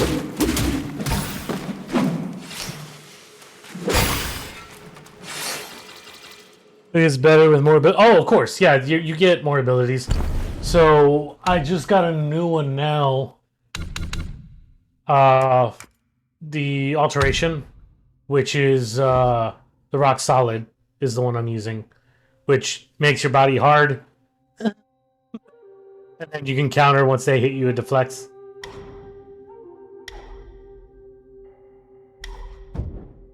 But I mean, I've never been super into that one.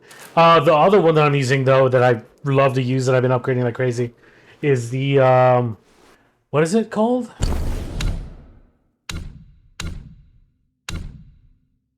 It is called...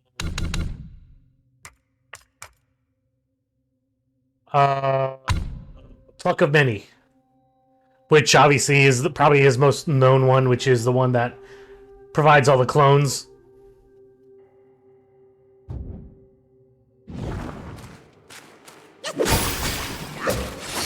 Ooh, nice try.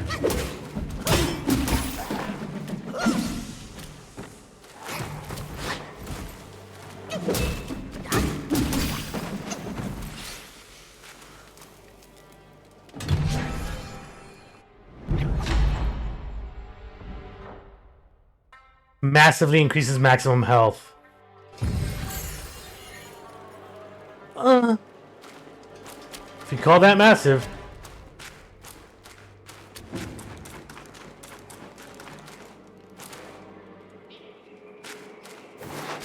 Did I just hear a frog?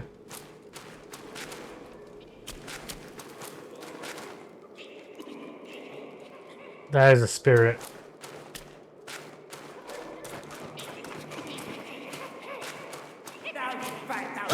Oh, those are new. What are you guys?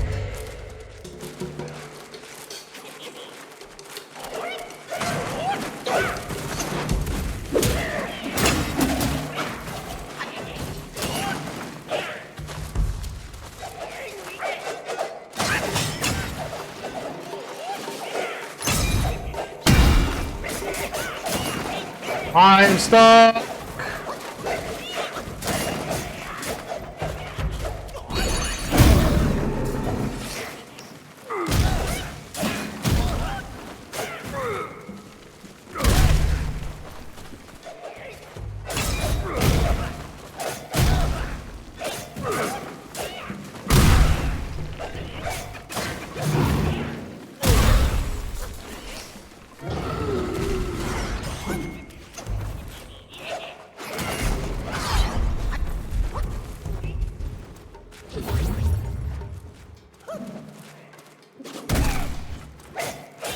How are you not dead? Fucking die! I'm dead. Dude, this is so annoying. That's the third time someone hasn't died with like a sliver of health somehow.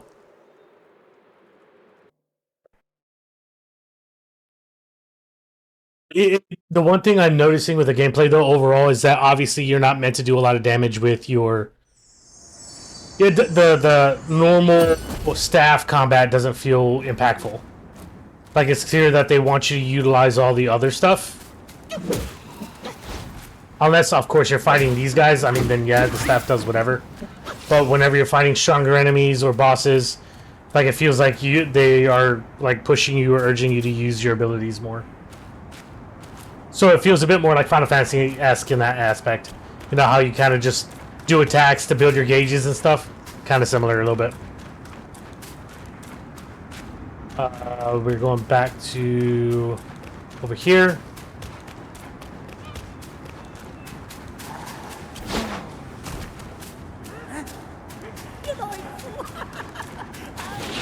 Now misstep will be your doom.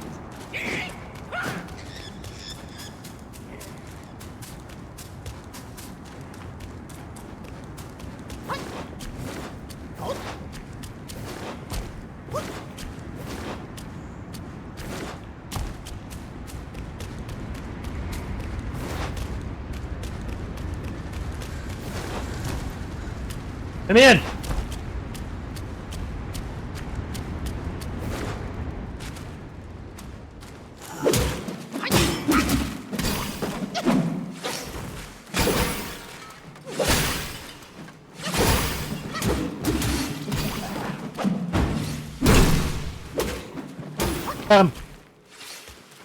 Okay, now we fight all these guys over here.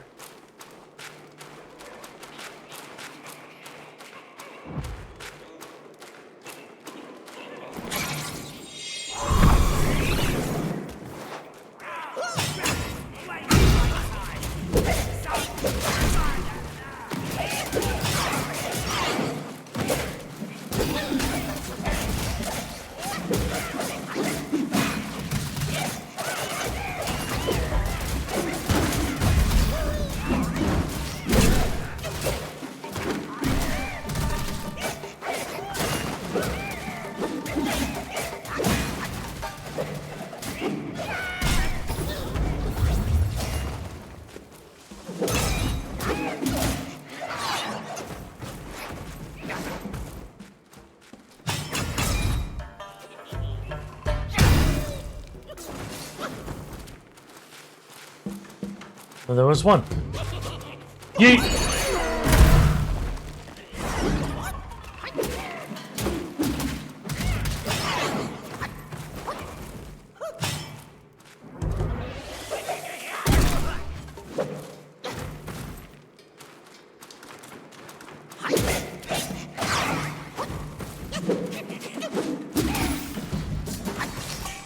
And he's dead. Take his spirit.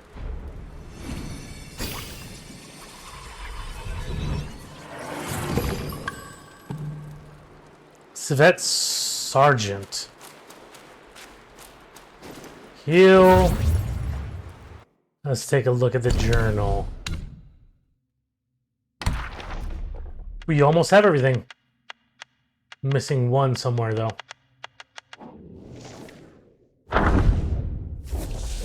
Once there was a rich landlord who had built many houses. Among them, there was a court where none lived. It had a clear pond, an old elm, and swing. The village children longed to play there. The landlord, however, ordered his servants to guard the court and allow no one near.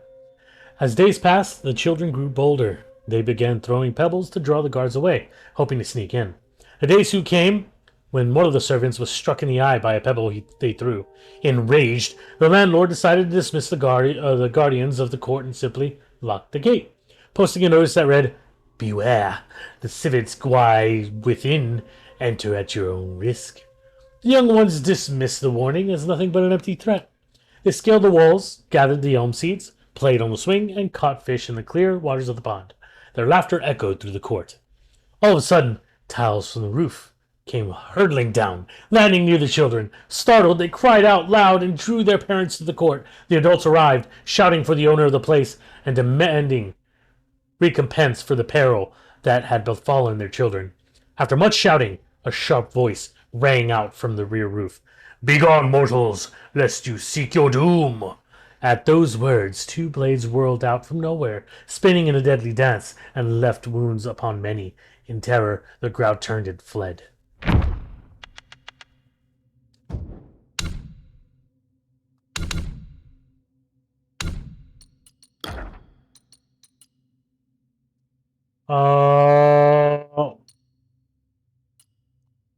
Take from the Civet Sergeant, juggle twin blades and hurl them at foe's chest. Once stricken, the foe shall suffer the agony of a pierced heart. Slightly increases attack.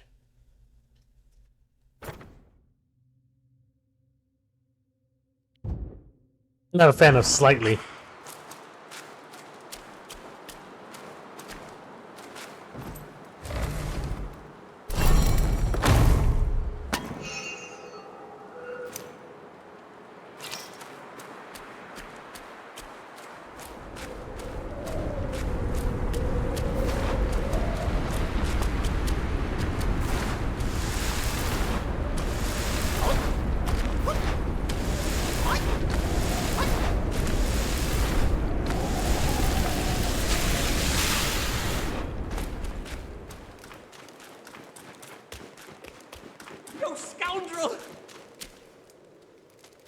It's the medicine guy. I was gonna say the furnace. It's you again. You've bested the Yaoguai.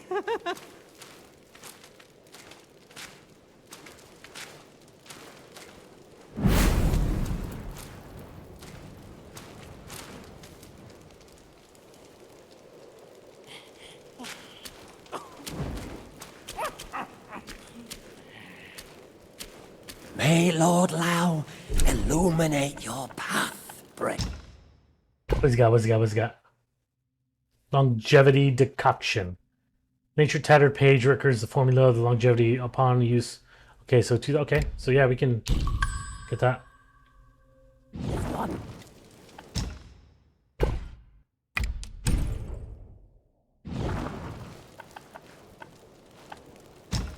Mortal medicines. What are celestial medicines? Oh. Now we know what we can use the mind cores for. That's it. Okay, well, there you go. So now it seems that you can individually upgrade your stats. But you do that via creating decoctions and stuff. Which you get mind cores throughout the games from killing special enemies, I guess.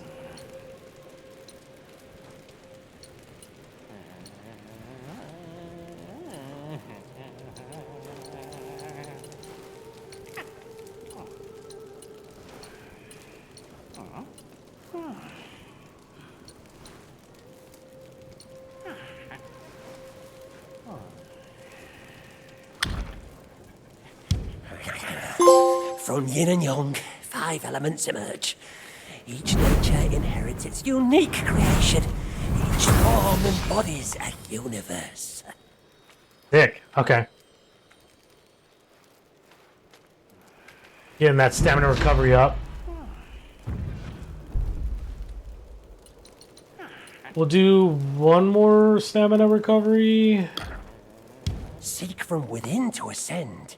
Seek from without to craft pills. Thou shalt have pills. It's like you can, there's a max obviously you can use though. So like May 2 of 12, so you can only make a max of 12. 0 of 36.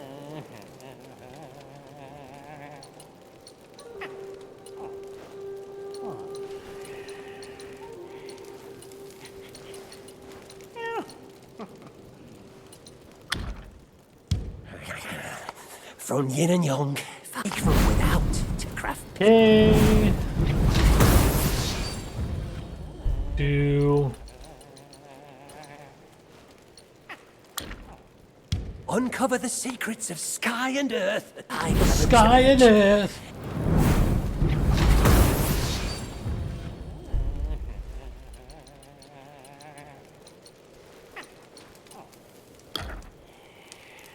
Seek from within to ascend. Seek sky and earth. Alright. Damage increase? Yeah, that is the annoying part. I was looking for that myself, but sadly nothing.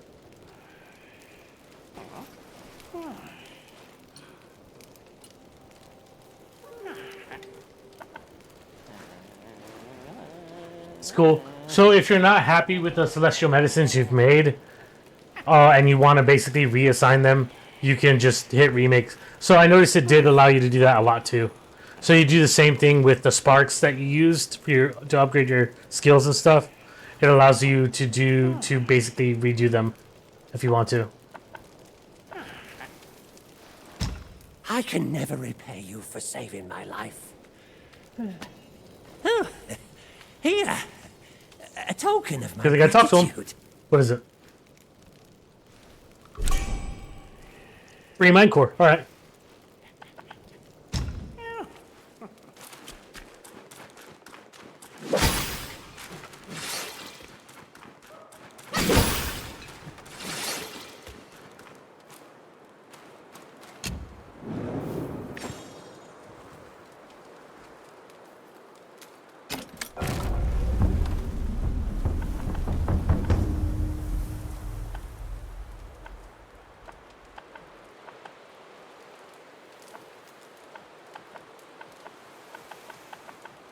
You can make medicines from here. Or at least the normal ones. Upon use, considerably increases maximum health for a long duration. Oh, that's pretty sick.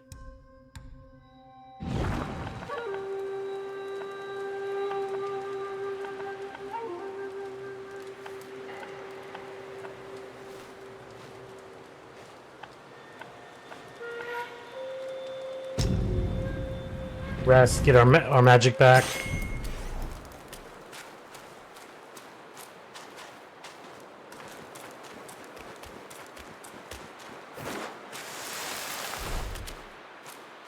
Didn't think so. Let me see.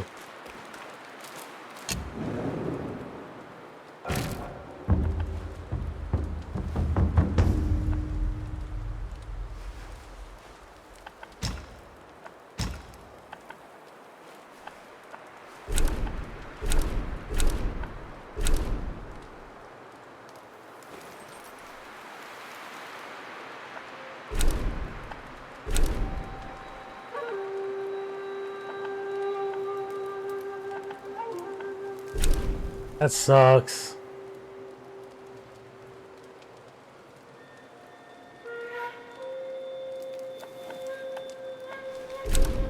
Maybe I have to reset them to be able to fast travel to them, maybe?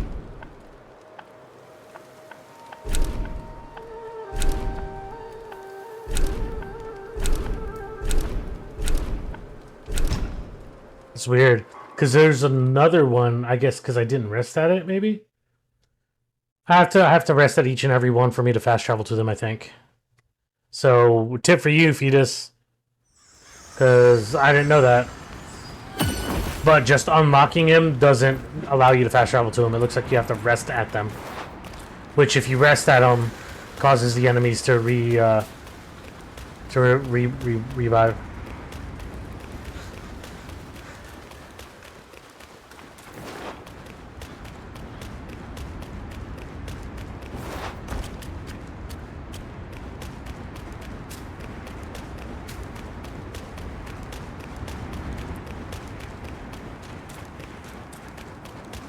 So if you want to be able to travel to them, it looks like you have to rest at each and every one. I'm about to test it right now.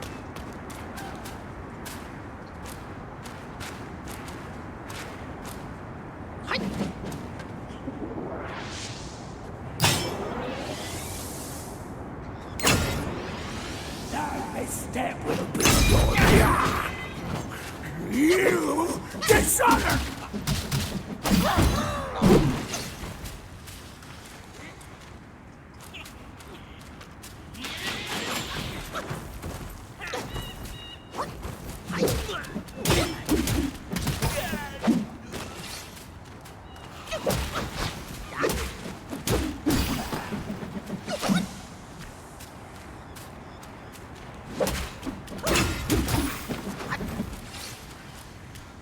Now watch if I come here.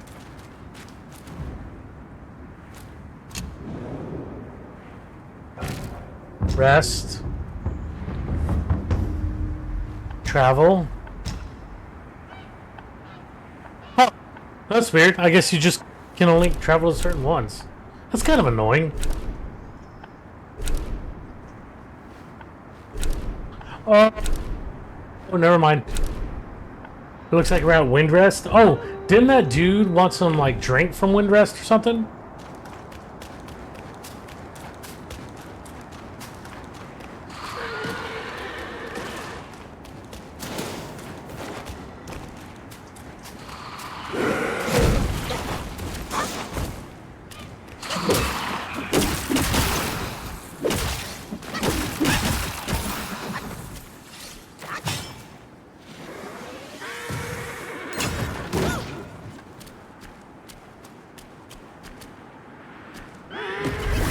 Stop it.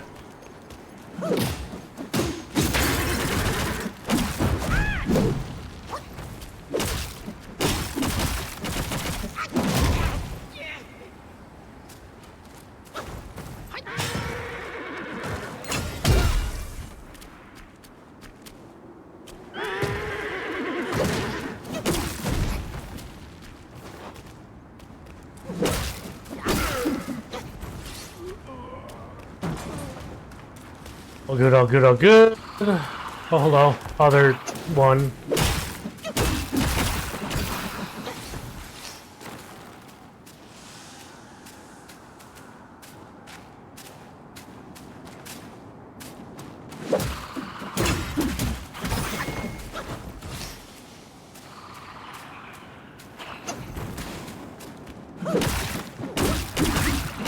And they have these all over the town, huh?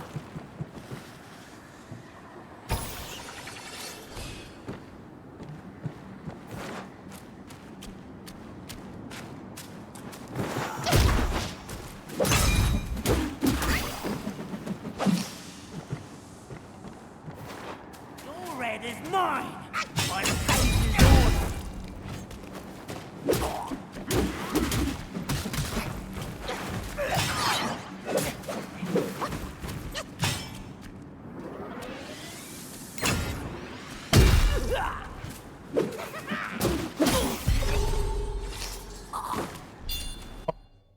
How many more enemies do we have here?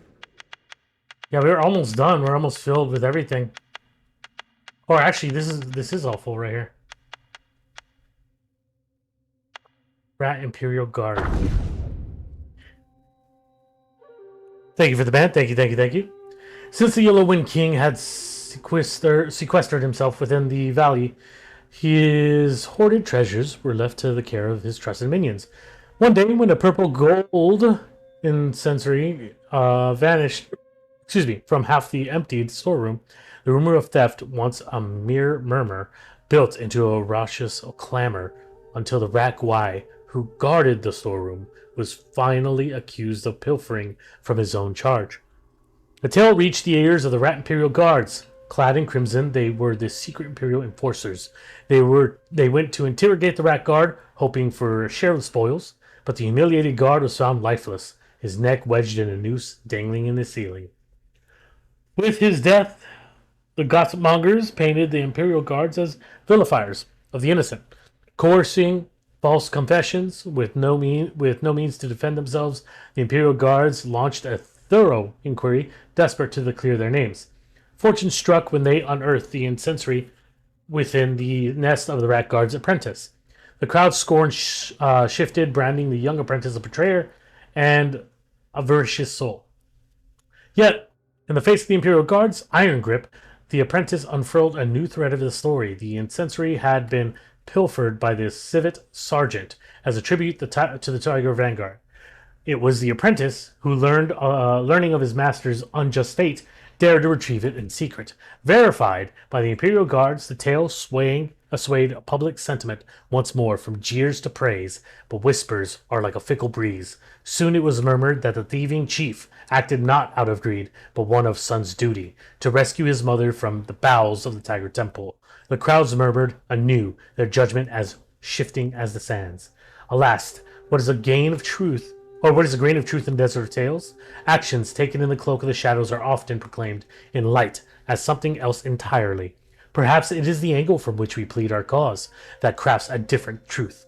And when the truth finds the light, it is often because some prefer an audience blind to the rest of the story. So it looks like we have all of the lesser Yogwais. Stew Dog. What is that? Did we fight this?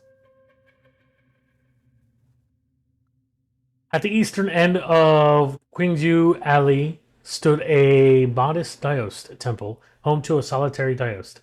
This Zudog is the medicine guy, I think. This Daoist professed to have discovered the ancient formula for an immortality pill from the sea, earning him a reputation as a miraculous healer. The Daoist pill, when taken by the sick, showed no significant improvement, and when taken by the healthy, had no noticeable effect. If anyone inquired about their efficacy, he would calmly explain, "There is no such thing as a wondrous cure-all pill that can bring the dead back to life. True health arises from the harmony and smooth flow of one's essence, vigor, and spirit." Consequently, people began to doubt the Daoist's skills, leading to his temple being sparsely visited and few seeking his medical assistance. In the city, there was an old man named Mr. Chen, whose wealth rivaled that of nobility. Now, in his 60s, he had fallen gravely ill, showing signs of being near the end of his life. His son sought out the Daoist and invited him to treat his ailing father. The Daoist had a yellow dog that he kept by his side at all times. This time, he brought it along to Chen residence. The Daoist prepared many special pills for Mr. Chen, although the household servants thought he was merely going through the motions. They dared not say much and watched from the sidelines.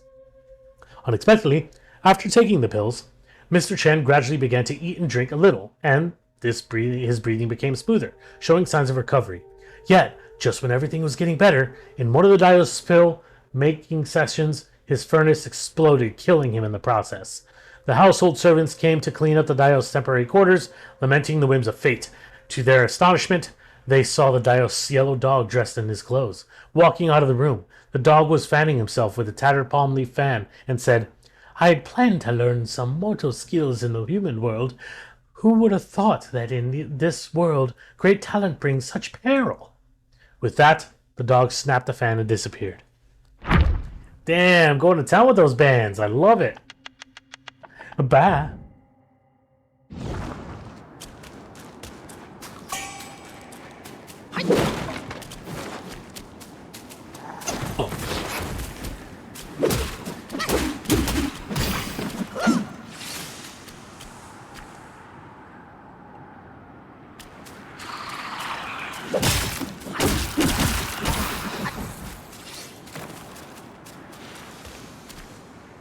Got him.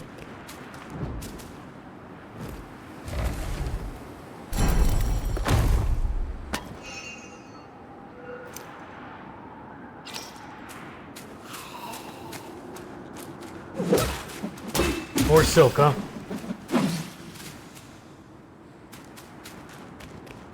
Good. There's a reason you don't see them.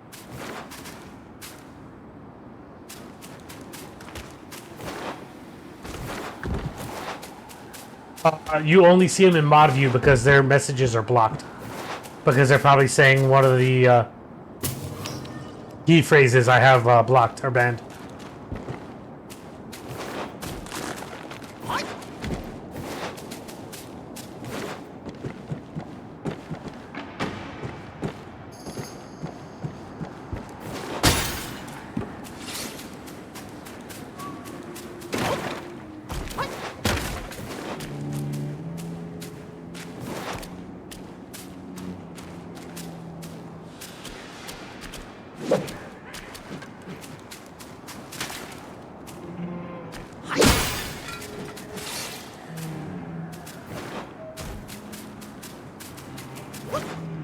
Nope, cannot go that way.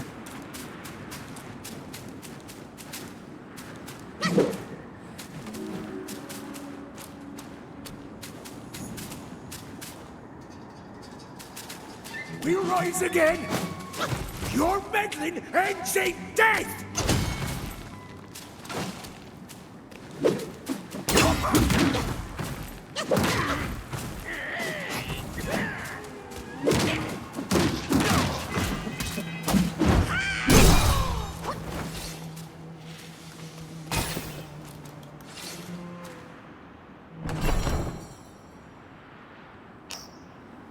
There we go.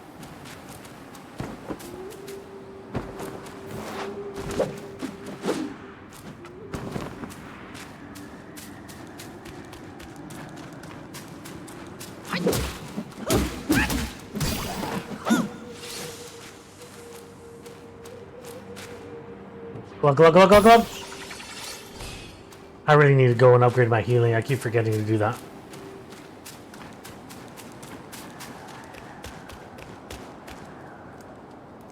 Look at that guy up there just doing his thing up there. Oh,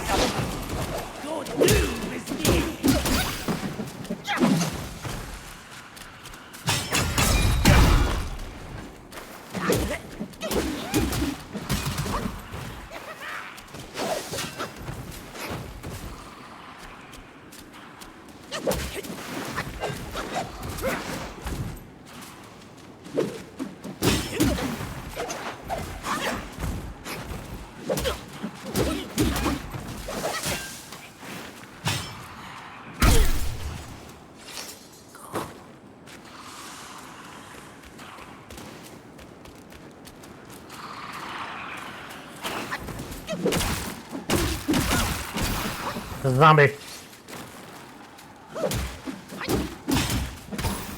That's one of the drinks. Sobering stone. Okay, so we got one. We need two, right?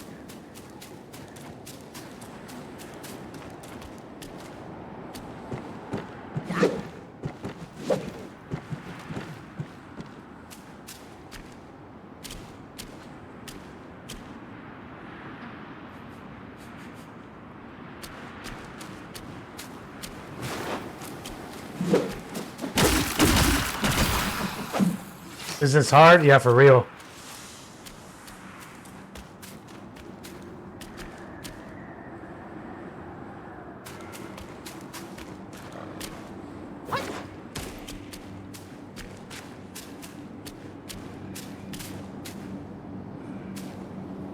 I'm not a fan of this. Only I can defend our land from the scourge. Delightful. See, they come at me. They all are. Now taste this.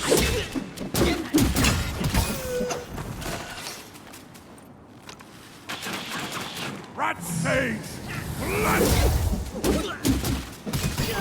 Here we go. You're dead.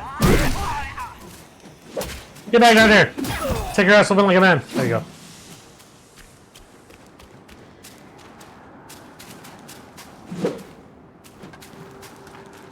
Got this chesticle.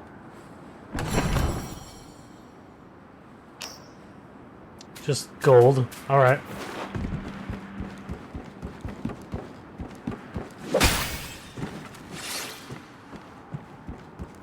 Still looking for one more sobering stone.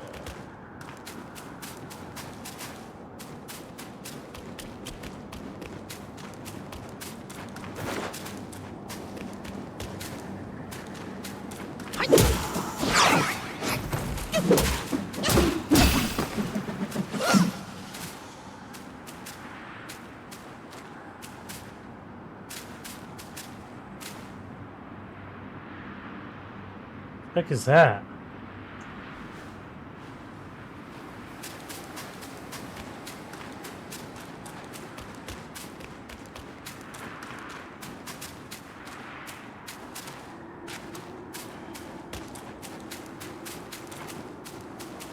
I don't see any more open doors of any kind. Guess we'll move on.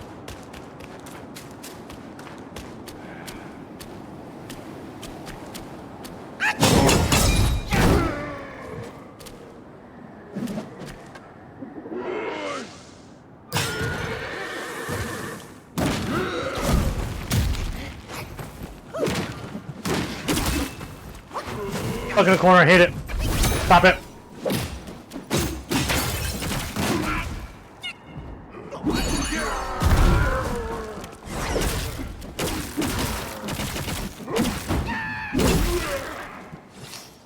Hey man, that's what you get for pinning me in the corner. Nobody puts baby in the corner.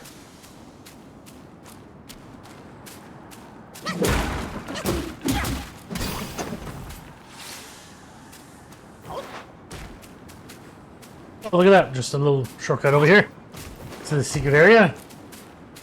No big deal. There are three Imperial guys up ahead.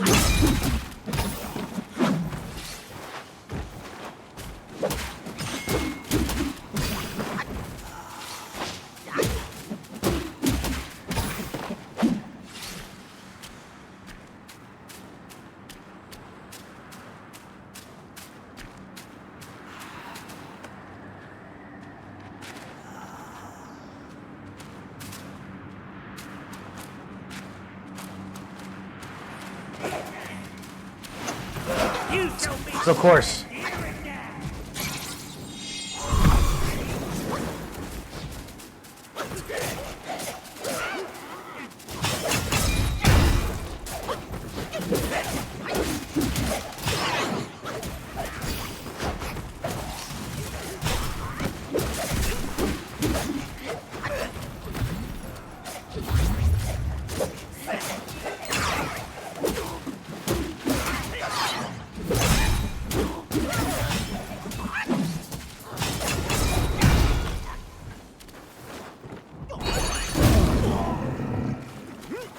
that, son.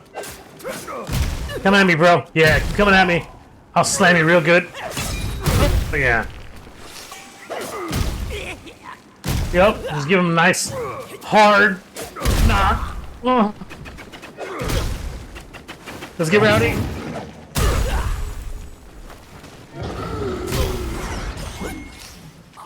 That's how you do it. Just get rock hard.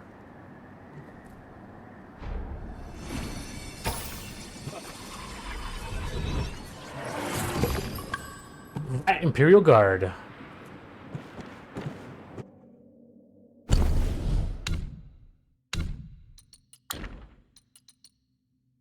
Moderately increases focus granted for perfect dodges. Take the form of a rat Imperial Guard and nimbly circle the target, slicing them when they least expect it.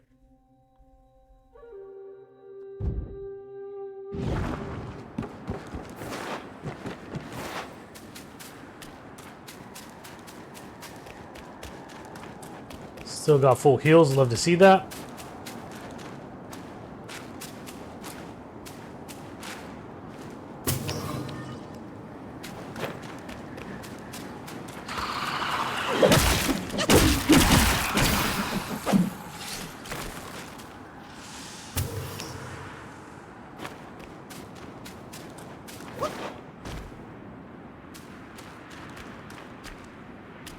Enemy there.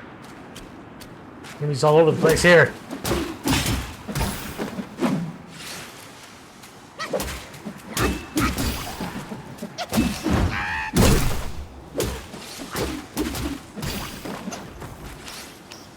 At least they're all just kind of minding their business, accepting their defeat.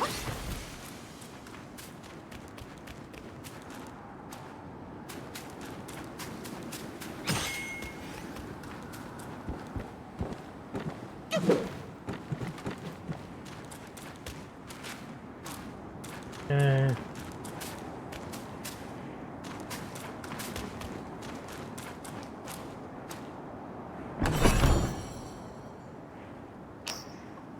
Silk, tiny piece of gold. At least we're gonna have plenty of silk for whatever we need to craft next.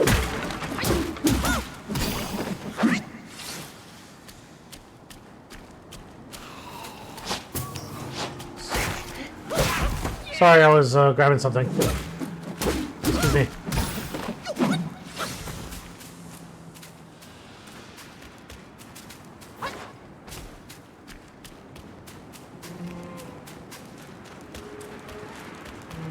Yeah, I thought so. Okay, hold on.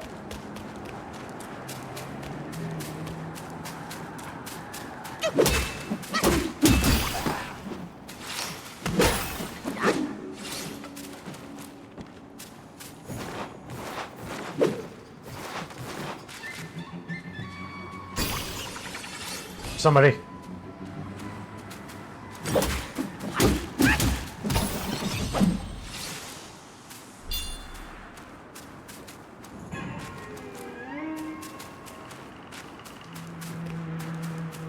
We only found one sobering stone. I'm pretty sure you said 2 jars. Are we missing something somewhere? I don't think we are. I feel like we've searched this place very thoroughly.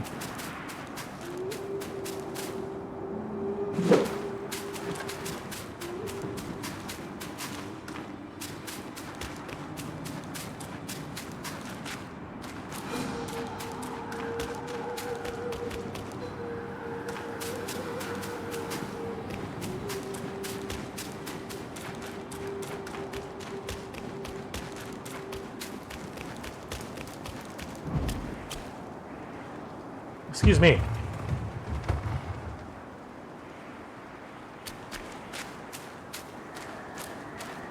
Another upgrade for our healing gourd. Holy crap, dude. Oh, God, here we go.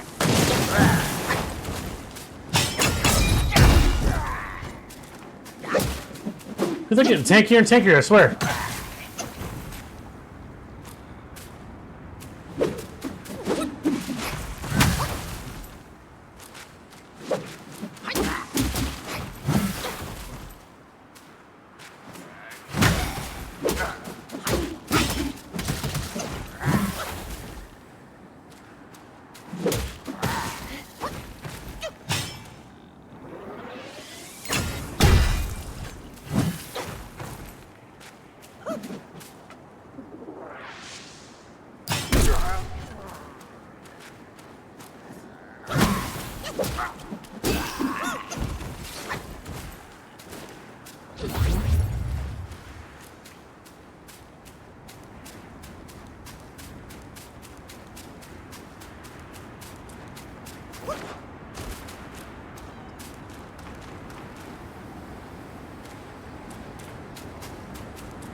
Yeah, I was about to say, what's the purpose of this gate?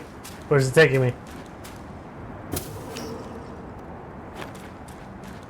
Oh, poison? What the fuck?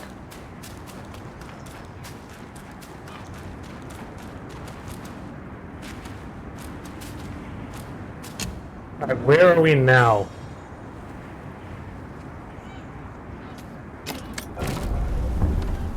Hamlet, Windrest Hamlet.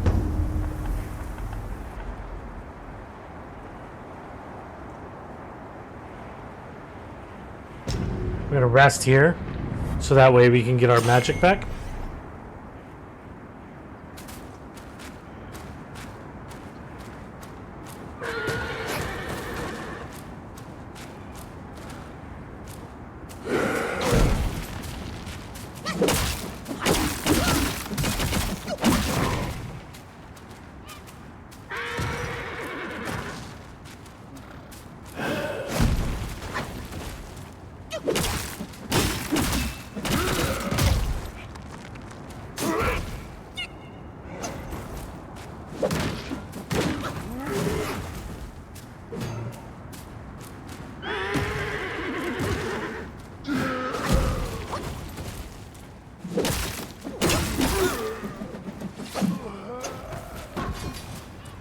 Easy enough.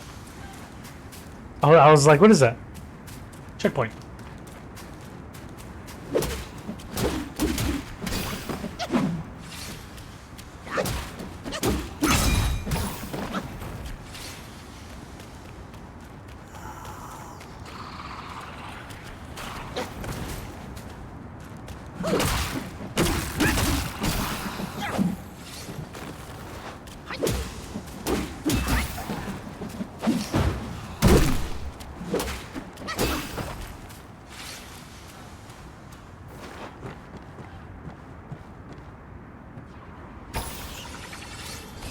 Getting awfully close to that tornado.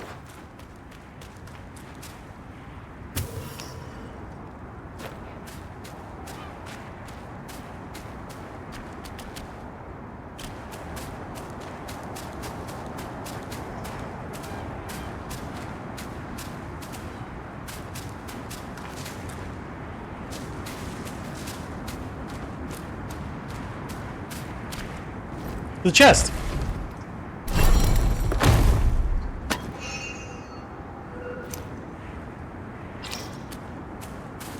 More silk.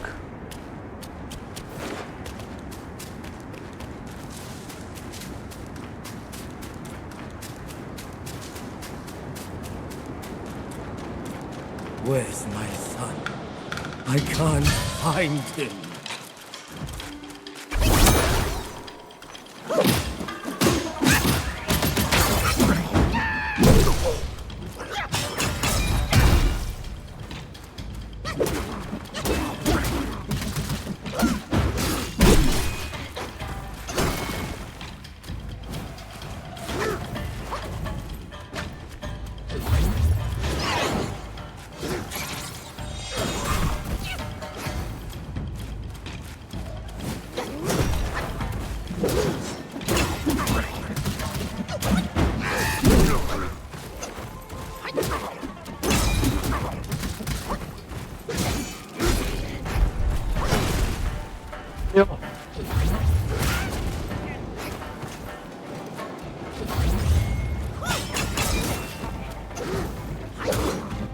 Sick of taking my shit without it actually using the skill.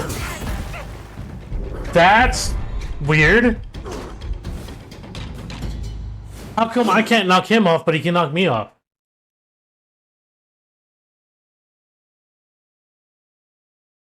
That's fair.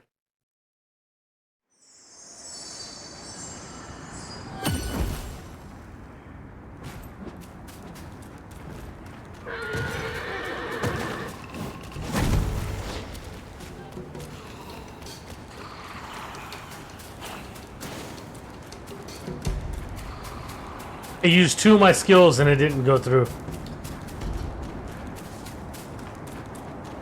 Like I didn't register the skills.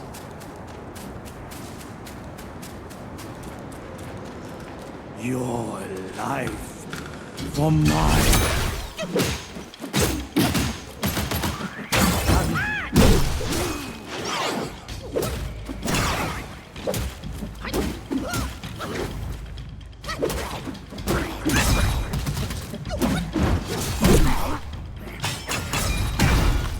See? He can't get knocked off.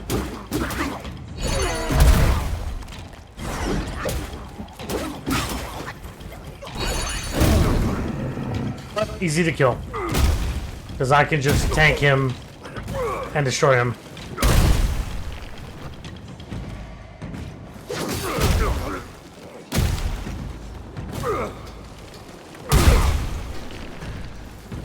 Get crushed on me. Is my karma. I shouldn't have. With all my skills, I failed. Oh, he's a spirit?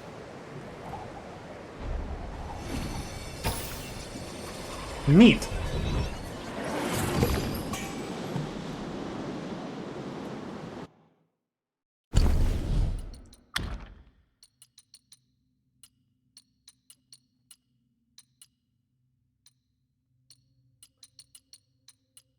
There's no way we're nearing the end of the game already, right? So I was just looking at the amount of spirits that we have, right? And not just the amount of spirits, but the journals. 29 of 29. 6 of 8, 6 of 11. Like, they're pretty filled up.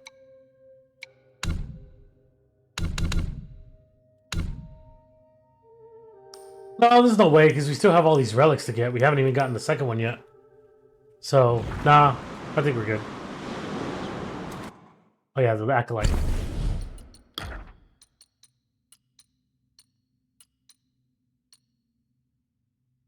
Take the form of Tiger's Acolyte, draw near the foe in a flash, and hack them with a sword, dealing a single instance of damage. Moderately increases critical damage.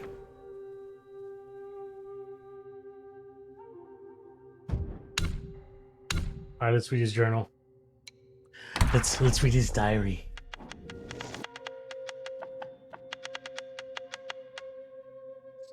I'm still wondering about this, not the chiefs, the king. We're still missing one here at the beginning-ish.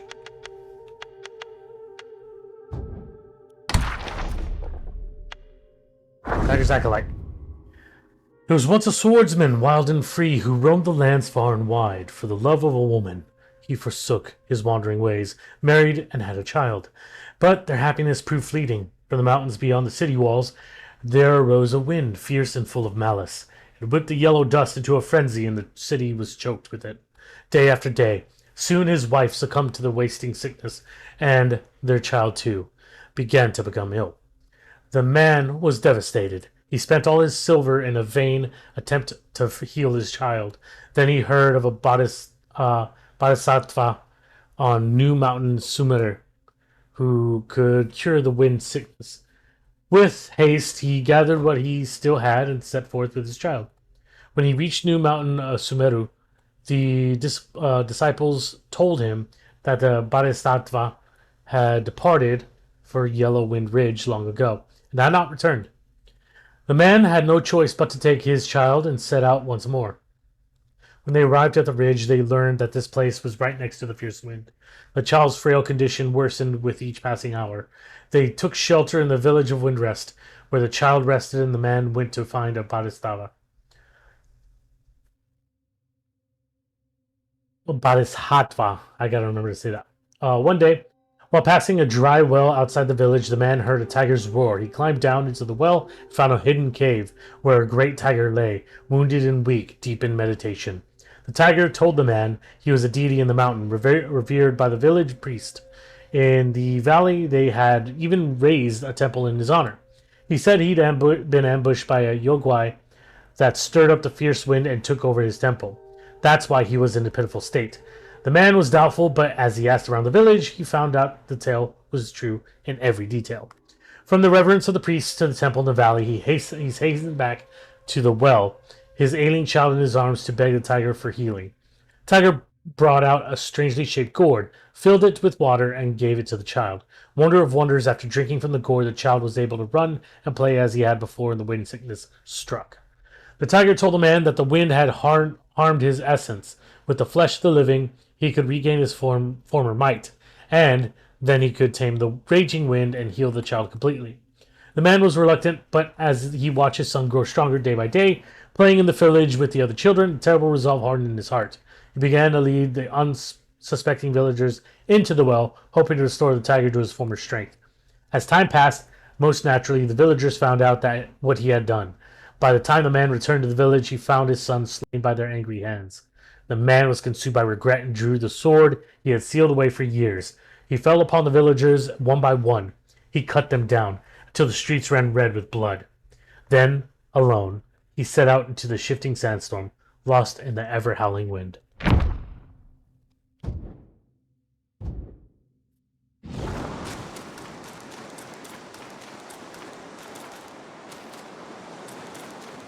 We're getting real close to this, whatever the thing.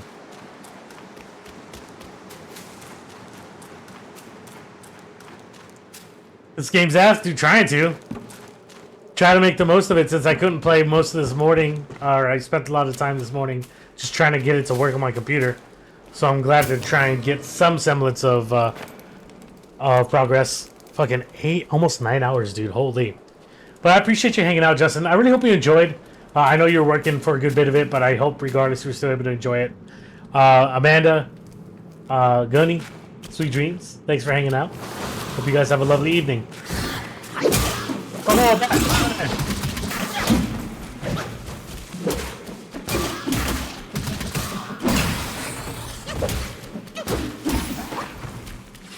I'm planning to go too much longer. I definitely got to work tomorrow still, so gotta get some sleep.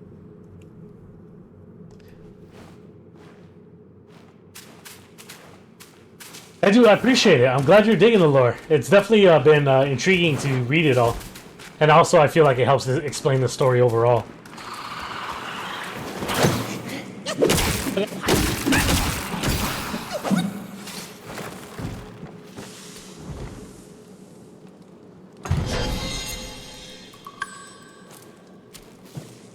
What is that?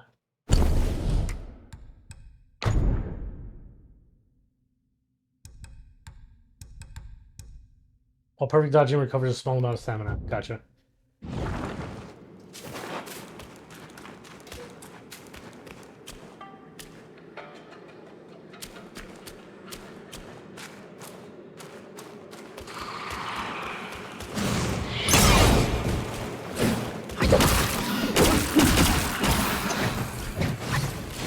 Missed on me.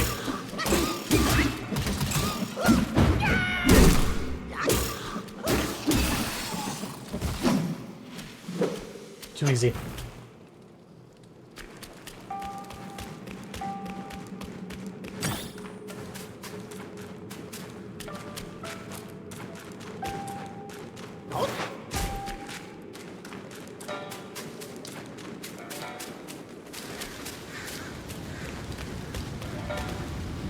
We're going away from the wind now, though.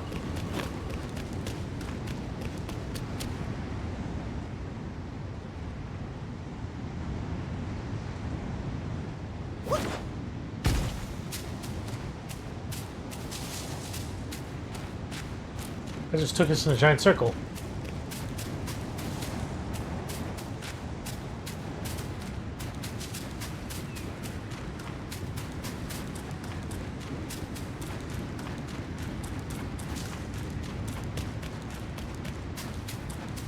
I mean, I only found one jar, so let's go see if we can, I guess, maybe take the sobering stone we found to the guy.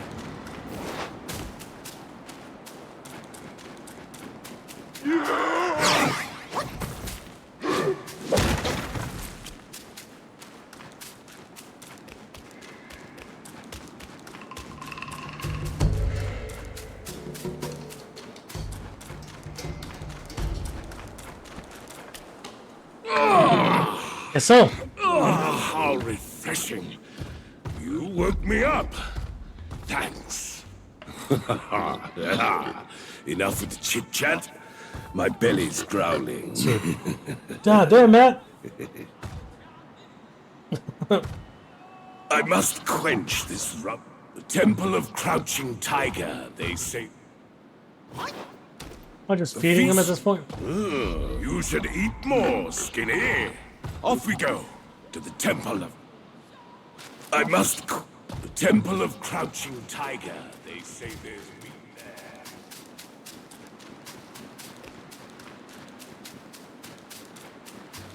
there. Okay.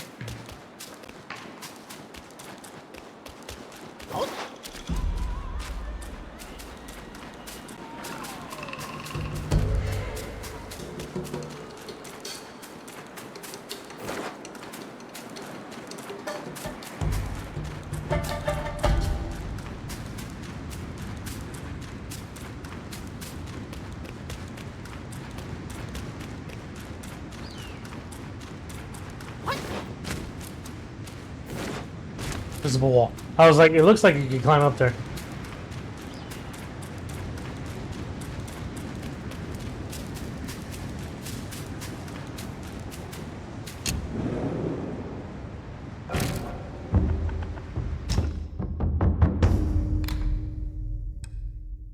Using the gourd moderately increases maximum health for a short duration.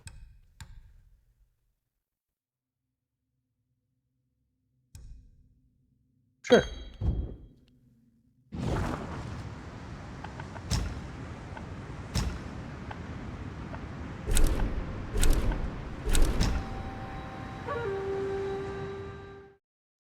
Alright, let's see. He said he wants meat from here, so he said we are heading there, but I don't know if he's going to be here or not. Me, G Skillet.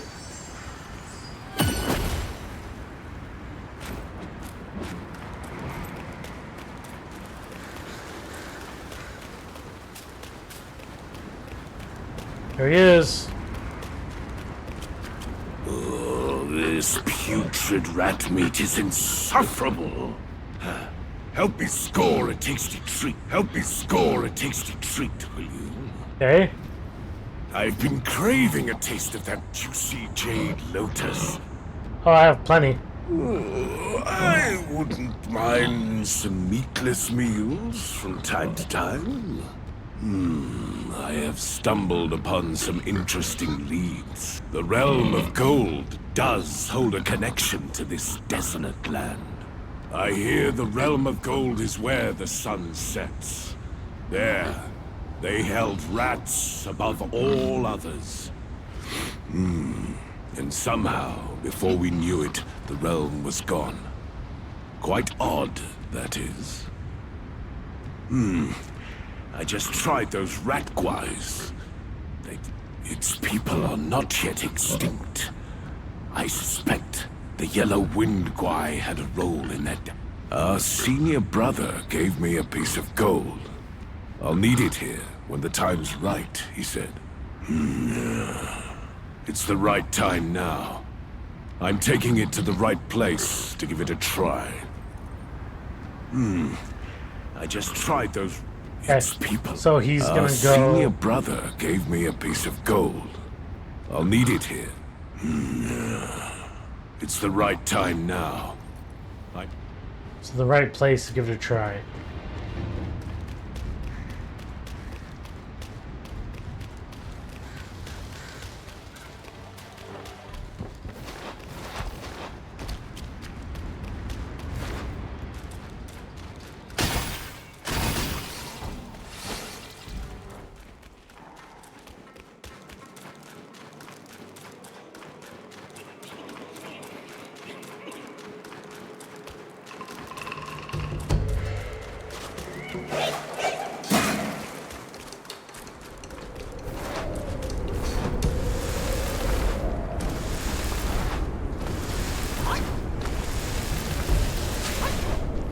That looks...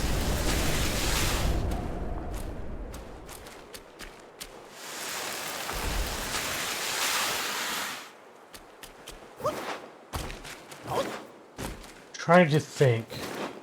I can't double jump. I don't have a very high jump.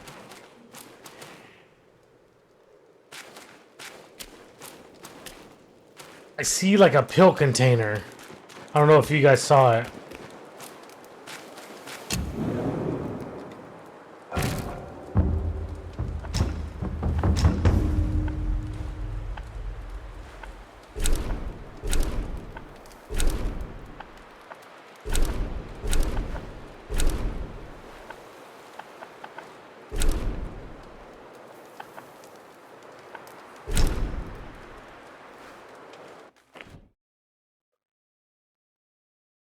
Watch, I'll show you what I mean real quick before I end it for the evening.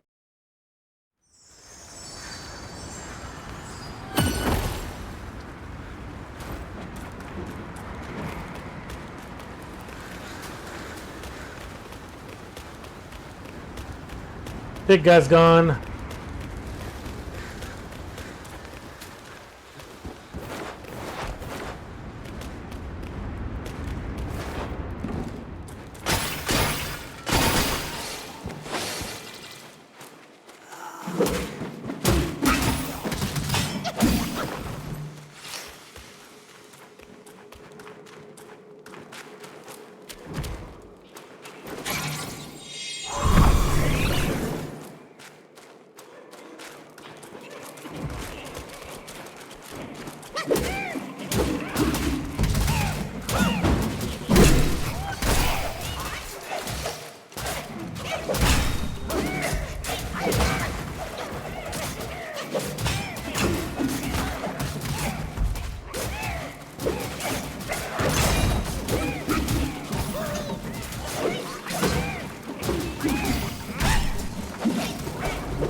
Oh yeah.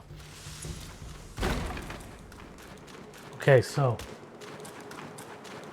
if we go over here,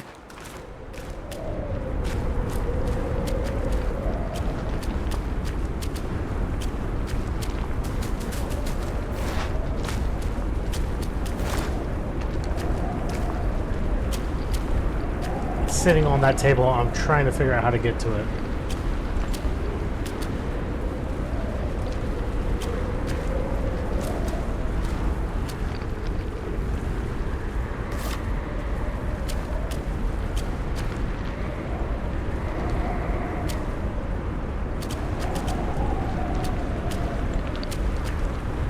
So once I get down there, that's it. Like, it starts sliding me forward.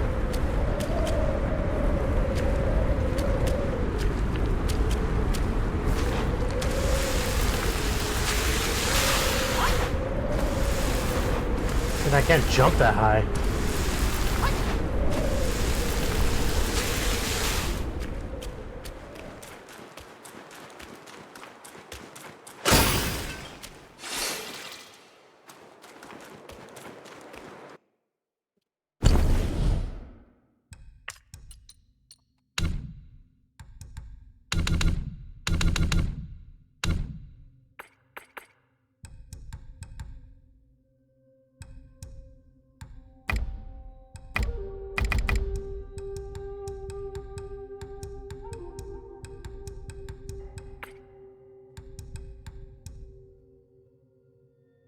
The items.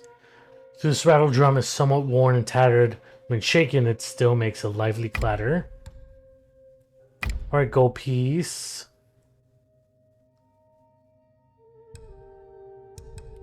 Still don't know where this goes yet.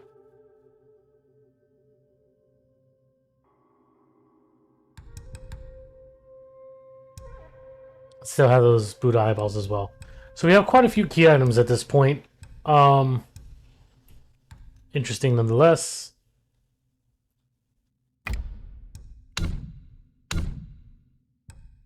Old rattle drum. I'm trying to remember where I even got that from.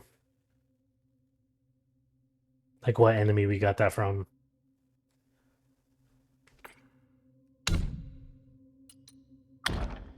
Have no other mantles yet.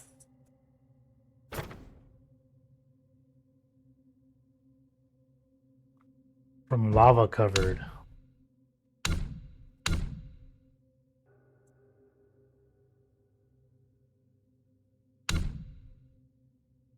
Oh yeah, we have sparks too. We can do that real quick.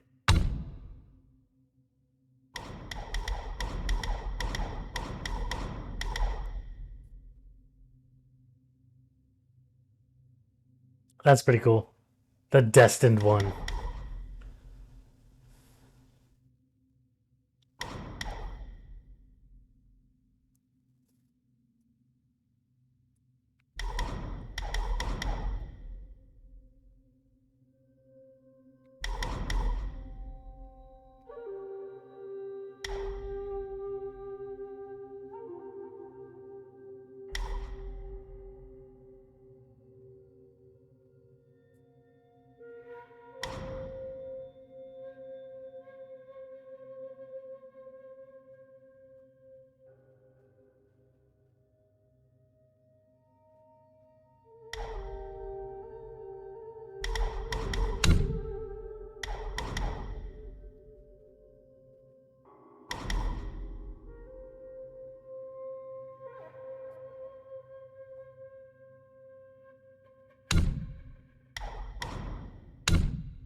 It's pretty good.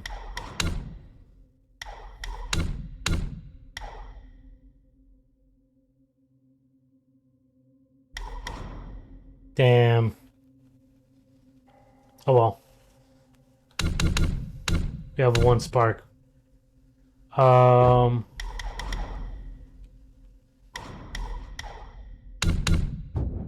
we used to already. Alright, cool. Oh. Well, sick. I think that's gonna do it for me this evening, guys. Are we winning? Yeah, we were until we're no longer playing. But I appreciate it, man. I hope you enjoyed. Hope you got a nice little taste of what to expect from the game if you're gonna pick it up Thursday, which are in the future, so should be tomorrow technically for you, right? If I'm correct.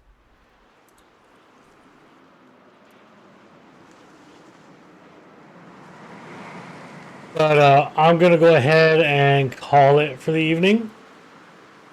But looking forward to seeing you play it though. See how far you get.